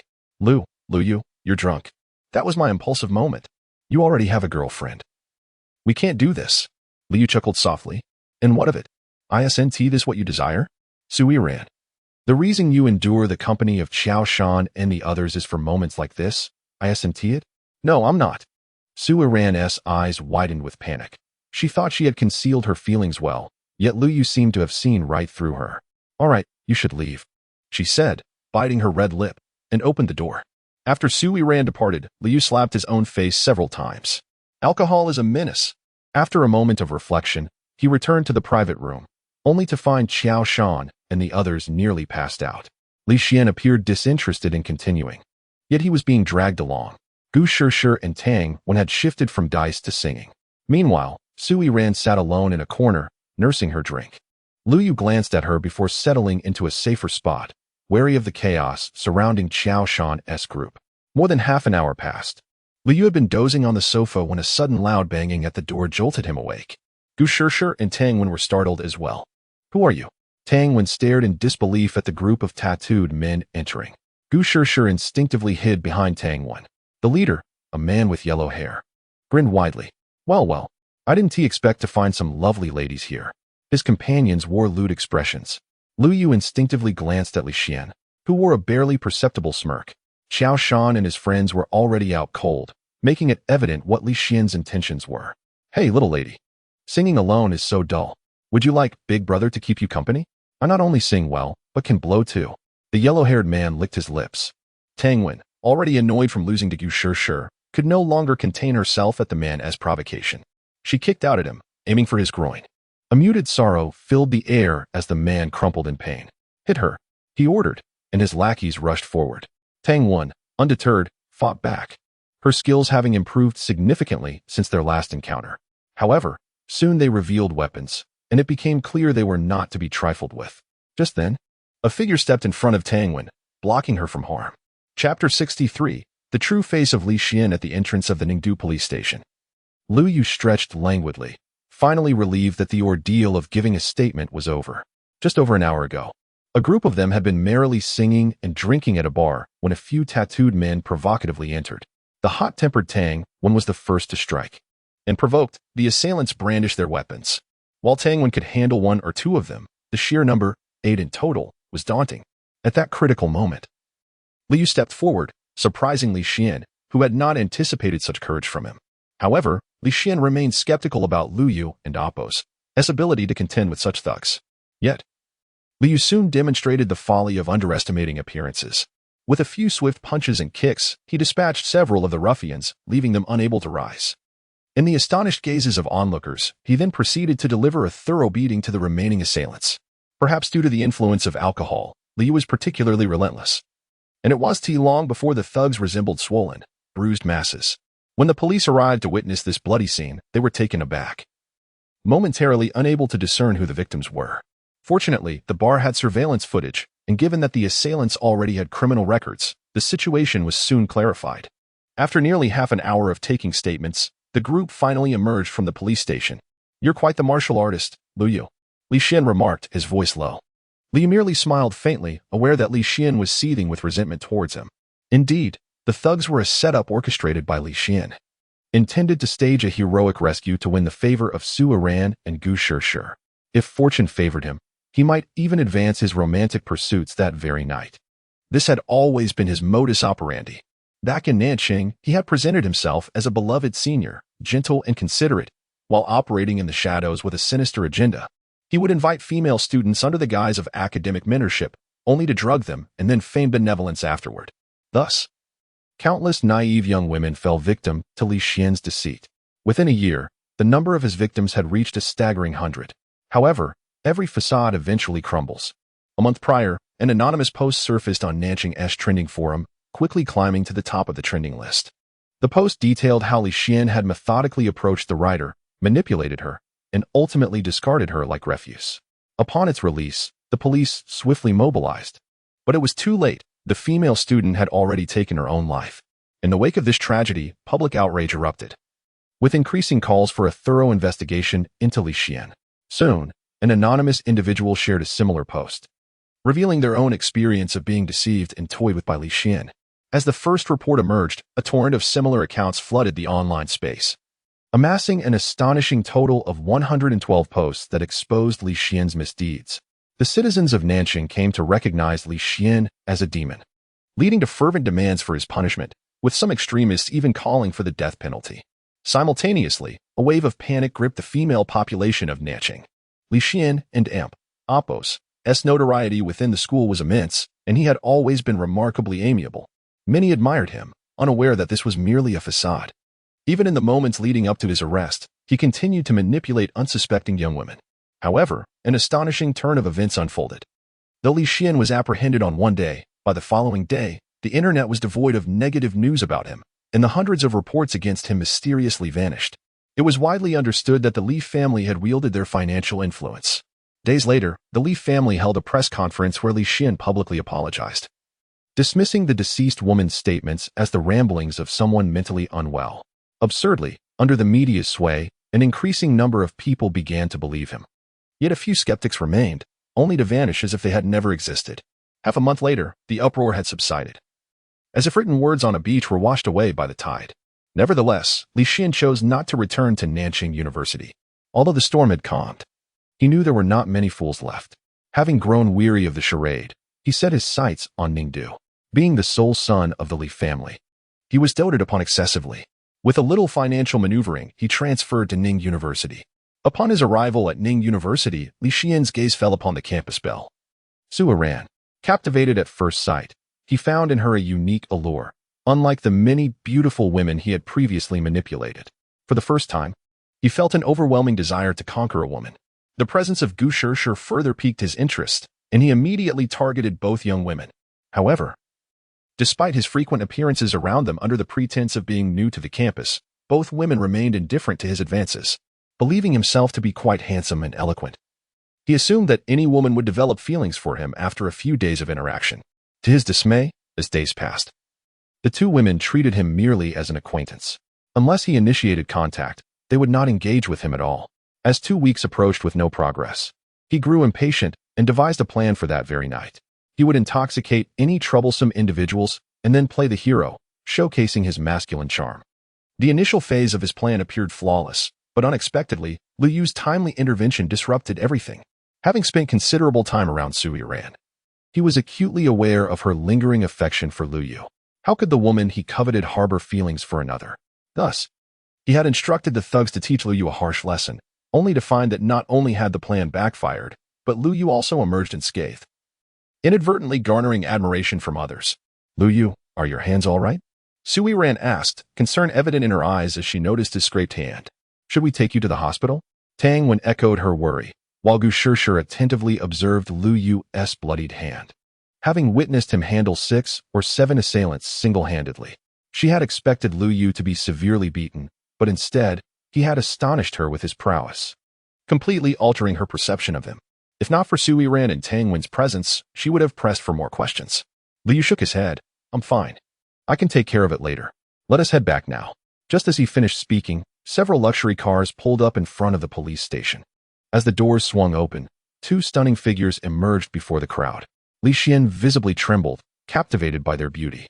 Chapter 64. Flustered Li Xian ran. Are you all right? Did you get hurt? Su Yiran rushed to check on Su Yiran and Apos, condition as soon as she arrived, anxious that her daughter might have bumped or bruised herself. Mom. I and Amp, Apos, am fine.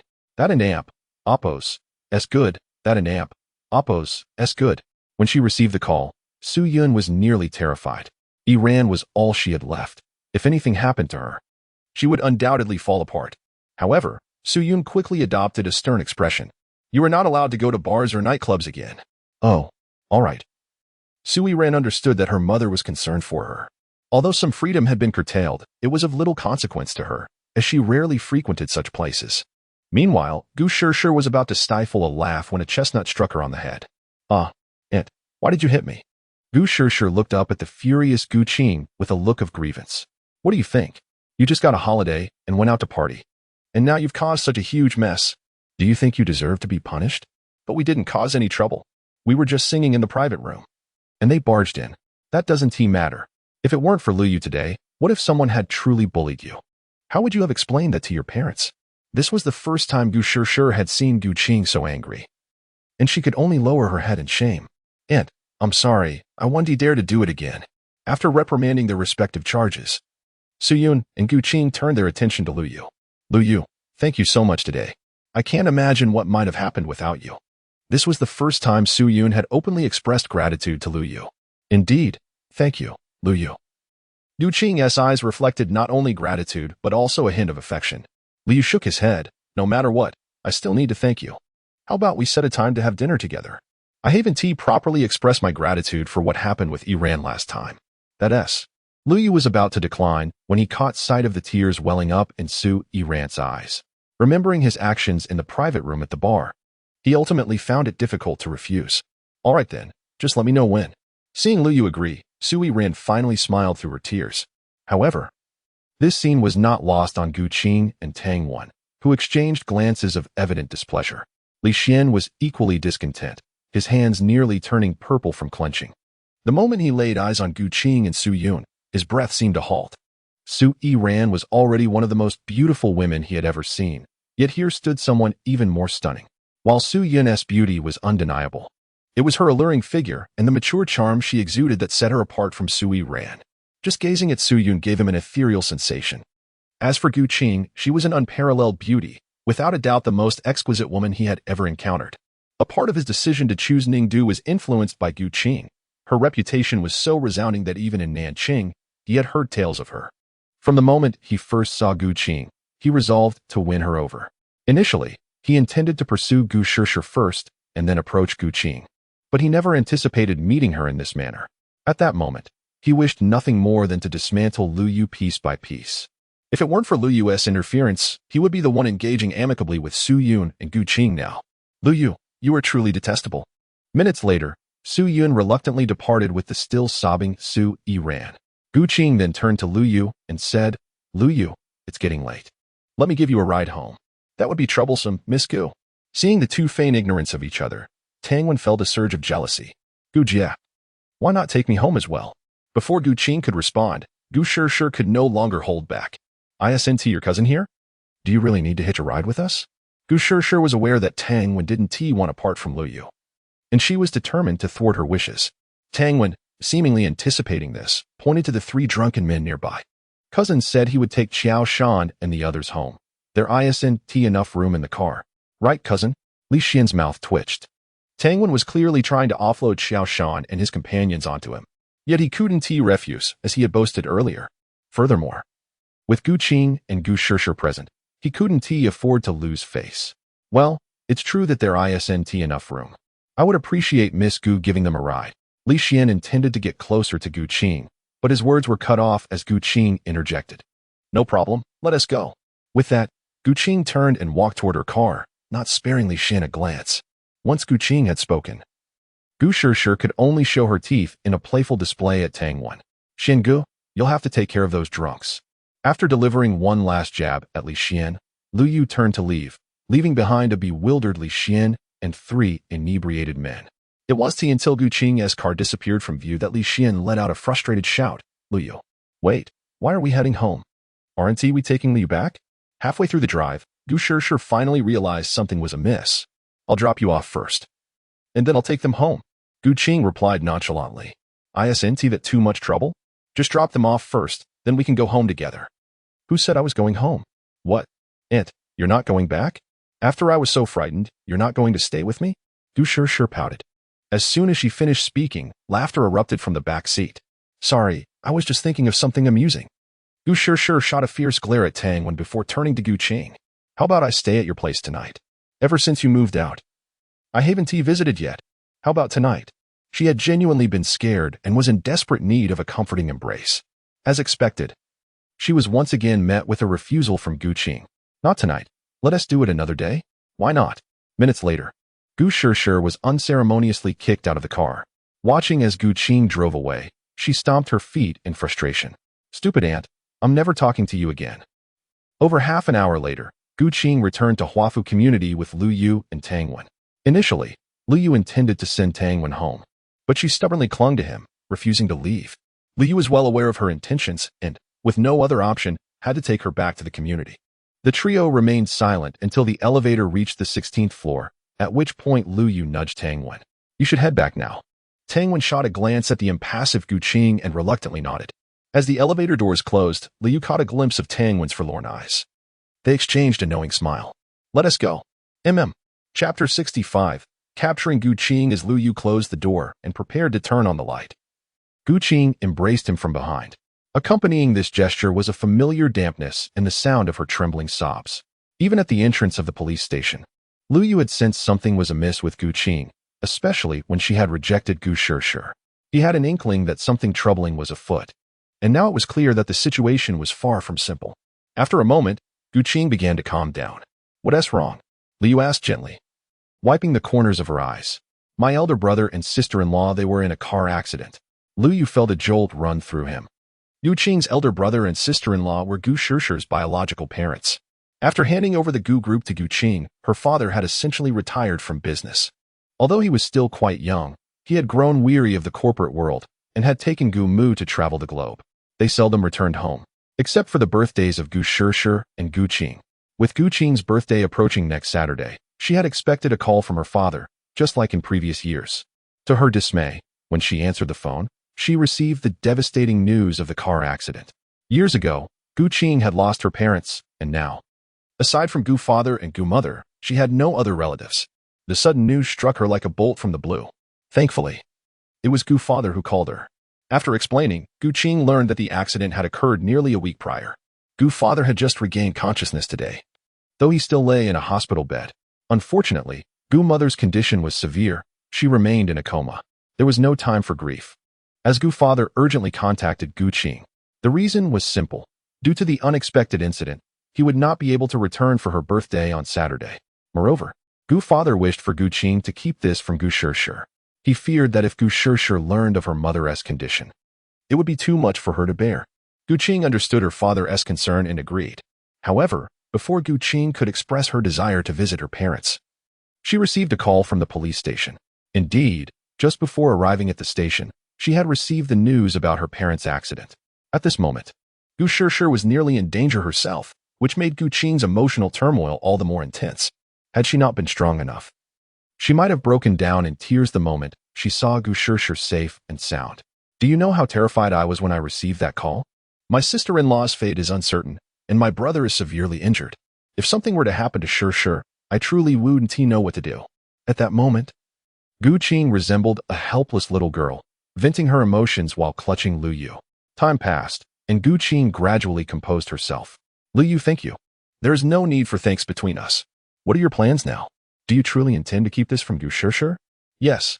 Although Shishir appears carefree and lighthearted, she is incredibly fragile inside. She shares a close bond with my sister-in-law, and if she were to learn of her condition, it would undoubtedly shatter her." Lu Yu nodded. Having known Gu Shishir for 2 years, he could perceive her vulnerability. "I plan to go to the United States tomorrow," Gu Qing continued. "Perhaps I could accompany you?" Gu Qing and Appo's eyes flickered with hesitation. "Lu Yu, I know you worry about me, but my brother's situation must remain confidential. If I go alone, it won't end Appo's draw attention, and we cannot reveal our relationship, so..." "Well then." Lu Yu's disappointment was palpable. Gu Qing grasped his hand, reassuring him, "Rest assured. You are the man I have chosen, and I want to run away. While I'm away, you must take good care of Shishir." "All right." With a sigh, Gu Qing stood and playfully pushed Lu Yu to the ground. "What are you trying to do? What do you think? Isn't this what you've always desired?" Gu Qing replied with a hint of mischief. Initially, she hadn't been mentally prepared, but seeing Lu Yu's evident frustration, she felt compelled to act. Lu Yu swallowed hard. Although he was indeed tempted by Gu Qing, he did not wish to proceed in this manner. "No, I don't." But before Lu Yu could finish his sentence, Gu Qing pressed herself against him. After what felt like an eternity, Lu Yu gazed at the woman nestled in his embrace, astonished that he, a grown man, had been so unexpectedly overwhelmed. "Are you truly certain you want to follow me?" Gu Qing asked, lifting her head with a hint of dissatisfaction. "What? Do you intend to evade responsibility?" Lu Yu shook his head. "I fear you might regret this. Although you are greedy, lustful, and quite the philanderer, you do possess a good heart and a sense of responsibility towards every woman." During this time, Gu Qing frequently visited room 1201 to inquire about Lu Yu's situation. It was evident that happiness could not be concealed. "Do you truly not mind that I have other women? Does it matter if I mind? Will you break up with them?" Lu Yu awkwardly scratched his head. "Sister Zhu is right. Not a single one of you men is trustworthy, always eyeing what's in someone else and Appo's bowl." Gu Qing replied exasperatedly. Lu Yu lifted Gu Qing into his arms. "That won't happen.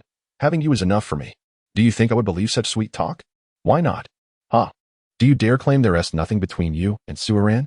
The memory of the police station incident ignited Gu Qing's anger. Why would I be afraid?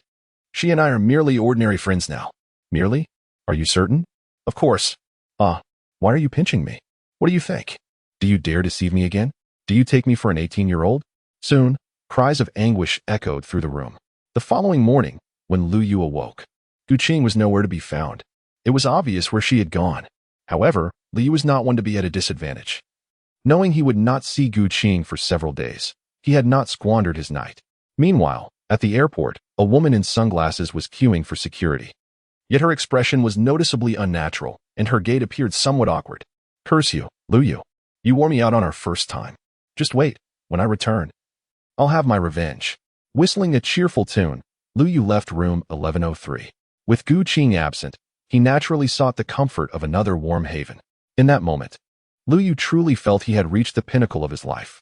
Gu Qing, the president of the Gu Group, the dream woman of countless men in Ningdu and beyond, had genuinely become his own. If word got out, many would surely seek to harm Lu Yu. Yet, his joy was short-lived. As the door to room 1201 swung open, an ominous presence enveloped him. Well, isn't this the esteemed son-in-law of the Gu family? What brings you to my humble abode so early in the morning? Chapter 66. Tang Wen's realization. Did Gu Shishir's parents get into an accident? In the blink of an eye, Tang Wen, who had just exhibited a face of deep resentment, suddenly turned grave. Although she and Gu Shishir were not on amicable terms, she would never jest about matters concerning family. Chu Xiu furrowed her brows, recalling her familiarity with Gu Shishir, having heard countless tales from Tang Wen about her. If someone could incite such ire in Tang Wen, that person must be formidable. Where's Gu Qing now? With such a significant incident, she certainly requires comfort. Why haven't you brought her back? Tang Wen remarked, pouting. From this distance, I can even catch a whiff of his fragrance. Lu Yu awkwardly cleared his throat. Sister Chu, you needn't, and amp, oppose, worry. Gu Qing is fine. Just because you say she's fine, does that truly mean she is? Chu Xiu retorted. Though Gu Qing appears strong on the surface, she is quite fragile within.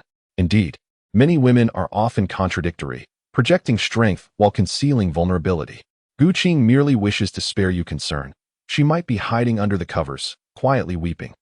Lu Yu gazed at Tang Wen in disbelief. Sister, are you certain you were speaking of Gu Qing and not yourself? Tang Wen felt a twinge of embarrassment. What's wrong? Why are you staring at me? Am I incorrect? Or are you worried I might show Gu Qing a sour face? Fear not. I promise to behave and not disrupt your camaraderie. Since one has spoken, you should hurry. Chu Xiu urged, exasperated. Lu Yu chuckled helplessly. Gu Qing has already left. Where do you expect me to find her? Left? Did you anger her? Lu Yu shot Tang Wen a knowing glance, prompting her to reflect. She went to see Gu Shishir's parents, didn't she? Chu Xiu inquired. Lu Yu nodded. She departed this morning. She is likely on a plane by now. Worry not. She is truly all right. Gu Qing is far stronger than you realize. To be frank, witnessing the two women's concern for Gu Qing filled him with a sense of gratitude. If Gu Qing were aware, it would surely bring her joy as well. When Gu Qing returns, I will bring her back. In truth, Gu Qing had visited room 1201 numerous times.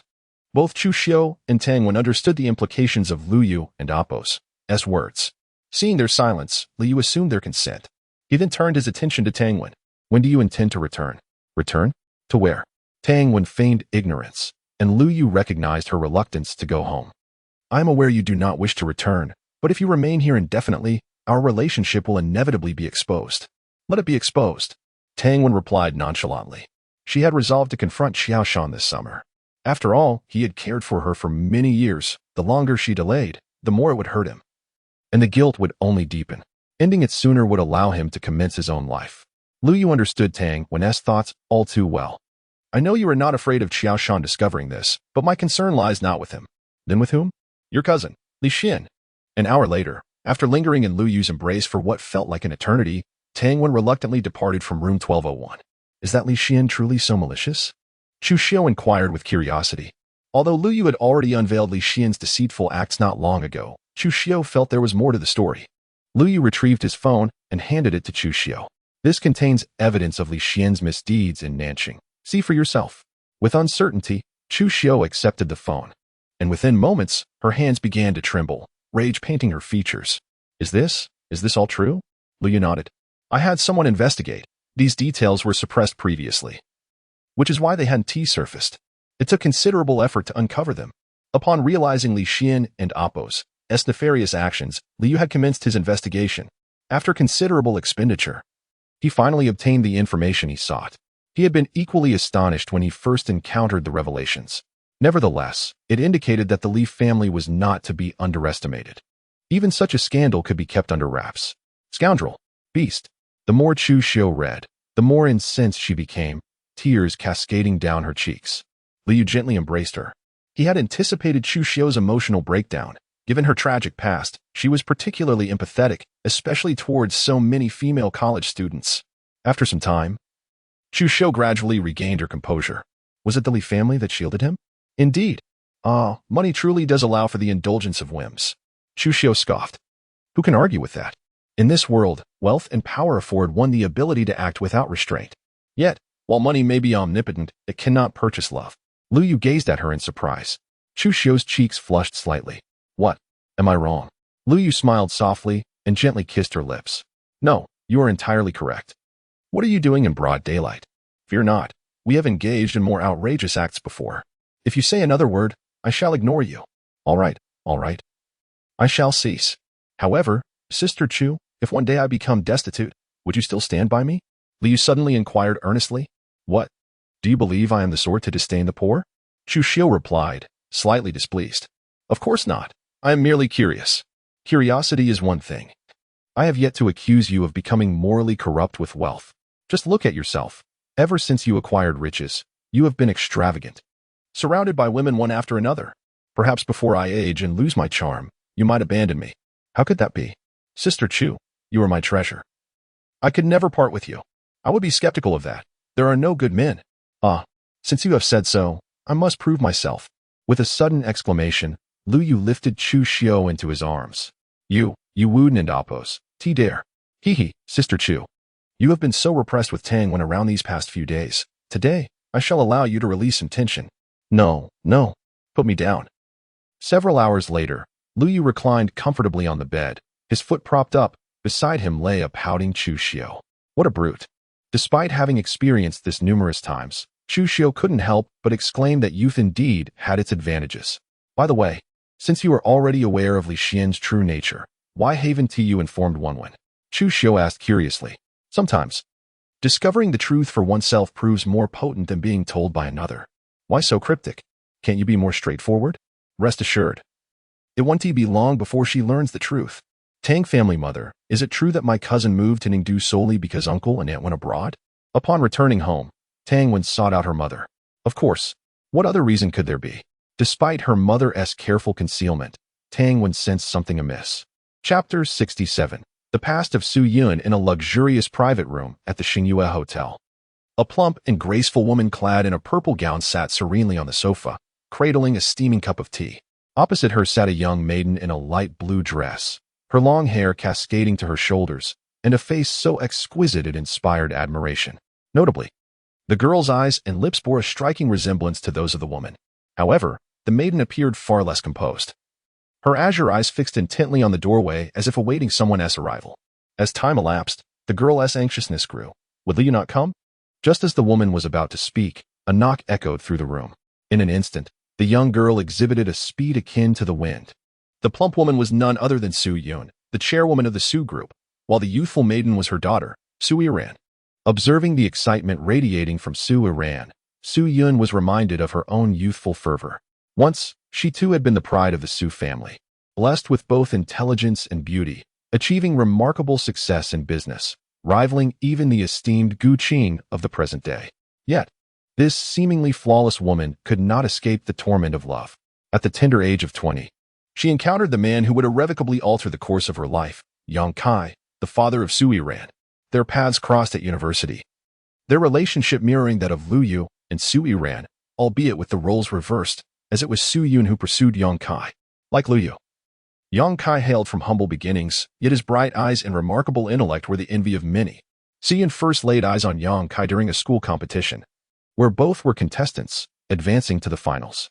Ultimately, Yang Kai emerged victorious, leaving Su Yun to lament a narrow defeat. fueled by youthful pride. She resolved to challenge him once more. As the school's belle and the daughter of the Su family, she was a figure of prominence. However, young Kai, reluctant to engage further, rebuffed her advances. Yet, Su Yun's tenacity was renowned. She rallied a group to corner him, compelling young Kai to acquiesce to another match, the outcome of which remained unchanged. It was not that Su Yun lacked intellect, but rather that young Kai was exceptionally gifted. Undeterred by her defeats, Su Yun vowed to challenge him again, returning time and again until she ultimately conceded. "What is it that fuels your brilliance, Yang?" she inquired after their last match. Young Kai, gazing skyward, took a deep breath before responding, "Perhaps it is my experience of famine." Famine? Su Yun, a sheltered heiress, struggled to comprehend. Young Kai merely smiled, offering little explanation. At that moment, the stirrings of youthful affection blossomed. Young Kai's confidence was magnetic, particularly his bright, penetrating gaze. As the adage goes, no fight, no friendship. Thus, their camaraderie flourished, and soon they were inseparable, appearing together in classrooms, dining halls, and by the artificial lake, their relationship becoming fodder for gossip in the school forums, though they never acknowledged it. On the eve of their junior year's conclusion, everything came to a head. Aware that young Kai would return home the following day, Su Yun sought him out. They shared a tranquil meal, watched a film, and strolled by the lake. As they walked, Su Yun suddenly turned and declared, "Young Kai, let us be together." Young Kai, momentarily taken aback, hesitated, but Su Yun silenced him with a finger to his lips. "Do not refuse. I am aware of your concerns. I care not for your background, nor should you worry about being unworthy of me. My life shall not be dictated by anyone, and I wish for yours to be the same." Having expressed her heart's desire, she cautiously withdrew her hand. This was her first confession, and she hoped it would be her last. After a prolonged silence, young Kai finally responded, "All right." Thus, beneath the moonlight, they embarked on their romantic journey. The passion of early love is always unforgettable, yet reality soon intruded. Their relationship was discovered by Su Yun's family, for in their esteemed circles, social standing was paramount. Despite young Kai's intelligence, he failed to impress the Su family. Fortunately, Su Yun was prepared, merely a month into their senior year. She returned home with young Kai and a pregnancy test. The sight of 2 lines rendered the Su family speechless. Yet, even this revelation failed to sway her parents. With no other recourse, Su Yun resorted to the ultimate threat, resulting in young Kai's reluctant acceptance as the Su family's son-in-law. In the early days of their marriage, they were deeply affectionate. Those were the happiest moments of Su Yun's life, lasting until Su Yiran was 3 years old. However, the anticipated storm eventually arrived. It is often said that a man's character deteriorates upon acquiring wealth. Su Yun, once skeptical of this notion, found herself enlightened when she discovered young Kai in bed with another woman. In less than 4 years, he had transformed from an ambitious youth into a man of duplicity and deceit. What she had envisioned as a lifelong partnership crumbled under the weight of infidelity. A divorce finalized their union, leaving Su Yun disillusioned and distrustful of men. This was the rationale behind Su Yun's efforts to prevent her daughter from pursuing a relationship with Lu Yu. Having endured the anguish of betrayal, she sought to shield Su Yiran from a similar fate. Yet, to her dismay, Su Yiran had fallen for Lu Yu, her infatuation reaching an obsessive peak. On numerous occasions, Su Yun had witnessed her daughter lost in thought, smiling foolishly, an echo of her own past. Today, she had invited Lu Yu for dinner, ostensibly to express gratitude. But her true intention was to protect Su Yiran. With her heart full of hope, she opened the door, and at last, the girl beheld the object of her affection. "Lu Yu, you've come." However, joy is often fleeting.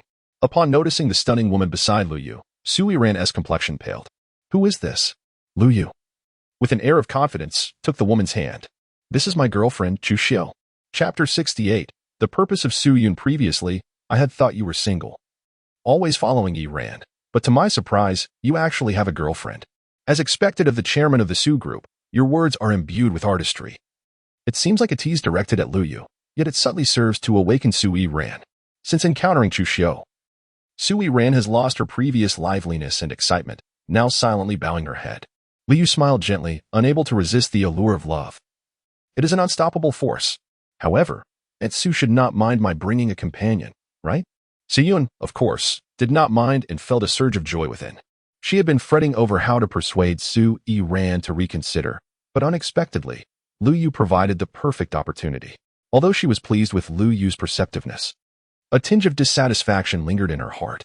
With her discerning eye, it was impossible for her not to notice Chu Xiu's age. Why would a young man like Lu Yu choose someone so much older instead of a peer? Was this not a veiled insinuation that Su Yiran was inferior to Chu Xiu? Su Yiran was her pride and joy, and this notion was somewhat unbearable for her. Yet, she could understand Lu Yu's reasoning for choosing Chu Xiu. Both possessed similar looks, but in terms of temperament and physique, Chu Xiu was leagues ahead of Su Yiran. A mother must maintain her daughter's dignity, she thought, straightening her posture and adjusting her long skirt to reveal her fair thighs. Lu Yu and Apos, gaze fixated on her, only to be swiftly reprimanded by Chu Xiu. Their subtle interactions did not escape Su Yiran's notice, igniting an inexplicable sense of pride within her. Perhaps she still retained her allure. By the way, I still do not know how old Miss Chu is. Having nearly finished their meal, Su Yiran suddenly turned to Chu Xiu and inquired. Such a bold question would typically evoke discomfort. Yet Chu Xiu dared not display anger towards this woman of unparalleled status in Ning. Do I am 38. She had prepared for this inquiry long before Lu Yu invited her along. In the past, she would have hesitated to reveal her age, but now, as long as Lu Yu did not mind, she was indifferent to others' opinions. Su Yiran appeared taken aback, but quickly regained her cheerful demeanor. Miss Chu, you must be joking. At first glance, one would never guess you are 38. You could easily pass for 28. This was not mere flattery from Su Yiran. Her ability to estimate age stemmed from years of engaging with people and her keen insight. Anyone else would undoubtedly struggle to believe that Chu Xiu was 38. Chu Xiu shook her head with a laugh, claiming Su Yiran was jesting. Does Miss Chu have any secrets to maintaining such youthfulness? Su Yiran suddenly asked. I rarely use skincare products. How can one maintain such beauty without them? Chu Xiu glanced at Lu Yu, then shyly nodded. She indeed used very few products. But this was largely due to her good foundation. More importantly, it was Lu Yu and Apos' influence. The Chu Xiu now was a stark contrast to the one from before. And a seasoned observer could perceive the change, looking at her with a hint of envy. Miss Chu is truly fortunate to have found such an exceptional boyfriend in Lu Yu. Upon hearing this, Su Yiran noticeably stiffened. Chu Xiu remained silent. Yet her bashful expression spoke volumes. After chatting for another 10 minutes, mostly between Su Yiran and Chu Xiu, Lu Yu interjected only occasionally while Su Yiran kept her head down, barely touching her food. A few minutes later, Su Yiran suddenly stood up. I need to use the restroom. With that, she left, head bowed. As she passed Lu Yu, he noticed her reddened eyes. It was clear that Chu Xiu's presence had deeply wounded Su Yiran. However, Lu Yu felt helpless. After drinking too much the previous night, he had acted impulsively. Fearing that this might lead to misunderstandings with Su Yiran, he intended to use this opportunity to help her let go. He also understood that Su Yiran's invitation for dinner was not solely an act of gratitude. Just as he was lost in thought, Chu Xiu stood up as well. I need to use the restroom too. Lu Yu furrowed his brow, skeptical of the coincidence, yet he did not stop her. The moment Chu Xiu left, Su Yiran's expression shifted. You must know why I summoned you today, right? Lu Yu could not help but smile wryly. The inevitable had arrived. Well then, let us get straight to the point. Tell me, how much would it take for you to leave Ningdu? Leave Ningdu? Lu Yu furrowed his brow. I initially thought that once you distanced yourself from Yiran, she would return to her normal life, but I was mistaken. She still harbors feelings for you. Although I am pleased that you brought Chu Xiu, this does not resolve the issue. As long as you remain in Ningdu, Yiran will be affected. So the best solution is for you to leave Ningdu and never reappear in her life. Time will heal all wounds, and she will eventually forget you. Su Yiran is my daughter, and I know her well. She is stubborn and will never give up once she sets her mind on something, even at great cost to herself. This trait mirrors my own past. Lu Yu fell into contemplation, considering the feasibility of Su Yiran and Apos' plan. Ultimately, he made his choice. No, I cannot leave Ningdu.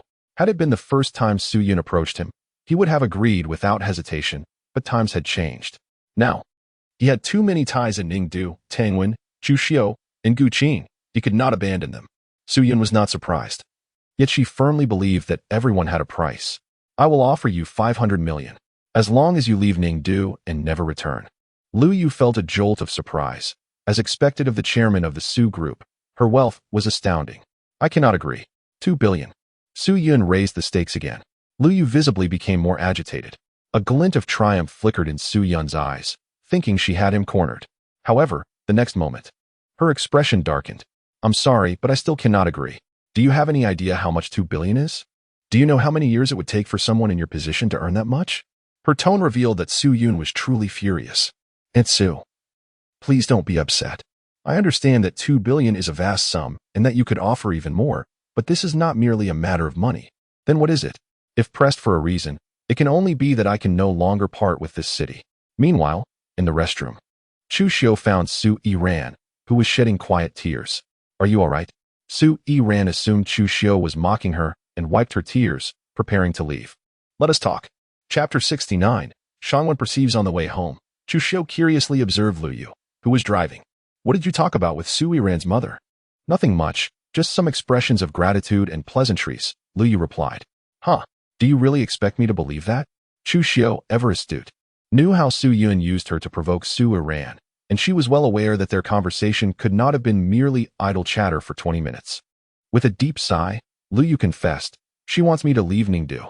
A jolt of concern struck Chu Xiu. Did you agree? What do you think? Lu Yu smiled wryly. Relieved for a moment, Chu Xiu was soon rendered speechless by Lu Yu's next revelation. She said if I leave Ningdu and never return, she and Oppos, LL give me 2 billion. WH what? 2 billion. Seeing Chu Xiu and Oppos' astonishment, Lu Yu was not surprised. In fact, 2 billion was merely a starting point. Su Yun had even offered 50 billion later, yet Lu Yu had still declined. Chu Xiu gazed at Lu Yu with a complex expression. 2 billion is a sum that many would never earn in their lifetime. Why did you not accept it? Honestly, I did consider it, Lu Yu admitted, but upon reflection, it simply doesn't add up. Doesn't add up? Indeed. You see, Tangwen and Gu Qing are now both mine, in the future. I shall be the son-in-law of both the Tang and Gu families. Though they may not possess the wealth of the Su family, combined, their assets exceed 100 billion. As a son-in-law, do I truly need this 2 billion? Lu Yu stated earnestly. While Lu Yu and Oppos' reasoning was indeed persuasive, Chu Xiu, having spent considerable time with him, understood that this was not the true reason behind his decision. Upon realization, her gaze toward Lu Yu softened with affection. Well, I must congratulate you. Prince Consort of the Tang family and Prince Consort of the Gu family. I prefer actions over words. Let us practice some new moves while Tangwen is away. Lu Yu grinned mischievously.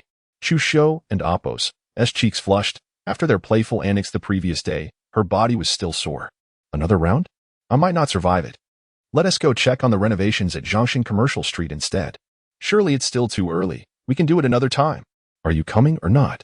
A half an hour later, Chu Xiu alighted at Zhongshan Commercial Street. Lu Yu had initially planned to accompany her, but a phone call compelled him to depart. Watching Lu Yu and Oppos' car disappear from view, Chu Xiu sighed deeply before making her way to Yushio restaurant. After 2 weeks, the restaurant and Oppos' renovations were nearly complete. Eschewing the trendy Western style, Yushio restaurant embraced a traditional Chinese aesthetic. From the facade to the signage, floor tiles, and interior decor, everything exuded a classic charm. Chu Xiu even commissioned a set of traditional staff uniforms. In a commercial district dominated by modern Western designs, Yushio restaurant stood out as a unique gem. Even before the completion of renovations, many passers-by paused to admire it, some even taking photos. Seeing all this filled Chu Xiu with joy. She had invested a significant amount here and hoped to avoid losses. After a brief inspection of the renovations, she estimated that it would be ready in about a week. It was time to begin hiring staff. While recruiting waitstaff was straightforward, finding a chef posed a genuine challenge. Chu Xiu had already posted job listings online, but for reasons unknown, she had yet to receive a single application. This situation was untenable. It wouldn't be due to have everything in place without a chef. She resolved to discuss this with Lu Yu that evening. Meanwhile, Lu Yu, having parted ways with Chu Xiu, found himself at the Scarlet Bar. He was now quite accustomed to the place. Upon entering a familiar private room, he spotted a rather disreputable man lounging comfortably on the sofa, surrounded by several disheveled women. The sight was nothing new to Lu Yu. Skillfully, he retrieved a stool from the corner and began scrolling through his phone. After about half an hour, the lecherous man finally stirred. He shook the few still dazed women awake, leaving only Lu Yu and himself in the room. Taking a sip of an 8-1, the man turned his attention to Lu Yu. Where in Oppos' Gu Qing? What is the matter? Can't reach her? Do you really need to ask? Where has Gu Qing gone? Lu Yu replied nonchalantly, Young Master Shang. If you're looking for Gu Qing, why not just call her? What use is it to seek me out? If I could reach her, would I need to find you? Young Master Shang, I truly do not know. You know I'm not with her 24/7. I've been occupied with exams and haven't seen her in days. Well, Lu Yu, it seems you've chosen to disrespect me. With Shangwen's furious shout, the black-clad men stationed at the door burst in. Within 10 seconds, Liu found himself surrounded. Feigning seriousness, Liu looked at Shangwen. Young Master Shang, what is the meaning of this? What do you think? You conned me out of 8 billion and toyed with me like a fool. Over the past 2 weeks, Shangwen had followed Liu Yu's advice to woo Guqing, making some progress, yet their relationship remained largely unchanged. Today, he had planned a romantic French dinner to confess his feelings, only to discover that Guqing was unreachable. With his plans thwarted, he returned to the Scarlet Bar to drown his sorrows. The thought of his ruined plans ignited a fire within him. The real reason he had decided to confess to Guqing today was that his brother Shangwu was returning. He could wait no longer, despite Guqing's lukewarm feelings. He was prepared to take a risk, even if Guqing refused him. He had a backup plan, to persuade her to pretend to be his girlfriend until he became the head of the Shang family, at which point they could part ways. However, he never anticipated that Guqing would simply vanish. It was only after being reminded by his subordinate that he realized he might have been duped. His earlier conversation with Liu Yu confirmed his suspicions. Recalling his foolish antics during this time, he felt an overwhelming urge to strip Liu Yu of his skin. Yet just as he was about to give the order to his men, Liu Yu interjected. If you lay a hand on me today, the position of head of the Shang family will belong to Shang Wu. Chapter 70. A new deal. How did you come to know Shang Wu? Was it Guqing who informed you? You may interpret it that way if you wish. So, you are admitting that you have been toying with me all this time. Even if I deny it, would you believe me? You little rascal, are you not afraid that you might not leave this room today? Shangwen glared at Liu Yu with a dark expression. Of course I am afraid, but I trust that you wouldn't lay a hand on me. As he looked at Liu Yu, who was annoyingly smug, Shangwen found himself wishing to tear him limb from limb. Give me a reason not to kill you. Are you certain I would simply say that? Everyone leave. With a wave of his hand, the black-clad men surrounding Liu Yu exited the room. Lighting a cigarette and crossing his legs, Shangwen said, Speak. You have only one chance. The reason Shang Xiao had been entangled with Guqing was not merely for her beauty, but rather to leverage her for the position of head of the Shang family. Wasn't he it? Liu Yu looked at Shangwen with a smirk. Since you are aware, why do you still dare to mock me? This matter was indeed a miscalculation on my part, and I can apologize to you, Shang Xiao. However, even without my intervention, Guqing would never choose you. As you must surely understand. Liu Yu narrowed his eyes. Shangwen was acutely aware of this truth, yet he held on to a sliver of hope. For he had another plan. However, with Liu Yu's interference, that plan had now been rendered futile. Shang Wu, the pride of the Shang family, possesses unparalleled intellect and is deeply favored by the family. And you, Shang Xiao, spend your days in bars, indulging in pleasure, with a tarnished reputation. If the members of the Shang family have any sense, the next head of the family will undoubtedly be Shang Wu, Liu Yu continued. Shangwen's face grew dark. Speak plainly. If you beat around the bush, I will incapacitate you right now. Very well. Your pursuit of Guqing is merely a means to compete with Shang Wu for the position of family head. While the plan may seem feasible, should Guqing refuse to cooperate, or if any mishap occurs, you will have no chance of recovery. Shangwen furrowed his brow. He knew the odds of success, but he also felt helpless. If he did nothing, the position of family head would be forever beyond his reach. Do you have a solution? Having dealt with Liu Yu multiple times, Shangwen had gained some insight into his character. Certainly. What is it? The solution is me. You? What do you mean? I mean that I can assist you in securing the position of head of the Shang family. Shangwen was initially taken aback, then burst into laughter. Liu Yu, I admit you are indeed clever, but do you comprehend what the position of head of the Shang family entails? In Ningdu, there are only a handful of individuals of higher status. What qualifies a college dropout like you to assist me? By myself, I may falter. But what if Guqing joins me? Liu Yu replied with a smile. Shangwen, who had been mocking Liu Yu, fell silent. Will Guqing listen to you?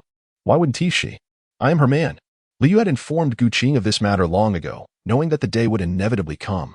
Guqing did not disappoint him, readily agreeing to cooperate with Liu Yu, provided that it did not harm the interests of the company.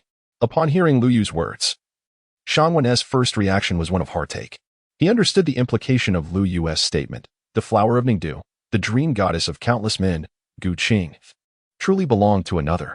Though he knew it was a lost cause, he could not help but feel a pang of sorrow. Your plan is unfeasible. Why? Unless Guqing becomes my girlfriend or wife, merely as a partner, I cannot replace Shang Wu in the hearts of those people. Shangwen sighed deeply.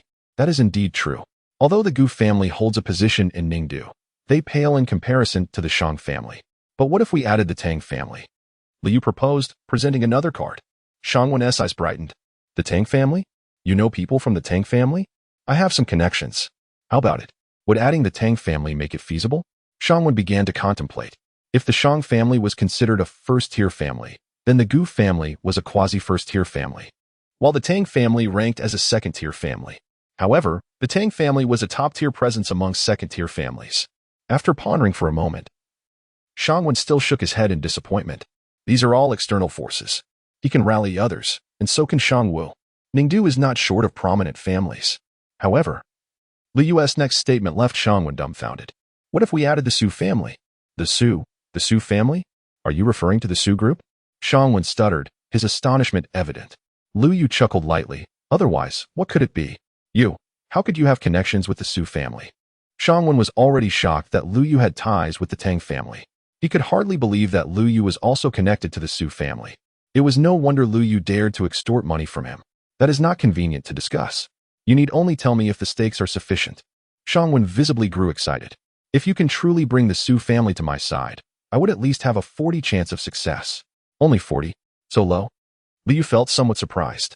Yet Shang Wen was unfazed. That is not low. I previously had barely a 10 chance. Having 40 is already a significant improvement. With the activation of his true sight, Lu Yu discerned Shang Wen and Appo's thoughts clearly. According to Shang Wen's perspective, 40 was indeed a considerable advantage. Ultimately, the disparity between him and Shang Wu was too stark. Otherwise, with such support, his odds would have soared to 80. Very well, since Shang Xiao agrees to this deal. Let us discuss my conditions. You have conditions? Did I not already give you 800 million? Shang Xiao, that 800 million was for our previous transaction. What we are negotiating now is your ascent to the position of family head, and thus, the price must be recalibrated. Gazing at Lu Yu's mischievous grin, Shang Wen felt a twinge of foreboding. More than half an hour later, Lu Yu exited the room humming a cheerful tune. Before leaving, he did not forget to pat the little brothers standing guard. The little brothers looked at each other in confusion. Back in his car, just as Lu Yu was about to start the engine and depart, his phone suddenly vibrated. Upon opening it, he found a call from Tang Wen. As soon as the call connected, Tang Wen's sobbing voice came through. Where are you? Wait for me. I'll be there shortly. Setting down his phone, Lu Yu started the car and left the Scarlet Bar. Meanwhile, several luxury cars sped along the airport expressway. In the central vehicle, a short-haired, blue-eyed man in a suit gazed out the window. Gu Qing, I have returned. Chapter 71. Tang Wen's decision under the old locust tree in the heart of the garden. A woman clad in a crimson dress sat sorrowfully on a bench, her hair tied back in a ponytail. Her eyes were red-rimmed, and her body trembled intermittently, exuding an air of helplessness. Moments later, a familiar call broke the silence, prompting her to lift her gaze. Woman, why have you only just arrived? She cried, unable to contain her emotions any longer as she embraced the newcomer, weeping uncontrollably. After an indeterminate period, she gradually composed herself, though she felt a twinge of embarrassment upon noticing the man's shirt, now soaked through. I'm so sorry, she murmured. The woman in red was none other than Tang Wen, while the man before her, who had rushed over, was Lu Yu. It was the first time Lu Yu had witnessed Tang Wen in such a state, and he found her oddly endearing. It's all right. You can simply change when you return. But tell me, what has transpired? He inquired gently. You were right. Li Xian is no good. No, he is not even human. He is a scoundrel. Worse than a beast. Lu Yu frowned slightly. Tang Wen then recounted the misdeeds of Li Xian in South City. Lu Yu was taken aback. He had suspected something upon receiving the call, but he never anticipated that Tang Wen would uncover Li Xian's affairs so swiftly. After all, it had taken him several days to piece together the information, while Tang Wen had managed to do so in just one night, a feat that was nothing short of astounding. What prompted you to investigate Li Xian so suddenly? Lu Yu asked, curiosity evident in his gaze. Tang Wen bit her red lip before responding. That day, when you told me the troublemaker at the bar was connected to Li Xian, I began to harbor doubts. Upon returning home, I sought out my mother. Though she concealed it well, I could sense she was hiding something from me. I decided to test her, and I discovered that she treated Li Xian with exceptional kindness and warmth only when I was present. The moment I left, the atmosphere turned awkward. I did the same with my father and found him to be no different. Thus, I concluded that something was amiss with Li Xian, and I spent the night contacting Night Rain Pavilion, paying a hefty sum to acquire all the information on him. Lu Yu was impressed by Tang Wen's ability to unearth secrets without his guidance. However, His primary concern lay not in how she had discovered the truth, but rather in the existence of this organization, Night Rain Pavilion. Initially, he was astonished at how Tang Wen had managed to gather information on Li Xian overnight, only to learn it was due to the existence of Night Rain Pavilion. What is the origin of this Night Rain Pavilion? He asked. Tang Wen was momentarily taken aback. Night Rain Pavilion is an intelligence organization that gathers information from the public and sells it to interested parties. They can procure any information you wish to investigate, typically within 24 hours. Any information at all. How remarkable. Tang Wen nodded. As long as the price is right, they can even obtain official internal secrets. If Night Rain Pavilion is so formidable, why have I never heard of it before? Naturally, the entrance requirements for Night Rain Pavilion are exceedingly high. Only families with fortunes exceeding 1 billion can barely gain entry. Ordinary people have no access, so it is no wonder you are unaware of it. Entry? Does Night Rain Pavilion have a presence in Ningdu? Certainly. Not only in Ningdu, but nearly every major city in Longhua has a Night Rain Pavilion. If someone wishes to purchase information, they simply go there. Moreover, Night Rain Pavilion does not solely provide information, they also host an auction house. Whenever an auction is held, they notify members of various families. Although tickets are quite expensive, every auction is packed to capacity. Do you know why? Perhaps because the items being auctioned are exceedingly rare? Lu Yu speculated. Exactly. Not only are they rare, but many items are nearly extinct, yet Night Rain Pavilion can locate them. Isn't that impressive? Since Night Rain Pavilion is so powerful, do you know who founded it? Lu Yu pressed further. I and Oppos. I'm afraid I don't and Oppos. No. All I can say is that Night Rain Pavilion has existed for a very long time, boasting a significant legacy. Even the heads of the Su, Shang, and Zhou families must show deference to the head of the Ningdu branch of Night Rain Pavilion.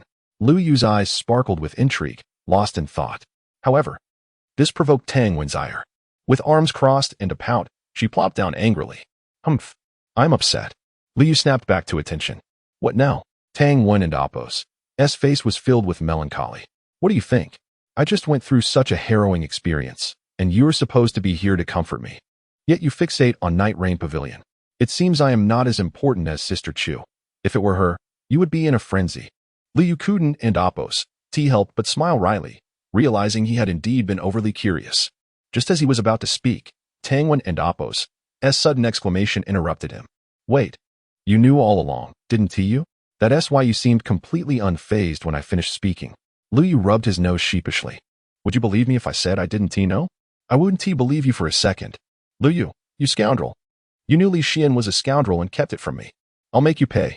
Tang Wen, skilled in martial arts, unleashed a flurry of strikes that left Lu Yu feeling rather overwhelmed. When she finally exhausted herself, she relented. Have you vented enough? Lu Yu asked, gazing at his battered form. Not nearly. When I get home, I'll continue. A home? Which home? Of course, our home. What other home could there be? Tang Wen aimed another kick at him, but Lu Yu nimbly dodged. And the Tang family? Are you returning there? Lu Yu inquired, his brow furrowed. Return? I can hardly bear to look at that scoundrel Li Xian. I could just as easily kill him. And my parents, they knew everything yet still kept it from me. I am utterly disappointed. I have decided that I will never return to that house again. Is that really wise? Your parents concealed the truth to spare you worry. Such matters are not meant for casual discussion. That doesn't matter. In any case, that house has Li Xian, but not me. As long as he remains there, I will not return. Are you truly resolved? If you don't go back, it won't be long before Qiao Shan learns everything. Let him know, then. It's only a matter of time before the truth comes out. Very well. If you have made up your mind, then so be it. Come. I shall accompany you to retrieve your belongings. No need. I brought all my things when I left. Huh? Where are your belongings? I didn't see them. Are you foolish? I certainly wouldn't drag them along to this place. I left my luggage at the hotel. Oh, then let us go. It has been so long since we returned. Sister Chu must be worried. Chapter 72. The Return of Tang Wen. Where have you been? Chu Xiu exclaimed, anxiously awaiting Lu Yu's return to discuss recruitment matters. Hours passed as she lay on the sofa, nearly drifting into slumber, before Lu Yu finally arrived. Though her irritation was palpable, she merely shot him a glare. With a resigned shrug, Lu Yu wished he could have returned sooner.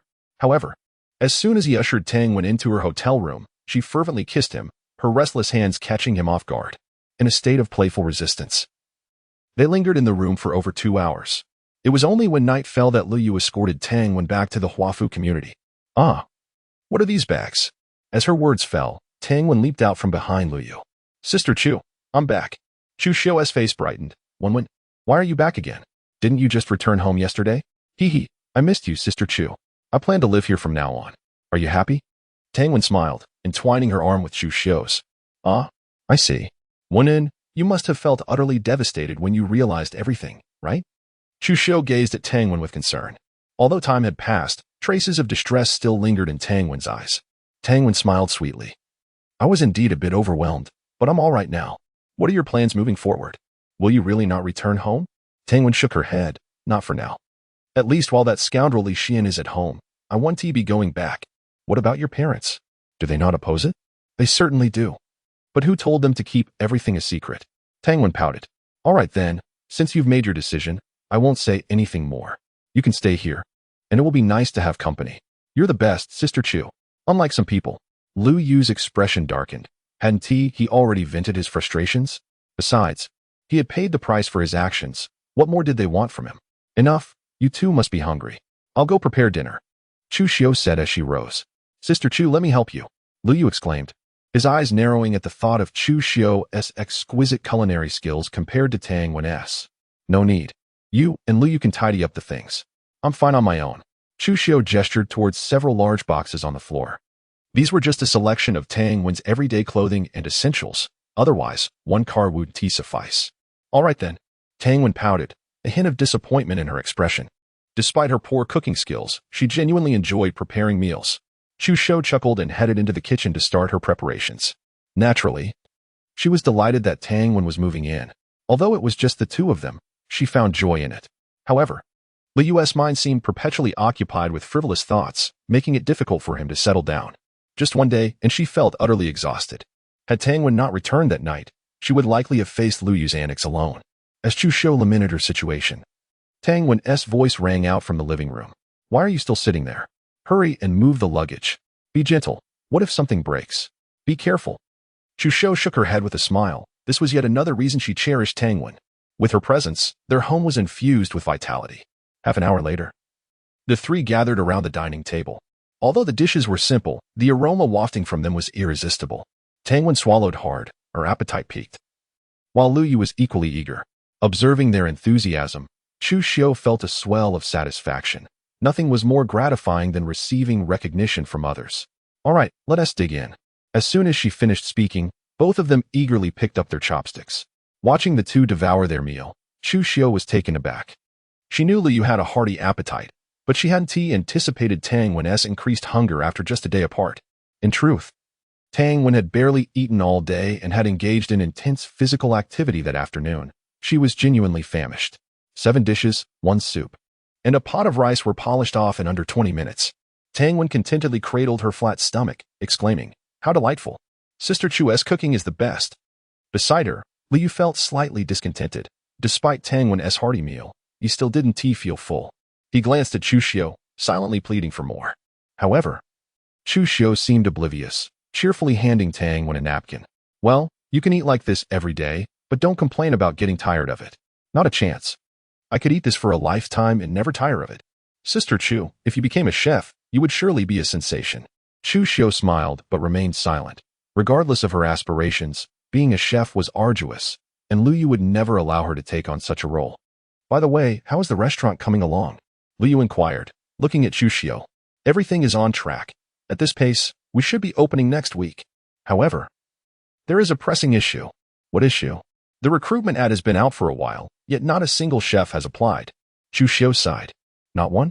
Lu Yu frowned deeply. Could it be the salary is too low? Chu Xiu shook her head. That shouldn't be the case. I compared it with online job listings. And our benefits are among the best. That is strange. Should we consider increasing the pay? Tang Wen suggested. If no one applies, we may have no choice. Let me handle the chef situation, Sister Chu. You should focus on hiring other staff for now, as well as the opening promotion, suppliers, and other matters. With Wen here. You can consult her if you have any questions, Lu Yu stated earnestly.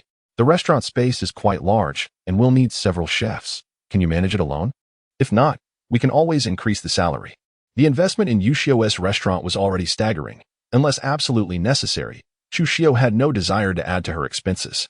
Don't worry, leave it to me. I will ensure a complete kitchen setup before the opening, Liu replied confidently. Are you sure you can handle it? If it comes to food and drink, I doubt anyone in Ningdu knows the trade better than Shangwan. He should have no trouble recommending some chefs. Meanwhile, in the Shang family's living room, a rather disheveled-looking man suddenly sneezed. Which scoundrel is cursing me again? At that moment, a tall, striking man with piercing blue eyes emerged. Brother, what's the matter? The disheveled man's eyes glinted with curiosity at the sight of his brother. Nothing. Let us eat. It's been ages since we've seen each other. We must celebrate with a drink. Chapter 73, Elegant Courtyard. Are you asking me to recommend a chef? Shangwen looked at Liu in astonishment. It was early morning, and he was still recovering from the effects of last night's drinks when Liu called. Liu smiled and nodded.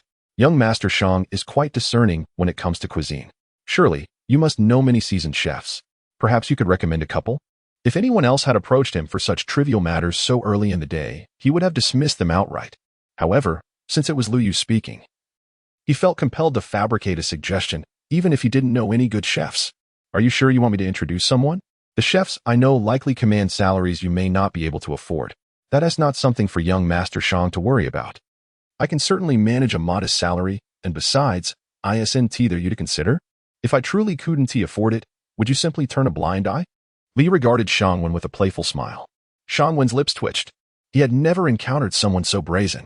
He truly couldn't comprehend what Gu Qing saw in Lu Yu. Was it merely his youth and good looks? He could also undergo cosmetic surgery for Gu Qing's sake. Enough with the banter. What kind of chef do you actually need? Someone who can prepare Chinese cuisine. Chinese cuisine? Aren't you opening a Western restaurant? Don't you realize how profitable Western cuisine can be? Shangwen was taken aback. Lu Yu was well aware of the lucrative nature of Western dining. Yet he had chosen to pursue a Chinese restaurant. I'm opening a restaurant simply to have a place to enjoy meals. I'm not seeking to amass wealth. You truly are an oddity. Quite ordinary, if I may say so. While I don't know many chefs specializing in Chinese cuisine, I do know one who would undoubtedly meet your requirements. Shangwen and Appo's lips curled into a grin. Oh, in light of our partnership, I must forewarn you that while this individual's culinary skills are exceptional, her temperament is rather peculiar, and she differs greatly from other chefs. In what way? While most diners choose their dishes at her restaurant, the patrons eat whatever she decides to prepare. Is that so? Indeed. Though her business approach may seem unconventional, her dishes are truly unparalleled. I can say without exaggeration that it is the finest Chinese food I have ever tasted, bar none. Lu Yu sensed that Shangwen was speaking the truth, and he felt a flicker of interest. Yet the unique business model gave him pause. And there's one more crucial detail. Shangwen suddenly exclaimed. What is it? The owner of that restaurant is a breathtaking beauty. She rivals Gu Qing in allure. Just the thought of her figure made Shangwen salivate. Oh, so, does that mean young Master Shang has made an impression? I certainly entertain that notion. But that owner is quite formidable. Many have faced her wrath. However, given your boldness, you might just be able to tame her. Shangwen chuckled mischievously. Well, if even young Master Shang cannot manage her, what hope do I have? You managed to win over Gu Qing, didn't you? Or was that my doing? Shangwen glared at Lu Yu, teeth clenched. Lu Yu awkwardly rubbed his nose. All right, since you hold me in such high regard, I shall give it a try. Despite his concerns about potential conflicts in philosophy, Lu Yu felt compelled to see for himself, especially given Shangwen's captivated expression. Good lad. I knew I wasn't mistaken about you. The restaurant's address is. After receiving the information, Lu Yu engaged in further conversation with Shangwen about Shangwu before driving away from the fiery bar. As soon as Lu Yu departed, Shangwen grinned slyly. Lu Yu, don't blame me. You brought this on yourself by toying with me. That woman's punches packed quite a wallop. Best of luck. Lu Yu drove for over an hour, finally arriving at his destination, a tourist area known as Qingshui Town. With summer in full swing, the town was teeming with visitors. As he admired the beautiful scenery, Lu Yu felt a surge of joy. However, a twinge of regret washed over him, for he wished to share this experience with Xu Xiu and Tang Wen. And then there was Gu Qing. The thought of her reminded him that she must have arrived in the beautiful country by now. He hadn't even called her yet. It was likely dark there already. First, he needed to secure a chef, and then he would reach out. With his thoughts organized, Lu Yu set off in search of the establishment Shangwen had mentioned. Though Qingshui Town appeared small, it was a labyrinth of alleys, and Lu Yu lost his way numerous times. Ultimately, with the guidance of a passerby, he found himself standing in front of a building named Elegant Courtyard. At first glance, the entrance and sign suggested a quaint tea house rather than a restaurant. It seemed that true masters often concealed themselves in plain sight. After a moment of reflection, Liu stepped into the elegant courtyard. As he crossed the threshold, a delicate fragrance wafted toward him, drawing his attention to the incense burner rising gently on the counter. The moment Liu entered, the bells hanging by the door chimed softly. He was somewhat surprised. The incense burner, the wind chimes, and the antique furniture all conveyed an ambience that felt entirely out of sync with the modern world.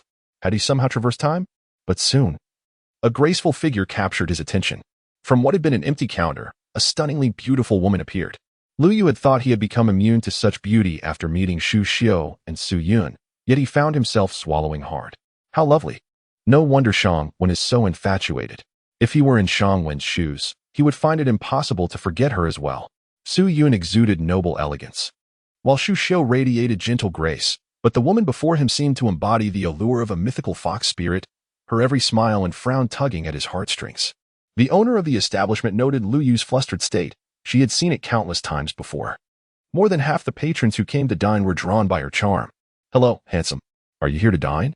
A short while later, Liu found himself seated without fully realizing how he had arrived there. It wasn't tea until the waitress arrived with the dishes that he snapped back to reality. "Thank you." The waitress smiled gently before moving to join a group of other female servers, chatting and occasionally erupting into melodic laughter. Without needing to guess, Liu knew they were discussing him. As he looked at the 3 dishes and a soup set before him, he couldn't help but chuckle at the restaurant's uniquely eccentric chef. Picking up his chopsticks, he took a tentative bite. Delicious beyond words.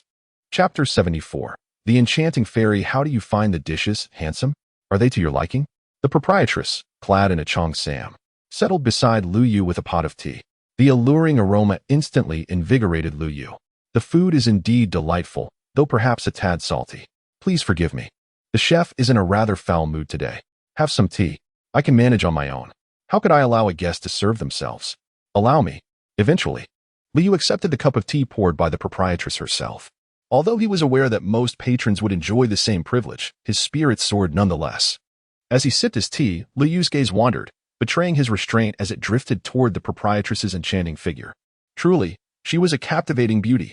However, Liu dared not overstep. A woman who left even Shang Wen at a loss was undoubtedly formidable. The proprietress, perceptive to the desire in Liu's eyes, found no offense in it. Compared to previous impolite customers, he was a breath of fresh air. Moreover, Liu's handsome visage only encouraged her to indulge in a few more glances. "How's the tea? It must be quenching your thirst?" "Indeed, the tea is exquisite, and the dishes are delightful, yet I wonder why the establishment is so desolate." Liu noted that nearly half an hour had passed since his arrival at the elegant Harmony courtyard, and not a single other patron had appeared. Given that it was mealtime in a tourist area, it seemed peculiar to have only a sparse few tables occupied, even under the worst of circumstances. The chef, despite his eccentricities, crafted dishes of unparalleled flavor, making the emptiness all the more unexpected. "Ah, it's a long story. It's perhaps better you remain unaware, handsome. Well, I had intended to take a couple of meals home for my family to sample." The proprietress's eyes sparkled at this declaration. "I was merely jesting. Since you are such a supportive patron, I cannot refuse you." With that, she turned to the corner where a few waitresses chattered, instructing, "Hurry. Have Jing Qiu prepare 2 takeaway meals." The proprietress, eager not to let Liu change his mind, seemed anxious. Liu understood her predicament. The rent in this area was surely exorbitant. Yet, he couldn't help but notice that the daily set menu prices at elegant Harmony courtyard were rather steep. The 3 dishes and a soup he had just enjoyed amounted to an astonishing 666. Aside from high-end restaurants, this was perhaps the priciest meal Liu had ever experienced. Nevertheless, he deemed it worthwhile, for the quality was undeniable. With his current financial standing, he could easily indulge daily. As Liu placed another order, the proprietress's demeanor shifted, becoming noticeably more amiable, even leaning closer to him. Thankfully, he was no longer the naive youth he once was. Otherwise, he would have succumbed long ago. Through her recounting, Liu learned the reasons behind the courtyard's poor business. Just days prior, a customer had been dining when a boisterous woman accompanied by several older companions stormed in. They hurled insults at the proprietress and her waitstaff, branding them as seductresses and worse. It turned out these women were incensed because their husbands often dined out, slipping away at mealtime to the courtyard. Initially, they were unconcerned, But upon realizing the extraordinary beauty of the proprietress and her staff, their jealousy ignited. They rallied friends and family, causing a scene in the establishment. The proprietress found humor in the absurdity, lamenting that she could not control the whims of men, but was being blamed for it. This commotion frightened away customers and drew onlookers, leading to a rapid decline in the courtyard's reputation. Ultimately, it was only after the raucous women called the police that they dispersed. Since that incident, the courtyard had seen only a sparse trickle of patrons, often struggling to break the 10-customer mark. Today, however, Liu was the first customer she had welcomed. Didn't you try to clarify the situation afterward? Liu inquired. The proprietress shook her head. It was futile. These people only believe what they see and refuse to listen. Indeed, dispelling rumors is no easy task. Liu sympathized, recalling his own experiences with Su Yiran, who still bore the title of Ling Di despite their separation. It's not the first time such chaos has erupted. The proprietress continued. Has it happened before? Liu asked, surprised. Yes. There are disturbances nearly every month. Fortunately, after a week of calm, business usually picks up again. Or I fear I would have had to close my doors long ago. Looking around, the proprietress sighed heavily. Have you considered relocating? Relocate? To where? Even in a tourist area, business is this poor. Moving elsewhere would likely yield even less stability. She chuckled bitterly. That may indeed be true. However, the quality of your food is exceptional. Surely there are many who would wish to invest or acquire it. Liu probed cautiously. The proprietress and Appo's gaze sharpened, as though her keen eyes could pierce through him. Liu felt a twinge of anxiety, but she merely cast a casual glance his way. Indeed, there have been many. Yet I know their true motives. They disguise their intentions as investment, but truly, they wish to court me. Do you think I would agree to such a proposition? Liu was left speechless, realizing that not only was she a captivating beauty, but she was also exceptionally astute, an intricate challenge to navigate. Even if I were to find a benefactor who would ensure my comfort, what would become of my staff? If the restaurant were taken over, they would surely be ousted. The proprietress cast a sympathetic eye toward the waitresses in the corner. Liu furrowed his brow, having noticed earlier that while the waitresses appeared ordinary, each bore their own scars. For instance, the one who had just served him had a slight limp.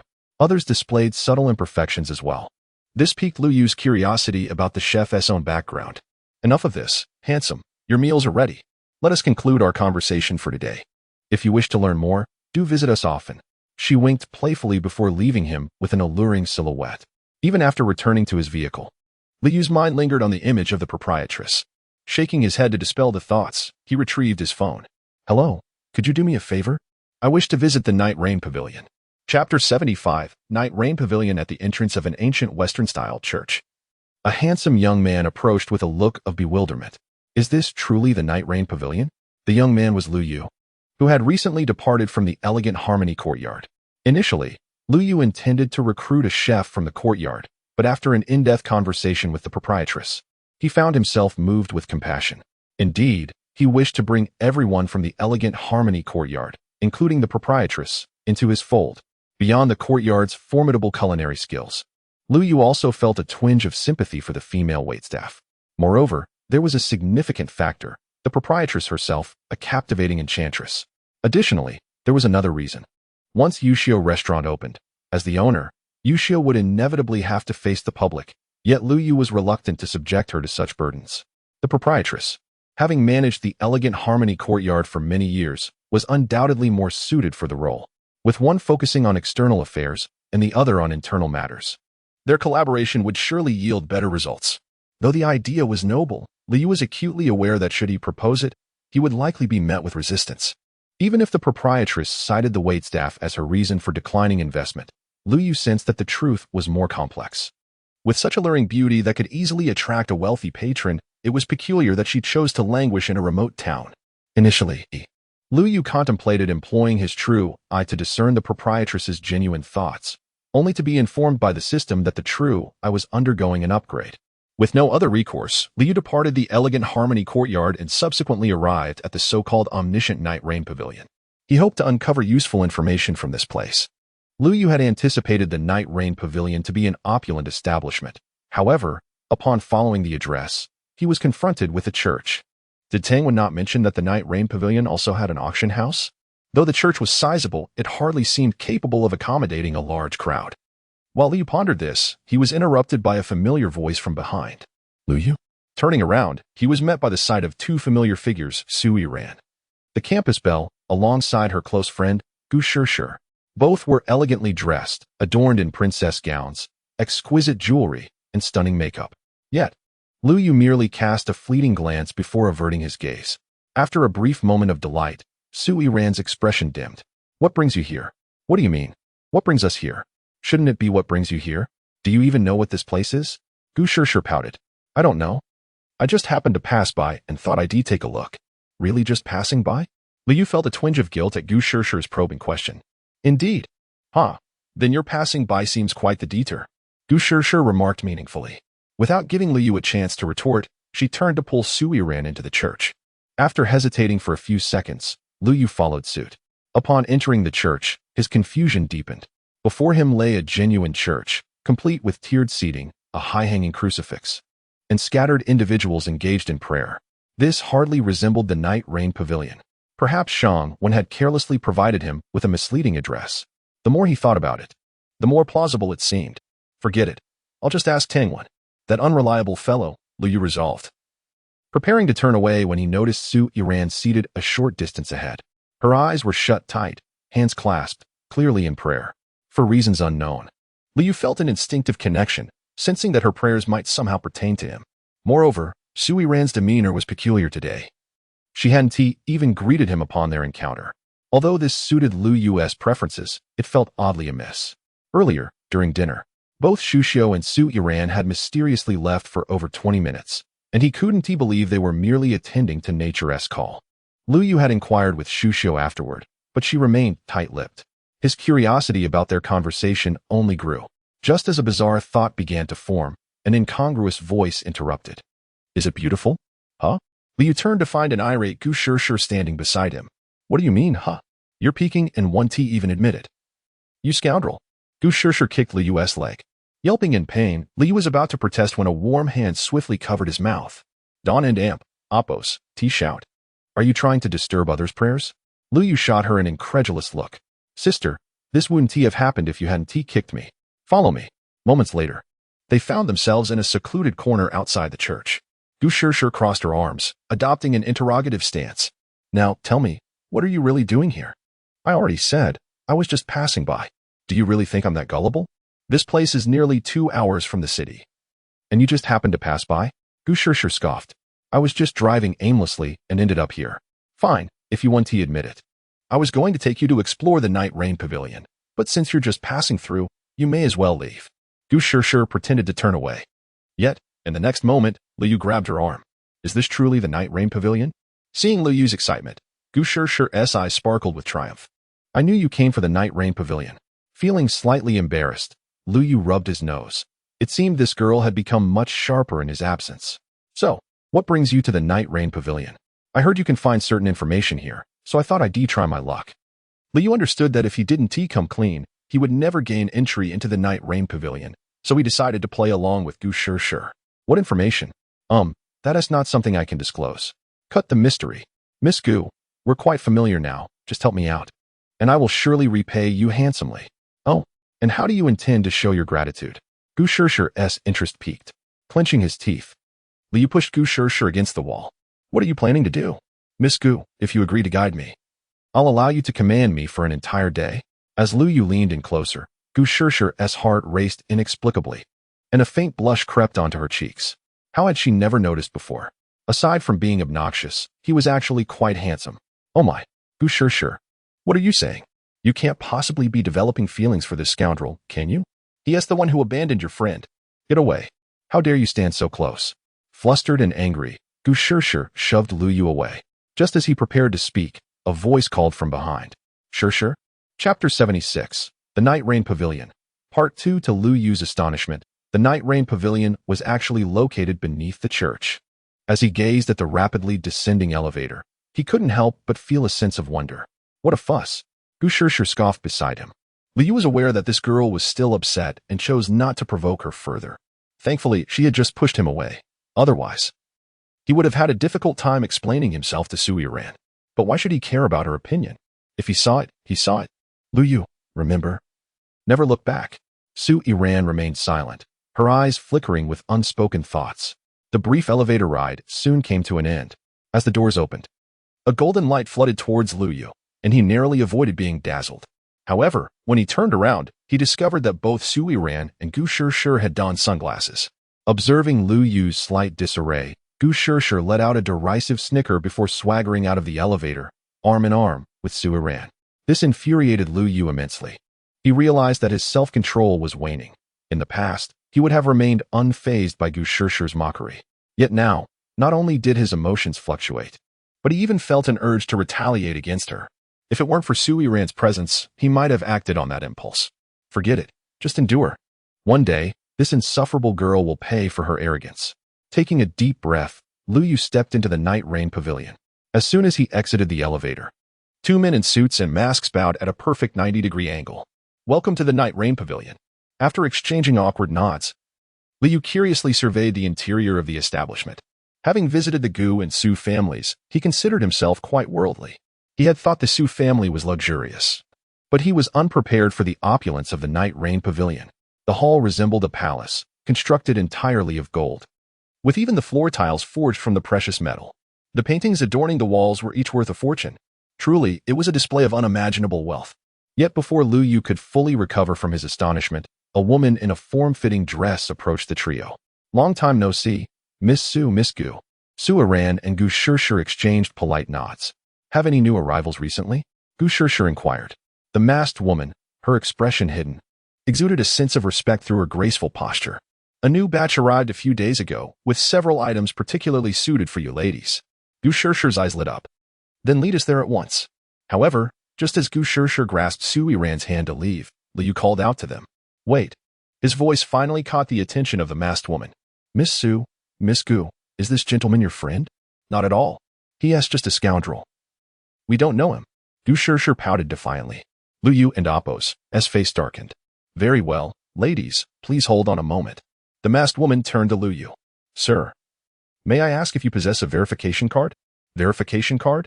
Lu Yu was baffled. Entry into the night rain pavilion requires a verification card. Please proceed to that area for verification. The woman gestured towards a distant counter. Lu Yu suddenly understood. Tang Wen had mentioned that only individuals with a net worth exceeding 1 billion could enter the night rain pavilion. In that moment, he had completely forgotten that his assets did not yet reach that threshold. He glanced at Gu Shishir, hoping she might assist him. But she clearly had no intention of helping, wearing a look of schadenfreude instead. The masked woman, perceiving Lu Yu's predicament, pulled out a walkie-talkie and murmured something. Within 30 seconds, several burly masked men arrived, surrounding Lu Yu. Faced with this familiar scenario, Lu Yu could only laugh wryly.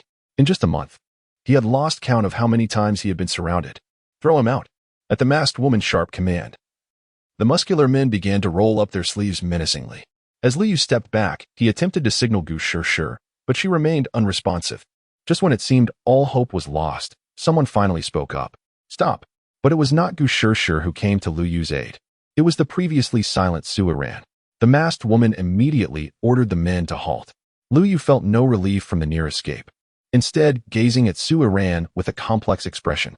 Yet, Su Yiran merely turned to the masked woman and calmly stated, He is my friend. He has matters to attend to here. Please arrange for someone to assist him. With that, Su Yiran took Gu Shishir, who appeared bewildered, and walked towards the inner corridor. After dispersing her subordinates, the masked woman once again retrieved her walkie-talkie and spoke briefly before casting a lingering glance at Lu Yu and following them. In less than a minute, another masked woman, equally alluring and clad in a form-fitting dress, approached Lu Yu. Hello, sir. I am your designated attendant, Zhou. You may call me Shou Qianyuan. Her voice resonated like a melodious chime, evoking an ethereal ambience. Among the women Lu Yu had encountered, only Gu Qing's voice could rival that of Zhou Qianyuan. Intrigued by Zhou Qianyuan, Lu Yu hesitated to request that she remove her mask, deeming it too impolite. I've heard that the Night Rain Pavilion can procure any information one desires. Is that true? Indeed, sir. Whatever information you seek, the Night Rain Pavilion can provide. Well then, please lead me there. Certainly, this way please. Lu Yu had anticipated a lengthy journey to acquire the information, but to his surprise, the location was just around the corner in the hall. He looked at the door labeled Tianwen and inquired, Is this the place? Yes, sir. Please enter and specify the information you wish to obtain, You may purchase it thereafter. Nodding, Liu pushed open the fabled door, said to hold all knowledge. Human curiosity regarding the unknown is insatiable. However, the greater the expectation, the more profound the disappointment. Liu had envisioned a room as extravagantly luxurious as the exterior, perhaps with a mystical figure inside. Instead, he found an empty and sparsely furnished space, containing only a table and a chair. It felt as though he had stepped into a prison. Nevertheless, he believed Shou Qianyuan would not deceive him, so he tentatively took a seat. No sooner had he settled into the chair than a mysterious voice echoed within the room. Please state the information you desire. Chapter 77. Zhou Chuyuan, how much? 100 million? Liu questioned, doubting whether his ears were malfunctioning. Just moments ago, he had articulated his request for information concerning all individuals associated with Yuyun Courtyard. Prompted by a mysterious voice, the response came swiftly, and the figure of 100 million stunned him. While he had anticipated that the price might not be trivial, he was taken aback by its exorbitance. This was a modest goal after all, although he could afford it with his current financial resources. The thought of spending 100 million made him wince. Could it be a bit cheaper? Liu timidly inquired. However, the enigmatic voice offered no reply, leaving him in a state of turmoil. It was merely a matter of hiring a chef. Did it truly warrant such an extravagant expenditure? If Chu Xiu discovered that he spent 100 million and might not even secure the individuals associated with Yuyun Courtyard, he feared he would never find peace again. Yet, should he forfeit this opportunity, certain prospects might forever elude him. The image of a captivating figure, capable of enchanting all, reappeared in his mind, and Lu Yu's resolve solidified. 100 million, I shall have it. Watching his balance diminish by such a substantial amount, Lu Yu felt as though his heart were bleeding. Now, he could only hope that the information purchased for 100 million would indeed prove valuable. Otherwise, he would be utterly despondent. After casting a final glance at the empty room, Lu Yu pushed the door open and stepped out. Simultaneously, in a mysterious chamber within the Night Rain Pavilion, a colossal screen hung on the wall, displaying the very space Lu Yu had recently occupied. Before the screen stood a veiled woman with purple hair and an elderly man in a gray robe. The purple-haired woman turned to the aged figure behind her. Ancient One, is this truly advisable? The old man chuckled, stroking his white beard. Rest assured, nothing will go awry. We have engaged in such dealings more than once. After all, someone is in debt, and we must resort to these means to recoup some funds. But what if a repeat of the previous incident occurs? The purple-haired woman furrowed her brow slightly. This time it won't happen. Why not? I cannot explain. It is simply a premonition. A premonition? Yes, just to be safe. Before you arrange for someone to deliver the information, ensure that you investigate that young man thoroughly. Understood.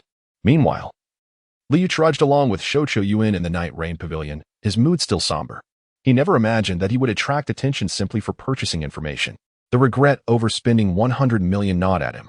Initially, he intended to leave, but Zhou Chuyuan, exuding warmth and enthusiasm, insisted on showing him around the Night Rain Pavilion, claiming it was his first visit. If he were a stout-hearted man, he would have turned on his heel. However, the melodious tone of Shou Yuan's voice and her sparkling eyes captivated him, leaving him with no courage to refuse. With a mindset of since I'm here, I might as well take a look, Liu followed Shou Yuan on her tour. Their first stop was a place reminiscent of a zoo. This is the rare beast zone, Zhou Yuan proudly proclaimed. Rare beasts? What do they? Lu Yu's words trailed off as he stood frozen in astonishment, his gaze fixated on a colossal creature before him. It cannot be real, he stammered, pointing tremblingly. At Night Rain Pavilion, we prohibit the sale of counterfeit items. Liu swallowed hard, scarcely believing his eyes. He was witnessing a dinosaur. Yes, a living dinosaur. How is this possible? Such a prehistoric creature should have long been extinct. But the astonishment did not end there. Beyond the dinosaur, he encountered a plethora of other ancient beings flying in the air, crawling on the ground, swimming in the sea, an astonishing array. More astonishingly, these creatures had clear price tags. They could be purchased with money. Lu Yu glanced at the prices, only to feel disheartened. His current assets were insufficient to acquire even a single ancient reptile. After exploring the rare beast zone, they proceeded to the rare plant zone. Undoubtedly, the flora here consisted of species that had long been extinct in the outside world. Fire-spouting flowers, water-spewing trees, and flying grasses, every conceivable oddity flourished in this place. If not for the sensations of pain, he might have questioned whether he had transcended into another realm, as these life forms were simply impossible in the contemporary world. Curiosity swelled within him regarding how the Night Rain Pavilion had procured such extraordinary specimens. After traversing these two grand zones, they passed by an enormous structure resembling a coliseum. "What is this place?" Liu inquired. "Take a guess," Su Yiran replied playfully, her earlier shyness dissipated. "An auction house?" Liu recalled Tang when mentioning an auction house, and he had yet to see a venue suitable for multiple participants. This seemed to be the only plausible location. Moreover, a massive screen loomed ahead, likely displaying the auction items. Su Yiran appeared pleasantly surprised. "You guessed correctly, this is indeed the auction house. However, it also bears another name." "What name?" "A fighting arena." Liu's heart sank. He had heard of underground boxing arenas in many large cities, and he never anticipated that the Night Rain Pavilion engaged in such enterprises. "It can't possibly be that kind of fighting arena, can it?" "Yes," Su Yiran teased, winking at him. Liu had lost count of how many times he had heard guess today. "If you're not going to tell me, I'll just leave," he declared. But before he could turn away, Su Yiran caught his arm. "Don't go. I'll tell you." Although Liu could not see her expression, he could imagine her lips pouting in dismay. Every Sunday, the fighting arena opens its doors, and individuals from various families bring participants to compete. The victors stand to win substantial prizes, and that day is the most lively here. If you're interested, you could come and see. Liu felt a flicker of intrigue but ultimately shook his head, recalling Chu Xiu and the others. "All right, I've told you. You can come or not." The familiar tone of playful arrogance from Su Yiran made Liu furrow his brow. As he grew more acquainted with her, he sensed a peculiar familiarity in her manner of speaking and behavior, yet he could not place it. "If only I could use the eye of truth," he lamented. "Never mind. Constantly prying into others' privacy would only lead them to think I'm a pervert." A few minutes later, they entered a vast room reminiscent of a department store. This is the Rare Treasures Zone, featuring artifacts and jewelry from around the globe. Su Yiran began to boast as they stepped inside. But before she could finish her sentence, Liu had vanished from her sight. "Hey, Donadamp, Oppos, wander off. Wait for me to finish." Chapter 78. The gift. "Are you truly going to gift me this colorful glass pendant?" Su Yiran gazed in astonishment at Liu. Initially, she had assumed Liu was merely sulking, uninterested in her introduction. To her surprise, he turned around and handed her a vibrant glass pendant. Despite the passage of time, the pendant sparkled under the light. Women are often drawn to novel things, and she found herself enamored at first glance. Yet, when she returned the pendant to Liu, he insisted on giving it to her. This left Su Yiran, who had seen much of the world, utterly flabbergasted, for this small pendant was priced at an astonishing 88 million at the Night Rain Pavilion. "Well, since you have accompanied me for so long, consider it a gift from me." Liu's rationale for presenting the pendant was simple. He had a strong intuition that Su Yiran was no ordinary receptionist. Although 88 million was rather steep. Liu had already spent over 100 million, so would he truly quibble over such a sum? Even if he misjudged her character, it would not be detrimental. After witnessing the Night Rain Pavilion, he was increasingly convinced that it harbored great secrets. Furthermore, he might frequently engage with the pavilion in the future, making it advantageous to have an acquaintance there. As Su Yiran held the colorful glass pendant, her beautiful eyes sparkled with intrigue. "You don't even know my name or what I look like, yet you bestow upon me such a precious gift?" "I, Liu, do not judge friends by their appearance or family background," he replied. "Do you wish to befriend me?" Su Yiran's eyes shone brighter than before. "Have we not already become friends?" Liu chuckled. "Very well. I shall accept this pendant, and I shall also count you as a friend.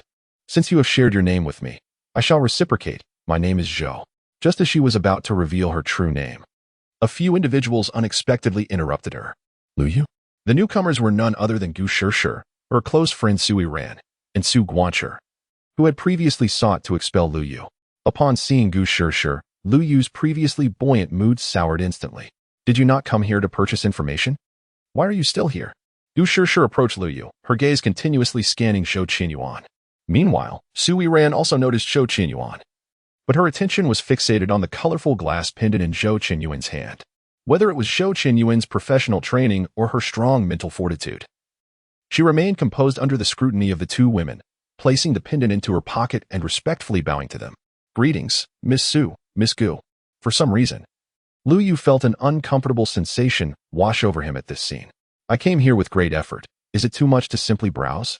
Sensing Liu's icy tone, Gu Shishir was momentarily taken aback. She believed he was still upset about earlier events and had not realized it was due to Su Yiran. Lu Yu's sudden anger startled Shou Qianyuan as well. Gu Shishir was notorious for her haughty demeanor, and Lu Yu dared to speak to her in such a manner. Who on earth is this person? Su Guanshi, standing not far away, furrowed his brow. With a fierce glare directed at Gu Shishir, Lu Yu called for Zhou Qianyuan to leave. Watching Lu Yu's retreating figure, Gu Shishir stamped her foot in frustration. It was merely a jest. Why be so irate? Who told you to tease him so? Su Yiran retorted. How was I to know he was so petty? All right, cease your anger. Since we are here, let us quickly find something you like. With that, Su Yiran began selecting items. Lu Yu, just you wait. Tomorrow, I shall make you pay. On the other hand, despite being affected by Gu Shishir's presence, Lu Yu did not leave immediately. After selecting a gift for Chuxiu and the others, he finally departed the rare treasures section. Thank you for today. I shall take my leave. After bidding farewell to Shou Qianyuan, Lu Yu entered the elevator to depart. Once Lu Yu had left, Zhou Qianyuan lingered for a moment before entering a room. The layout suggested it was her dormitory. Removing her mask, an exquisite visage was revealed, with willow-like brows, a petite nose, fair and rosy skin, flowing long hair, and eyes that sparkled with a hint of crimson. She was a vision of beauty.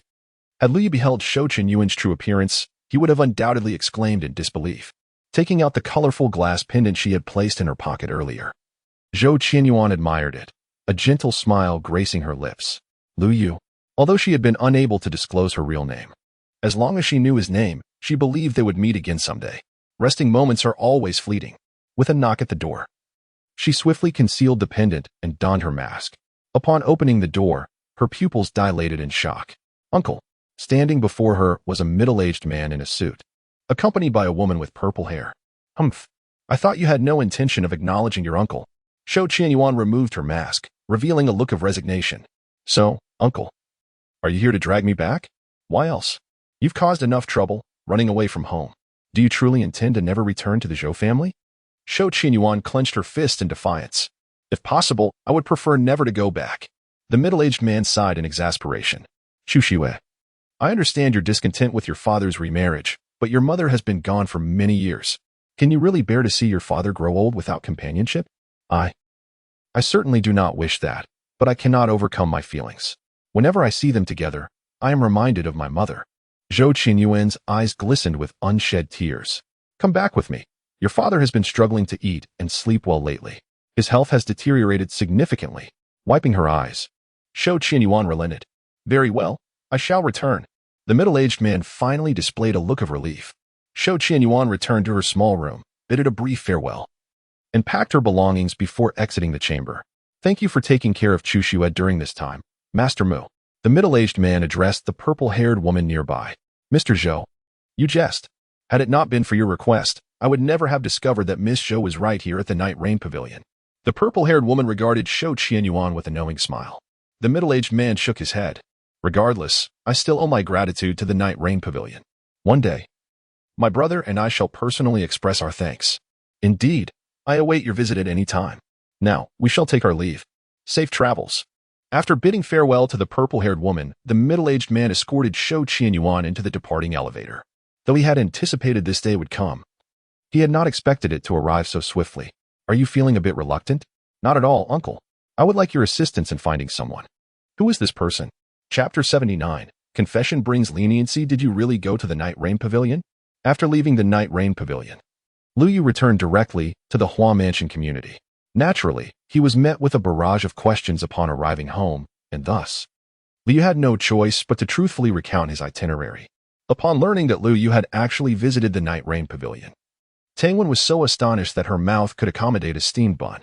Meanwhile, beside her, Chuxiu wore a puzzled expression, inquiring, what is the Night Rain Pavilion? After Tang Wen's explanation, Chuxiu began to comprehend the significance of the Night Rain Pavilion, but she quickly grasped the crux of the matter. When did you start secretly stashing away private funds? Faced with this sudden shift in tone, both Lu Yu and Tang Wen were momentarily taken aback.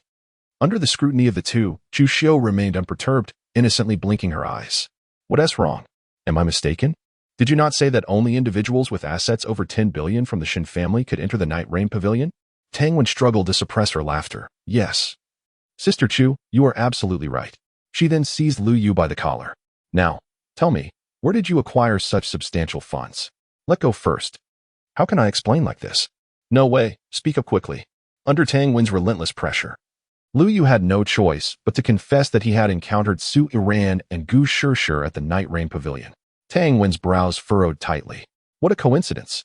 You didn't specifically invite those two, did you? How could that be? It was truly a chance encounter. Really? More genuine than gold. All right then. I'll trust you this once. What happened afterward? You must have obtained the information about that elegant courtyard, right? Tang Wen asked. Lu Yu nodded. I made the payment. But I'm unsure when I will receive it. Rest assured, you will definitely receive it within 24 hours. The Night Rain Pavilion possesses an impeccable reputation in this regard. But is that elegant courtyard truly as remarkable as you claim? Tang Wen asked curiously, her gaze fixed on Lu Yu. Chu Xiu also looked on with intrigue. Indeed. Although the chef has a rather peculiar personality, the dishes he prepares are simply extraordinary. Is it tastier than what Sister Chu cooks?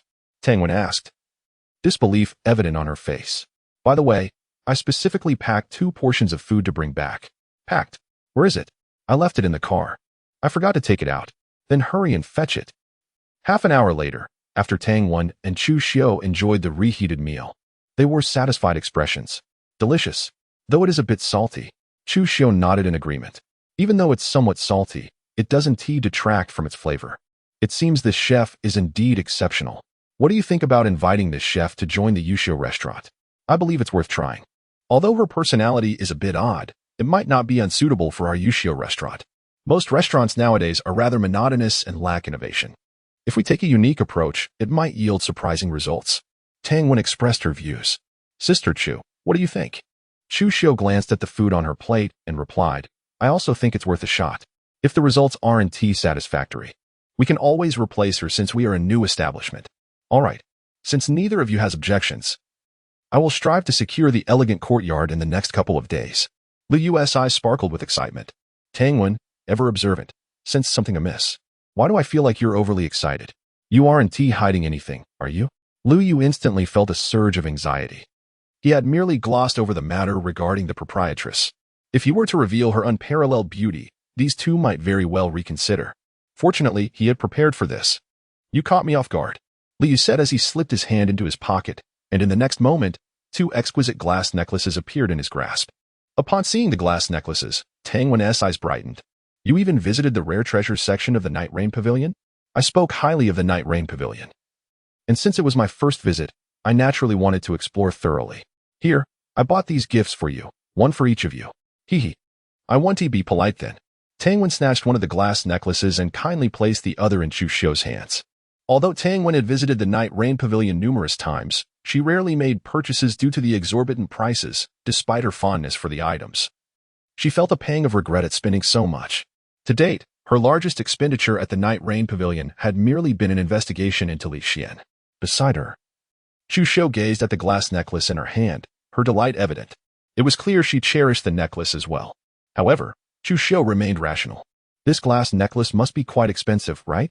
Anticipating her inquiry, Lu Yu quickly reassured her, it is somewhat pricey, but for your man, it's nothing. So just accept it with peace of mind. Yes, Sister Chu, please accept it. The items from the Night Rain Pavilion are all rare treasures that cannot be found elsewhere. If someone else purchases them, you want to be able to get them. Tang Wen chimed in. Looking at the shimmering glass necklace in her hand, Chu Xiu sighed softly. Fine, I'll accept it this time. But how much private money do you actually have? Both the information purchase and this glass necklace are not trivial sums. Lu Yu initially thought the matter would end there, but Tang Wen launched another surprise attack. Sister Chu, isn't it time for dinner? Aren't you going to cook? Seems so, but Wen and I just had our fill. What should we do? Lu Yu and Appo's lips twitched. Less chatter, spill it out. Goodness, you have even more money than I do. Tang Wen was flabbergasted as she looked at Lu Yu's phone balance. The money she had saved over the years amounted to only 200 to 300 million, yet Lu Yu had over 800 million. Chu Xiu was equally astonished. She knew Lu Yu had always kept some funds hidden, but she never imagined it would amount to such a sum. However, soon both women grew concerned. You aren't engaging in any illegal activities, are you? Both were well aware of Lu Yu's background, and while they could rationalize his previous earnings, such a colossal figure could hardly be attributed to mere gifts from others. Lu Yu chuckled softly. I understand what you're worried about. Rest assured. This money is all earned by me, and its origins are absolutely legitimate. You earned it? How did you manage that? I can't disclose that as I signed a confidentiality agreement. So what? We wouldn't tell anyone. No way, you mustn't pry. Knowing would only bring you trouble. Is it something very dangerous? Chu Xiu furrowed her brows slightly. No. After much effort, Liu finally managed to soothe the two women. After a simple dinner, Liu glanced at the two women sitting on the sofa, playing with the glass necklaces, before he took his phone to the balcony. He entered a number and pressed the dial key. Within seconds, a familiar voice echoed from the phone, though it sounded incredibly weary and hoarse. Liu's body inexplicably trembled. Are you all right? Chapter 80 Encountering Li Xian. How's Gu Qing doing? After a fierce battle, Chu Xiu leaned against Liu Yu and inquired. Liu sighed deeply. The situation is rather dire. How dire? Gu Shishir's father was trapped in the car after an accident, and by the time he was rescued, his legs were mangled beyond recognition. Gu Qing mentioned that he might be confined to a wheelchair for the rest of his life. Chu Xiu's expression changed instantly. So severe. What about her mother? Is she still in a coma? Liu nodded. Although Gu Shishir's mother did not suffer major physical injuries, the impact caused brain damage, plunging her into a deep coma. Is there a chance of her waking up? It's uncertain. The doctors said it's left to fate. And what about Gu Qing? Is she all right? Chu Xiu asked with concern. Do you want the truth or a lie? At this point, can you not be so flippant? Though she is making a strong effort to hold herself together, I can sense she is on the brink of collapse, Liu sighed. After all, they are her beloved elder brother and sister-in-law. How could she remain unperturbed with such a calamity? Indeed, she is ultimately just a fragile woman. Why not consider going abroad? Chu Xiu suggested suddenly. You want me to accompany Gu Qing? Yes, she surely needs you now more than ever. What will you do if I leave? I might have to stay away for quite some time, Liu chuckled. If you leave, we will carry on with our lives. Are you suggesting you will never return? That is true. Though foreign lands may be splendid, nothing can compare to home. Since you agree, then let us not delay.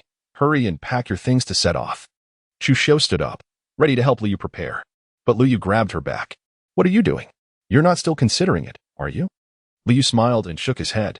Why are you so eager? I haven't said anything. How can I not be eager? Gu Qing is struggling abroad. The sooner you go, the sooner she can escape her suffering. That may be so, but I truly don't need to go abroad. Why? You aren't breaking up with Gu Qing, are you? Of course not. Then what is it? Because Gu Qing is coming back tomorrow. What? Returning tomorrow? Why? Why are you so full of questions? Enough chatter, just tell me. It turns out Saturday is Gu Qing and Appo's birthday. There is a professional team caring for her, and her staying there serves little purpose. Moreover, with her birthday approaching, if she doesn't return, Gu Shishir is bound to sense something amiss, and that would create complications. True, but this is so cruel for Gu Qing. This should be a joyful occasion. Yet she must bear so much alone. Indeed, when Gu Qing returns, you must treat her kindly, comfort her well. If you let her feel even the slightest grievance, you can forget about ever sharing my bed again. Chu Xiu angrily struck Liu Yu. When have I ever let her down? When was that? Have you forgotten your own actions? Seeing Liu Yu feign ignorance only made Chu Xiu angrier, and she grabbed a pillow to hit him. With a guilty conscience, Liu Yu dared not retaliate. The following morning, when Tang Wen saw Liu Yu with dark circles under his eyes, she was taken aback. Who did you steal from last night? Liu Yu did not respond, merely casting a mournful glance at Chu Xiu. Chu Xiu's face flushed. Fearing Liu Yu would reveal her act of domestic violence against him, she hastily shoved a piece of bread into his mouth. No talking while eating. After breakfast, just as Liu Yu was about to catch up on some sleep, his phone vibrated. He initially thought it was news from the Night Rain Pavilion, but upon checking, it was a message from Gu Shishir. Recalling Gu Shishir and Appo's intolerable behavior from the previous day, a surge of anger welled up within him. Yet, he ultimately answered the call, for he had promised Gu Qing to look after Gu Shishir.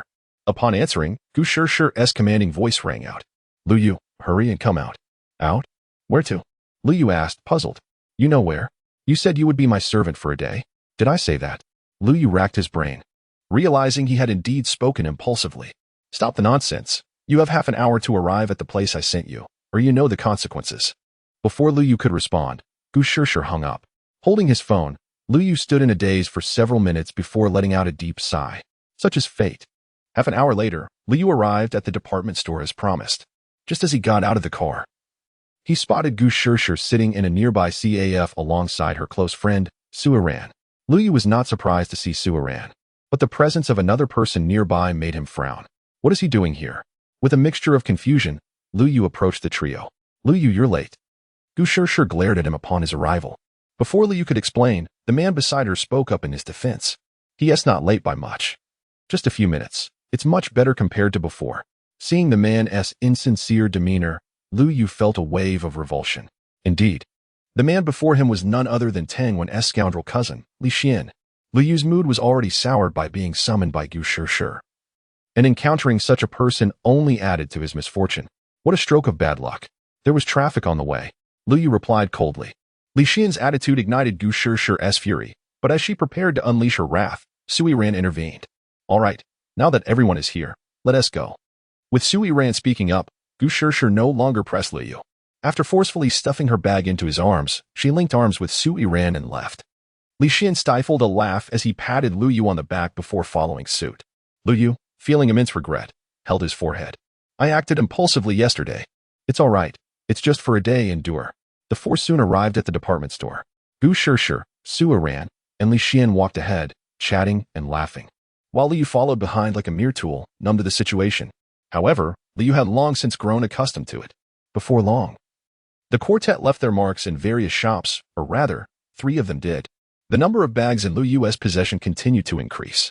It was one thing to help Gu Shishir and Su Yiran with their bags, but Gu Shishir clearly had no intention of letting Lu Yu off easily. She made him carry bags for Li Xian as well. Even more infuriating was that Li Xian did not hesitate to mock him.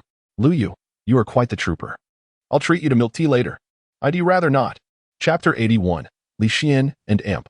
Apos. S deception after placing all the trinkets into the car. Lu Yu finally let out a long sigh of relief. Phew, I'm utterly exhausted. He glanced at the meager results of less than half an hour of shopping and felt a throbbing headache. Women's shopping truly is a terrifying ordeal.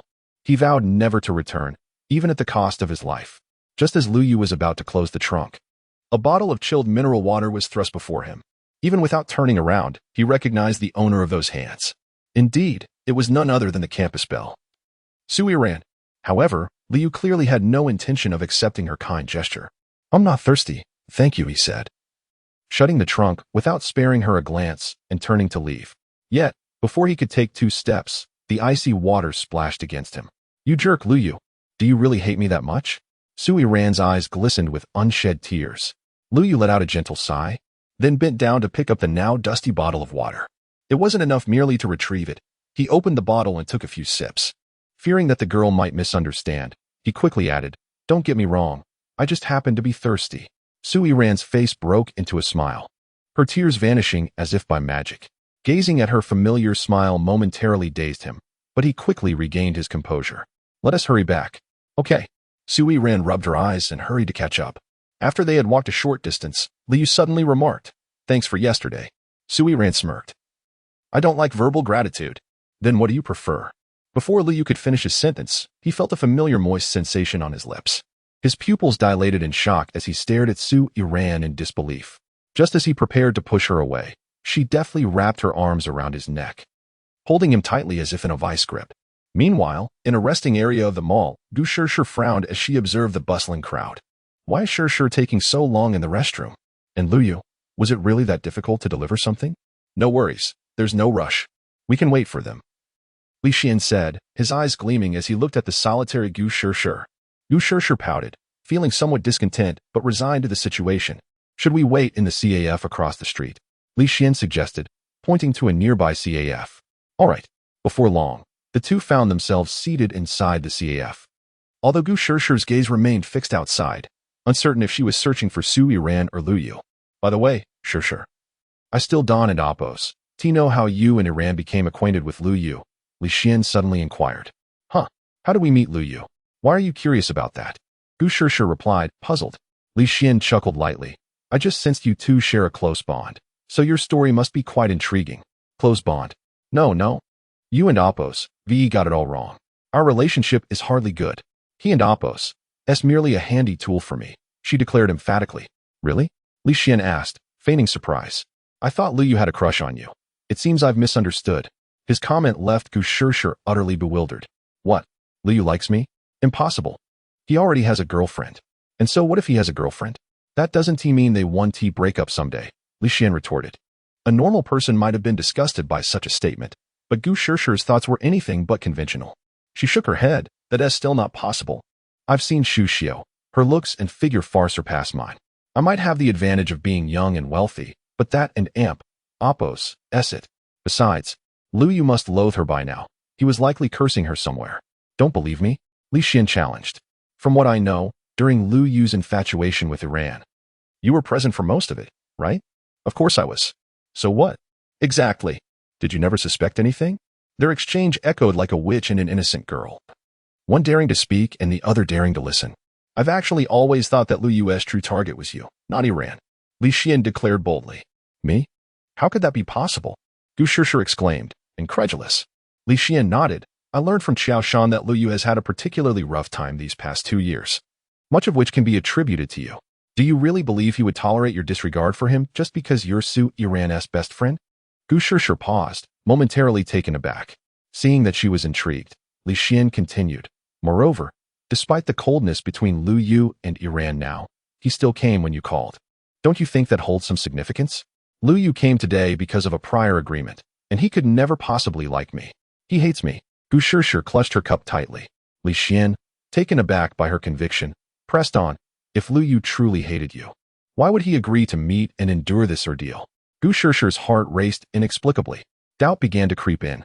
Could it be that Lu Yu genuinely harbored feelings for her? Why else would he suffer when Su Andy was willing to pay him? He had shown up today despite her having angered him yesterday. Just then, a few knocks on the glass brought her back to reality. She turned to see Lu Yu and Su Yiran standing outside. Her attention was immediately drawn to Lu Yu, oblivious to the faint blush on Su Yiran's cheeks. Lu Yu, equally perplexed, noted the significant change in Gu Shishir's demeanor since he had left. She resembled Su Yiran in her expression. No way, if that is the case. Gu Qing will surely kill me when she returns. He thought to himself, I can't let that happen. After today, I must escape. Both Su Yiran and Gu Shishir are far too formidable. I just want to be a carefree soul. Upon their return, the group wandered aimlessly, refraining from excessive spending. Several times, Lu Yu caught Gu Shishir stealing glances at him, her shy demeanor reminiscent of a love-struck girl.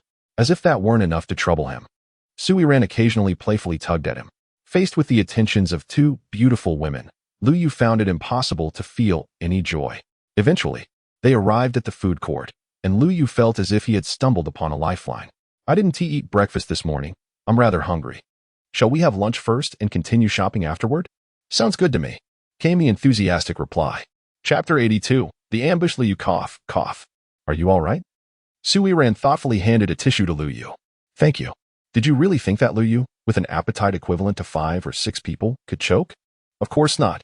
The reason for his discomfort was that someone had just brushed against his thigh with their foot. Sitting beside him, Li Xian was certainly not the culprit. The only possibilities were Su Yiran or Gu Shishir, who sat across from him. Su Yiran's gesture seemed rather natural. It likely wasn't her. That left only Gu Shishir. What are you staring at? Haven't you seen a beautiful girl before? Gu Shishir shot a somewhat guilty glare at Lu Yu. Lu Yu sighed helplessly, conceding that it was best to avoid conflict. However, he wasn't naive. Gu Shishir could not have acted on her own without someone instigating her. Since Su Yiran had been with him earlier, it had to be Li Xian. That old rascal was indeed quite mischievous. But didn't this guy want to woo Gu Shishir? What did it mean to push her towards him now? It was truly perplexing. If only the Eye of Truth could be used. System, hasn't the upgrade been completed yet? Replying to the host. This upgrade will not only enhance the Eye of Truth, but will also result in a comprehensive upgrade of the entire system. Please be patient, host. The familiar mechanical voice echoed in Lu Yu and Appo's ears. What could old Lu do? He could only wait. After finishing their meal, a delightful afternoon commenced. While it was enjoyable for others, for Lu Yu, it was nothing but torment. However, after wandering aimlessly for a while, Gu Shishir surprisingly changed her demeanor. There's nothing much to see anymore. Let us go watch a movie. A blockbuster just premiered today. Lu Yu's brow twitched. This was indeed a splendid idea, as it meant he would not have to act as a mere tool. A few minutes later, the four entered the cinema. However, a small incident occurred at the entrance. Perhaps due to it being just past mealtime, there was no one else in the theater besides the four of them. Lu Yu certainly did not wish to be too close to Gu Shishir and Su Yiran, so he chose a seat at the back. However, as soon as he sat down, Gu Shishir took the seat to his right. What are you doing sitting here? Since no one else is here, I can sit wherever I like. Is this theater your family's? Li Xian, who had not yet seated himself, stifled a laugh while attempting to adopt a gentlemanly posture towards Su Yiran. Yiran, let us sit here. This spot has the best view. Before Li Xian could finish his sentence, Su Yiran walked straight to the back. She passed by Gu Shishir and Lu Yu and sat down to Lu Yu's left. Seeing this scene, Lu Yu felt an overwhelming sense of familiarity. Was history not repeating itself? After clenching his fists in frustration, Li Xian also moved to the back row. With no seats left, he had no choice but to sit beside Gu Shishir. However, before he could settle down, Gu Shishir snatched the bag from Lu Yu's lap and placed it on the seat beside her. With a flash of determination in his eyes, Li Xian took the seat next to Gu Shishir's adjacent seat. Lu Yu silently applauded Gu Shishir in his heart. Yet, he was not faring any better. Before the movie even started, Su Yiran's hand slid over, and Gu Shishir was also tentatively inching closer to him. Oh heavens, I want to be a good person. Why must you force me to become a scoundrel? Soon, the movie began. As the opening credits rolled, Lu Yu sensed something was amiss. Wasn't it supposed to be a blockbuster? It was indeed a blockbuster, but a horror one. Gu Shishir's intentions were painfully clear. With the dual assault of visual and auditory stimuli, Lu Yu successfully embraced both beauties in the cinema, achieving a glorious feat. Meanwhile, Li Xian was on the verge of a breakdown. He had initially tricked Gu Shishir into pursuing Lu Yu, knowing that Su Yiran still harbored feelings for him. He could not believe that Su Yiran would remain unaffected by their intimate actions. Once a woman became jealous, her reason vanished, and one could never tell what she might do. This was his chance to seize the moment. Everything was unfolding according to his plan. Yet Su Yiran was not taking the bait. Not only did she seem unconcerned, but she even took the initiative to get closer to Lu Yu. Now, not only was there no significant progress on Su Yiran's side, but she had also willingly pushed Gu Shishir towards Lu Yu. It was truly a case of losing both the woman and the army. Gu Shishir was overjoyed.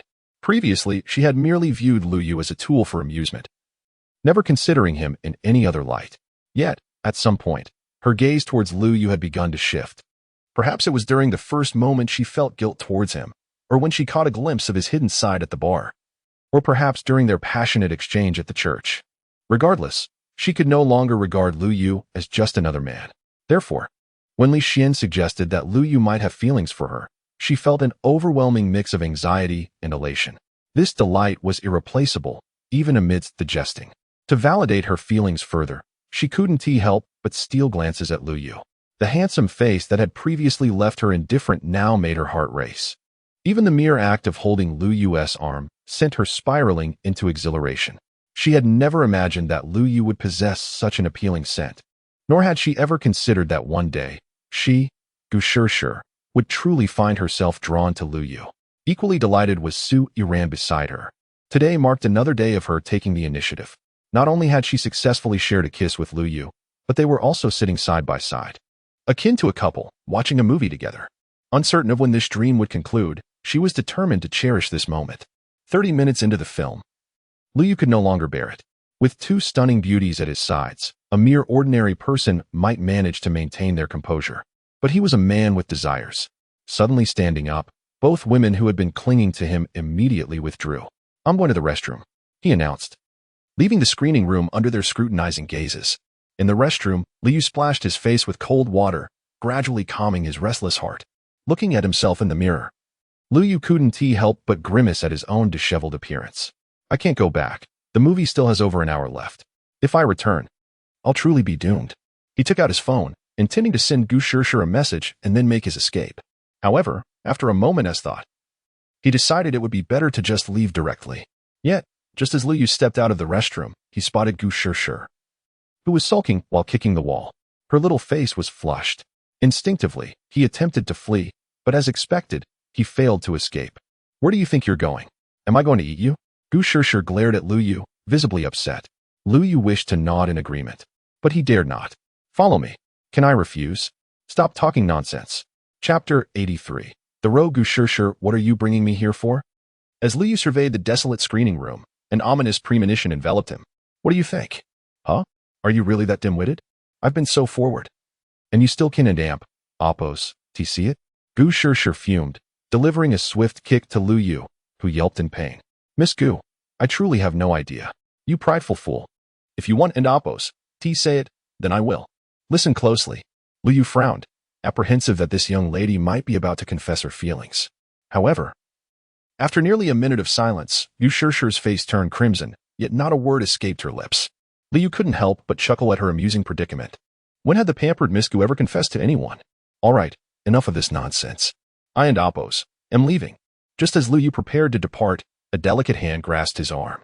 No, you can end Appos, Tigo. Due to the dim lighting, Gu Shishir stumbled and, in a moment of clumsiness, pulled Liu down with her. In a critical instant, he instinctively shielded her head with his hands.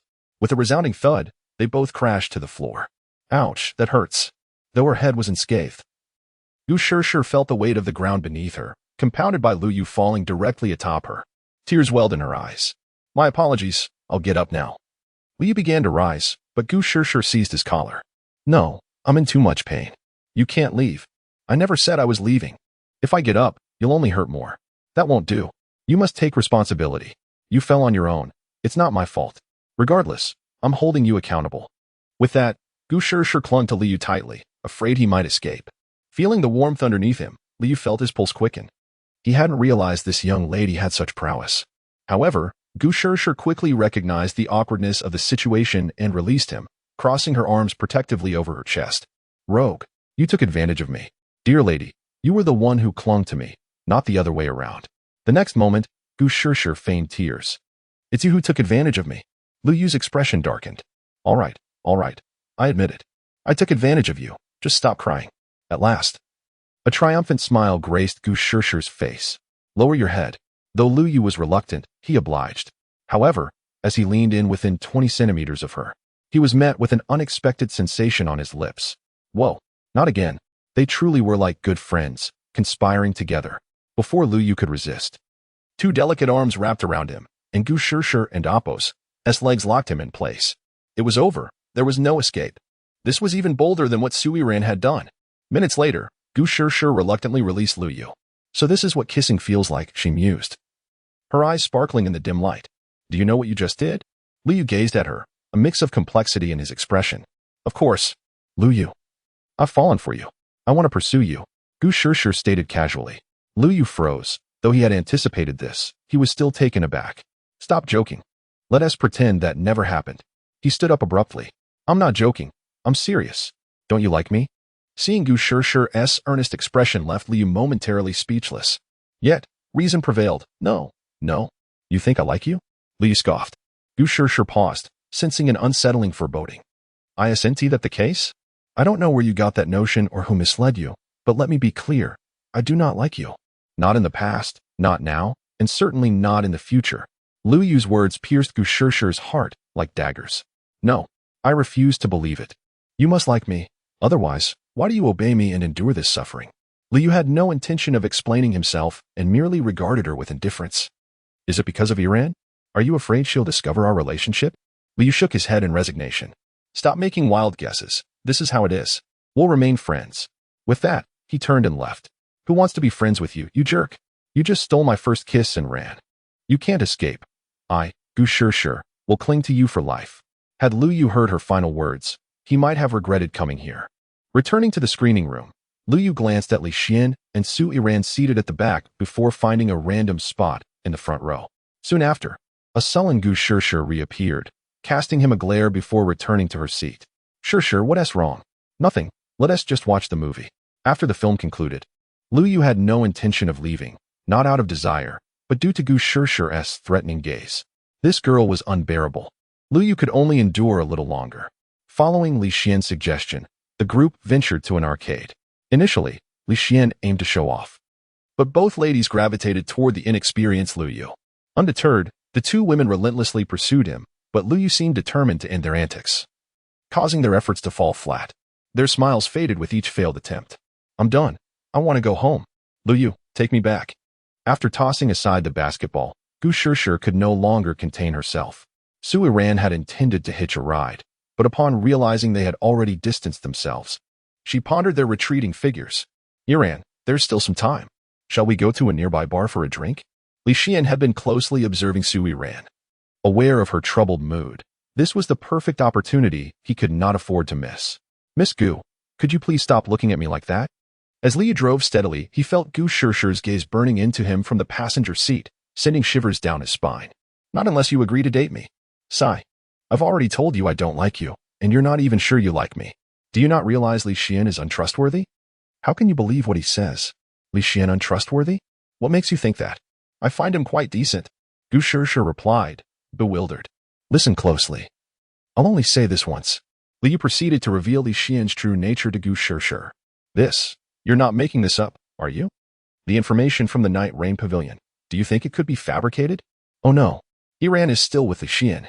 Chapter 84. The intoxicated Su Yiran. Have you found her? No, and no one is answering the phone. A tremor coursed through Gu Shirshi's body as her thoughts spiraled into despair.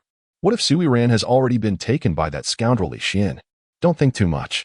Quickly gather some people and check the nearby hotels to see if we can find her, Lu Yu urged, placing a reassuring hand on Gu Shirshi's shoulder. As she gazed into Lu Yu's eyes, her heart raced with a mix of anxiety and hope. However, romantic notions were far from her mind. Li Xian was someone she had called upon, and if anything happened to Su Yiran today, she would bear the weight of guilt for the rest of her life. And you? I'll check the nearby bars for any leads. We'll keep each other updated. All right. After bidding farewell to Gu Shirshi, Lu Yu set off towards the nearest bar. As anticipated, the first bar yielded no sign of the two individuals they sought. He continued on to the second and third establishments. Over an hour passed as Lu Yu scoured every bar within a 10-kilometer radius of the department store. Yet still, there was no trace of Su Yiran. Could it be that Li Xian truly has taken her away? The thought was too dreadful for Lu Yu to contemplate. Initially, he believed he held no feelings for Su Yiran, but he realized how profoundly mistaken he was. His hands trembled as he drove, opening door after door to private rooms, only to find the absence of the one he desperately sought. His heart ached painfully. Su Yiran, this time you have triumphed. Please, let there be nothing wrong. Just as Lu Yu finished his silent prayer, he caught sight of a swaying figure across the street. Who else could it be but Su Yiran? A wave of elation washed over him, and heedless of the traffic signals, he dashed across the road to her side. The unsteady Su Yiran halted, raising her half-empty bottle of alcohol in greeting. Hey, want a drink with me? Seeing her inebriated state ignited a fierce anger within Lu Yu. Without a moment's hesitation, he pulled her into a secluded corner nearby. Grabbing the bottle from her, he hurled it to the ground. That's my drink. As Su Yiran bent to retrieve her fallen bottle, Lu Yu's reprimand halted her. Stay still. It was unclear if it was fear or something else that rendered Su Yiran motionless, her hand hovering in the air as if playing a game of freeze. Yet, her eyes were unmistakably red-rimmed. Don't cry, Lu Yu commanded again.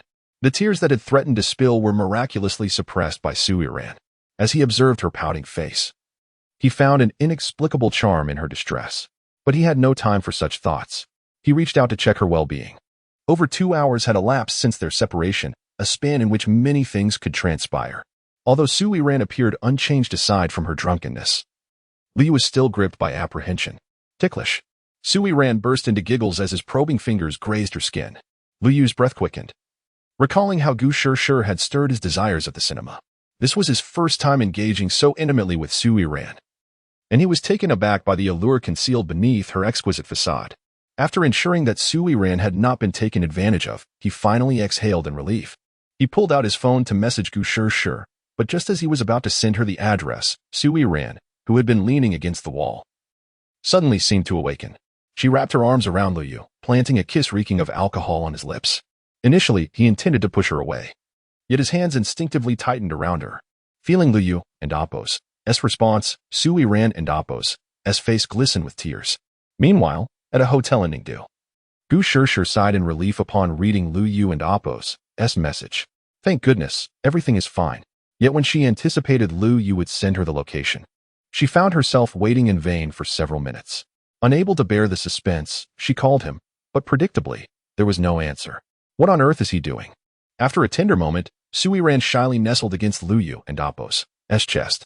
You and Appo's, not drunk? Lu Yu gazed at her with a mix of complexity and concern. I've had a bit too much, but when you started tickling me, I sobered up, she replied with a playful grin. Is that so? Well, next time you drink, don't go missing. Do you have any idea how long Gu Shirshi and I searched for you? Lu Yu then recounted the unsettling encounter with Li Xian.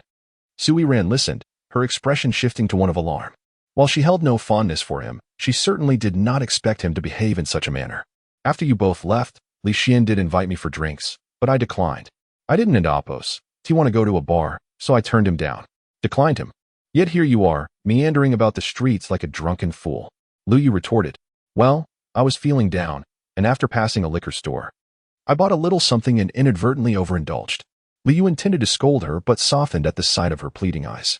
All right then, I'll take you home. Just remember to call Gu Shishir when we get back. She has probably worried sick. I don't want to go home. Where do you plan to go, then? Moments later, at a nearby budget hotel, Lu Yu sighed at the sight of Su Yiran, who was bathing and humming cheerfully. How did he end up here? Sharing a room with Su Yiran? He was acutely aware of what might follow.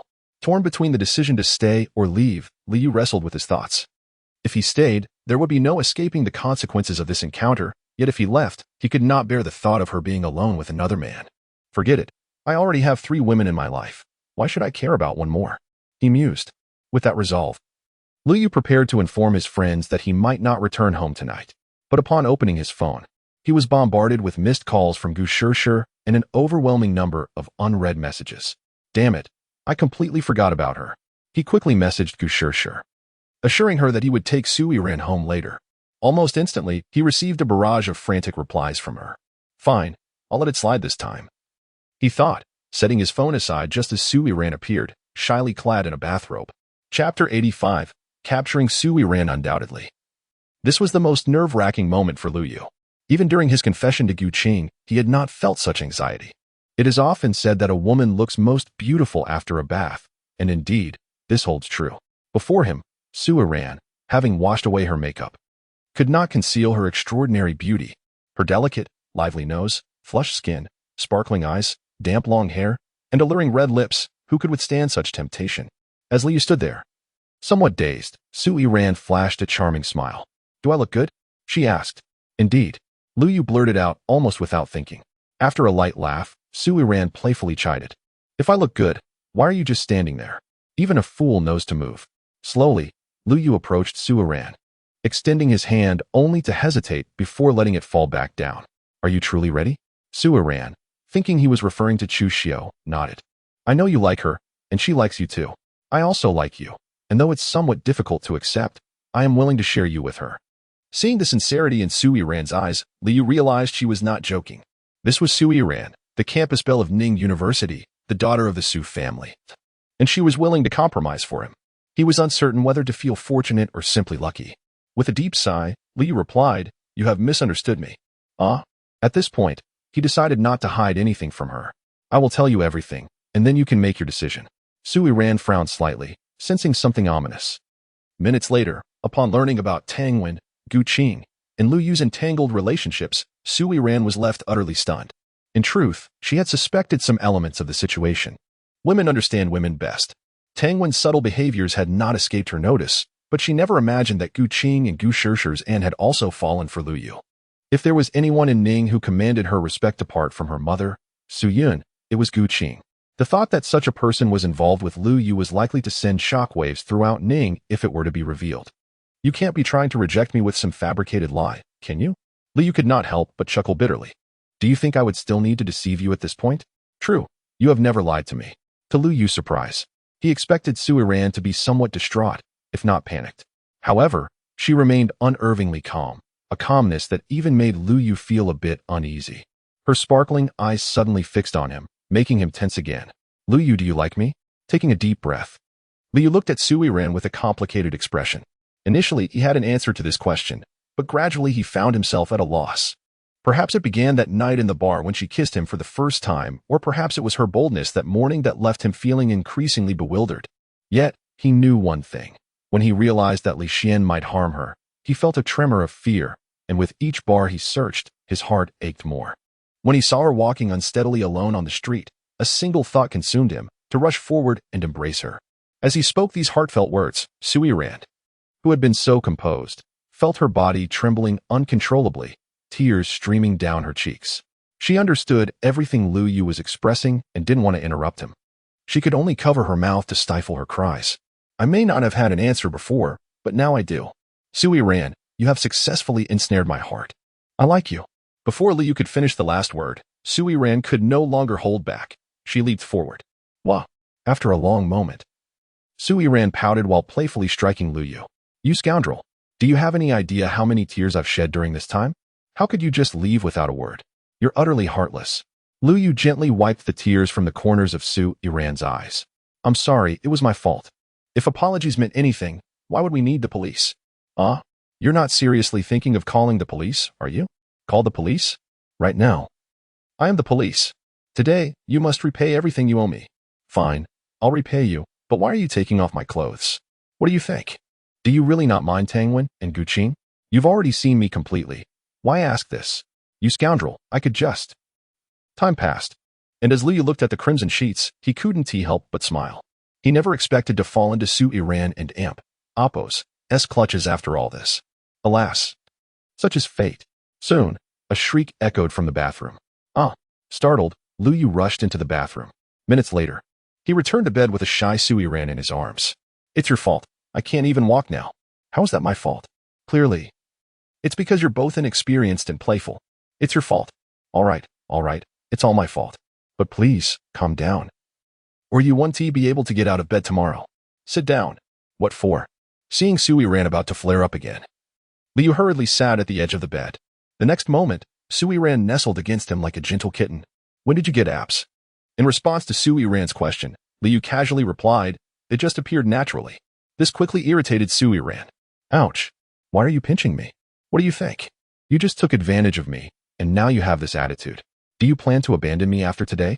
Seeing Su Yiran's eyes welling up, Lu Yu quickly embraced her tightly. What are you thinking? While I may be a bit of a flirt, I would never abandon my wife and children. Who wants to bear your children? Su Yiran laughed through her tears. Who would I have children with if not you? Definitely not me. Giving birth is too painful. I refuse. Very well, then I'll just have to find my wives. Chu Xiu, Tangwen, and Guqing. You dare. Ouch, be gentle. What if you break me? After their playful banter, Su Yiran suddenly asked, tell me about your relationship with Sister Chu. You want to know? Yes. All right. It turned out that Sister Chu had endured such hardships. Su Yiran angrily slapped Lu Yu. It's not my fault. Why are you hitting me? It's all your fault. Why didn't you tell me about such important matters sooner? Dear lady, our relationship wasn't quite at that level before. Regardless, it's all your fault. Fine. It and Amp Oppo's, that's my fault. Remember, in a woman and Amp Oppo's world, she is always right. Never argue, or today Lu you could easily be tomorrow Su. Chapter 86. Guqing's return near the Su family's mansion. A young couple embraced tightly. Must you really go back? The stunning woman asked, gazing at the handsome man with reluctance. Yes, Guqing's condition isn't good. I won't be at ease if I don't return. The inseparable pair was none other than Su Yiran and Lu Yu, who had just left the hotel. Lu Yu had already informed Su Yiran about the events in the Gu family, so she could understand his decision. Perhaps you could accompany me back? Lu Yu suggested. Noticing Su Yiran and Oppo's unhappiness. Predictably, Su Yiran declined. I and Oppo's am not quite ready yet. Well, I feel bad for you. If you feel guilty, then you must cherish and adore me even more, and never let me shed another tear. Understood? Su Yiran said, cupping Lu Yu's face. And you mustn't find me annoying. All right, never. Observing Su Yiran and Oppo's pursed lips, Lu Yu lowered his head and kissed her. Su Yiran was taken aback for a moment, then closed her eyes and responded. After some time, Su Yiran abruptly pushed Lu Yu away. All right, that's enough. You should head back now. Lu Yu's hands were becoming restless, and if they continued, neither of them would make it home. She didn't want to be seen as a temptress before even entering the door. All right, I'll be off then. Okay, goodbye. Oh, right. Remember not to let anything slip to Gu Sure. Lu Yu said, turning back at the door of the car. I know, I'm not a child. You and Oppo's, said it at least 3 times. Su Yiran retorted, rolling her eyes at Lu Yu. Lu Yu chuckled softly before getting into the car and leaving. Only when the car was out of sight did Su Yiran walk toward the Su family and Oppo's mansion with some difficulty. Upon opening the door, Su Yiran immediately saw Su Yan lying on the sofa, applying a face mask. Su Yiran tiptoed toward the stairs, but the throbbing pain in her lower body caused her to cry out. Unsurprisingly, Su Yan noticed her. Yiran. Su Yiran gave a sheepish smile. Mom. You're still awake? What did you do today? Why are you back so late? Nothing much. Just went shopping and had fun with Sure. We got carried away and came back late. Observing Su Yiran's slightly flushed face, Su Yan frowned slightly. Yiran, you didn't go see Lu Yu again today, did you? No. I was with Sure the whole time. How could she not understand her own daughter? Su Yiran's guilty expression was too obvious. Alas, Yiran, let it go. I admit Lu Yu is indeed quite good, but his status is not worthy of you, and he already has a girlfriend. Why bother? Before Su Yun could finish, Su Yiran interrupted her with icy words. Is it because Lu Yu is poor that you paid him to leave me? Su Yun's pupil shrank, and she looked at Su Yiran in disbelief. Yiran, how did you know? Su Yiran ignored Su Yun and sneered. Originally, I was puzzled as to why Lu Yu's personality suddenly changed so drastically. Even when I tried to please him in every way, he kept me at arm's length. Now I understand. It was all you're doing, Mom. In your eyes, is family background really that important? Are you really willing to see me marry someone I don't love and live a mediocre life? Su Yun began to tremble all over, and the face mask fell off, revealing a beautiful but terrified expression. No, it's not like that, Yiran. Listen to my explanation. I'm doing this all for your own good. Men are fickle, their words. Unfortunately, Su Yiran didn't and Appos. T give Su Yun a chance to explain. Mom, you and Appos, V disappointed me too much. Leaving those words behind, Su Yiran turned and headed up the stairs. Only after Su Yiran left did Su Yun collapse sadly on the sofa. Back in her room, Su Yiran and Appos' tears quickly fell. She had been on the verge of collapse since learning about everything from Lu Yu. Although Lu Yu said that Su Yun was and Appos, T2 involved and told her not to blame her mother, she still couldn't and Appos, T get over it. So when Su Yun once again advised her to give up on Lu Yu, she couldn't and Appos, T help but lose control. She knew this would create a rift between her and her mother, but if she didn't and Appos, T expose everything, Su Yun and Appos' views would never change. How could she and Lu Yu be together? Not to mention that Lu Yu had more than just her. Wiping away her tears, Su Yiran took out her phone and dialed a number. Hello, sure. Meanwhile, Liu also returned to the Huafu neighborhood. Entering the elevator, Liu pressed the button for the 11th floor. Moments later, Liu arrived at 11:03 and pressed the doorbell. After waiting for about 2 minutes, no one came to open the door. Huh? Where is everyone? Liu took out his phone in surprise. Not long ago, Gu Qing had indeed sent him a message saying she was waiting for him at home. Wait, could she be at 1201 Sister Chu? You said your back wasn't feeling well. This is the latest massager from the United States. If you wear it for an hour every day, your back will be better in no time. And these are all cosmetics, clothes, and the like, all gifts for you. I can and Appos, T accept this. It's too precious. If Sister Chu doesn't accept them, then I won't come to your house for meals anymore. Gu Qing said deliberately. She had been cultivating a relationship with Chu Xiu for some time. As they chatted, it was time for dinner. And Chu Xiu was so enthusiastic that Gu Qing couldn't refuse. After tasting Chu Xiu's cooking, Gu Qing instantly fell in love with it. In the following days, Gu Qing would come for meals every day, but she felt a bit embarrassed eating so much, and she wanted to give Chu Xiu money. But Chu Xiu refused to accept it. Since Gu Qing had said so, Chu Xiu had no choice but to accept Gu Qing and Appos' kindness. Looking at the gifts all over the floor, Tang Wen was full of envy. However, the next moment, she received a gift from Gu Qing. I didn't know what you liked, but I happen to have a friend who knows the female boxing champion from the United States. So I asked my friend for a signed battle suit. I hope you like it. Nillard's signed battle suit? Tang Wen visibly became excited. Gu Qing smiled and nodded. Thank you, Sister Qing. Taking the gift, Gu Qing unwrapped it and saw that it was indeed her idol and Appos' signed battle suit. Excited, Tang Wen hugged Gu Qing and kissed her, regardless of whether they were familiar with each other or not. Just then, the sound of the door opening suddenly rang out. Almost instantly, Tang Wen and Su Yun spoke at the same time. I suddenly remembered that my mom seems to be looking for me today. I have to make a phone call. I still have some job search information to reply to. I have to go back to my room. When Lu Yu arrived in the living room, only he and Gu Qing were left in the room. Just as Lu Yu was about to speak, the figure pounced on him. Why are you only back now? I missed you so much. Chapter 87. Despairing Gu Qing enough, stop crying. Do you wish to face the esteemed figures of Ningdu tomorrow with panda eyes? Hurry, wipe your tears. A few minutes later, the two were tightly nestled on the sofa. About your elder brother and sister-in-law's condition.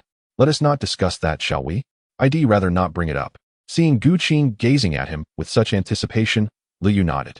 Have you figured out how to handle Gu Shishir at tomorrow and Appos' birthday banquet? I will return to my family early tomorrow. My brother will call to wish me a happy birthday and then inform Shishir that I won't be coming back this time. Do you think we can deceive Gu Shishir? With me by your side, it should be manageable. Then why do you still look so troubled? Gu Qing sighed softly. I can somewhat feign my birthday, But Shirshir's birthday will not be so easily dismissed. Suddenly, Lu Yu remembered that Gu Shirshir's birthday was just a month away. A month's time, and you still cannot recover? Lu Yu frowned. Gu Qing shook her head. My brother's leg injury is severe. He may never fully recover.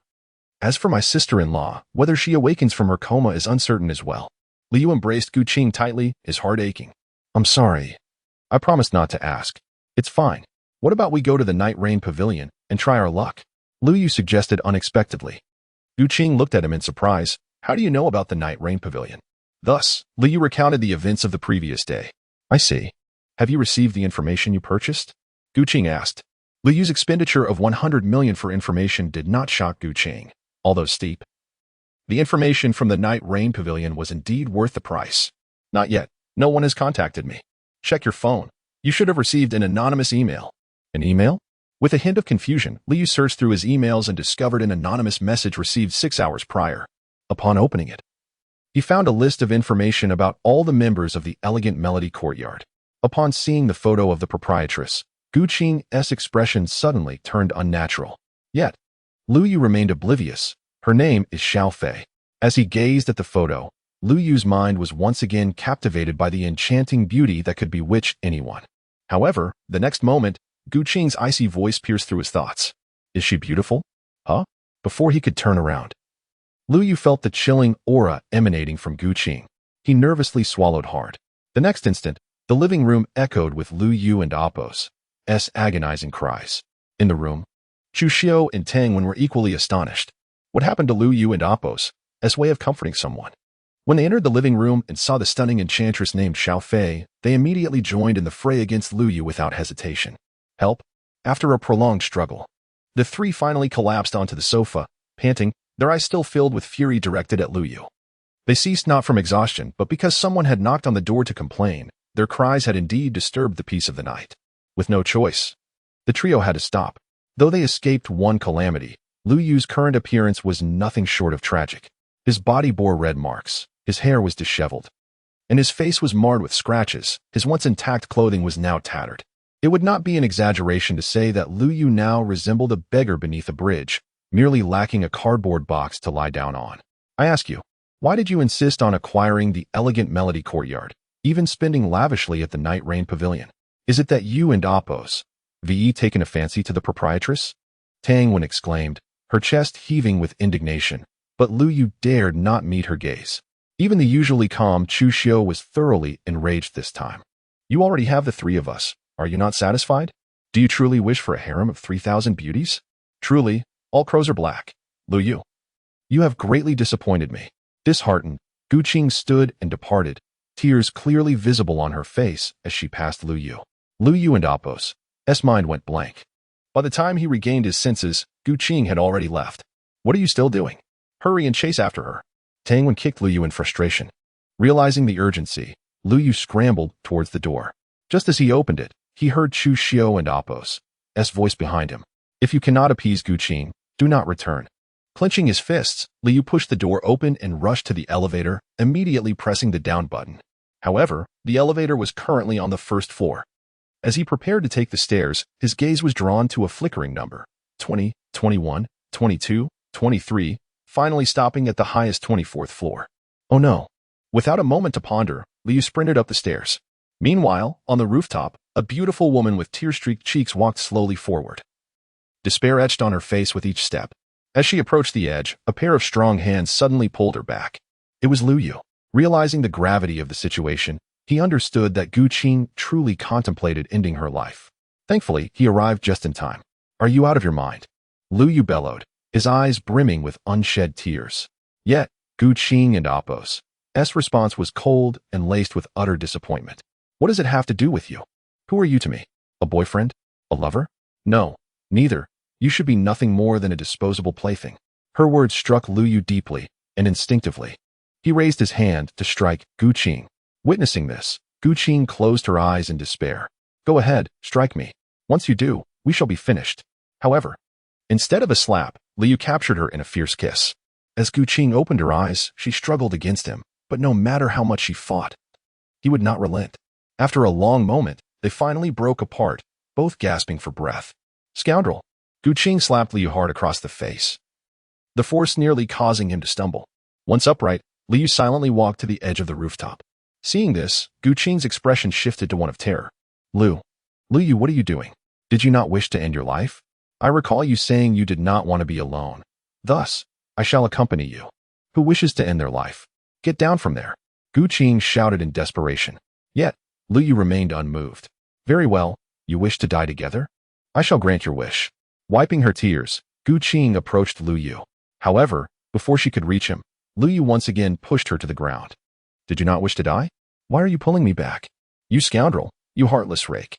You already have the three of us. Why must you pursue others? Why? Chapter 88. The second strike. How is Gu Qing? As Liu stepped out of his room, Shu Xiao and Tang Wen rushed towards him. Upon learning that Gu Qing had contemplated ending her life, both were nearly paralyzed with fear. It's all right now. Her emotions have stabilized, and she has just fallen asleep. That and Appos. S good. That and Appos. S good. The two women sighed in relief. However, it wasn't Appos. Long before they pulled Liu aside and resumed their physical assault. Hey, what are you doing? Why are you hitting me again? You scoundrel. You heartless wretch. I'll make you pay for your betrayal. Weren't you planning to die with Gu Qing? Why are you back? As the beating continued, tears welled up in the women and Appos' eyes. Liu extended his arms and embraced them both. You selfish fool. If you had gone with Gu Qing, what would happen to Wanwen and me? Seeing the two women weep bitterly, Liu felt an overwhelming sense of guilt. I'm sorry, it was my mistake. I promise I won't act impulsively again. After a prolonged period, Liu managed to soothe the two women to sleep before returning to the living room alone. Glancing at the messages from the elegant melody courtyard on his phone, he heaved a resigned sigh. At this point, if he continued to act recklessly, he feared that the three women might truly leave him. After deleting the messages, Liu slumped onto the sofa in exhaustion. Meanwhile, in the residential area behind elegant melody courtyard, a woman of extraordinary beauty danced gracefully under the moonlight. With a mere wave of her hand, countless stars descended from the heavens, encircling her. As she danced, the flowers and plants in the courtyard seemed to come alive, swaying in rhythm. One could only wonder how Liu would react upon witnessing such a scene. The following morning, as Liu lay in deep slumber, Tang Wen slapped him awake. Get up. Due to Gu Qing's overnight stay, there were no available rooms, so Liu had spent the night on the sofa. When he finally rose, he found the three women laughing and chatting over breakfast, as if nothing had occurred the previous night. Cautiously, Liu sat down beside Gu Qing. Noticing her indifference, he popped a bun into his mouth and slyly let his hand roam towards her thigh. Gu Qing and Appos' body tensed up suddenly. What's wrong? Nothing. Just bumped into something. As Gu Qing tried to manage Shu Xiao and Appos' conversation, she shot Liu a warning glance. Yet, undeterred, he pressed further, his hand sliding upward along her thigh. Just as he reached a critical point, Gu Qing halted him with her hand. Unfazed, Liu seized her wrist, his pinky finger teasingly caressing her palm. Before long, Gu Qing's face flushed crimson like an apple. Shu Xiao and Tang Wen noticed the shift in atmosphere. Yet they chose not to expose the two. After breakfast, Gu Qing bid farewell to the two women and shot Liu a glare before stepping outside. However, just as she reached the elevator, a pair of strong hands grasped hers.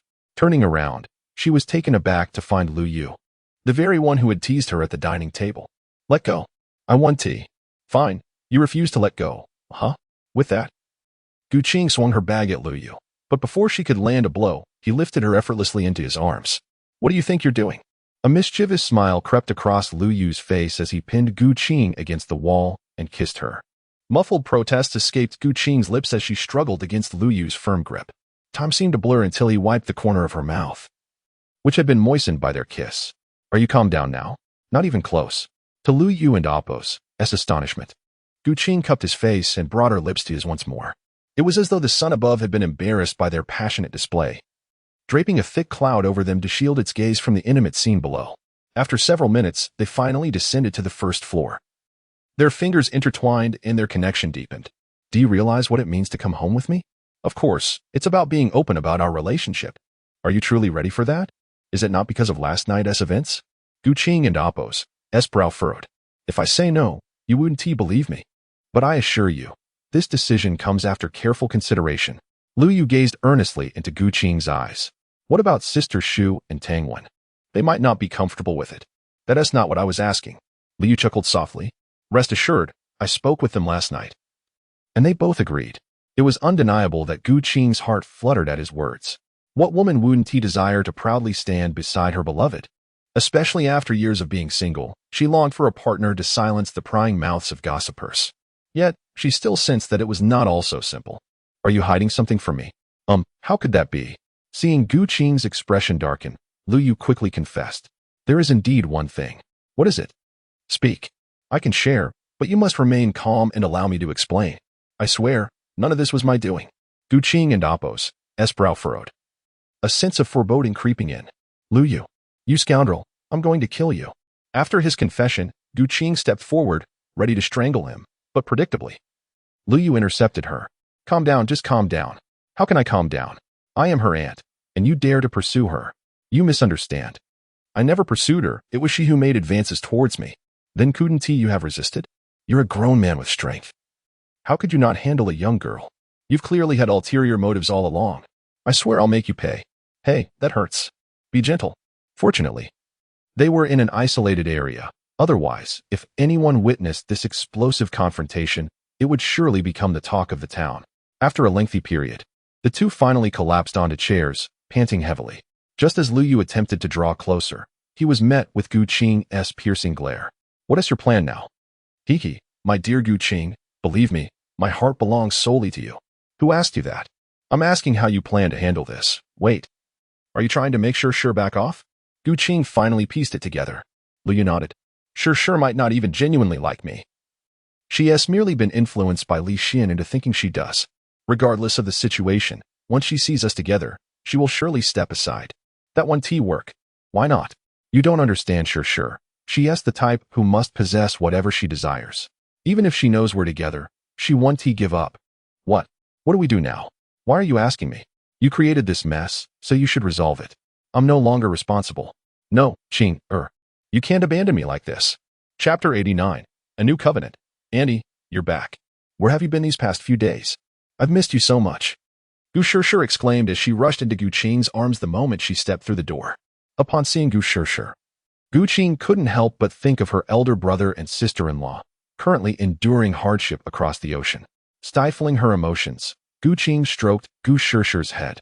I was away on a business trip these past few days overseas. You didn't and amp. Apos, take me with you when you went abroad. And you didn't even bring back a gift. I'm upset, inconsolably so. How could I not have a gift? In the next moment, Lu Yu appeared before her, carrying several large bags. Lu Yu, what are you doing here? Well, Miss Gu and I live in the same residential area. I ran into her when I was heading downstairs. I happened to have something to discuss with you, so I hitched a ride. Gu Shir's eyes sparkled. Before they entered, Gu Shir had been on the sofa, hitting a doll while angrily scolding Lu Yu. She, a wealthy heiress, had taken the initiative to confess her feelings. But this Lu Yu had actually rejected her. Little did she expect that Lu Yu would appear before she had even finished her tirade. Gu Qing's heart rate quickened instantaneously. Could it be that Lu Yu had a change of heart? Was he truly going to accept her? Should she agree immediately? But would agreeing right away seem too hasty? Gu Qing hadn't and Apos. Believed it before, but now, seeing Gu Shir and Apos' bashful demeanor, she could only sigh helplessly in her heart. Lu Yu, standing to the side, felt like crying. He had originally planned to go public with Gu Qing to make Gu Shir give up, but Gu Qing had refused. Subsequently, Gu Qing had come up with a plan. One that made Lu Yu shake his head repeatedly. Auntie, Lu Yu has something urgent to discuss with me. We'll head back to my room first. Barely having sat down, Gu Shir pulled Lu Yu upstairs. Lu Yu quickly signaled Gu Qing with his eyes. Save me, I don't want to go. However, Gu Qing pretended not to see. Leisurely sipping her tea. Only after the resentful Lu Yu disappeared from the living room did Gu Qing let out a soft sigh. Lu Yu, thank you for your troubles. Just endure this period, and it will all be over. Gu Qing's plan was simple and straightforward. Have Lu Yu keep Gu Shir hanging, neither accepting nor rejecting her. The plan was met with immediate rejection from Lu Yu, who knew full well what he would be in for if he didn't explicitly refuse. But soon, the reasons Gu Qing gave made him waver. Gu Qing's rationale for this plan was that she knew Gu Shir wouldn't give up so easily. If they went public as Lu Yu had planned, the impetuous Gu Shir might do something rash. Moreover, Gu Qing couldn't and amp, Apos, bear to see Gu Shir heartbroken again. This plan had another benefit. It would focus Gu Shir's attention entirely on Lu Yu, preventing her from thinking about other things. A month later, on Gu Shishir's birthday. She would be able to cope with it more easily. In short, this plan was akin to giving Lu Yu to Gu Shishir. Lu Yu initially didn't want to agree, but he understood Gu Qing's predicament and could only reluctantly concede. However, Gu Qing still laid down some ground rules. Flirting was allowed, but crossing the line was absolutely forbidden. Upon closing the door, Gu Shishir eyed Lu Yu like a predator, as if he were a fish on her cutting board. Lu Yu nervously retreated. What do you want? I don't want to do anything. Didn't you say you had something to tell me? Go ahead, I'm listening, Gu Shishir said, her feet moving closer to Lu Yu. Lu Yu could only continue to backpedal until he reached the sofa. I'm done for, there's no escape. Just as Lu Yu turned his head, a familiar, moist sensation pressed against him. But before Lu Yu could resist, Gu Shishir released him. That's the feeling. She had become enamored with the feeling of kissing yesterday. Just one kiss confirmed what she had imagined. Gu Shishir, you and Oppos, going too far. I and Oppos am not a casual person. I already have a girlfriend. Faced with the angry Lu Yu, Gu Shishir didn't take it to heart at all. A girlfriend isn't a wife. As long as you're not married, I still have a chance. Seeing Gu Shishir's crazed expression, Lu Yu's face darkened. Now he understood why Gu Qing had said what she did. Just as Lu Yu thought Gu Shishir was about to make another move on him, she unexpectedly just sat down next to him. Flicking her hair, she said in an extremely gentle voice, Didn't you have something to tell me? Go ahead, I'm listening. Lu Yu was dumbfounded. Are you an actress? How can your face change so quickly? I can talk, but are you sitting too close? Although Lu Yu had no feelings for Gu Shishir, being teased by her like this did stir something within him. Moreover, with them sitting so close, he could see the faintly visible. Too close? Not at all, Gu Shishir said, hooking her arm around Lu Yu's. Lu Yu's face darkened even further. He shouldn't have brought it up. Gu Shishir, do you really like me? Do you want to date me? Lu Yu suddenly looked at Gu Shishir seriously. Gu Shishir nodded eagerly. My heart beats really fast whenever I'm near you, and I dream about you at night. I think I'm in love with you. All right. We've known each other for 2 years now, so I know you pretty well. But you also know my situation. Chu Xiao and Tang Wen are both with me, and I can't possibly abandon them. So are you sure you still want to be with me? Are you saying you're going to accept me? Answer my question first. Of course I do. I don't and Oppos. Mind how many women you have. It and Oppos. It's common for men to have multiple wives and concubines. Gu Shishir wasn't and Oppos. Lying. Not to mention other places. But in Ningdu, those wealthy families all had multiple women. All right, since you accept it, then I can try to accept you. What do you mean by try? It means that I don't know you well enough yet, and you don't know me well enough. It and Oppos. It's not good for either of us to be together so rashly. We should wait until we thoroughly understand each other before making a decision. That way, even if you regret it, you won and Amp, Oppos, have any losses? Huh. We and Amp, Oppos, known each other for 2 years, ISN and Amp, Oppos, that enough? Gu Shishir pouted unhappily. It and Amp, Oppos, it's only been 2 years. How do you know that I and Oppos am not a scumbag or a domestic abuser? You and Oppos, already a scumbag. As for domestic abuse, do you dare? Humph. Lu Yu was speechless. Well, anyway, those are my conditions. If you agree, then pretend I never came today. Lu Yu got up to leave, but in the next moment, he was stopped by 2 small hands. How long will it take?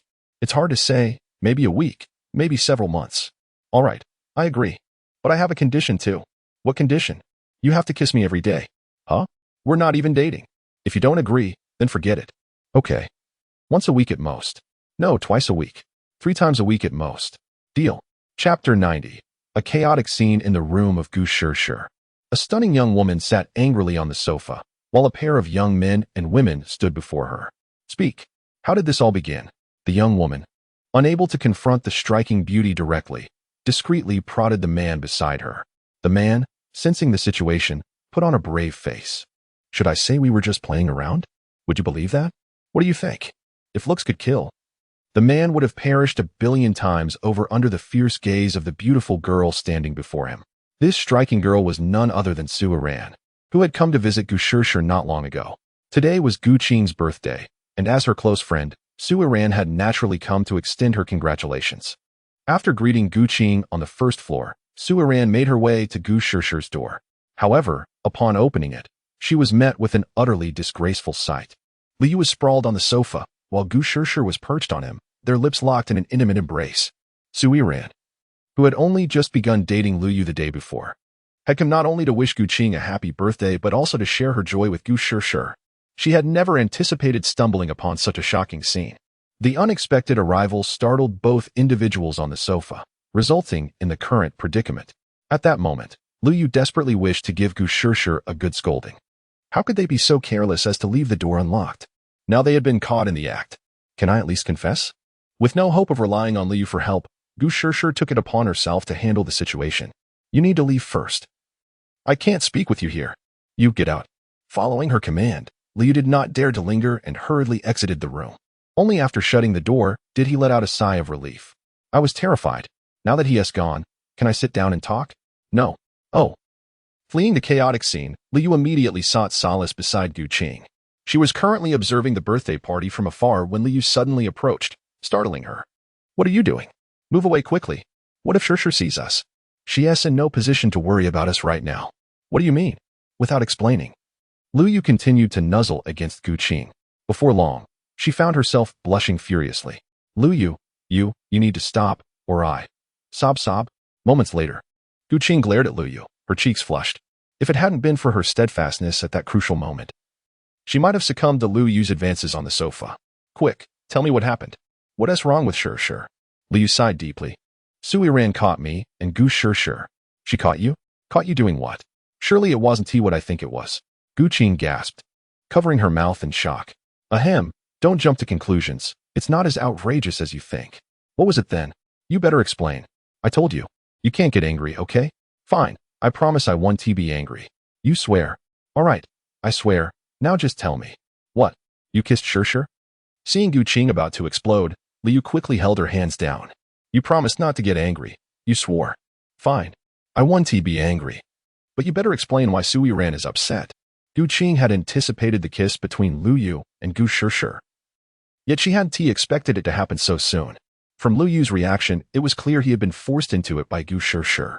She hesitated to blame him, knowing that if it weren't for her, Lu Yu would never have been in this situation or caught the eye of Gu Shirshir. Reflecting on Gu Shirshir and Appo's character, Gu Qing couldn't help but smile wryly. Despite her elder brother and sister-in-law being gentle and refined, their daughter was quite the opposite, carefree and easygoing. Sigh. I wonder which gene went awry with this girl. While she could accept the kiss, anything beyond that would certainly provoke her wrath against Lu Yu. However, her curiosity about Su Yiran grew. She sensed something was amiss between Lu Yu and Su Yiran. As expected, Lu Yu began to stutter. It might be because I previously pursued Su Yiran, and since Gu Shirshir is her close friend, when she saw us, she probably felt betrayed, hence her anger. Oh, is that so?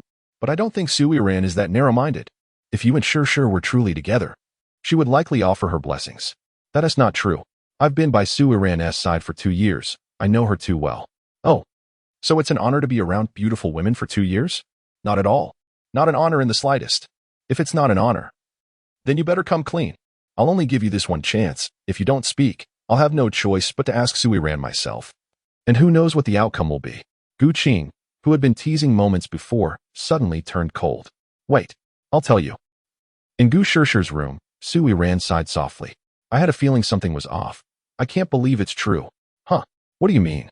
Did you think I didn't notice you going out with Lu Yu every noon? Su Yiran replied, exasperated. When did you find out? Gu Shirshir had intended to keep this secret, but she was taken aback to learn that Su Yiran was already aware. Do you remember when I asked if you were hiding anything from me? I knew long before. Why didn't you confront me? What good would that do? Confronting you wouldn't help mend things between you and Lu Yu, and it might even affect our friendship. Su Yiran gazed at Gu Shirshir with a hint of melancholy. Feeling guilty for keeping this from her friend, Gu Shirshir hugged Su Yiran and began to cry. I'm so sorry, Yiran. You're too good to me. After a while, Gu Shirshir looked up at Su Yiran with tear-filled eyes. Su Yiran, in turn, wore a helpless expression, realizing that her friend needed to be taken care of. Although your secrecy did make me uncomfortable, I still need to thank you for not telling me about another matter. What other matter? You know my mom gave Lu Yu money to leave me, right? How did you find out about that? Did Aunt Su tell you? That's impossible. Gu Shirshir gazed at Su Yiran in shock. Lu Yu told me. Lu Yu? That's even more unlikely. He specifically told me not to mention it to you. Gu Shirshir exclaimed. Could it be that I kissed him so passionately that he forgot? She immediately slapped her thigh. Ouch. That hurts. Are you foolish? Who dreams in broad daylight? Chapter 91. Thoughts of Su Yiran. What? You mean to say that you and Lu Yu are together now? Gu Shishir appeared utterly bewildered. Just moments ago, Su Yiran had exposed two of her secrets, leaving her in a state of deep embarrassment. Although Su Yiran expressed indifference, Gu Shishir felt a wave of guilt wash over her. Not long before, she had been sharing tender moments with Lu Yu. While others might not grasp the depth of Su Yiran's affection for Lu Yu, as her close friend, Gu Shishir was acutely aware. Yet, her uncontrollable feelings for Lu Yu felt like a betrayal to Su Yiran.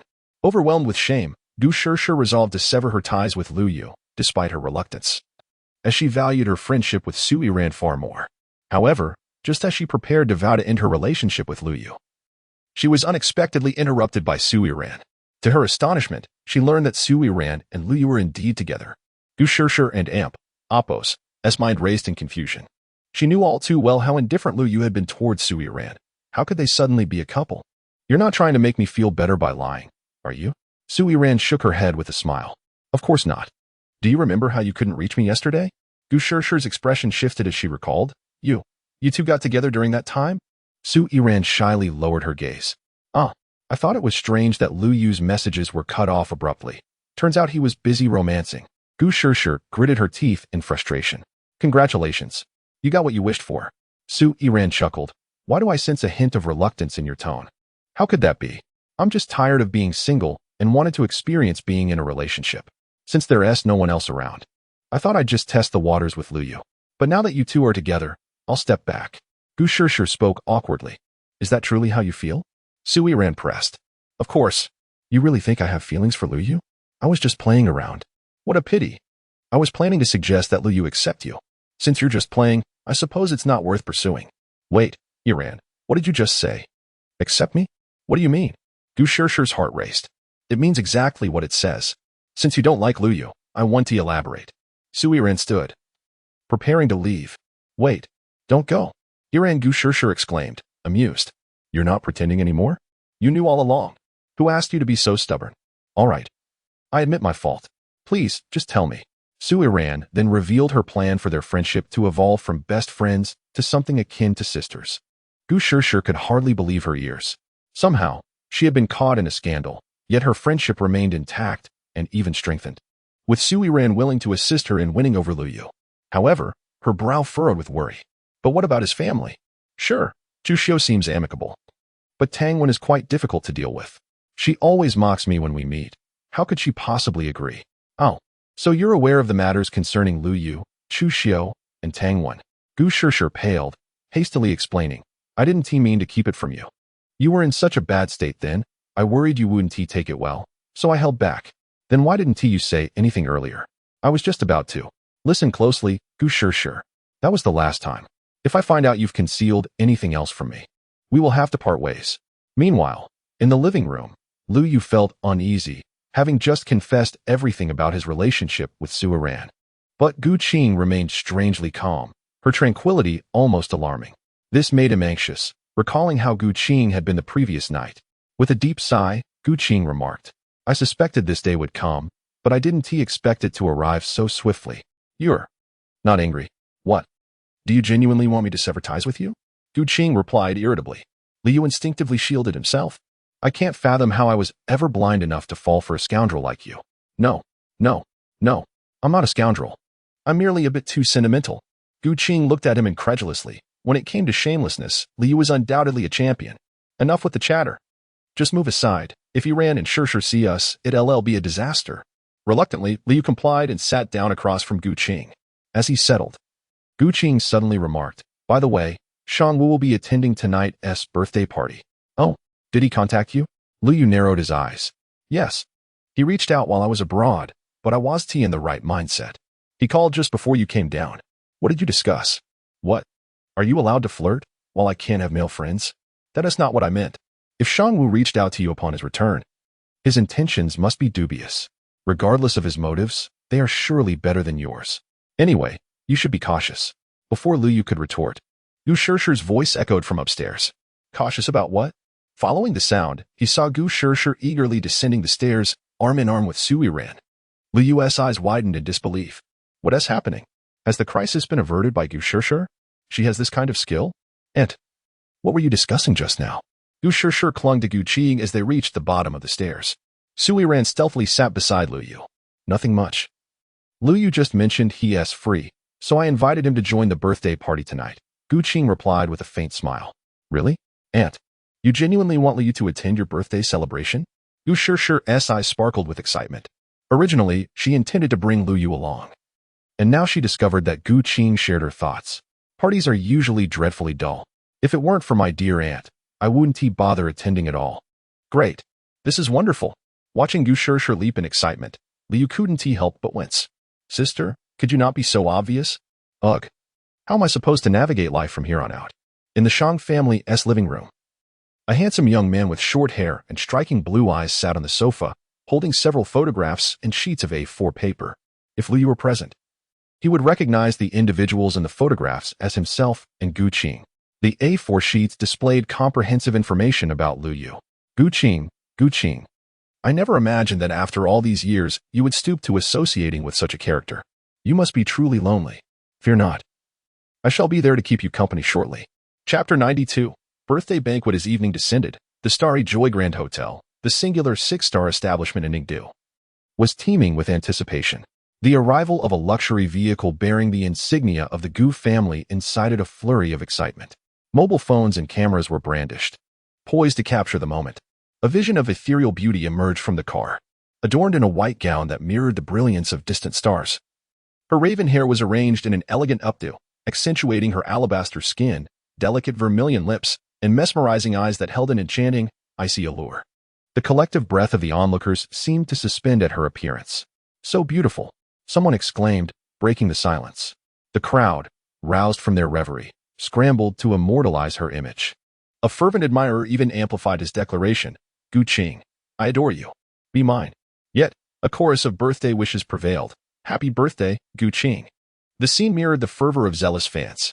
However, Gu Qing, the focal point of this adoration, remained unfazed. After a brief pause, she glided into the hotel, her gown trailing behind her.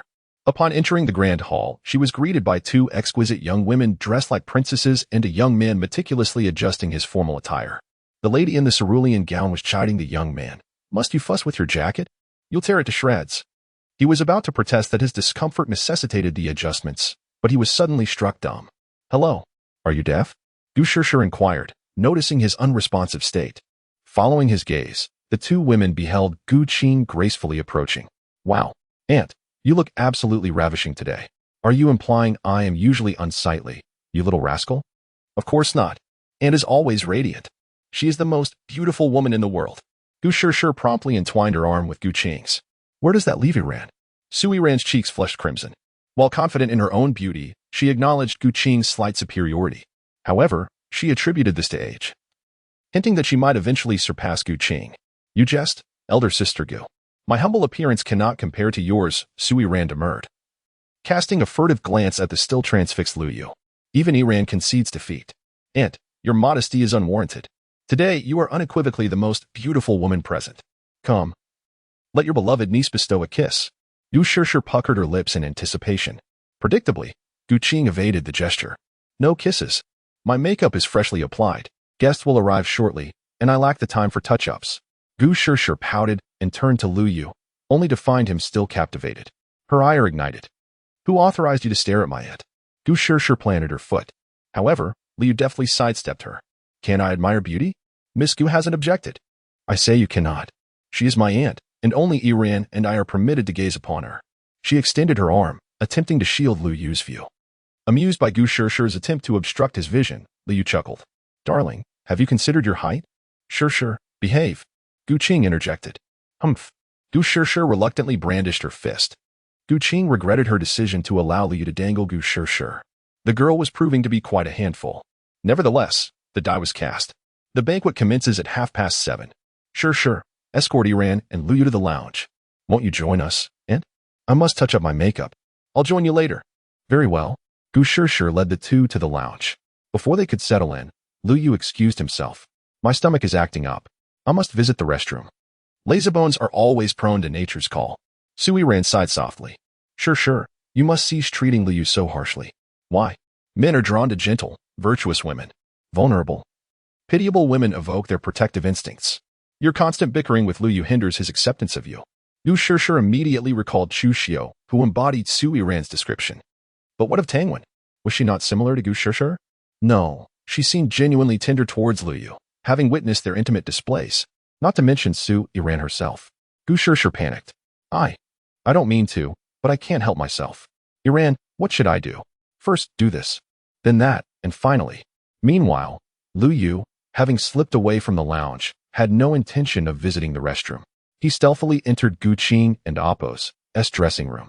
As if anticipating his arrival, Gu Qing was alone, seated before the mirror. My darling Gu Qing, I've arrived. Must you be so crude? Gu Qing retorted dryly. Your beauty compels me. My love, let us embrace. Don't be disgusting. Get away. Despite her words, Gu Qing's body betrayed her. Gazing upon the stunning woman in his arms, Lu Yu swallowed hard. May I kiss you? Why the sudden verbosity? Hearing this, Lu Yu could no longer restrain himself. He lowered his head and kissed her enticing lips. After a prolonged moment, Gu Qing pushed him away. Enough. You've smudged my makeup. Return at once. Or Shishir will grow suspicious. Let her suspect. Let her pay homage to her future uncle-in-law. Perhaps then she will cease her insolence, Lu Yu quipped. Uncle-in-law, indeed. If Shishir discovers us, I and Appo's, LL castrate you by morning. Now leave. Despite his reluctance, Lu Yu was ultimately ejected. After erasing the evidence from his lips, he returned to the lounge. Concurrently, the guests began to arrive for the banquet. The Gu family was poised to become the fourth pillar of Ningdu, and Gu Qing was a local legend. Her birthday was a magnet for influential figures. Each arriving luxury vehicle carried individuals worth over $1 billion. Within 10 minutes, dozens of tycoons had appeared. Yet, this was merely an appetizer. The arrival of a car bearing the Su family insignia ignited excitement among the onlookers. The stunning woman who emerged was none other than Su Yiran, the chairwoman of the Su Corporation. Accustomed to such occasions, Su Yiran maintained her composure. However, her attention was drawn to an approaching vehicle. Chapter 93, The Birthday Banquet, Part 2. Have you lost your mind? As Li returned to the lounge after his conversation with Gu Qing, he found Su Yiran and Gu Qing engaged in some whispered discussion, while Gu Shishir appeared bashful. Before he could take a seat, Gu Shishir approached him with a teapot, showering him with a flurry of attentiveness. Were it not for Su Yiran's presence, Lu Yu would seriously suspect that Gu Shishir had slipped something into his drink. Previously, such a remark would have prompted a swift retort from Gu Shishir. But recalling Su Yiran's advice, she refrained. How can you say such things? She's merely trying to apologize for what happened before. Lu Yu was taken aback. Was this truly Gu Shishir before him? Her demeanor was so uncharacteristic that it made him quite uncomfortable. An apology was welcome. But could she not return to her former self? This new version was simply unsettling. Aren't men supposed to prefer gentle girls? That may be true, yet not every individual is suited to embody gentleness. What do you mean by that? It implies that one's personality is innate. Attempting to alter it through external means often yields adverse results, rather than improvement. Initially, Gu Shishir struggled to comprehend this, but when Liu articulated his point, her confusion was palpable. Her expression darkened. So, you mean to say that my current demeanor makes you uncomfortable? I never said that. It's all your. Why are you biting me? I make you uncomfortable, and you prefer gentleness? I'll bite you to death. Watching Gu Shishir reveal her true colors after only a few minutes was a source of great exasperation for Su Yiran. Clearly, this approach was futile. At the entrance of Xingyue Hotel, Su Yun, who had initially been alone, was now accompanied by a middle-aged couple and an exquisite young woman in a pink dress. Around the age of 24, the middle-aged man in a suit openly admired Su Yun. Long time no see, Su, you still look as stunning as ever. Su Yun smiled gently. With a wife and children by your side, Mr. Zhou, are you not afraid of facing the consequences at home for your blatant flirtation? Everyone has an appreciation for beauty, and what I say is the truth. Who in Ningdu can resist your allure, Miss Su?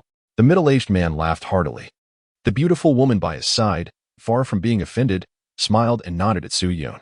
However, the young woman in pink appeared enraged, as if on the verge of an outburst. Enough, Mr. Zhou, your words are becoming increasingly absurd.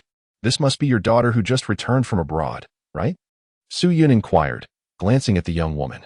Indeed, this is my headstrong daughter. Chushua, have you not yet met Aunt Su? After casting a disapproving glance at the middle-aged man, the young woman finally smiled at Su Yun. Hello, Aunt Su, I am Shou Chushue. Su Yun nodded in satisfaction. Truly, you are the daughter of Mr. Zhou. Your beauty is exceptional. Miss Su, you flatter me. My looks are but a trifle compared to Ling Nu's. By the way, is Ling Nu not accompanying you today? She went to the Gu family early this morning. She should be inside by now. Upon mentioning Su Yiran, Su Yun's expression noticeably dimmed. Ever since that night, when Su Yiran exposed everything, she had not received any acknowledgement from her. Every day, after breakfast, Su Yiran would head to the Gu residence, leaving Su Yun without an opportunity to apologize. I almost forgot. Ling Nu and the daughter of old Gu are best friends. Since Chu Shue has just returned and lacks companions, I would appreciate it if Ms. Su could make an introduction later, the middle-aged man said with a smile. Under normal circumstances, Su Yun would not entertain such requests, but the man before her was Zhou Yuan, the head of one of Ningdu's 3 prominent families. The Su and Zhou families had always maintained a cordial relationship, so she felt obliged to extend her courtesy. Let us not linger any longer. Shall we proceed inside to converse? Just as the group was about to depart, a hearty laugh rang out. Mr. Zhou, Miss Su, I never expected to see you here. From the moment they heard the voice, both Su Yun and Zhou Yuan knew who had arrived. No one in Ningdu would dare to laugh so openly at the two of them except for the Shang family, one of the 3 prominent families. Following the sound, they spotted an elderly man leaning on a cane. This physically impaired gentleman was none other than Shang Pin, the head of the Shang family. In terms of seniority, he surpassed both Zhou Yuan and Su Yun, and overall, the Shang family held the most substantial influence among the 3 families, a fact owed to this unassuming elder. To his left stood a languid, dubious-looking man, whose ostentatious demeanor was none other than Shang Wen. On his right stood a striking young man with confidence and charm. Shang Wu, the pride of the Shang family and brother to Shang Wen. Old Shang, given your mobility issues, shouldn't such events be left to the younger generation? If you were to fall here, it would be a calamity for the Gu family. Zhou Yuan could not help but scoff. Ha ha ha, it has been a while. Mr. Zhou, your tongue remains as sharp as ever. Regardless, I have watched Gu Qing grow over the years. How could I miss her birthday? A glimmer of intrigue flashed in Shang Wen's eyes.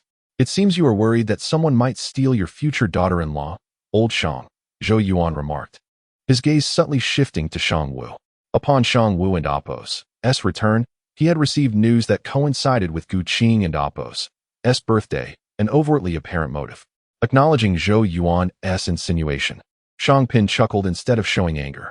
Ha ha ha, since you guessed correctly, I shall not hide it any longer. I am indeed quite fond of Gu Qing. With Wu returning from abroad and being longtime friends with Gu Qing, I intend to seize this opportunity to arrange their engagement. Once they are wed, I can confidently entrust the Shang family to Wu. Zhou Yuan shot a glance at Shang Wen. If that is the case, I shall await the good news from old Shang. Agreed. Agreed. After a brief exchange, the group entered the banquet hall. However, as they turned, the expressions of Zhou Yuan and Su Yun grew grave. They understood the implications of a union between Shang Wu and Gu Qing. Should they marry, the equilibrium among Ningdu's 3 powerful families would be irrevocably disrupted. At that moment, Zhou Yuan deeply regretted not having a son. While the Zhou family was not lacking in male heirs, none of those rascals could compare to Shang Wu. A mere glance between Su Yun and Zhou Yuan conveyed their mutual understanding. They must not allow old Shang to realize his ambitions. Chapter 94. The birthday banquet. Is this the birthday banquet of a wealthy young lady? As Lu Yu observed the bustling crowd of high society, he could not help but feel a sense of awe. This was his first time attending such a formal event. During his freshman year, he had the privilege of serving at a graduation ball at Ning University, which had already left him astounded by the sheer number of attendees. Little did he expect that Gu Qing's birthday celebration would be even more overwhelming. The grand banquet hall was nearly devoid of any vacant spaces. Wherever one could find a place to stand, men and women were engaged in animated conversations and laughter. More significantly, these individuals were not of ordinary status. Anyone selected at random would likely possess wealth in the hundreds of millions. A wild thought crossed Liu Yu's mind. If he were to publicly declare his relationship with Gu Qing at tonight's banquet, the shock it would elicit from the crowd would be monumental. He imagined that by tomorrow, his name would be all the rage in Ningdu. However, such thoughts were merely fanciful. Should he act on them, even if Gu Qing's fervent admirers spared him, she would undoubtedly take matters into her own hands. Suddenly, a flash of red caught Liu Yu's attention, but the throng of people obscured his view of the person's face. Just as he prepared to investigate further, his phone vibrated insistently. He retrieved it and made his way up to the 2nd floor of the banquet hall. Meanwhile, Su Yiran and Gu Shishir, who were supposed to be with Liu Yu, found themselves surrounded by a group of rather unremarkable middle-aged individuals. just minutes prior. The trio had exited the lounge and encountered Su Yiran, who was on her way to the restroom. Su Yiran, wishing to avoid interaction with Su Yiran, attempted to leave with Lu Yu, but he resolutely refused to budge. Ultimately, persuaded by Lu Yu, Su Yiran begrudgingly agreed to accompany Su Yiran to mingle with the guests. Aware of Su Yiran's discomfort in solitary company, Gu Shishir voluntarily joined her in following Su Yiran. As daughters of affluent families, Su Yiran and Gu Shishir had long been accustomed to such social gatherings. However, this particular occasion was one they yearned to escape. Without them, Lu Yu was left alone amidst a sea of scions from prominent families. What if someone took advantage of his solitary state? They needed to rush over to safeguard him. Yet, the two young women found themselves unable to leave. The individual currently conversing with Su Yiran was none other than Zhou Yuan, the head of the Zhou family. No matter how headstrong they might be, they dared not disregard the courtesy owed to such a figure, especially since he intended to introduce his daughter to them. They could only hope that no fool would dare to provoke Lu Yu in their absence. Shushue, come quickly.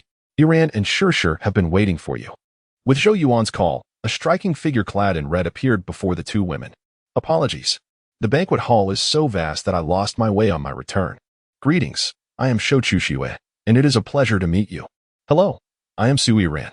Meanwhile, as Lu Yu ascended to the second floor, he followed the message on his phone to a private room. Upon entering, he found a disheveled man lounging on the sofa, his expression oddly vacant. Eyes rolled back as if in a state of ecstasy. Scattered across the floor were various bottles and jars. Great, he had indulged again. The only person bold enough to behave so shockingly at another's birthday party was Shangwen. Surprisingly, Liu waited for no more than 10 minutes before Shangwen regained consciousness. Upon awakening, he immediately lit a cigar of uncertain origin and, noticing Lu Yu's presence, offered him one as well. Liu promptly discarded it. He had been taught from a young age not to accept gifts from others, especially not from Shangwen, whose intentions were suspect. Unperturbed, Shangwen took a puff of his cigar and remarked, "Your affair with Gu Qing has been exposed." Lu Yu frowned. Elaborate. I'm not entirely sure of the specifics, but this morning, someone handed a bag to Shangwu. While he was distracted, I took a peek inside, and it contained photographs of you and Gu Qing, along with all your personal information. My brother is quite the investigator. He has managed to uncover everything about you without having met you. Shangwen observed Lu Yu with a bemused expression. Indeed, rather impressive. However, this also indicates that your brother's return is indeed linked to Gu Qing. Yes, that little rascal has always been astute. He would not let such an opportunity slip by. Is there something troubling you? Lu Yu inquired. Typically, the revelation of his relationship with Gu Qing would bring Shangwen delight, yet he seemed troubled. Shangwen sighed softly. That old coot has decided to hand the Shang family over to Shangwu. Lu Yu was momentarily taken aback. It cannot be that straightforward. If all goes as anticipated, you will soon witness that man proposing to Gu Qing. Shangwen's reference to that old coot could only denote Shang Pin, the patriarch of the Shang family. At nearly 60 years of age, he would never abandon his pride, meaning he was indeed set to propose on behalf of Shangwu. As the reality dawned on him, Lu Yu felt a sense of foreboding. Not only had his secret been uncovered, but his fiancée was soon to be courted in a public setting. This was designed to place Gu Qing and her family in a precarious position. Both Shangwu and Shang Pin were formidable figures. What a predicament. What do you plan to do? Do you know when they will propose? After exchanging pleasantries, Su Yiran and Gu Shishir excused themselves, with Su Yun aware of their intentions. Having completed the necessary socializing, she followed Su Yiran. Zhou Chuxue, disliking such gatherings, joined the two women in their departure. The bond among women is swiftly formed. The trio exchanged laughter and conversation, and in no time, they had become fast friends. However, Zhou Chuxue soon sensed something amiss. Yiran, Shishir, are you searching for someone? Gu Shishir, ever candid, blurted out, "Yes, we are looking for an annoying pest." Upon hearing the term annoying pest, Zhou Chuxue immediately recalled the young man she had encountered at the Night Rain Pavilion. Could it truly be him? Instinctively, she touched the colorful glass pendant adorning her wrist. With the crowd so dense, locating someone could be quite the challenge. What does this annoying pest look like? Or do you have a photo? I can assist in your search. It might expedite things. One moment, let me check, Gu Shishir replied, rummaging through her phone. Meanwhile, Su Yiran seemed to have spotted something and waved her hand. Following her gaze, Zhou Chuxue soon laid eyes on the unforgettable young man. Chapter 95, Birthday Banquet. Hello. My name is Lu Yu. Hello, I am Zhou Chuxue. It is a pleasure to meet you. As the familiar voice resonated, Lu Yu's soul quivered, and he found himself in a realm reminiscent of a celestial paradise. There, crystal-clear streams revealed the depths below, bamboo groves rustled melodiously, birds danced joyfully in the air, and flowers and grasses whispered softly underfoot, while in the distance, figures twirled gracefully. Have we met before? The enchanting features of the woman before him were striking. Her willow-like brows, cherry-like lips, a petite and adorable nose, skin as smooth as milk, and long hair cascading over her shoulders. Most captivating were her eyes, which sparkled as if they contained the cosmos, evoking an indescribable sense of familiarity within Lu Yu. Zhou Chuxue discreetly concealed her left hand behind her back, then smiled gently. You must have mistaken me. I have only recently returned to the country. You have just returned as well? Indeed, I spent over a decade abroad and have just come back. Have you visited the Night Rain Pavilion recently? The Night Rain Pavilion? What kind of place is that? Zhou Chuxue blinked with curiosity. Before Lu Yu could respond, Gu Shishir kicked him lightly on the thigh. Are you checking household registration? Behind him, Su Yiran stealthily nudged Lu Yu's waist, prompting him to apologize. No, I'm sorry, that was abrupt of me. It's all right. I often mistake people as well, Zhou Chuxue replied with a soft smile. I didn't expect he would recognize me. However, it seems he shares a unique connection with Miss Su. As the four engaged in conversation, a pair of hands suddenly covered Lu Yu's eyes from behind. Old Xiao, stop messing around. Wow, you guessed it right. Upon turning, Liu found himself face-to-face with Qiao Shan, who was accompanied by two others, Tang Wen, adorned like a blooming rose, and the distasteful Li Xian. Liu was surprised to see Tang Wen. Earlier that day, she had stated she would not attend, opting to stay home with Xu Xiu. What had prompted her sudden appearance? Upon recognizing Liu beside Su Yiran and Gu Shishir, Li Xian's expression darkened. Yet, he was quickly captivated by Zhou Chuxue, who exuded an aura lacking in the other ladies due to her long years abroad. What a beautiful woman! Li Xian resolved at that moment to pursue her relentlessly. This Ningdu is indeed a delightful place. Compared to the wealthy young ladies of South City, they seemed utterly lacking. Old Lu, what's going on? How did you end up here? Are you back together with Su Yiran? And who is that beauty? Qiao Shan pulled Lu Yu aside, bombarding him with questions. Brother, how can I answer so many questions at once? Of course, you must answer them all. Hurry up, or I shall be merciless. Qiao Shan grinned mischievously. Just as Lu Yu prepared to speak, Su Yiran interjected, There are too many people here. Let us move to the lounge. Let us go first. We can talk later, Lu Yu suggested, patting Qiao Shan. Wait, at least tell me your name first. A short while later, the group arrived outside the lounge where Lu Yu had previously gathered. The act of opening the door was a matter of etiquette. Li Xian stepped forward gallantly, holding the door open with a flourish. He believed this display would endear him to the ladies, unaware of how ludicrous it appeared to Su Yiran and her companions. Even Zhou Chuxue, who had just met him, walked past without a glance. Once the ladies settled, Li Xian promptly claimed the seat closest to them, while Lu Yu and Qiao Shan were left to squeeze onto a narrow sofa. What would you like to drink? Li Xian inquired amiably. Anything will do, they replied. Li Xian glanced at the nearly empty water pitcher, then feigned embarrassment as he turned to Lu Yu. Lu Yu, there is no water left. Could you please fetch some? Clearly, he could have summoned a server, but his intentions were all too transparent. Picking up the pitcher, Lu Yu stepped out of the lounge with a serious expression. As most of the hotel staff were occupied in the banquet hall, he found himself wandering alone. Fortunately, the water room was not far. Just as he set down the pitcher, a pair of familiar hands wrapped around him from behind. Feeling those unmistakable hands dispelled his earlier irritation. Didn't you say you wouldn't come? Why are you here? The figure behind him sighed softly. I didn't wish to come either, but Qiao Shan insisted, leaving me no choice. The woman was none other than Tang Wen, with whom Lu Yu had shared countless intimate moments. He turned to gently cup her slightly flushed face. Shall we confront Qiao Shan today? Tang Wen's eyes sparkled momentarily before dimming. Not today, it's Gu Jie's birthday, and I'd rather not upset her. Oh, already calling her Gu Jie? I recall you once glared at her upon meeting, Su Yiran remarked with annoyance. You informed Gu Jie about the Nyo ladle incident. Didn't you? You figured it out? If I didn't wouldn't that make me a fool? Do you think me foolish? Am I not? You. I'll bite you. Just as Tang Wen prepared to retort, Liu spun around and pressed his lips against hers in a passionate kiss. In the solitude of the water room, the two lost themselves in an exchange of affection. After a long while, they returned to the lounge. Observing Tang Wen's faint blush, Gu Shishir pouted in discontent. Su Yiran remained unfazed, had she not been caught in the middle. She might have seized the opportunity to slip away herself. Li Xian, having filled the water pitcher, immediately rushed to serve. As Lu Yu regarded Li Xian, memories of a month prior surfaced. It seemed that the sycophant cared little for status. With a slight smirk at Li Xian's expense, Lu Yu's gaze drifted to the left. Upon witnessing something unexpected, his eyes sparkled with intrigue. That wasn't he.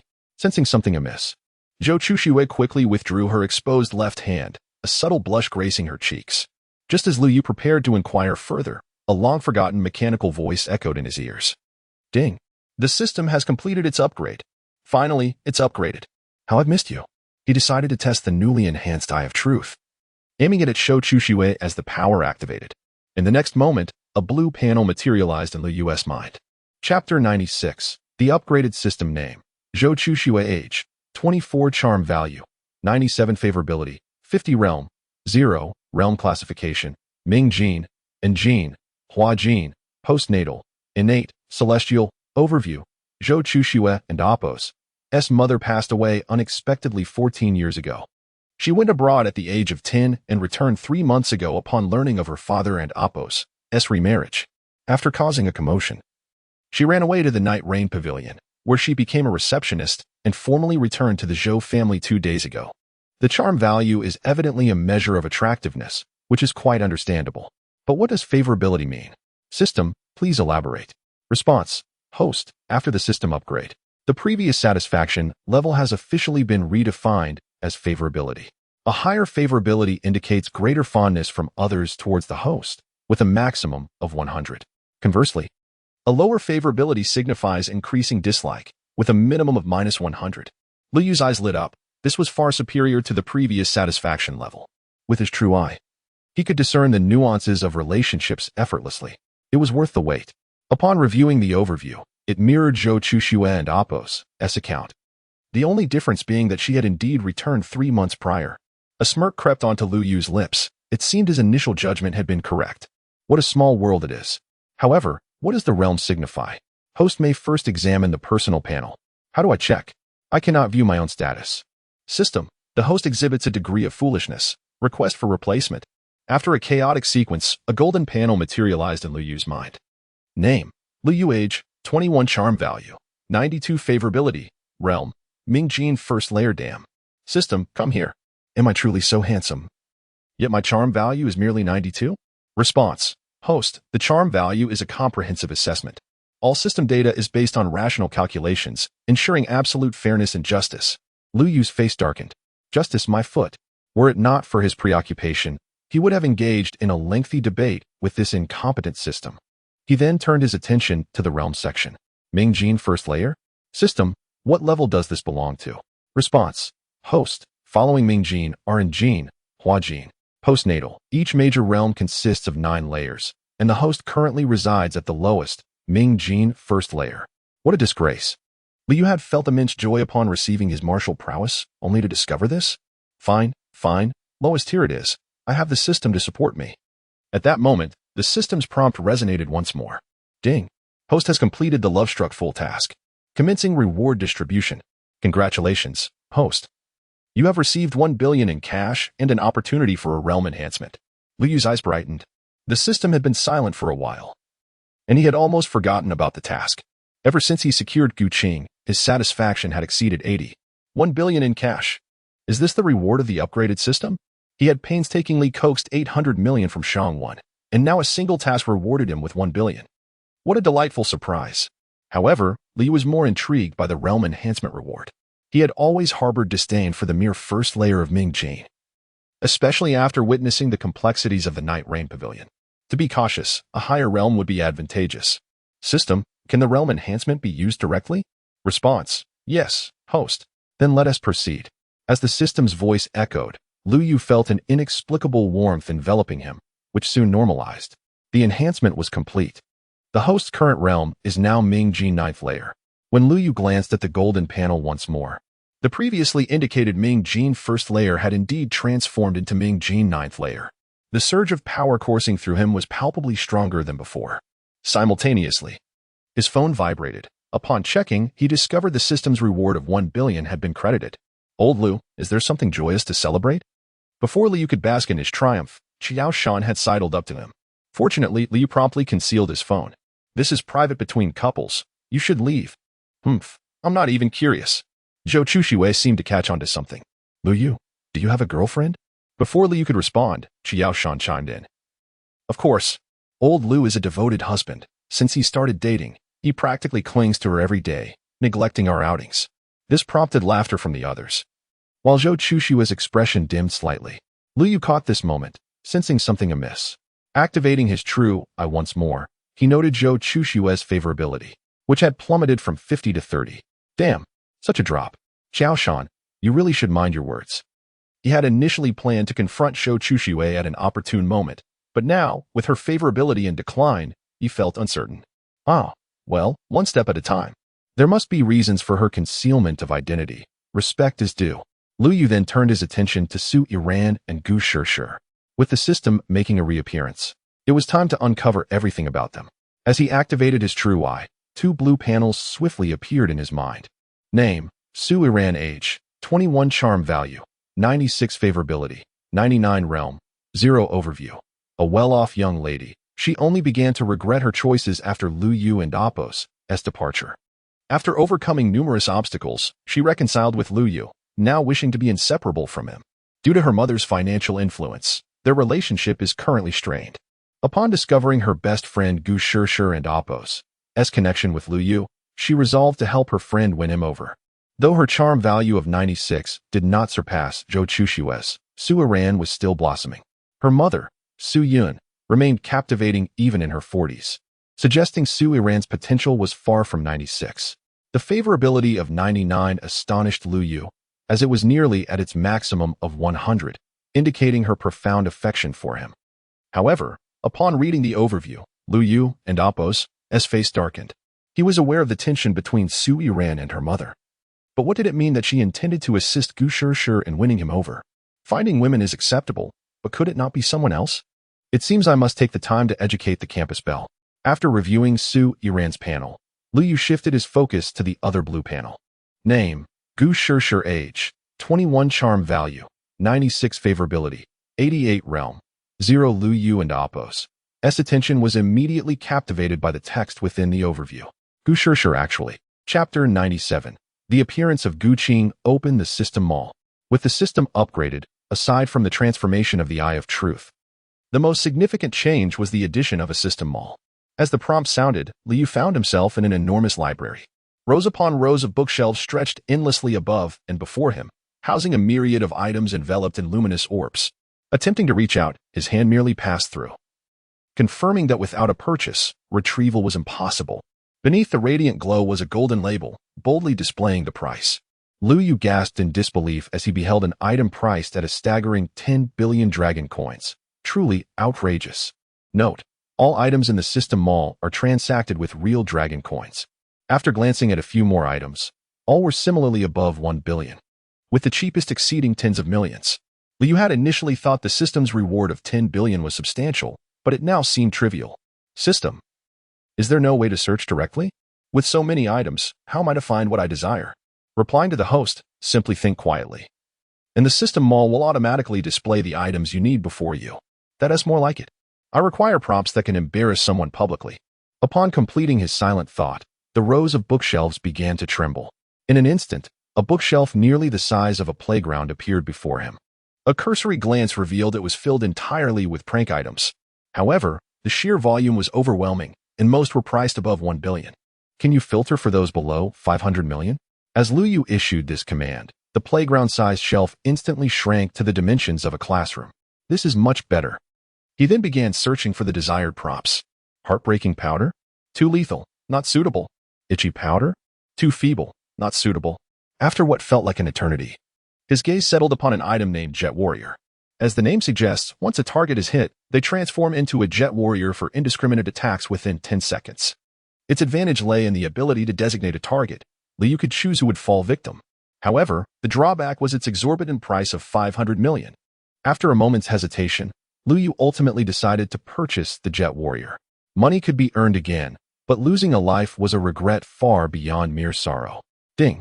Congratulations to the host for successfully purchasing the item. 500 million dragon coins deducted. As the system notification concluded, Lu Yu's phone buzzed with a notification of the deduction. Although it was indeed pricey, the effect was irreplaceable by any other item. He had already chosen his target. Meanwhile, Li Xian, who was joyfully conversing with the three women, inexplicably felt a chill. Yet, when he looked towards Lu Yu, the latter was expressionlessly sipping tea. Am I just overthinking? After nearly half an hour in the lounge, the group returned to the banquet hall. Conversations could occur anytime, but missing a birthday celebration meant waiting until next year. As they arrived at the front row, the lights in the hall dimmed entirely. Everyone understood that the birthday celebration was about to commence. Lu Yu's palms began to sweat nervously. However, the next moment, a soft, delicate hand grasped his right hand. That familiar touch could only belong to Tangwen. Just as Lu Yu prepared to lean towards Tangwen, he felt another familiar touch on his left hand, undoubtedly Su Yiran's. For a moment, he was at a loss, unsure whether to feel joy or exhilaration. Yet, there was no time to ponder, for a bright light illuminated the stage, and the ethereal Gu Qing appeared before all. Gazing at the beautiful and graceful Gu Qing on stage, Lu Yu and Apos' heart raced uncontrollably. The guests present also cast fervent glances at her. Among them, Li Xian, standing close to Lu Yu, exhibited a particularly intense greed in his eyes. Gu Qing, I must have you.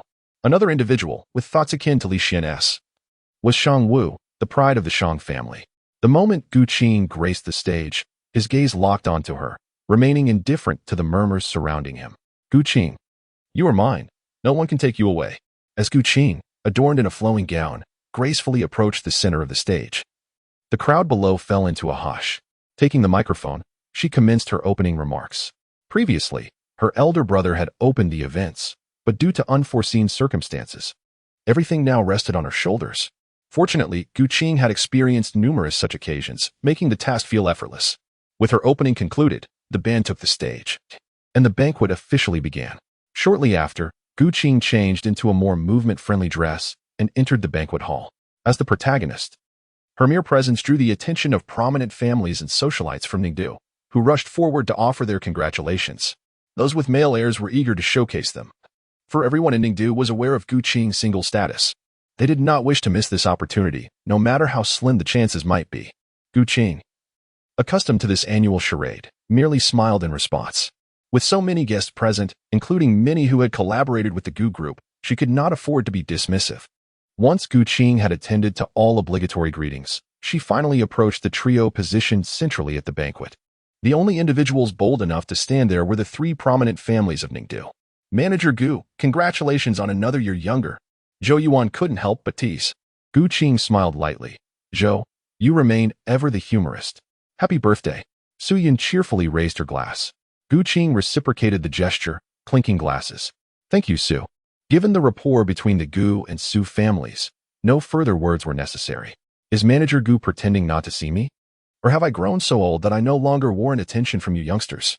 Facing Shang Pin's unexpected provocation, Gu Qing remained unfazed as she turned. Old Master Shang, you jest. As elder, the most respected should naturally be addressed last. Wouldn't you agree? A flicker of satisfaction crossed Shang Pin's eyes. She was indeed the daughter-in-law he had envisioned. That may be so, but my head of household dislikes being placed behind others. Su Yiran and Zhou Yuan exchanged startled glances. Old Shang was beginning to stir trouble. Unaware of the brewing tension, Gu Qing smiled as she raised her glass. Would this toast appease you, Mr. Shang? You've already consumed quite a bit. Excessive drinking is harmful, especially for a young lady. Oh, Chapter 98 Encounter with Wang Chun. How tiresome. It's always the same every year. These people are so persistent, completely oblivious to the character of their own son. Sure, keep your voice down. What if someone overhears? After all, the guests here are to be treated with respect. Su Yiran couldn't help but chuckle bitterly. Honestly, we're not even allowed to speak our minds. You may speak the truth, but if you wish to avoid being reprimanded by your aunt later, you might want to tread lightly.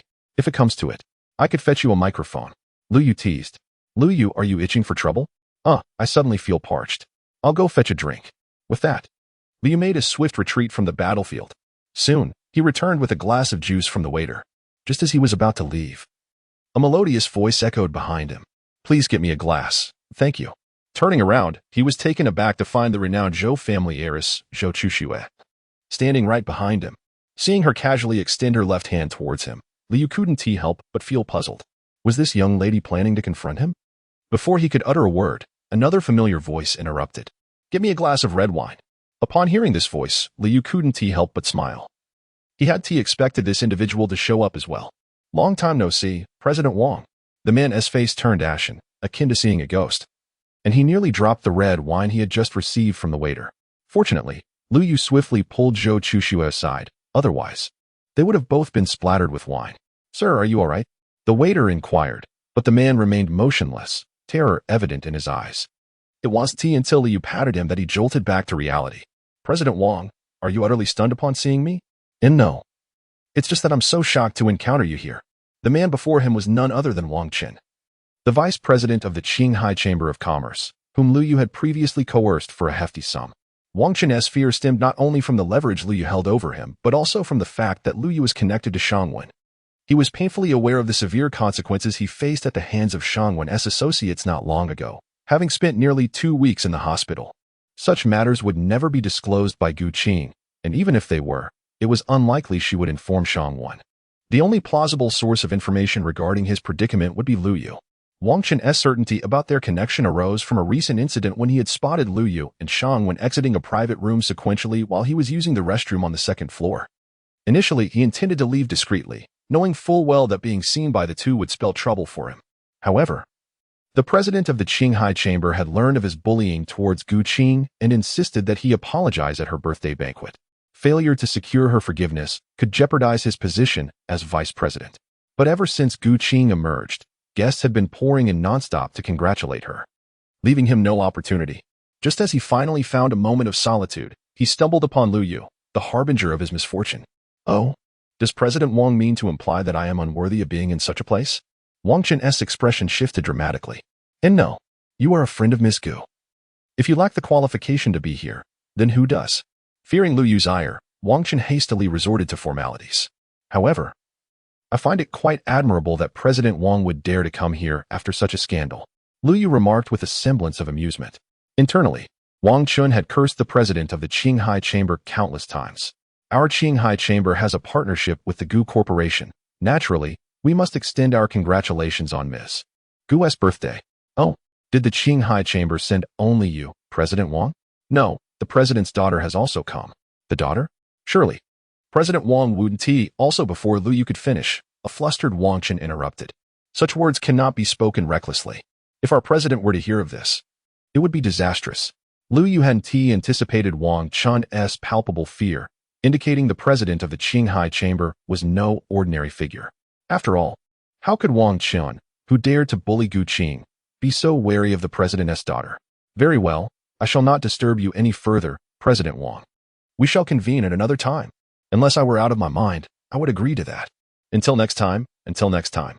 As he turned, he caught a glimpse of the lady in red standing beside Liu. Earlier, his attention had been solely on Liu, completely overlooking Zhou Chushue's presence. Isn't that Zhou Yuan's daughter? What is she doing next to that fellow? Could it be that he has ties to the Zhou family? The thought sent a chill down Wang Qin's spine. He was grateful he hadn't sought revenge a second time. Otherwise, he would surely be in grave danger. "Wang Qin, what are you daydreaming about? I asked you to fetch the wine." A petite girl, no taller than 150 centimeters, stood with her hands on her hips. Visibly annoyed, Wang Qin snapped back to attention. "I apologize, Mississippi. I accidentally spilled the wine I just retrieved." "You spilled it and want to go for another? You're not trying to avoid apologizing to Miss Gu, are you?" "Of course not. I shall go get it right away. Please wait a moment, miss." Meanwhile, Liu and Zhou Chuxue did not immediately return to Su Yiran and the others. Instead, they wandered aimlessly. "Who was that just now?" Zhou Chuxue suddenly inquired. "You don't know him? Is he famous?" "Well, he is certainly more renowned than I am. He is Wang Qin, the vice president of the Qinghai Chamber of Commerce." "The Qinghai Chamber of Commerce? My father has mentioned them. Their president is quite formidable." "I didn't expect you to know someone from there," Zhou Chuxue replied, somewhat surprised. "Oh, formidable? In what sense?" "I'm not entirely sure.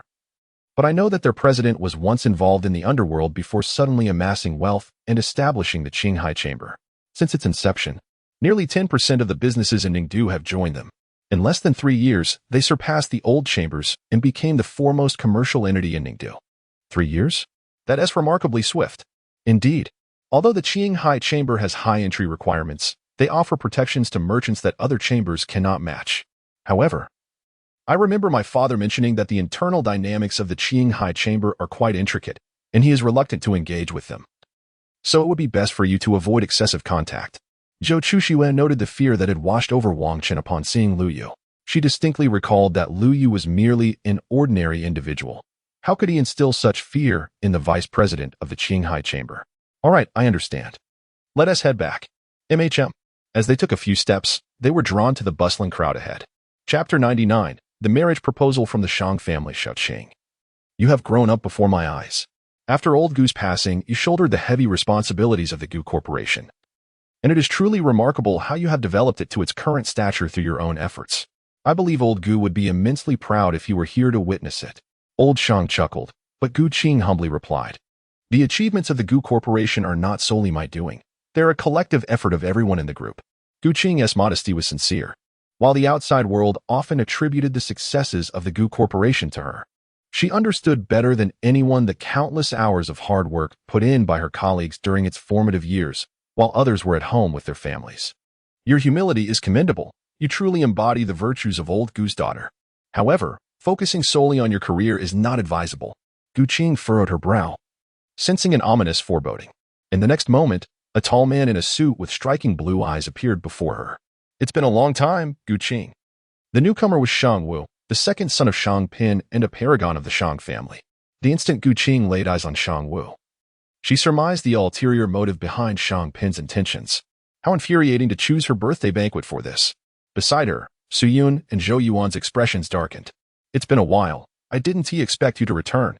Gu Qing regarded Shang Wu with mixed feelings. They had known each other since university, and their friendship spanning over a decade had not gone unnoticed by her. She was acutely aware of Shang Wu's affections. However, she had always viewed him as a confidant, someone who could offer her emotional support and professional guidance.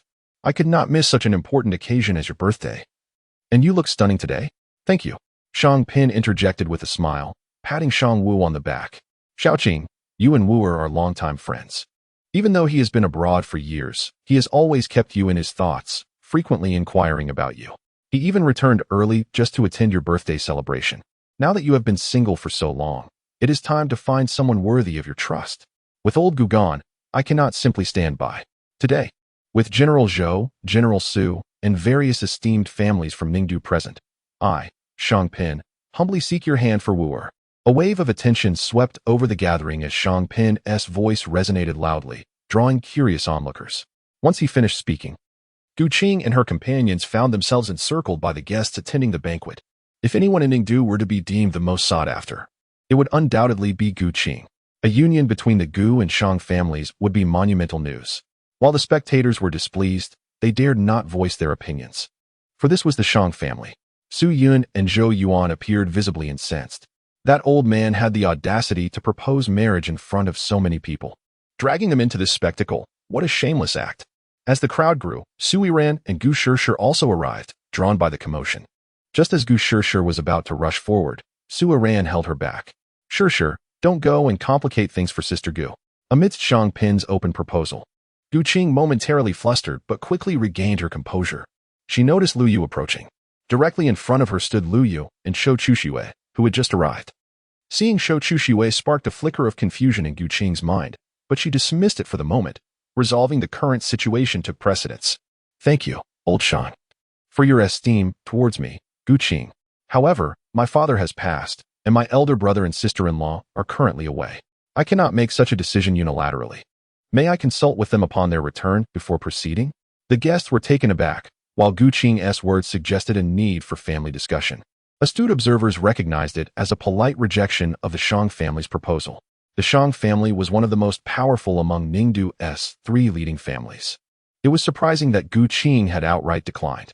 Many speculated whether Gu Qing had remained single all this time due to Shang Wu being abroad. Given their past relationship was not a secret, yet it appeared that their assumptions were misguided. Could it be that Gu Qing genuinely intended to remain single for life? Only Lu Yu, Su Yiran, and Tang Wen maintained expressions of anticipation. Gu Shishir, still young, had no inkling of the numerous times she had encountered Shang Wu at home, believing her aunt's prolonged singlehood was tied to him. Did you know Gu Qing would reject the Shang family's proposal? Zhou Chuxue suddenly turned to Lu Yu. What makes you think that? Because you seem unfazed by it. Just look at the others.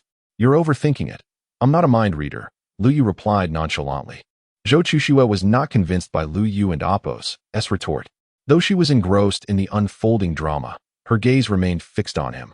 Noticing the subtle smirk that had crept onto his lips, certainly not a figment of her imagination. This fellow harbored many secrets. Aside from Lu Yu, another individual was filled with glee, Li Xian. The marriage proposal from the Shang family took him by surprise, though he had recently arrived in Ningdu.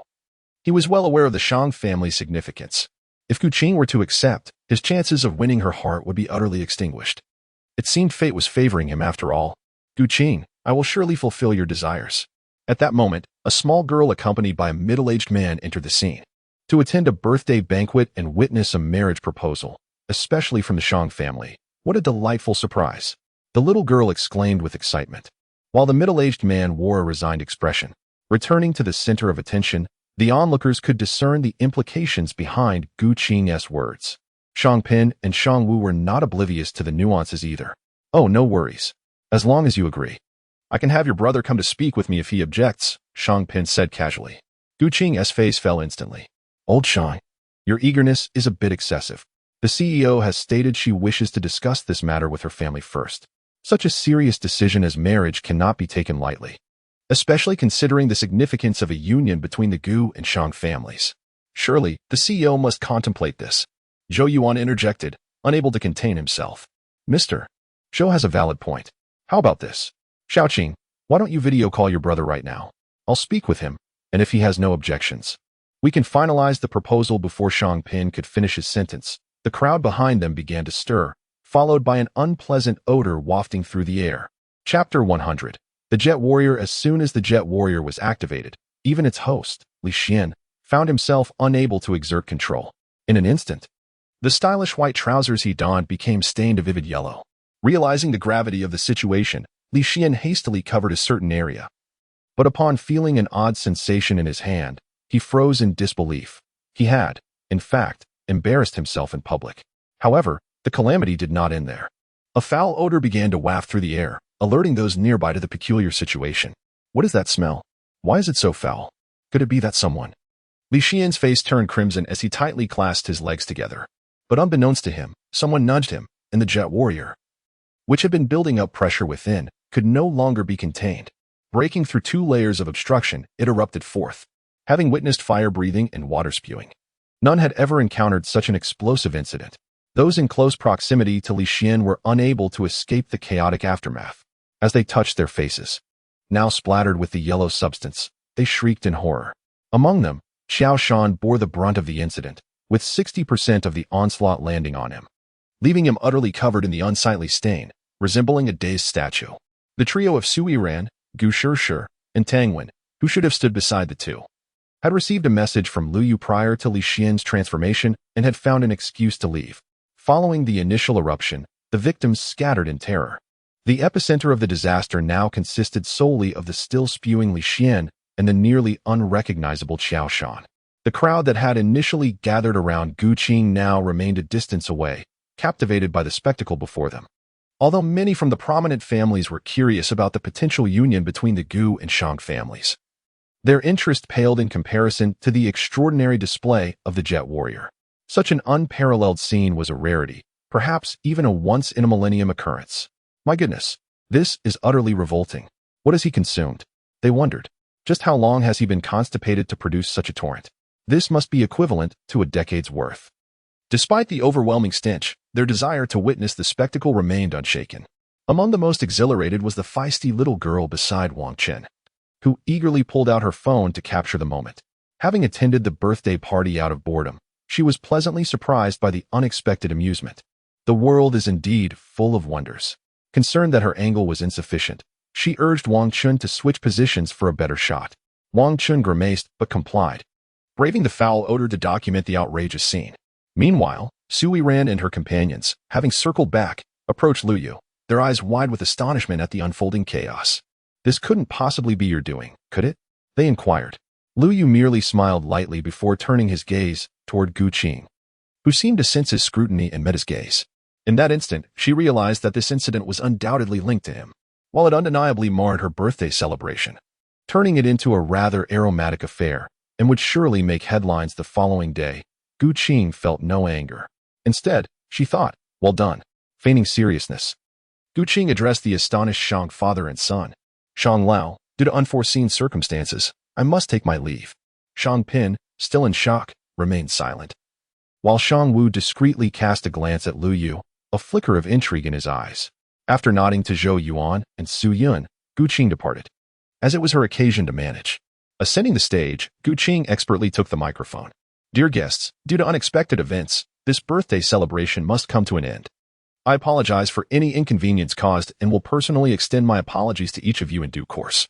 Thank you for your understanding. With Gu Qing's announcement, the guests had no choice but to disperse. Remaining in such circumstances served no purpose. Within 10 minutes, only Lu Yu and his companions, the Shang father and son, and the little girl and Wang Qin, who was still attempting to capture the explosive scene, remained. Lu Yu, intrigued, observed the little girl directing Wang Qin from afar. Could this child be the heiress of the Qinghai Chamber of Commerce? Activating his true eye, a blue panel materialized in Lu Yu's mind. Name, Lan Yuxi. Age, 20. Charm level, 97. Affinity, 0 realm, 5th level of Mingjing overview. Daughter of Lan Shan, president of the Qinghai Chamber of Commerce. Orphaned at a young age, spoiled and unruly, known as the little demoness of the Qinghai Chamber. Enjoys spectacles and possesses a volatile temper. Wait, this girl is 20 years old? A charm level of 97? How did I not notice? Lu Yu mused, acknowledging her exceptional abilities. Suddenly, he was taken aback. 5th level of Mingjing. This little girl possesses a realm. This was the first time he had encountered someone of such caliber. He realized he had never truly utilized his true eye on many individuals before. His attention returned to the final overview. Indeed, she was the daughter of the president of the Qinghai Chamber of Commerce. If her father was at such a level, Lan Shan and Appo's realm must be formidable. The Qinghai Chamber of Commerce was not to be trifled with. Hey, why are you staring at me? The sudden accusation jolted Lu Yu from his thoughts, and he found Lan Yuxi standing before him, arms crossed and glaring. What are you laughing at? You're not allowed to laugh. I'm not laughing. I was merely stretching my mouth. You can sneak glances at me, but to mock me and not admit it? Very well. You've successfully provoked me. If I don't teach you a lesson today, I want to be called Lan Yuxi. Lu Yu sensed trouble brewing. Was a confrontation imminent? In the next moment, Lan Yuxi's fist came barreling toward his chest, but he reacted swiftly and dodged. Lan Yuxi was taken aback. She had never missed her target before when reprimanding those from the Qinghai Chamber. How did you evade that? Take another punch. Wang Qin, witnessing the scene, was left dumbfounded. Initially, he found it amusing that the little demoness was confronting Lu Yu, as he had been unable to exact revenge for his own grievances. Yet, he never anticipated that Lu Yu would successfully block her attacks.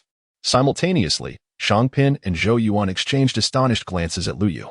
They were familiar with Lan Yuxi, but the sight of this young man confronting her was utterly unexpected. Chapter 101. The ancient martial artist confronted with the onslaught of Lan Yuxi. Lu Yu initially found himself in a quandary. However, as the skirmish progressed, he soon discerned that her attacks posed little threat to him. The small sorceress was remarkably swift. Although he managed to evade the majority of her strikes, there were moments of carelessness. When her fists did collide with him, he felt pain. Yet it was far less than he had anticipated, despite the evident power behind her blows. Lu Yu quickly surmised that this disparity was likely due to their differing levels of cultivation. The small sorceress was only at the 5th level of Mingjing, whereas he had already attained the 9th. He soon confirmed this with the system. It appeared that individuals of a lower realm inflicted minimal damage upon those of a higher realm.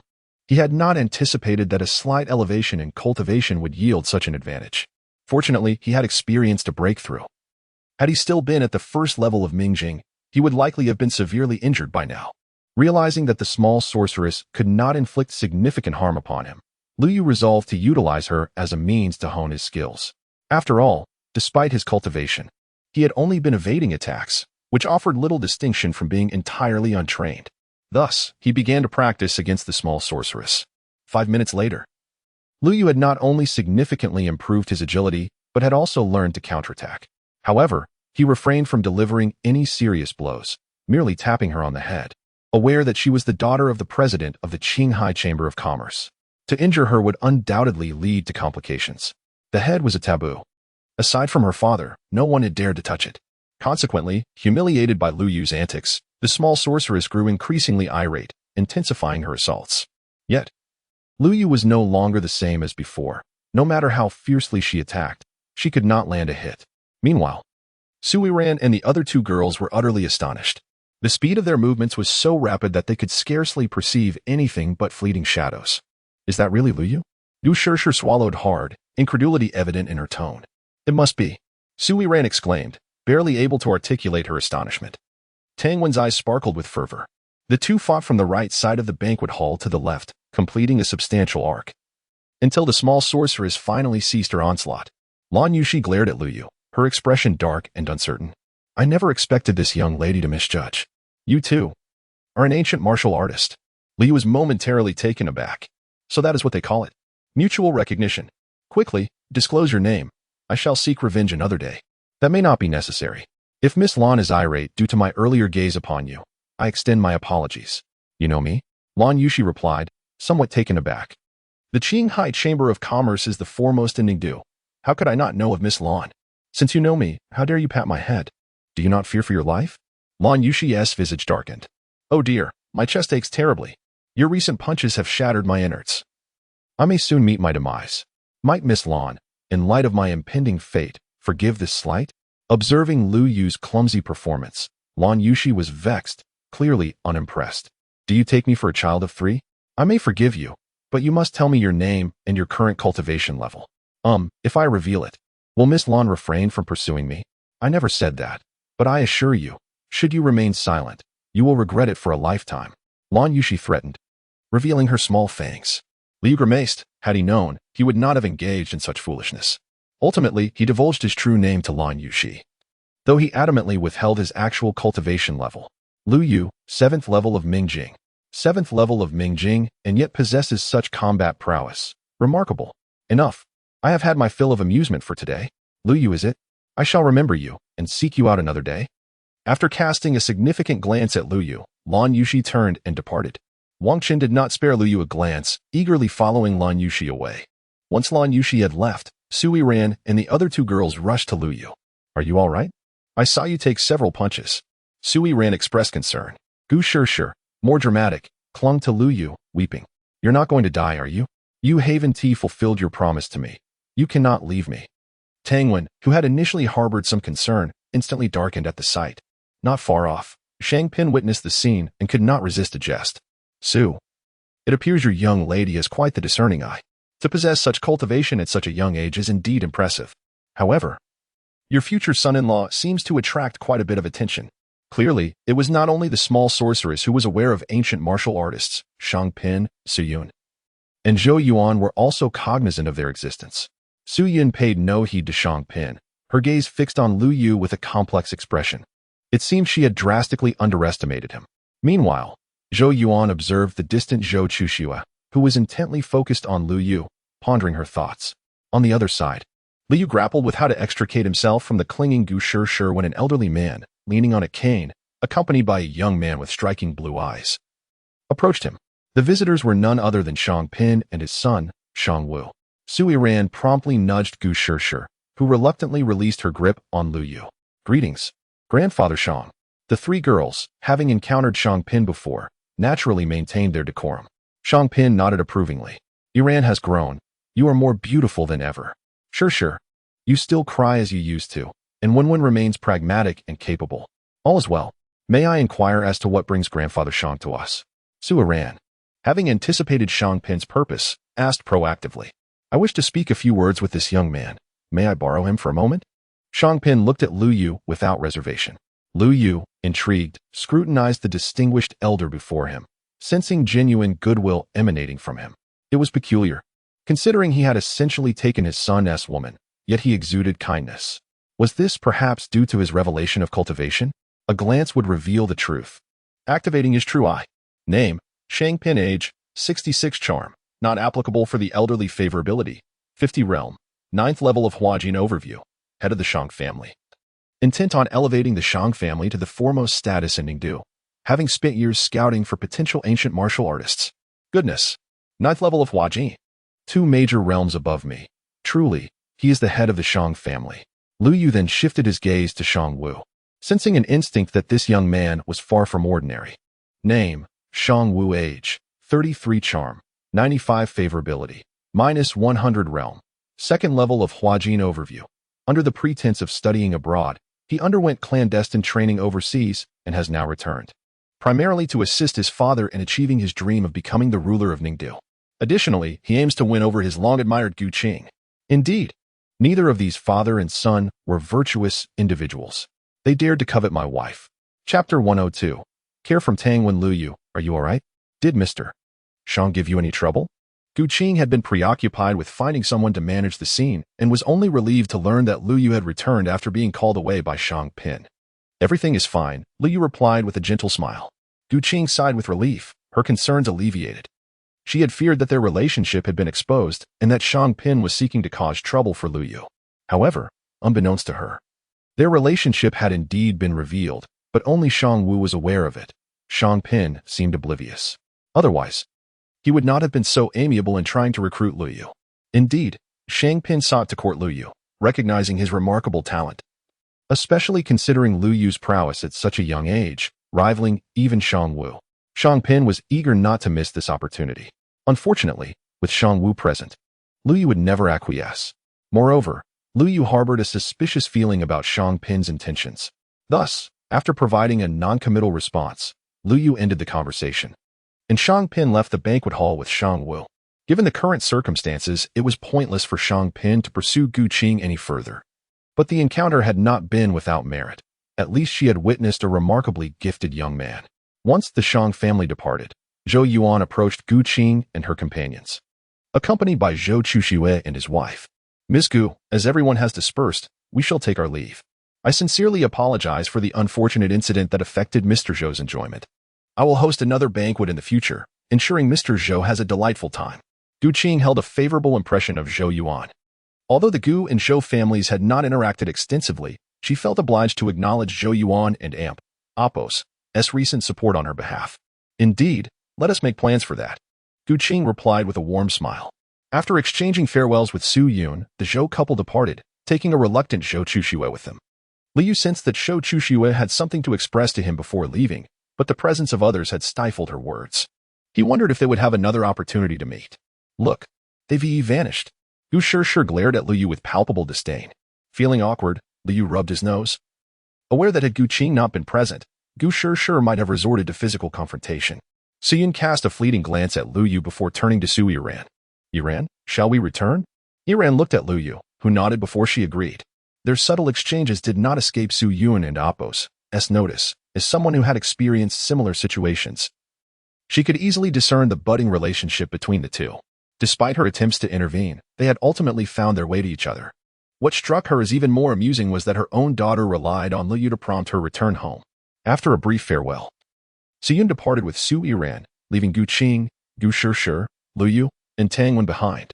As for the two troublesome individuals, they had long been sent to the hospital by Gu Qing. Now that everyone has left, it's time for us to go as well. Come, Tangwen. I shall escort you home, Lu Yu declared.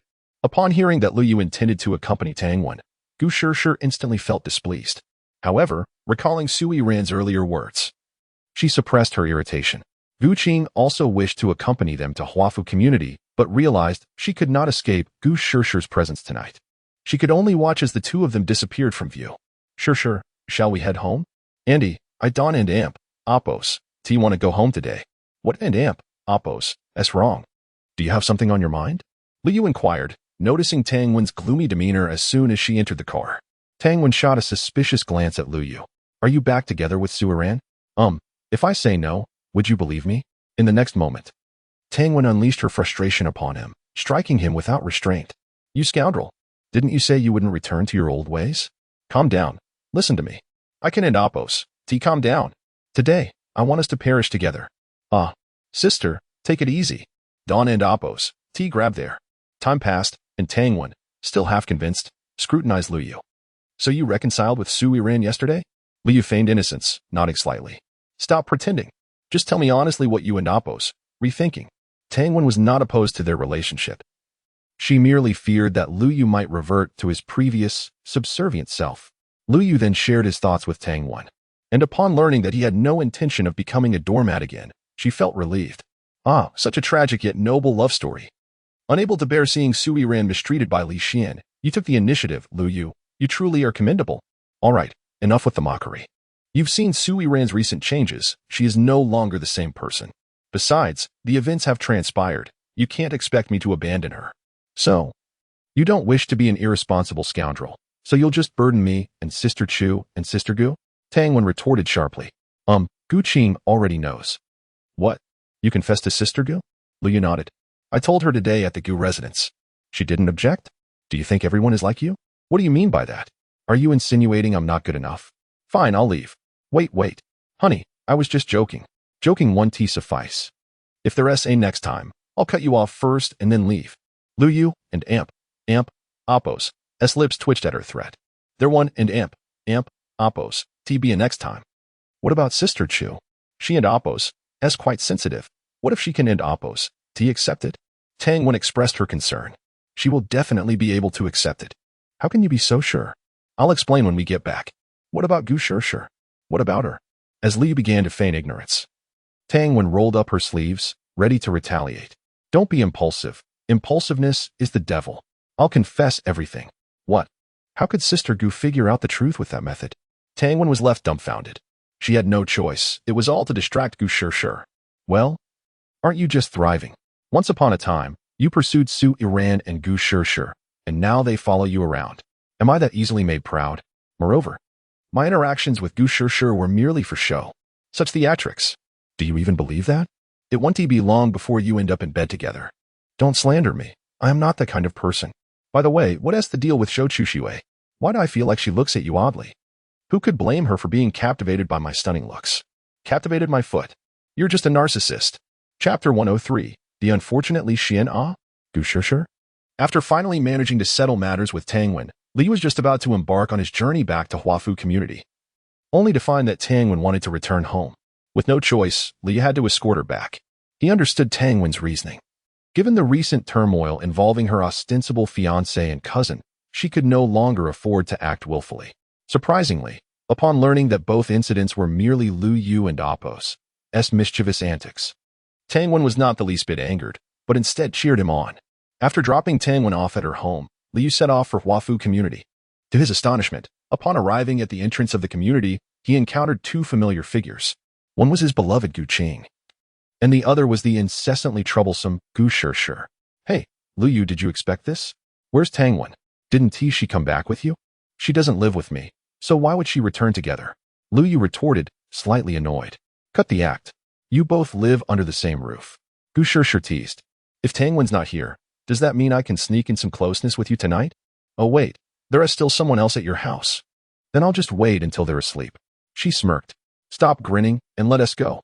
On their way, Gu Shishir incessantly cast meaningful glances at Lu Yu, urging him to delay their meeting. However, feigning ignorance, Lu Yu engaged in light-hearted conversation with Gu Qing. Even when the elevator reached the 11th floor, he still failed to grasp the signals being sent his way. Stupid Lu Yu. How can you not understand such a simple hint? Frustrated, Gu Shishir raised her phone before leaving. With a resigned sigh, Lu Yu opened his phone to find an invitation from Gu Shishir for a rendezvous on the rooftop that evening. In the living room of apartment 1201, Chu Xiao, clad in her pajamas, sat on the sofa surrounded by documents concerning the opening of a new restaurant. With Yuyun Courtyard no longer an option, they needed to find another chef. Fortunately, Gu Qing had recommended several candidates, and Chu Xiao was currently organizing the files, planning to conduct interviews the following day.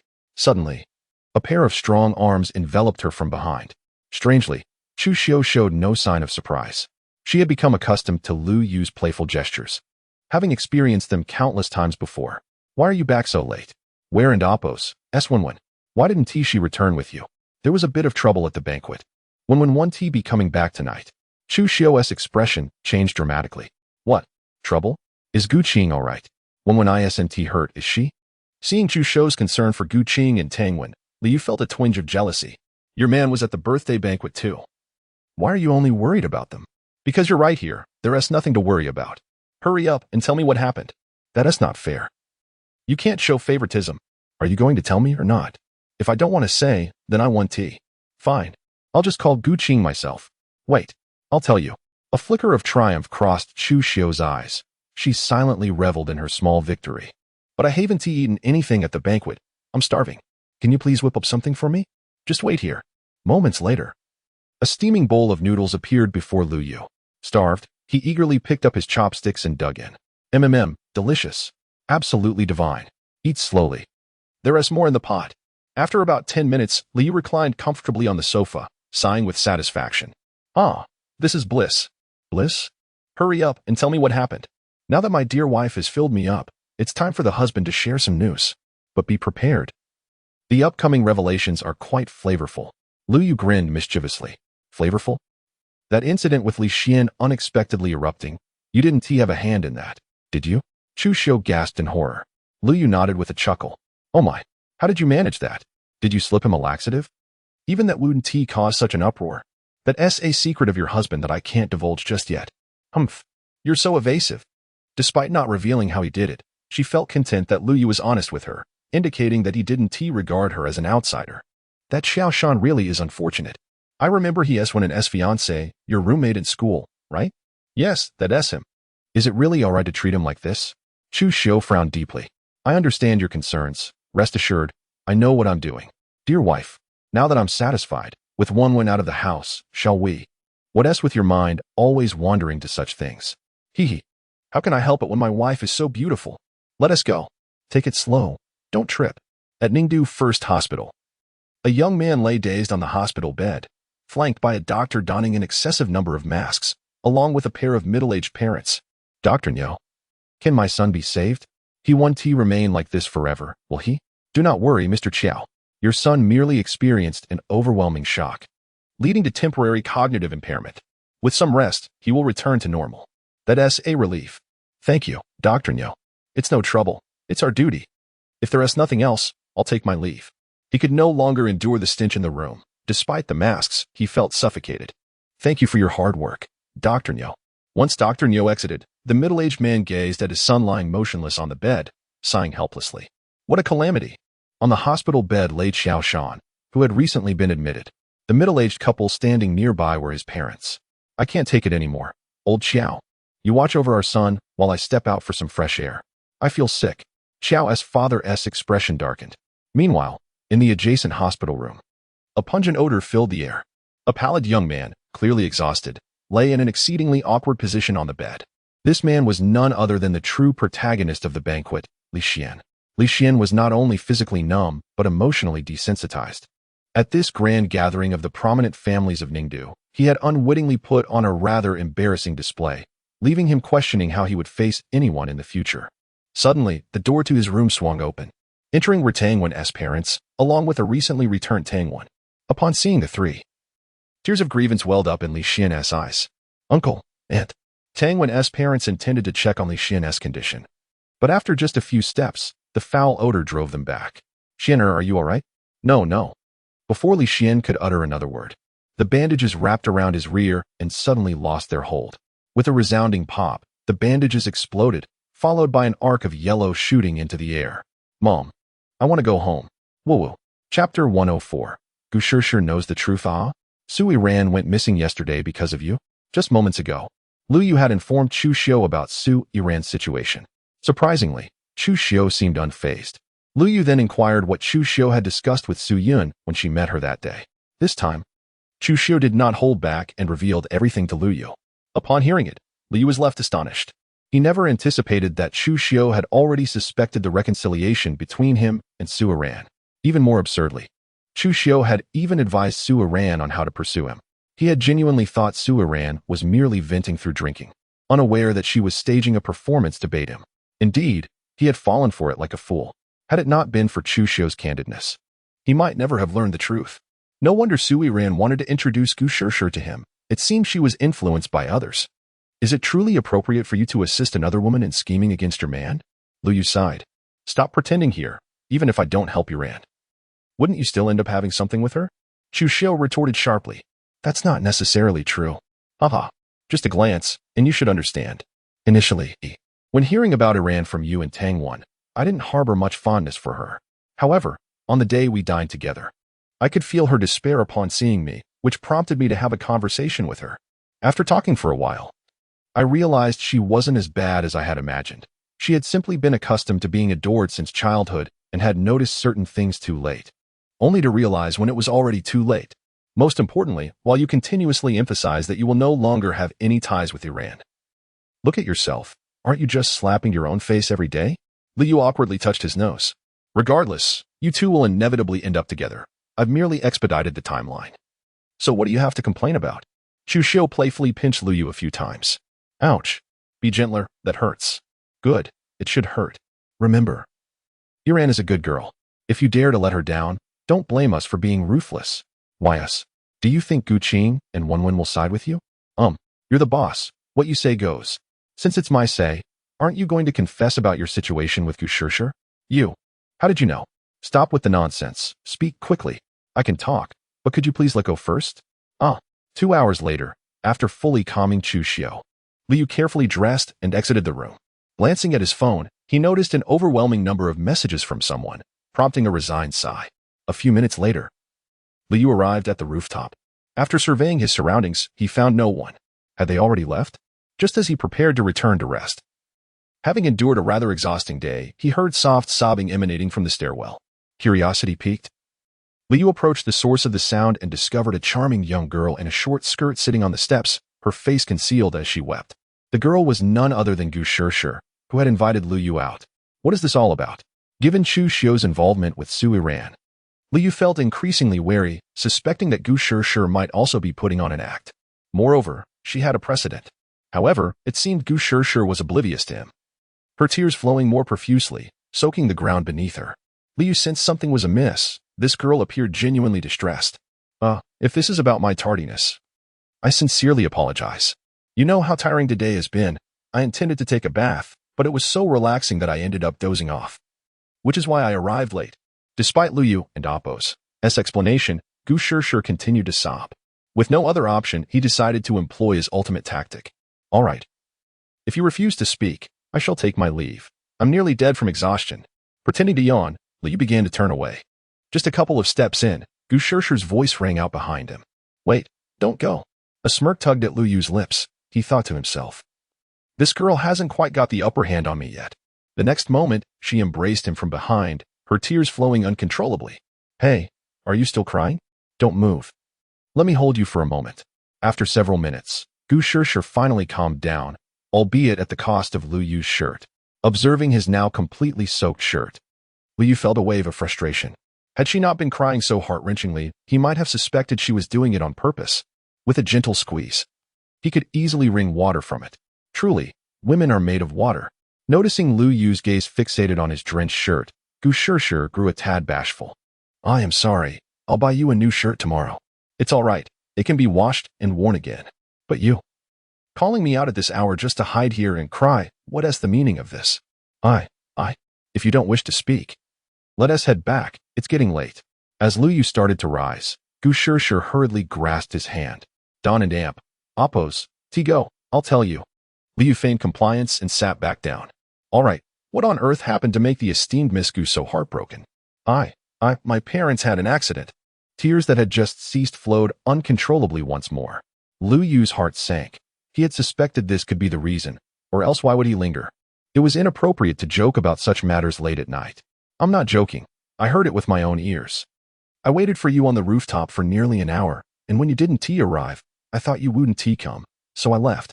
I had sneaked out. So I was particularly cautious on my way back.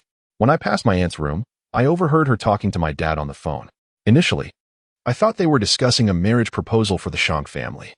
But then I heard my aunt mention searching for a way to awaken my mother and restore my father and Appo's leg. At this point, Gu Shishir could no longer hold back, collapsing against Liu and crying heart-wrenchingly. If her earlier tears were merely drizzle, this was now a torrential downpour. Liu and Appo's brow furrowed. He and Gu Qing had intended to keep this from Gu Shishir until her birthday at least. Yet, they hadn't, and Appo's even managed to last a day. Alas, how unpredictable life is, akin to a large intestine wrapping around a small intestine. Time slipped away, perhaps until Gu Shishir cried herself dry. I'm an outsider, so it's not my place to say much. But since your aunt chose to keep this from you, it's clear she didn't want you to worry. so you should try to understand her intentions. I know. I don't blame my aunt. I understand she means well. But what if my mother doesn't wake up? And my father? Chapter 105. Gu Shishir's decision to change the following morning. Gu Qing rose as early as usual. Upon entering the living room, she spotted the young girl bustling between the kitchen and the living area. The girl noticed Gu Qing and greeted her with a smile. Aunt, good morning. Shishir, why are you up so early? And are you making breakfast? Gu Qing exclaimed, surprised to see her niece wearing an apron. Yes, Aunt, you work so hard every day. I can't just laze around. Although I can't help with the company matters. At least I can prepare breakfast. Gu Shishir replied eagerly. Come and taste it. This is my first time cooking, so I'm not sure if it's good. Gu Qing, still in a daze, was pulled to the dining table by Gu Shishir. There lay a plate of slightly burnt toast, a blackened fried egg, oddly shaped sausages, and a bowl of a mixture that was either cereal or porridge. Regardless of how it appeared, it was unappetizing. Yet, seeing Gu Shishir's hopeful expression, Gu Qing couldn't bear to disappoint her. As she had said, it was Shishir's first attempt at cooking, no matter how it tasted, as her aunt. She had to swallow it down. Tearing off a piece of the charred bread, Gu Qing popped it into her mouth. Unsurprisingly, it was nothing but a burnt flavor. She then tried the dark fried egg and the bony sausage. When she finally sampled the ambiguous mixture, she could no longer hold back her tears, which flowed freely. What's wrong, Aunt? Did I cook too poorly? Gu Shishir exclaimed in alarm. Wiping her tears, Gu Qing replied, No, it's just that Shishir's cooking is too delicious. Really? Aunt, you're not just saying that to trick me, are you? Why would I? When have I ever deceived you? Gu Qing said, gently ruffling Gu Shishir's hair. I didn't expect you to have a talent for cooking. Kiki, if you praise me like that, I might just get proud. Just stating the truth. Since that's the case, how about I have you make breakfast for me every morning? I'm not ready to cook lunch or dinner yet, but once I learn, I'll make them for you too. All right, I'm all for it. Big brother and sister-in-law, you can rest easy now. Shishir has grown up. And make sure to eat more. Work can be exhausting. Yes, you too. After a little over 10 minutes, the table was cleared, and the breakfast was finished. While its appearance was less than appealing, the taste was surprisingly decent. Are you leaving with me? Gu Qing asked, ready to go. Gu Shishir shook her head. Aunt, you go to the company. I'll be fine on my own. All right, Lu Yu is in 1201. You can find him if you need anything. And you can also invite Yiran over to play. During breakfast, they had agreed that Gu Shishir would move in with Gu Qing. Although this might cause some inconvenience for Gu Qing and Lu Yu, she genuinely did not want to let Gu Shishir down. She was unsure why Shishir had suddenly decided to change, but if this could continue, what sacrifice would be too great? I and Appos am off to the company now. Call me if anything comes up. Aunt, wait. As Gu Qing turned to leave, Gu Shishir hugged her tightly. What is the matter? Nothing. I just realized I haven't hugged you in a long time, and I wanted to. Gu Qing was momentarily taken aback, her gaze softening as she looked at Gu Shishir. They shared a warm moment together. All right, that's enough. I have to go to work. Gu Shishir finally released her aunt. Aunt, goodbye. Goodbye. I'll be back tonight. I'm leaving now. It was only when Gu Qing stepped out the door that a determined look replaced the smile on Gu Shishir's face.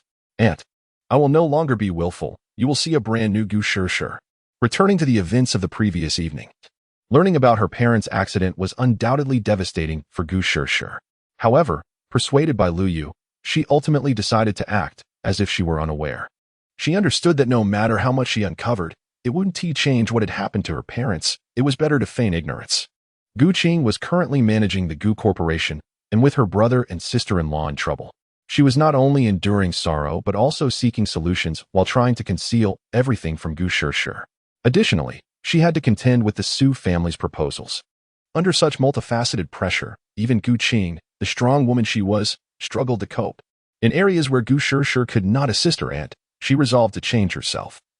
Striving to alleviate Gu Qing and Appos' worries and become a joyful fool. Preparing breakfast was merely the first step. She aimed for a comprehensive transformation to provide warmth to Gu Qing after her long day at work. Hello, Yiran. I'm moving. I'll send you the address. In 1201, Chu Xiu had already changed into more formal attire, organizing her interview materials. Meanwhile, Liu lounged on the sofa, seemingly unfazed. Do you really not need me to accompany you? No, it's fine. You should stay home. It won't be long before Shishir comes looking for you. That girl just learned about her parents' accident and needs company right now. You must take good care of her for Gu Qing. During breakfast, Lu Yu had informed Chu Xiu of everything. Had it not been for her multiple interviews that day, she would have insisted on having Lu Yu bring Gu Shishir back home. All right then, take care of yourself. Remember to call me if anything happens. Yes, I will. I'm off. Soon, the modest living room was left with only Lu Yu. He never anticipated that one day he would find himself as a stay-at-home man. By the way, it had been a while since he last called home. Pulling out his phone, Lu Yu dialed a long unmade call. The wait was always anxious. His parents were rather traditional. How could he explain to them about the family he had built outside without a word? After approximately half a minute, the call finally connected. However, it was not the elderly voice he remembered, but a bright young girl's voice instead. Hello, this is the Lu family from Lu Jia village. Hearing the familiar voice, Lu Yu couldn't help but smile. Good, it's the Lu family. Your son, Lu Yu, owes $1 million outside and is currently in my hands, if you don't want anything to happen to him. Lu Yu initially intended to tease the person on the other end of the line, but before he could finish, a piercing scream erupted from the receiver. Lu Yu go. Well, that blew his cover. You little brat, are you trying to make me deaf? Hee hee, I'm just so excited. It's been so long since you called. Why haven't you returned? You promised to come back during the summer. Something came up unexpectedly, and I can't return for the time being. What? You're not coming back for the whole summer, are you? You promised to take me to the city. Big liar. Chapter 106. The Entrance of Two Maidens Shishir. Will you be living here from now on? Su Yiran curiously surveyed the modest abode, which was scarcely larger than her own bedroom. Indeed. I have made up my mind to stay here and keep my aunt company. Are you saying that Sister Gu resides here? Yes. Did I not mention this to you? Perhaps I forgot. By the way, Yiran, would you consider moving in as well? Huh? Aren't you and Aunt Su on rather frosty terms? It might be wise to take a break from each other. At the mere mention of Su Yiran, Su Yiran's expression dimmed. She had indeed been avoiding Su Yiran, reluctant to engage with her. However, the notion of moving out was a significant decision that required careful contemplation, just as Su Yiran was about to decline. She heard Gu Shishir interject. If you move over, you can see Lu Yu every day. In the living room, Lu Yu was still managing his younger sister, who was prone to fits of sulking. All right, don't be upset. I have matters to attend to and can't return just yet. Please take good care of Mom and Dad at home. I promise to bring you a grand surprise when I return. You always say that. And I won't fall for it. Well then, that's settled. I have to go now, but remember to ask Dad to withdraw some money from the credit union. If you want to buy anything, let them take you. And if you can avoid the farm work, do so. Got it, Lu Daquan. After hanging up, Lu Yu shook his head helplessly. It had been half a year since his last visit home, and he found himself missing that girl. If only they had mobile phones. They could have video called. Nevertheless, he decided it would be best to wait until the Yushio restaurant was stable before taking them home for a visit. Just as Lu Yu prepared to lie down, the doorbell rang. Could it be that little girl? Upon opening the door, he found Gu Shishir, tear-stained and still reminiscent of a wilting flower from the previous night. However, she was not alone. Yiran, what brings you here? What's the matter? Am I not welcome? Su Yiran's face fell immediately. She had known about Lu Yu's residence, but was shocked to discover it was in the same neighborhood as Gu Qing. While she could tolerate this, she found it difficult to accept that Gu Shishir arrived before her.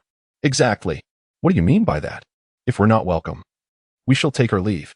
Gu Shishir was fiercely protective of her friend. Lu Yu's lips twitched. Come in.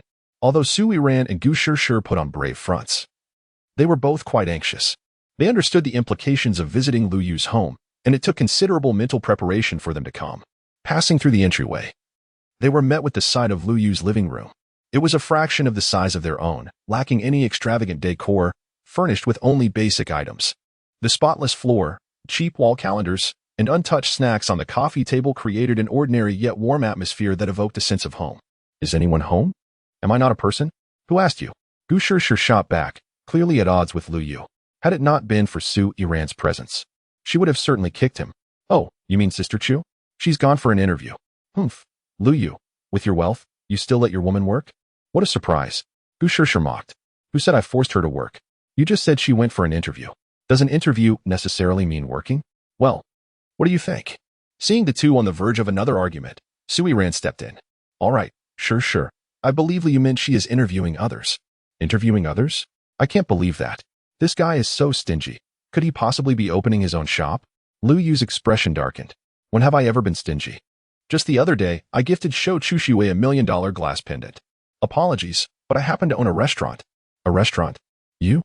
Are you saying your restaurant is located on Zhongshan Commercial Street, right near my home? Indeed, the location was personally chosen by your aunt. How could that be? Isn't your aunt known for never giving anyone favors? She actually helped you pick it? You didn't do anything to win her over, did you? Gu Shishir regarded Lu Yu with suspicion. Do you really believe your aunt would take a liking to me? That makes sense. My aunt even turned down Shang Wu. You lack both wealth and looks. How could she possibly fancy you? Upon hearing that his appearance paled in comparison to Shang Wu and Appo's, Lu Yu remembered his assessment of Shang Wu with the eye of truth the previous night. That guy's charm score was considerably higher than his own. Why was that?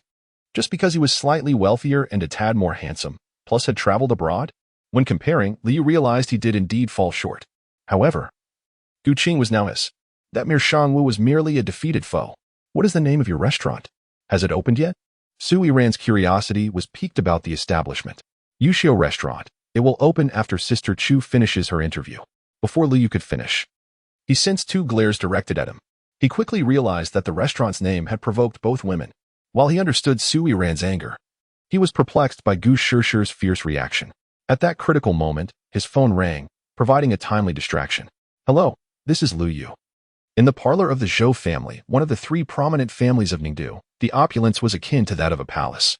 Yet, the stunning woman seated on the sofa paid little heed to the grandeur, her gaze fixated on the glass pendant in her hand. What troubles you? Are you preoccupied? The sudden voice startled Zhou Chuxue, who turned to see her father standing beside her. You startled me. Shouldn't I greet my own daughter without seeking permission? Zhou Yuan replied sternly. I won't speak with you any longer. I'm going to my room. With a huff, Zhou Chuxue stood to leave. Wait, Chuxue. I have something to discuss. Impatiently, Zhou Chuxue sat back down. Speak your mind. Chuxue, you are already 24 years old and have remained single during your years abroad. I cannot control you while you are away, but upon your return, you must not act recklessly. Are you suggesting I should marry? Marriage is not urgent. First, let's consider a relationship. If it seems suitable, we can discuss marriage thereafter. What do you think? Not a chance. You claim it's about dating, but it's merely a ploy for you to make a deal with someone else. Once I'm married off, it will just be you two left to do as you please. Zhou Yuan, I will not become your pawn. What if your partner were Lu Yu? Chapter 107.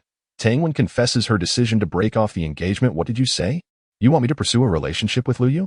He already has a girlfriend. And what if he does? Is it not common for a man to have multiple wives? Moreover, can't you see the connection between Miss Gu, and Lu Yu? Zhou Chuxue could hardly be oblivious. She even noticed the bond between Tang Wen and Lu Yu. You needn't say more. I will not agree to this. She was a proud individual, incapable of sharing a man with anyone else. Very well, it is merely a suggestion. If you disagree, I shall not press you further. Lu Yu is not yet married, and you still have a chance. Once he is wed, even I will be of no help to you. Consider this carefully. Zhou Yuan cast a meaningful glance at the glass pendant in Zhou Chuxue's hand before rising to depart.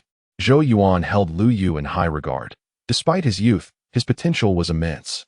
Although his family background was somewhat lacking, the advantages he could bring to the Zhou family far surpassed mere lineage. What primarily sparked Zhou Yuan's interest was the presence of Shang Wu. While others might overlook it, he could discern the true nature of Shang Wu's capabilities.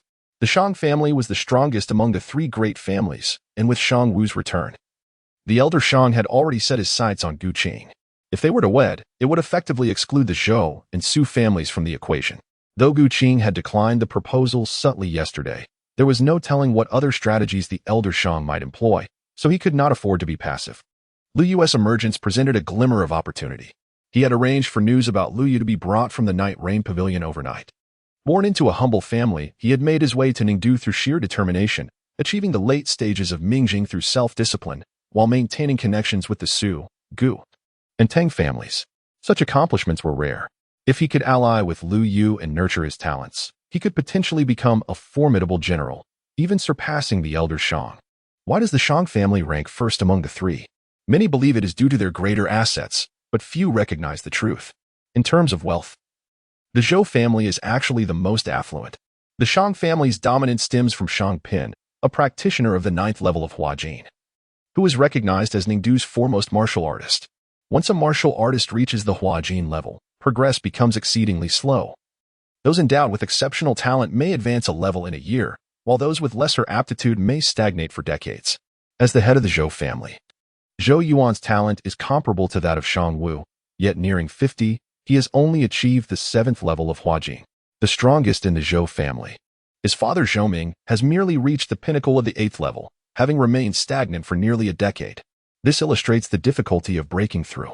The Shang family's strength is not solely due to Shang Pin.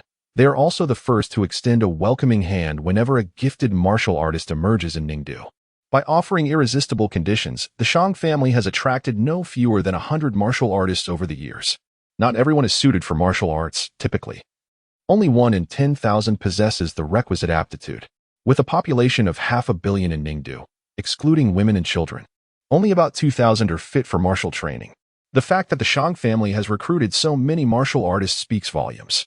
While the Su and Zhou families are also scouting for talent, they are acutely aware that their martial foundations pale in comparison to that of the Zhou family. A merger between the two could potentially elevate them to contend with the Shang family, which is why the Zhou and Su families maintain such a close relationship.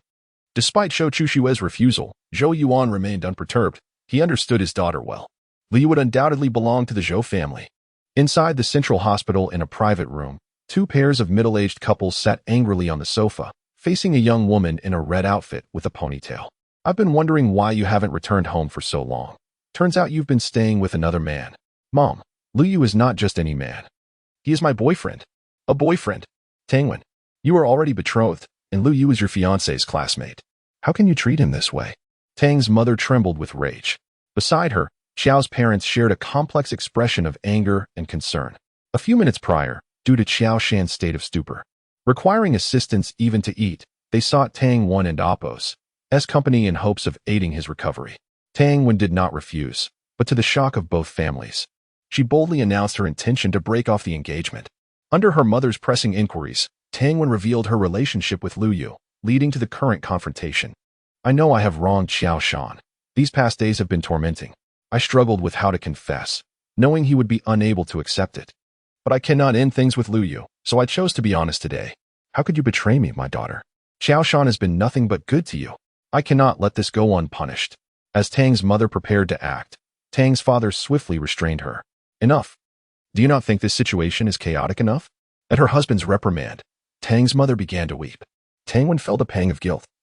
But her immediate concern was to seek forgiveness from Xiao and Appo's parents. Just as she was about to speak, a knock at the door interrupted. Upon entering, Liu appeared, having rushed over after receiving the news. He approached Tang Wen and took her hand. Leave the rest to me. Tang Wen's eyes glistened with tears. Though Liu was uncertain, it was his first experience in such a matter, yet for Tang Wen's sake, he steeled himself. Taking a deep breath, he turned to the 4 seated on the sofa. Uncle, Aunt, it is all my fault. I knew Tang Wen was engaged to Xiao, yet I allowed my feelings for her to grow. She did not act this way out of malice. I pursued her relentlessly until she felt compelled to act. If you wish to scold or strike someone, let it be me. Huh? You think taking all the blame will earn you any respect from us? Tang's mother scoffed. Aunt, you misunderstand. I do not seek to play the hero. I am merely speaking the truth. Though I am ordinary, I have always taken responsibility for my actions. Since the day Tang Wen and I became involved, I anticipated this moment. On the way here, I pondered how to persuade you, yet I found no suitable approach. For our statuses and backgrounds differ greatly. However, one undeniable truth remains. I love Tang Wen, and she loves me. Chapter 108, The Future Father-in-Law and Appo's test and I apologize. I have attempted to fulfill the role of Xiao Shan's future wife, but I cannot deceive myself. I and Appo's am truly sorry. Xiao's mother did not appear as sorrowful as one might expect. Instead, she wore an expression of guilt. Wen, you need not apologize. It is we who should express our regrets, for you and Xiao Shan have been childhood friends. In our desire to unite your families, we have inadvertently stripped you of your right to pursue happiness. Yuqin, you cannot mean. Tang and Appo's mother gazed at Xiao and Appo's mother with a complex expression. Wen had already found the happiness she sought, and there was no longer a need to uphold the engagement. But what about Xiao Shan? Xiao's father sighed deeply. Xiao Shan is not in a good state right now. If we were to inform him of this news, it would likely exacerbate his condition. Therefore, we plan to take him to Kyoto for a while, and at an appropriate moment, we shall reveal the truth to him. To Kyoto? Xiao, please do not misunderstand. This was a prior agreement between old Xiao and myself, unrelated to Wen, Xiao's mother clarified. Will you return? Tang's mother asked reluctantly. Of course. After all, this is our route.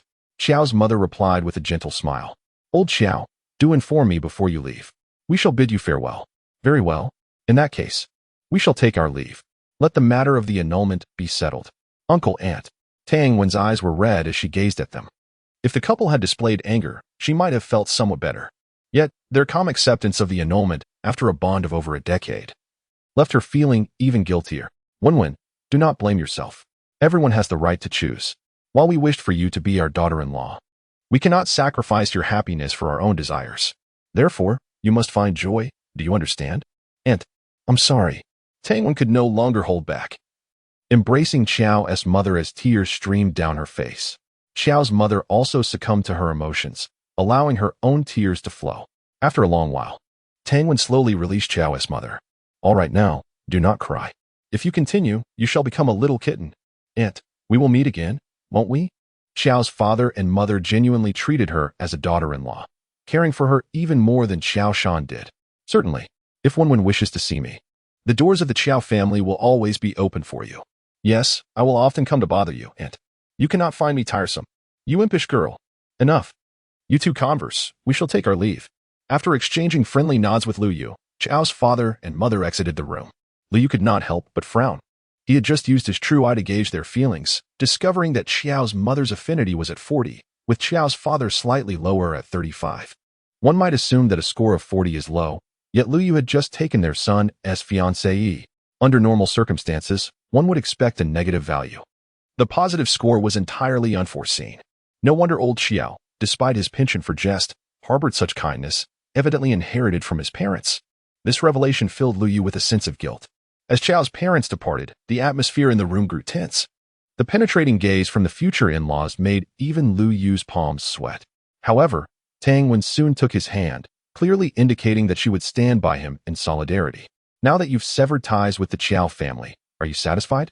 Tang's mother glared at her daughter, evidently a formidable opponent.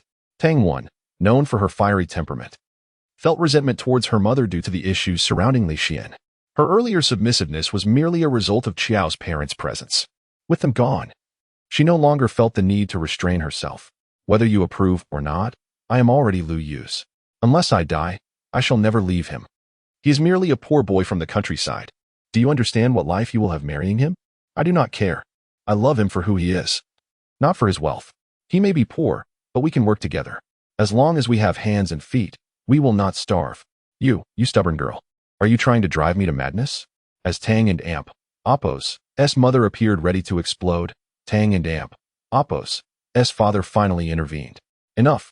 Stop arguing. Wenwen, you and your mother should step outside. I have words for him. I refuse. Whatever you have to say it in front of me.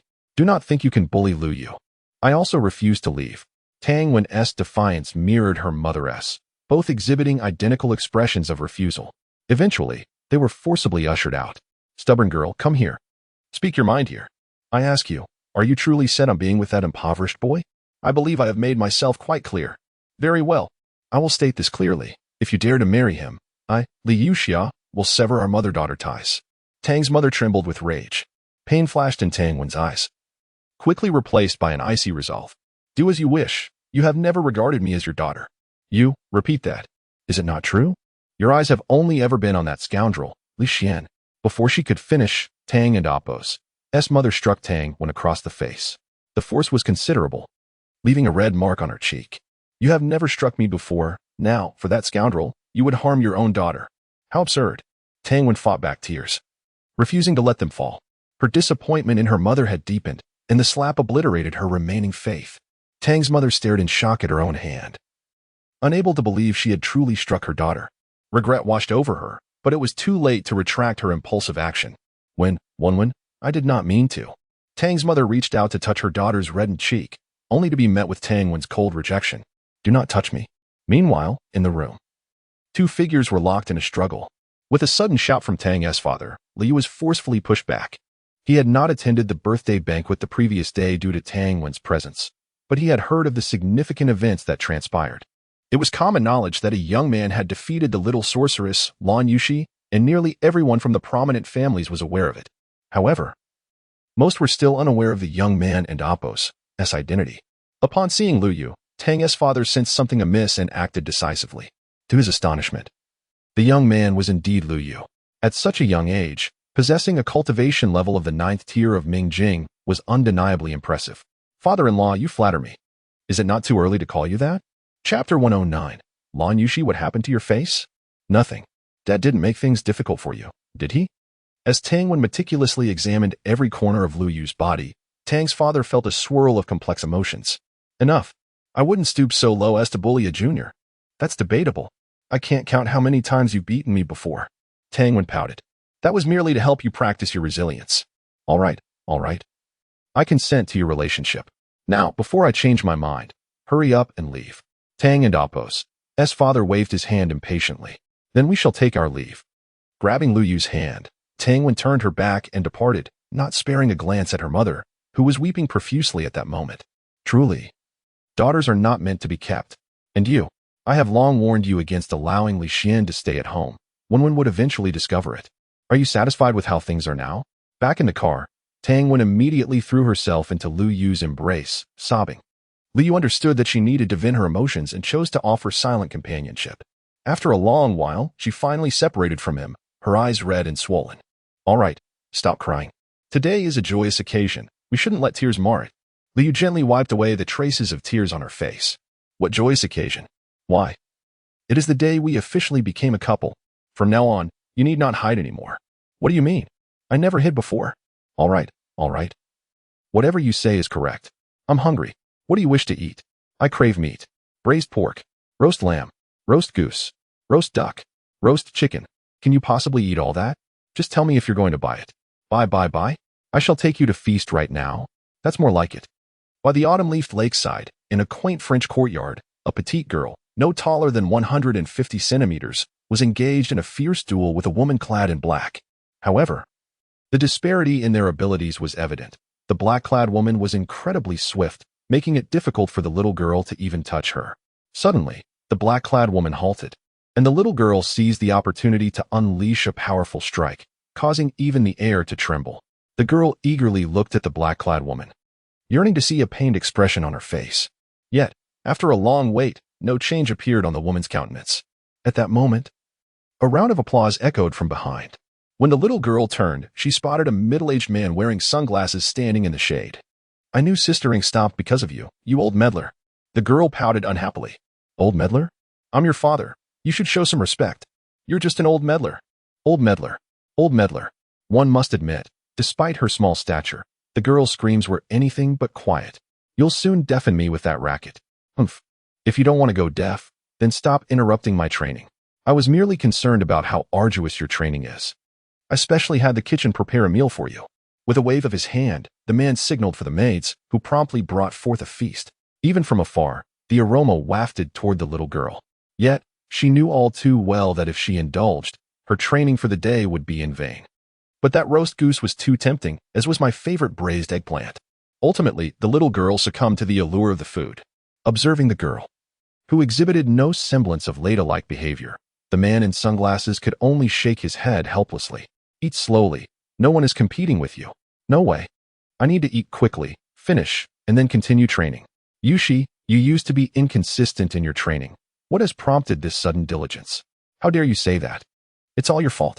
If you had supervised me properly, I wouldn't have been bullied by others. The little girl before him was none other than the little enchantress.